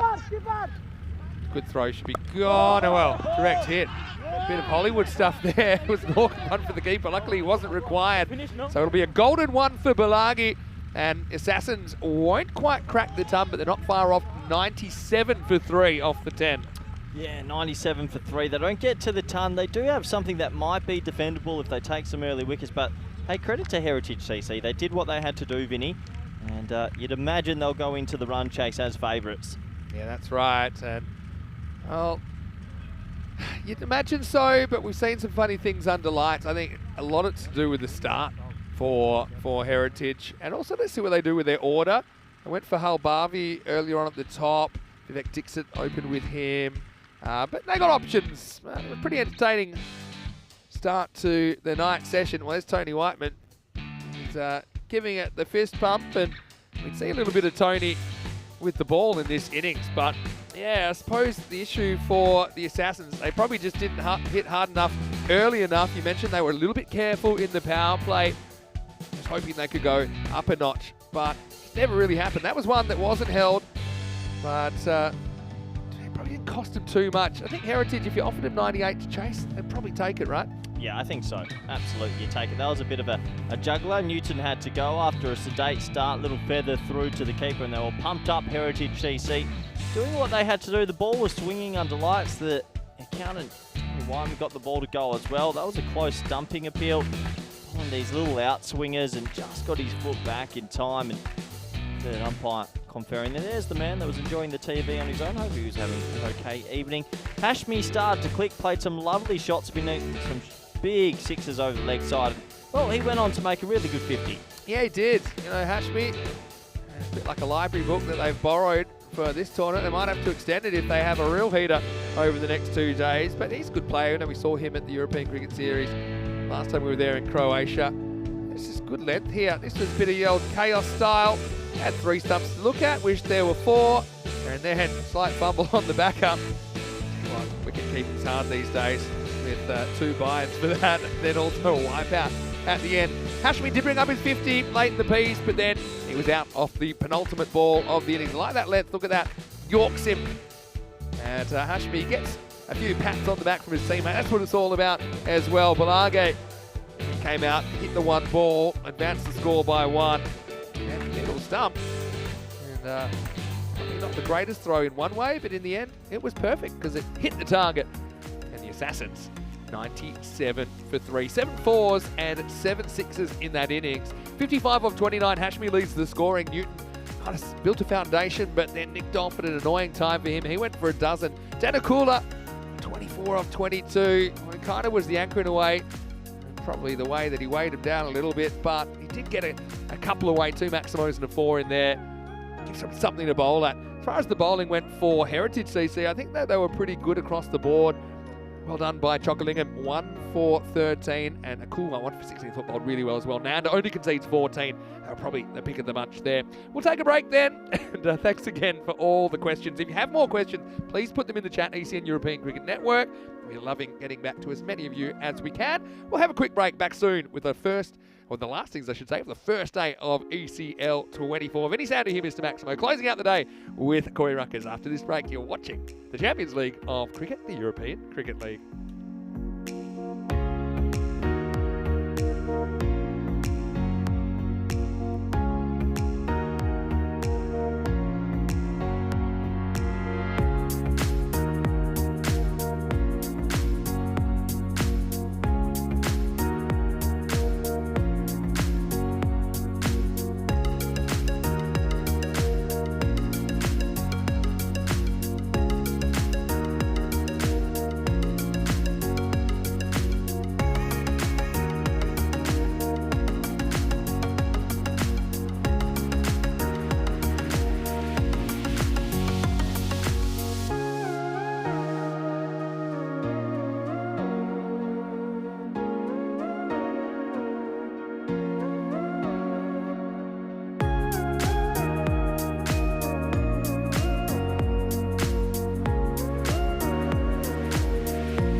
The European Cricket League is proudly brought to you by Dream 11, HCL Software, La Junta de Andalucía, Paramatch and Norcane.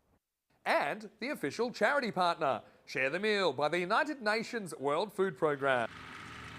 Hello cricket lovers and welcome back to the Cartama Oval. Under lights here, Monday night cricket live from the Costa del Sol. Been a big opening day of the European Cricket League, the Champions League of European Cricket, and we're only just starting as we're getting ready now for the concluding innings of the day. 5 matches a day here for the first 2 days of every group, and then the third day is a 4-match finals day. 97 the final score. Bonus point equation. So both teams theoretically could pick up all the points in this game. For Heritage CC, they'd have to chase 98 in 7 overs or less. And for the Assassins, they would have to restrict Heritage to that 70% or under. So that's 67 in this case. Hope everyone's enjoying their night. I know that we are here at the ground. There's Tony Whiteman. Focused energy. Jared Newton is going to open the bowling. Now, Jared and his opening bowling partner, Jawahar Danakula, earlier on, bowled a really tight power play to the Italian champions, Gina Brescia. They'll be hoping that they can get the jump and win this power play and give themselves some kind of a shot in this game. Halbavi is going to open the batting. He was good, though. He's living pretty dangerously early. Here we go. 98 for victory for Heritage to go 2 out of 2. And it's going to start with a boundary. How far? Far enough. Maximo. Perfect start. Just a fraction short there for Newton. There was more of a poke than anything from Amit. But it leaves the field of play. And that's 6 runs to get it started. Vinny Sandu here, Mr. Maximo, for the European Cricket Network. And joining us once again for the last innings of the day is Corey Ruckus. Good to be back, Vinny. And I've got a question for you. Are Heritage talking in the dugout to try and do this in 7? Question. And the short answer is I don't know. I think the answer would be bat positively. Let's see how we're going. I don't think they want to sabotage their own chase, especially against the Assassins. Tell you what, though, a cheeky 4-pointer. And they might push for that top 2 to get that double chance. They won this morning.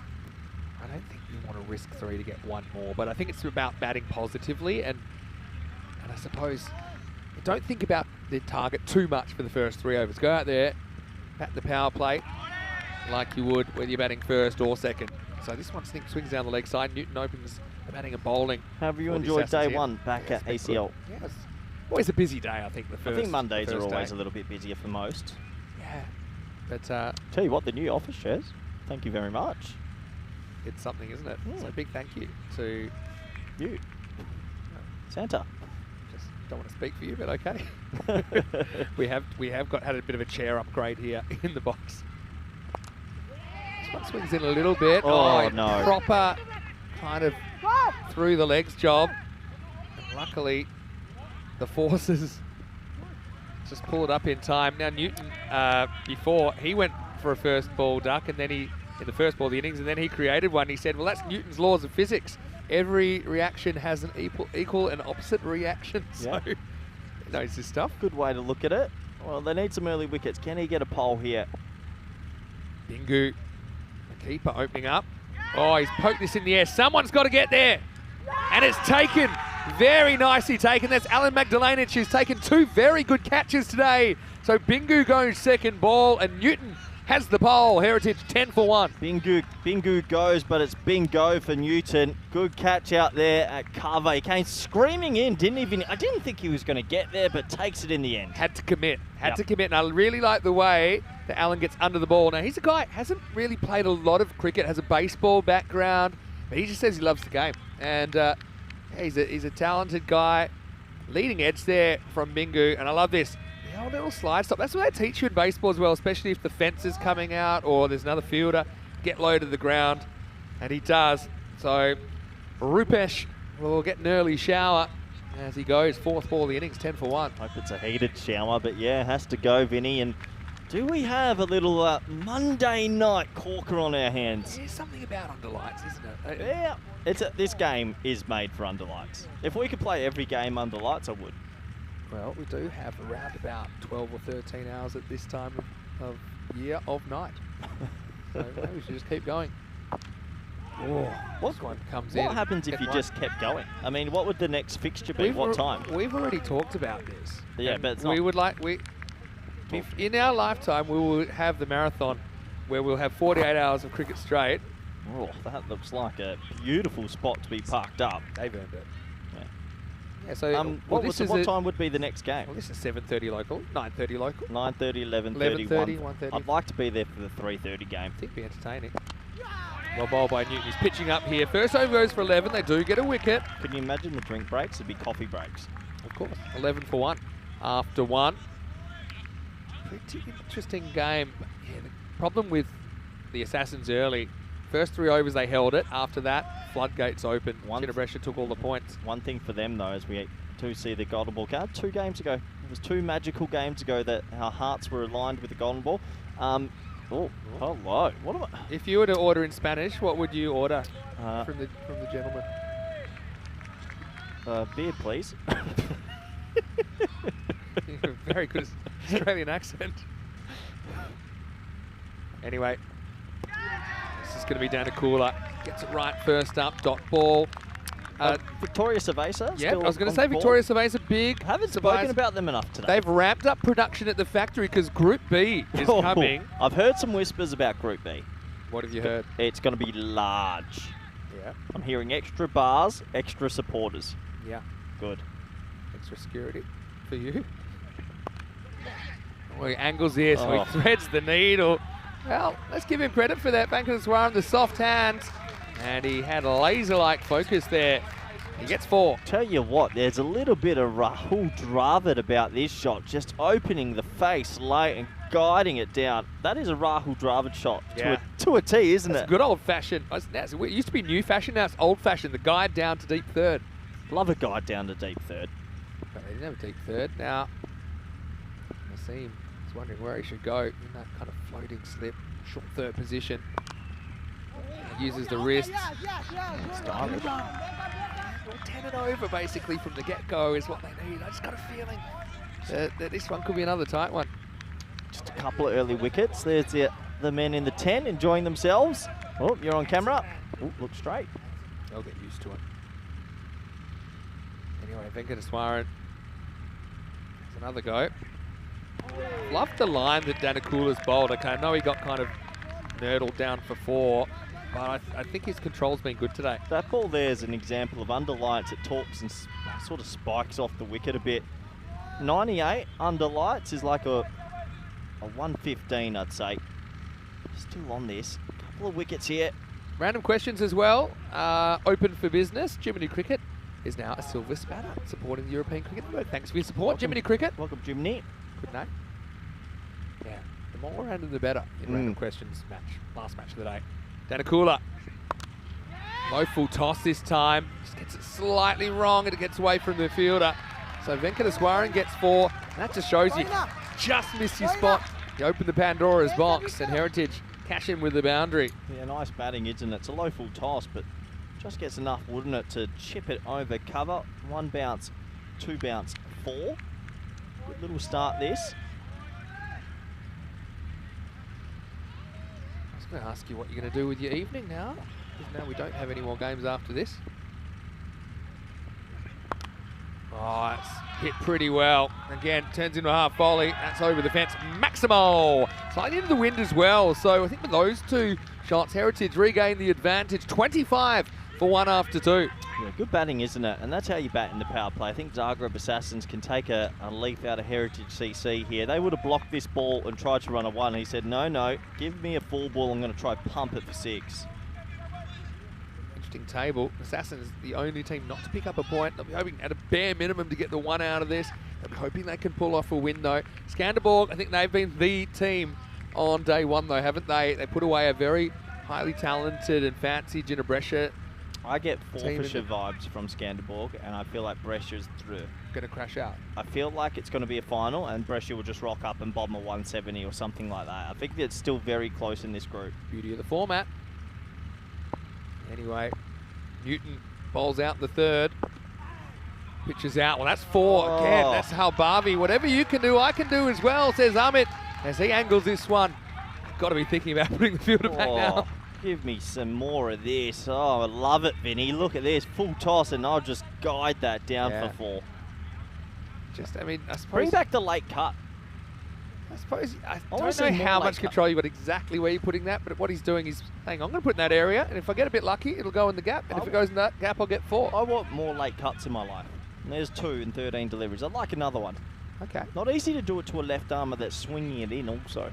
I want to cut so late that you almost think it's never coming.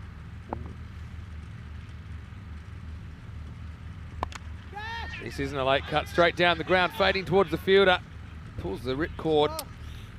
Just a single. It's one of those ones, the parachute got pulled probably 10,000 feet, but she felt 1,000 down because that was a little sniff there.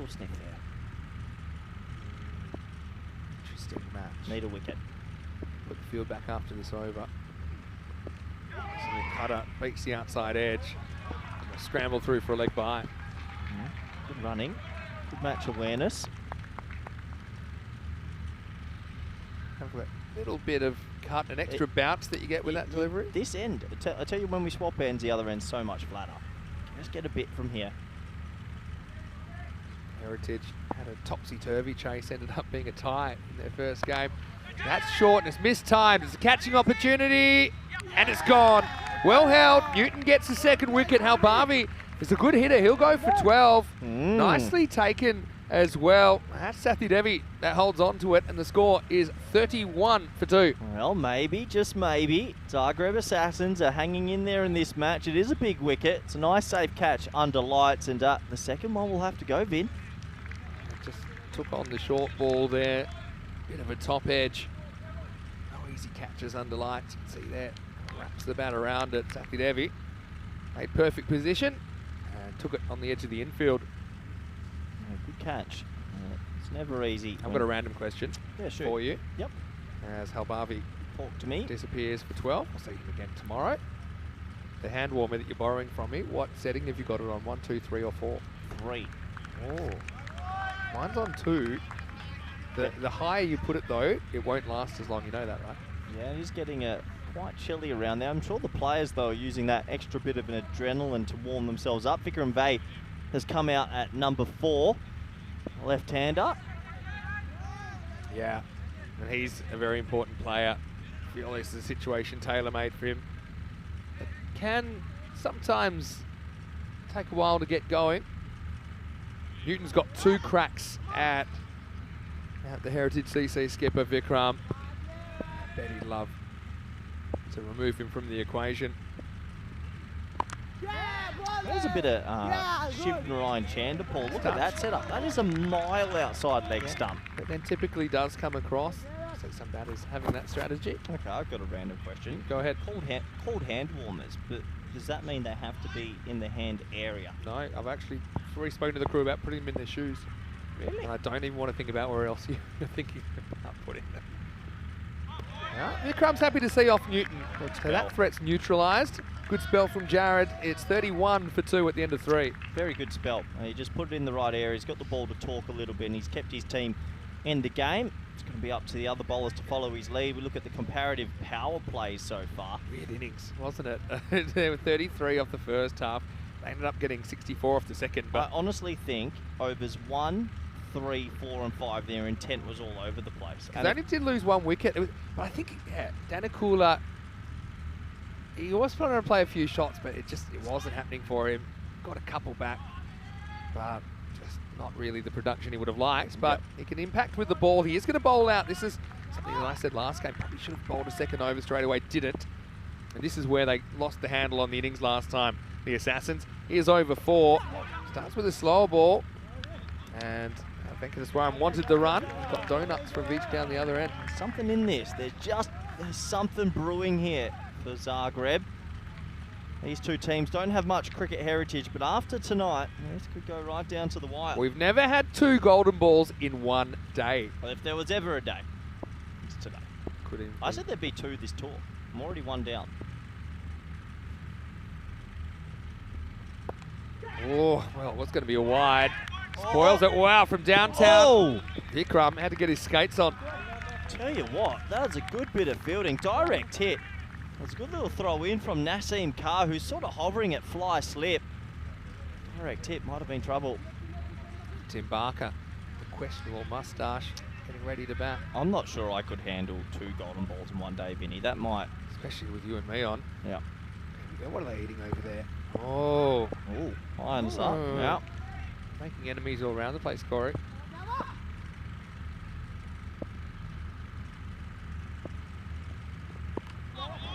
This one squares him up. So we know where it is. I would have been tempted to throw as well. Took a long time to get off the mark. Maybe just a little bit of an edge on that. Yeah, 1 run to the total. Good over this from Danny Kula. Zagreb are fighting here. Might have another low-scoring thriller under lights. 33% at this stage. The thing is, if they can take it into an 8th over, at least they're guaranteed a point. But I think I want the whole kit and caboodle here.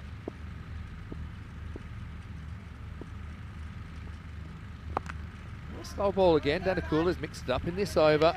We saw him be pretty effective. Pace on, just kind of outside, offside, the offside line, just inside the tram line. What else do they have to come that can keep this close, the Assassins? Who else is going to bowl? Yogesh might bowl a little bit? Yeah, look, they've got a few options. Sathi Devi's one to be happened for him earlier, a different game situation this time. Sathian bowled earlier. It's a good shot, catches up with it, and I think that's gone all the way. They'll have to check this. Yeah, this is close. This is very close. I had to guess, I think it's 6, but it moves so quickly, and our crew at Spring Productions, they'll never miss a beat. Let's have a look at this one. It is 6. Yep. Just over the line. Maximo! And in a low-scoring thriller, those Maximos just feel like they're worth a bit more. Vikram gets one away. Yeah, nice shot. Really nice shot. Sort of a, not a pull shot, it's like a swivel sweep from a standing position. Hard to describe, but yeah, 6 more to the total. Quick hands, gets the bat out in front of the front pad. Last ball for Danakula. Oh, okay. Love it. Bring me more Mancads. You know what? I like Venkateswaran here because you know why he doesn't get done? He just watches. Do you know the importance of watching? Look, he watches him and he said, okay, well, if you don't bowl it, I ain't going anywhere. And a big swipe. You know what? I wish there was a Mancad just to spice this up even more. Yeah, well, we need a bit of heating up, don't we? It's the end of the 4th, and it's 40 for 2. Well, there's the cannon. Oh, yeah. Oh no! Have I made enemies with him as well? Yeah, he's true. Actually, I gave him my lunch token today. Really? Why is he eyeing me up? He wants more food. Keep your friends close. Keep your enemies closer. That's it. Good game, Vinny. I want to go to Mancad chat for a second. Yeah, talk to me. All this stuff about Mancads, blah, blah, blah, blah, blah. Not getting Mancad is the easiest thing in the world. You just have to watch the bowler. Yep. And that's why it doesn't get done there. So I think sometimes in cricket I'm not saying I love them, I'm just saying that it's not like the non-strikers powerless. Oh, they don't agree. Yes. Oh, no. Double whammy. Right. You're feeling a bit threatened up here.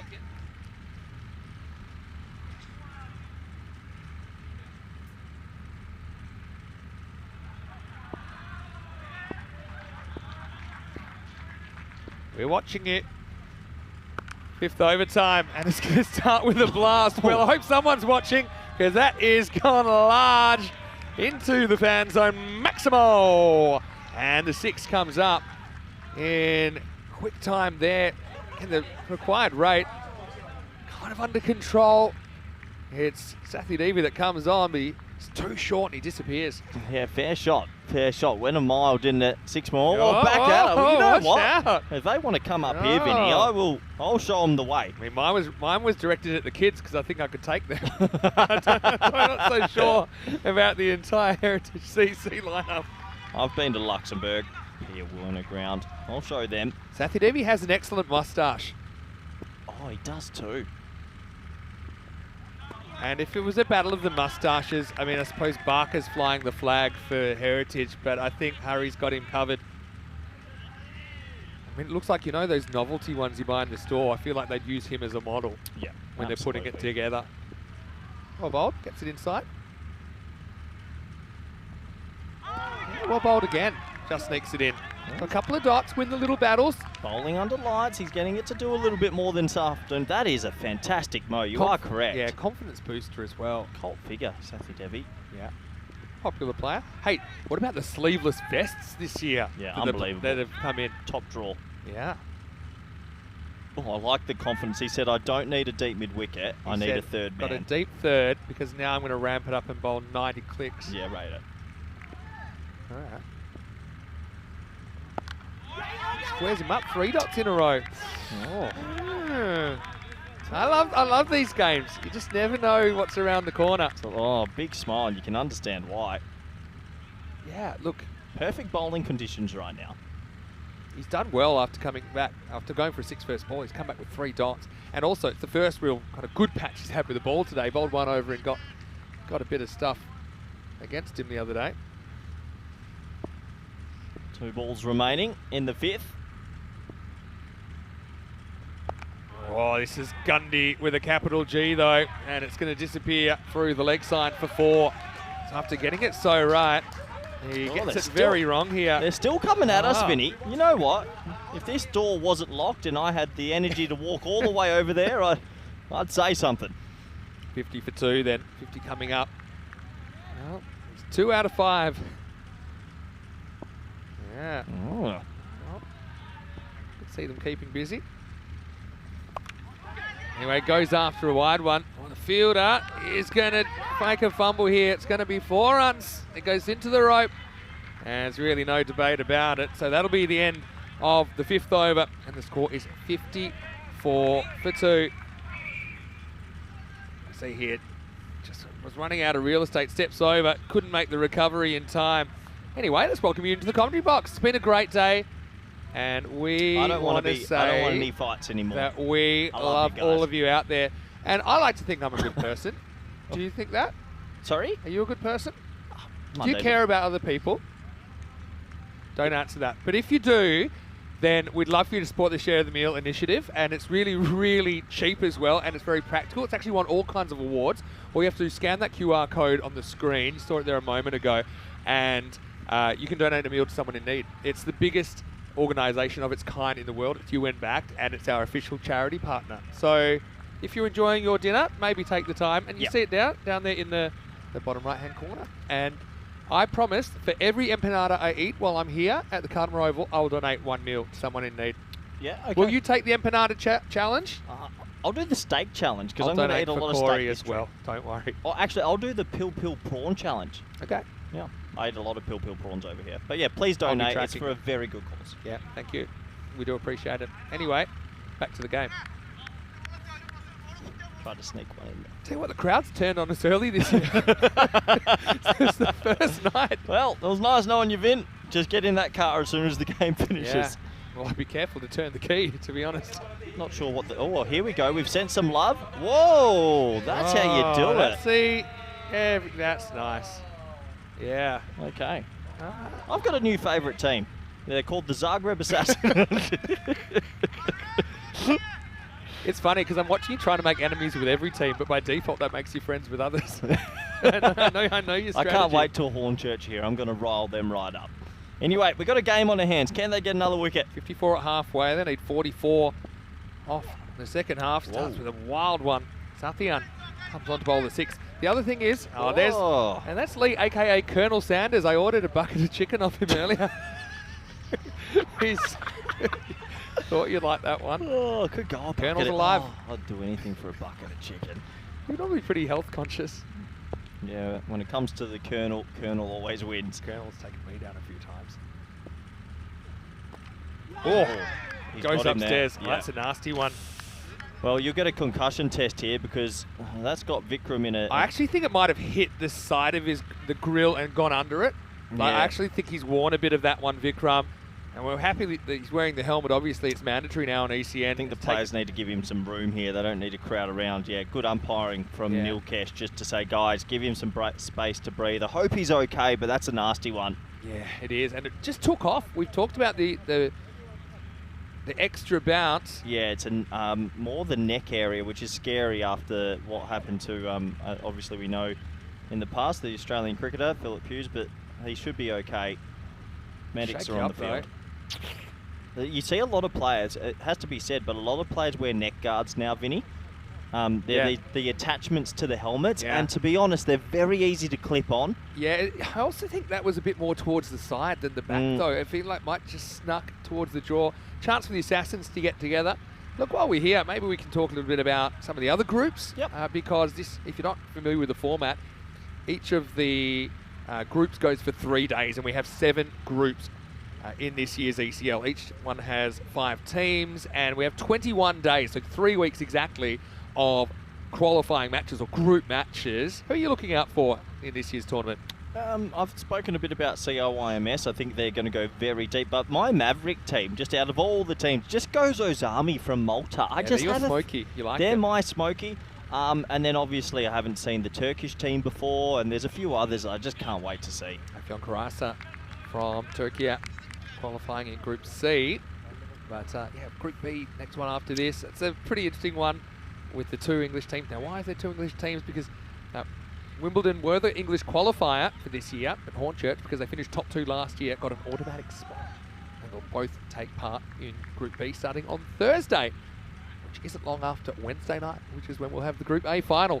Okay, good news is Vikram's been checked out and they said he's okay. He's answered all the questions right. He's a pretty intelligent guy, Vikram.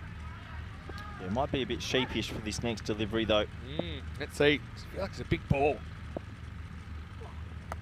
And he's knocked over top of middle stump, and so Vikram only lasts 1 ball longer. It's good bowling by Sathi, and top of middle tilted back 55 for 3. I think that is a bit of a sheepish shot as well, in the sense that after you get struck like that, your confidence has to be shaken, and that shot's a little bit loose. And to be credit to the Zagreb Sass, very good bowling. It is good bowling, because what it is, it's not super full. It's still short, but it's not too short. Top of the stump length. Yeah, top of the stump length, and Vikram probably not sure if this is going to take off on him or not. In the end, see the top and middle flies over the keeper to the boundary, but it's all academic. Vikram goes for a not so lucky 7, and it's 55 for 3. Good amount of swing as well. They're getting this ball to talk under lights, and this game's still just on a little bit here. Zagreb Assassins are putting up a good fight. See, we got Barker coming out. Yeah, we got Tim Barker coming out. Yeah, and look, he missed out. He's on a king pair, out first ball earlier today. He's a very good player. If Sathi Devi bowls to him, then it's moustache on moustache. And it might have been a bail breaker as well. Oh. How good are the electric purple bails we've got? Also a world first, I believe. What do you mean electric? I mean, just the colours electric, not actually electric. Yep. Thank you. Okay. Can we get we're on a budget. Bail warmers? So when the umpire puts them on, he gets a nice little... Yeah. They'd be clutching onto the spare bails if that was the case. Yeah. I love Rico's idea of an electric rope that when you touch it, it lights up. so that you know when... It's actually a great idea. All right, Barker. Trying to face the ball he doesn't get out to. He will. He'll get his first run of the series. I actually think Barker's a pretty steady influence in the middle order. And another day you could probably open with him, but they've gone for more kind of out-and-out attackers, if you like, in the power play. Good player though, Tim Barker. Played a lot for the Luxembourg national team. Yeah, still, I feel like Heritage CC are in control, but there's just a little bit of pressure brewing. Just a little bit. Need to get rid of the set batsman. Lucas Warren is the set batter. And to work this way intelligently, and that's going to go for 4. Just time that one. I suppose you can't have him anywhere, but there's no fine leg to be seen. And right now, it's Girish who's engineering the chase for Heritage. Yeah, good batting. Just catches up with it off his hip, and yeah, they don't really have a fine leg, sort of backwards square in the ring. So once it breaks that inner ring, always going for 4. Smart shot. Yep. Kind of low risk, high return kind of option. Trying to hedge their bets with that fielder. He's at 45. That fine leg. Oh, wow, that's remarkable. It's off the toe of the bat. It was going to be a huge wide. Instead, it's going to disappear sideways for 4. Yeah, very lucky indeed. It was right off the Q-ender almost, Yeah. and went in forward of square leg for 4. Well, when he hit it, I thought he spoilt it. He had no business hitting this, but it's basically gone perfectly into the gap. Couldn't do that again if he tried. Now, look at this. Look at the contact point here. Oh, you take it. To be honest, if it's off the middle of the bat, it's going for 4 anyway. That's true. Now, here's the deflection, but they've got the fielder back there now. It's Nigel Vincent now. He's a specialist third. I know you love that. And let's just say it's a lot more comfortable down there than was fielding in the slop in Zagreb in the ECS. But he's a bit of a gun down there, Nigel. Popular guy as well. End of the 6th at 65 for 3. Yeah, got a bit cooler conditions now as well. Still batting to come. That's the thing, though, for Heritage CC. So I don't think they're running out anytime soon. Remember, Nanda came out and hit that 6 late in the piece. He's listed, I think, at 9. So, look, they don't want to be too conservative here either. Heritage CC. Venkateswaran, though, 40 off 20. He's been a good knock so far. Yeah, it has been. He'll want to be there at the end as well and hit those winning runs. So is there any more twists in the tail? Not too sure. Heritage CC do seem to be in pretty much control so far. Go to John Lafollette. Oh, there's the lights that are allowing us to play looks into like the night. Looks like a moon landing. All right. It's a good ball first up, as there's been a change in the bowling. And this guy, Naseem Khan, he actually played an incredible cover drive off Bilal Khan earlier. One of the shots of the day, coming out at 10. We're a bit worried for his safety after the other ball might have knocked him out. But now he's getting a chance with the ball. Now, got more Nigel work. Venkateswaran gets the 1. I suppose now you're talking, let's just take the game as deep as possible and hope we can win a few battles towards the end. What it does look like is that we'll get into an 8th over, which means that the Assassins at least will have their first point in this group. Yeah, they're fighting hard. You had 2 wickets on the board, and maybe, just maybe, there's a slither of hope.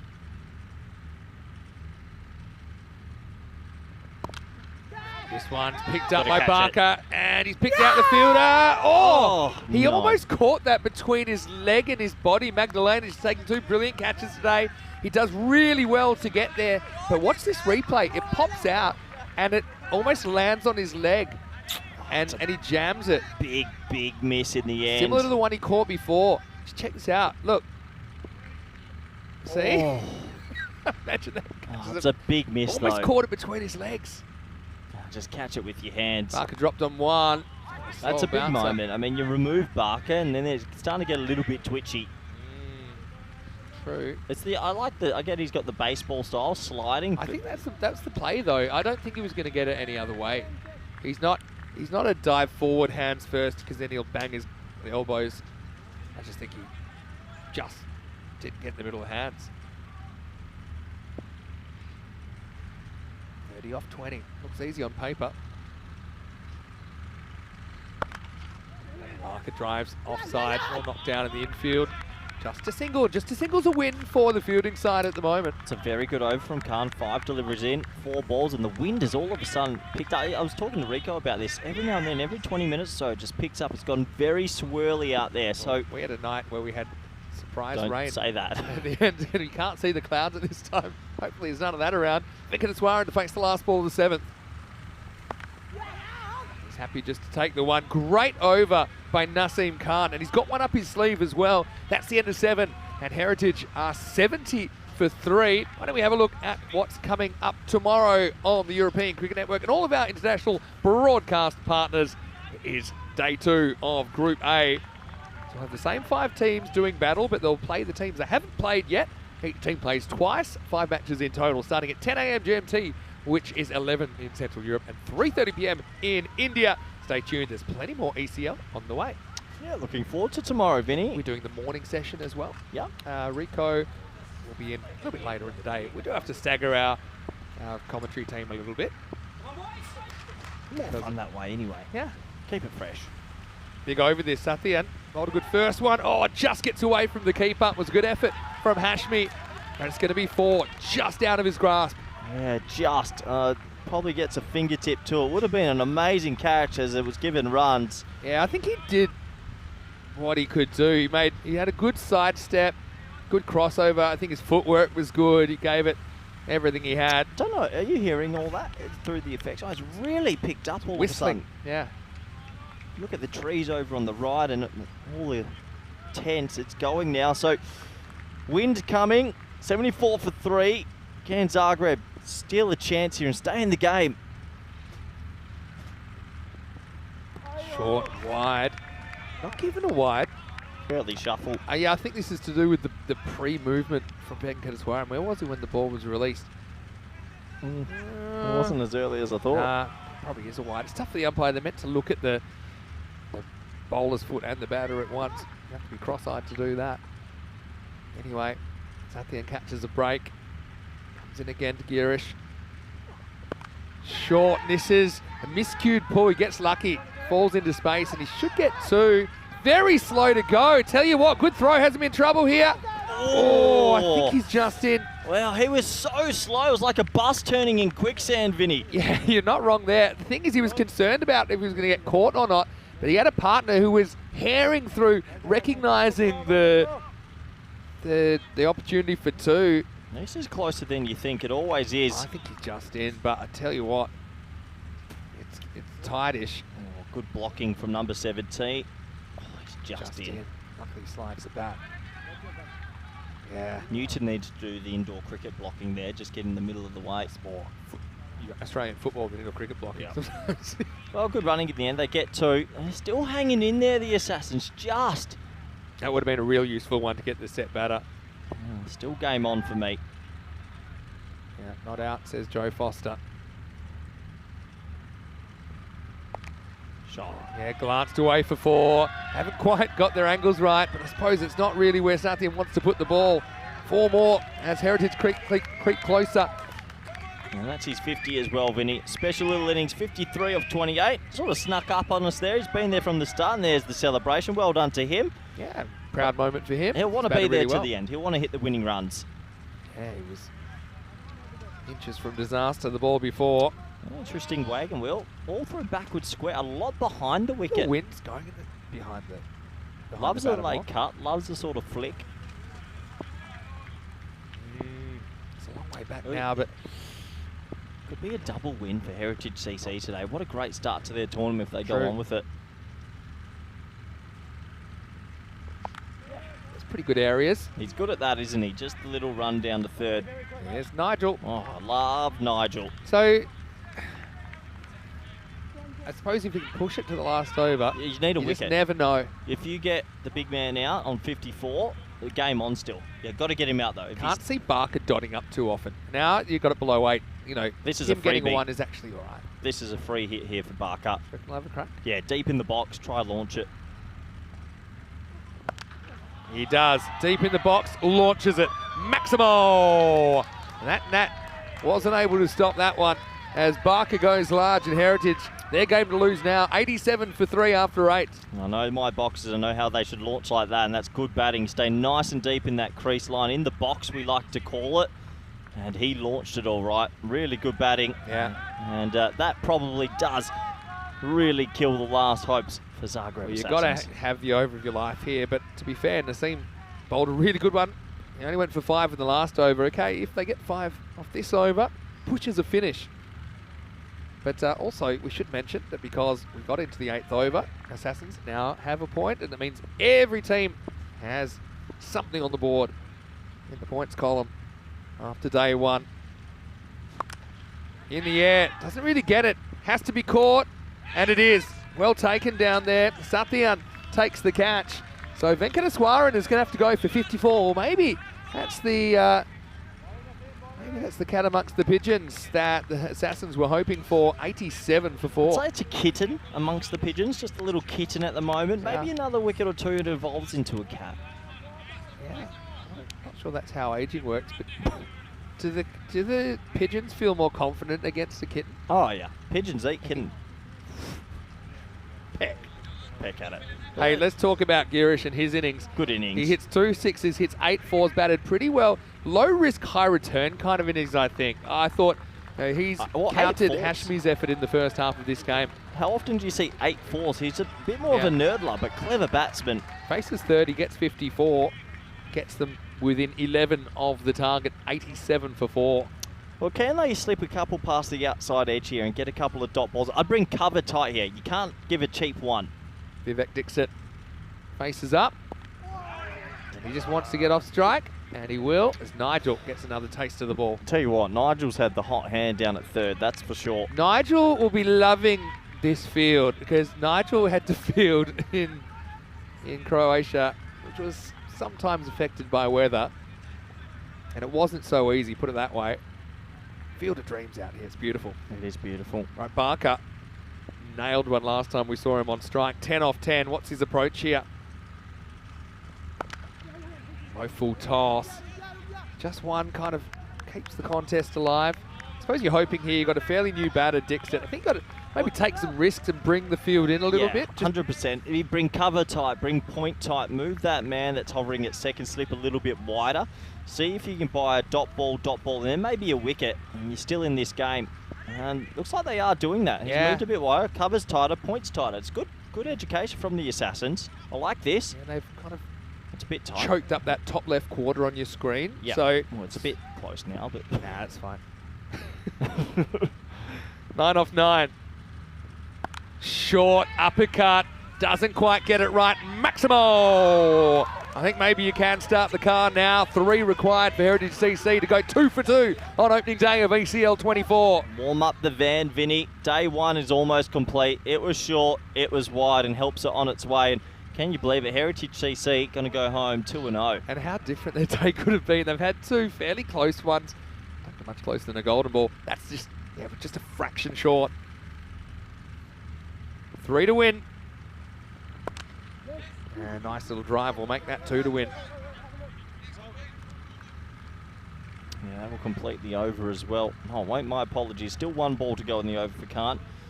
So, will Barker end it here, or will it go to a last on our first day of ECL 2024?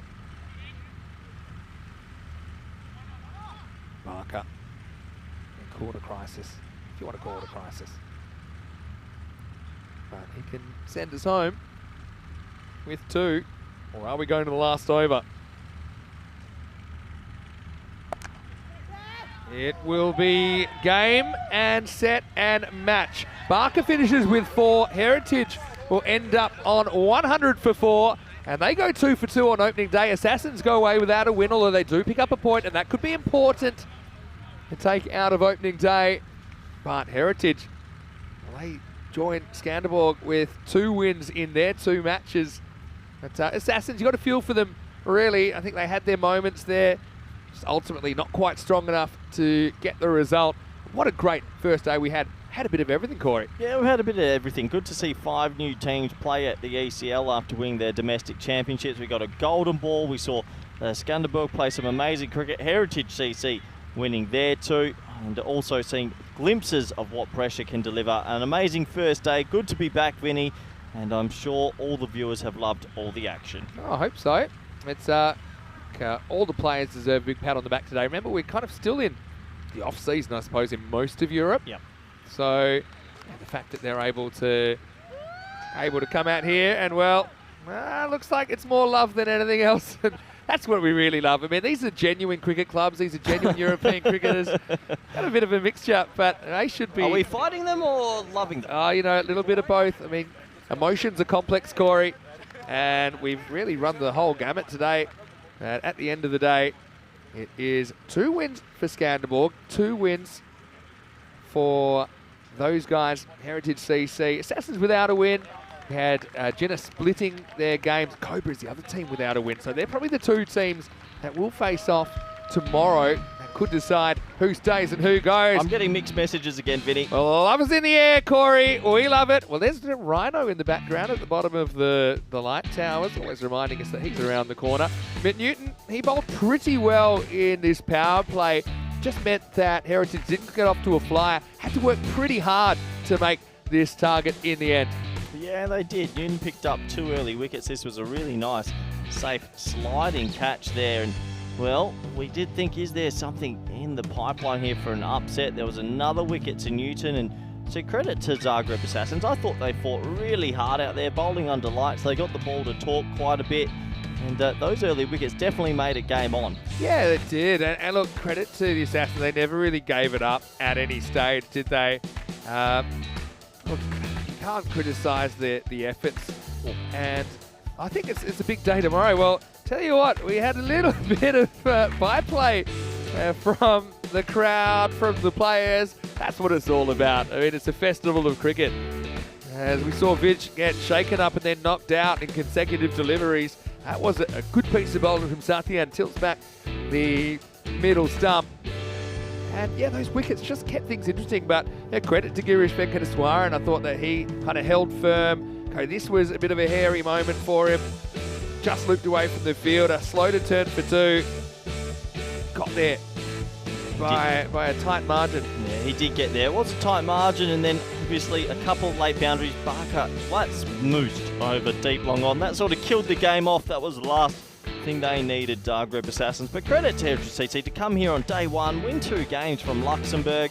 This was the last wicket to fall for the day. Nice safe catch in the end, but it's a really good day of cricket, Vinny Sander. I really enjoyed it. But I suppose the two teams looking over their shoulders, the Assassins and Cobras without any wins on day 1. They will meet in match 8 tomorrow, which... It's probably tournament defining. Yeah, I mean, look, they could spring an upset in the other game, but look, plenty of great characters here in this European Cricket League already, and we're only getting started. There's the Cartama Oval at night. Beautiful setting here in the Andalusia region on the Costa del Sol. And we'll say that the Heritage CC players, they'll be pretty happy with their opening day's work. They chased down the target with 6 balls to spare. 54 for Venkateswaran. He led the scoring. Had a little bit of help. Helbavi early with 12. Tim Barker with 14 not outs. And pretty disciplined stuff from Zagreb. In Croatia, we did see probably more extras than usual, but they don't give up too many there, just the 2 wides in the 9 overs. I think Newton bowled really well, 2 for 16 for him. Naseem Khan, I think, kept them in the game as well late in the piece. He picked up a wicket, so did Sathian. But in the end, Assassins will have to settle for that solitary point out of opening day. As match summary comes up, match 5, of course, matches 6 to 10 tomorrow before we have to make the chop this time tomorrow night. And then we run into finals day on Wednesday. And we have finals days every 3 days. And the ECL, we've been hyping it up for a long time. And I think opening day really delivered. We had some teams, I think, playing a bit above themselves. Some maybe not hitting their potential yet. But we broke the golden ball hoodoo in the second game of the tournament. Crazy stuff. Yeah, I don't think we've had a marquee event with a golden ball on day 1, so that was super exciting. But it's always nice just to see the new teams, new energy. You know what I loved most about that day? Was this morning there was rain, and I was watching both teams still warming up because they didn't care if it rained. They were desperate to play. Oh, they're pretty hardy European cricketers. I think as a player group, you won't get too many tougher. Some of the conditions, for example, the Danish team have to play up in Northern Europe. It's not particularly easy, and even in the summer months, you have these days where it can be a bit greasy and uncomfortable. Firstly, before we go, I want to say a big thank you to everyone that's joined us, not only on the European Cricket Network, on our YouTube channel, but also on all those other broadcast partners around the world. If you haven't already, make sure you like this video, subscribe, and also tell your family, tell your friends about the European Cricket Network. You can check out our social media as well at European Cricket. I know some of the highlights are already appearing there out of day 1. And finally, EuropeanCricket.com. It's the home of European Cricket. Check it out. All the stats, fixtures, standings, all the player profiles, for example, are there as well. Check out some of the players that we're seeing here in Group A, but also you can check out the squads of the groups to come. Well, great day. We've loved it, and we are coming back tomorrow for more action. Day 2 of Group A. And Zagreb Assassins will play Skanderborg in the morning, but Cobra CC in match 8. I think that could be a bit of an elimination game, depending. Otherwise, if Cobras don't do it there, they'll have to put a big upset against Jinnah in match 10. Join us tomorrow, 10 a.m. GMT, which is 11 o'clock in Central Europe and 3:30 in India. Once again, I want to say one final goodbye from the commentary box. It's been great to have you. I know that our crew from Spring Productions, they put together some of the best bits of day 1. So we'll leave it there. We'll see you tomorrow for more action. For now, it's Vinny Sandu, Mr. Maximo, on behalf of Rico Full, and of course, Corey Ruckers. Stay happy, stay safe, and we'll see you tomorrow for more action right here on the Costa del Sol for more European Cricket League. For now, it's hasta mañana.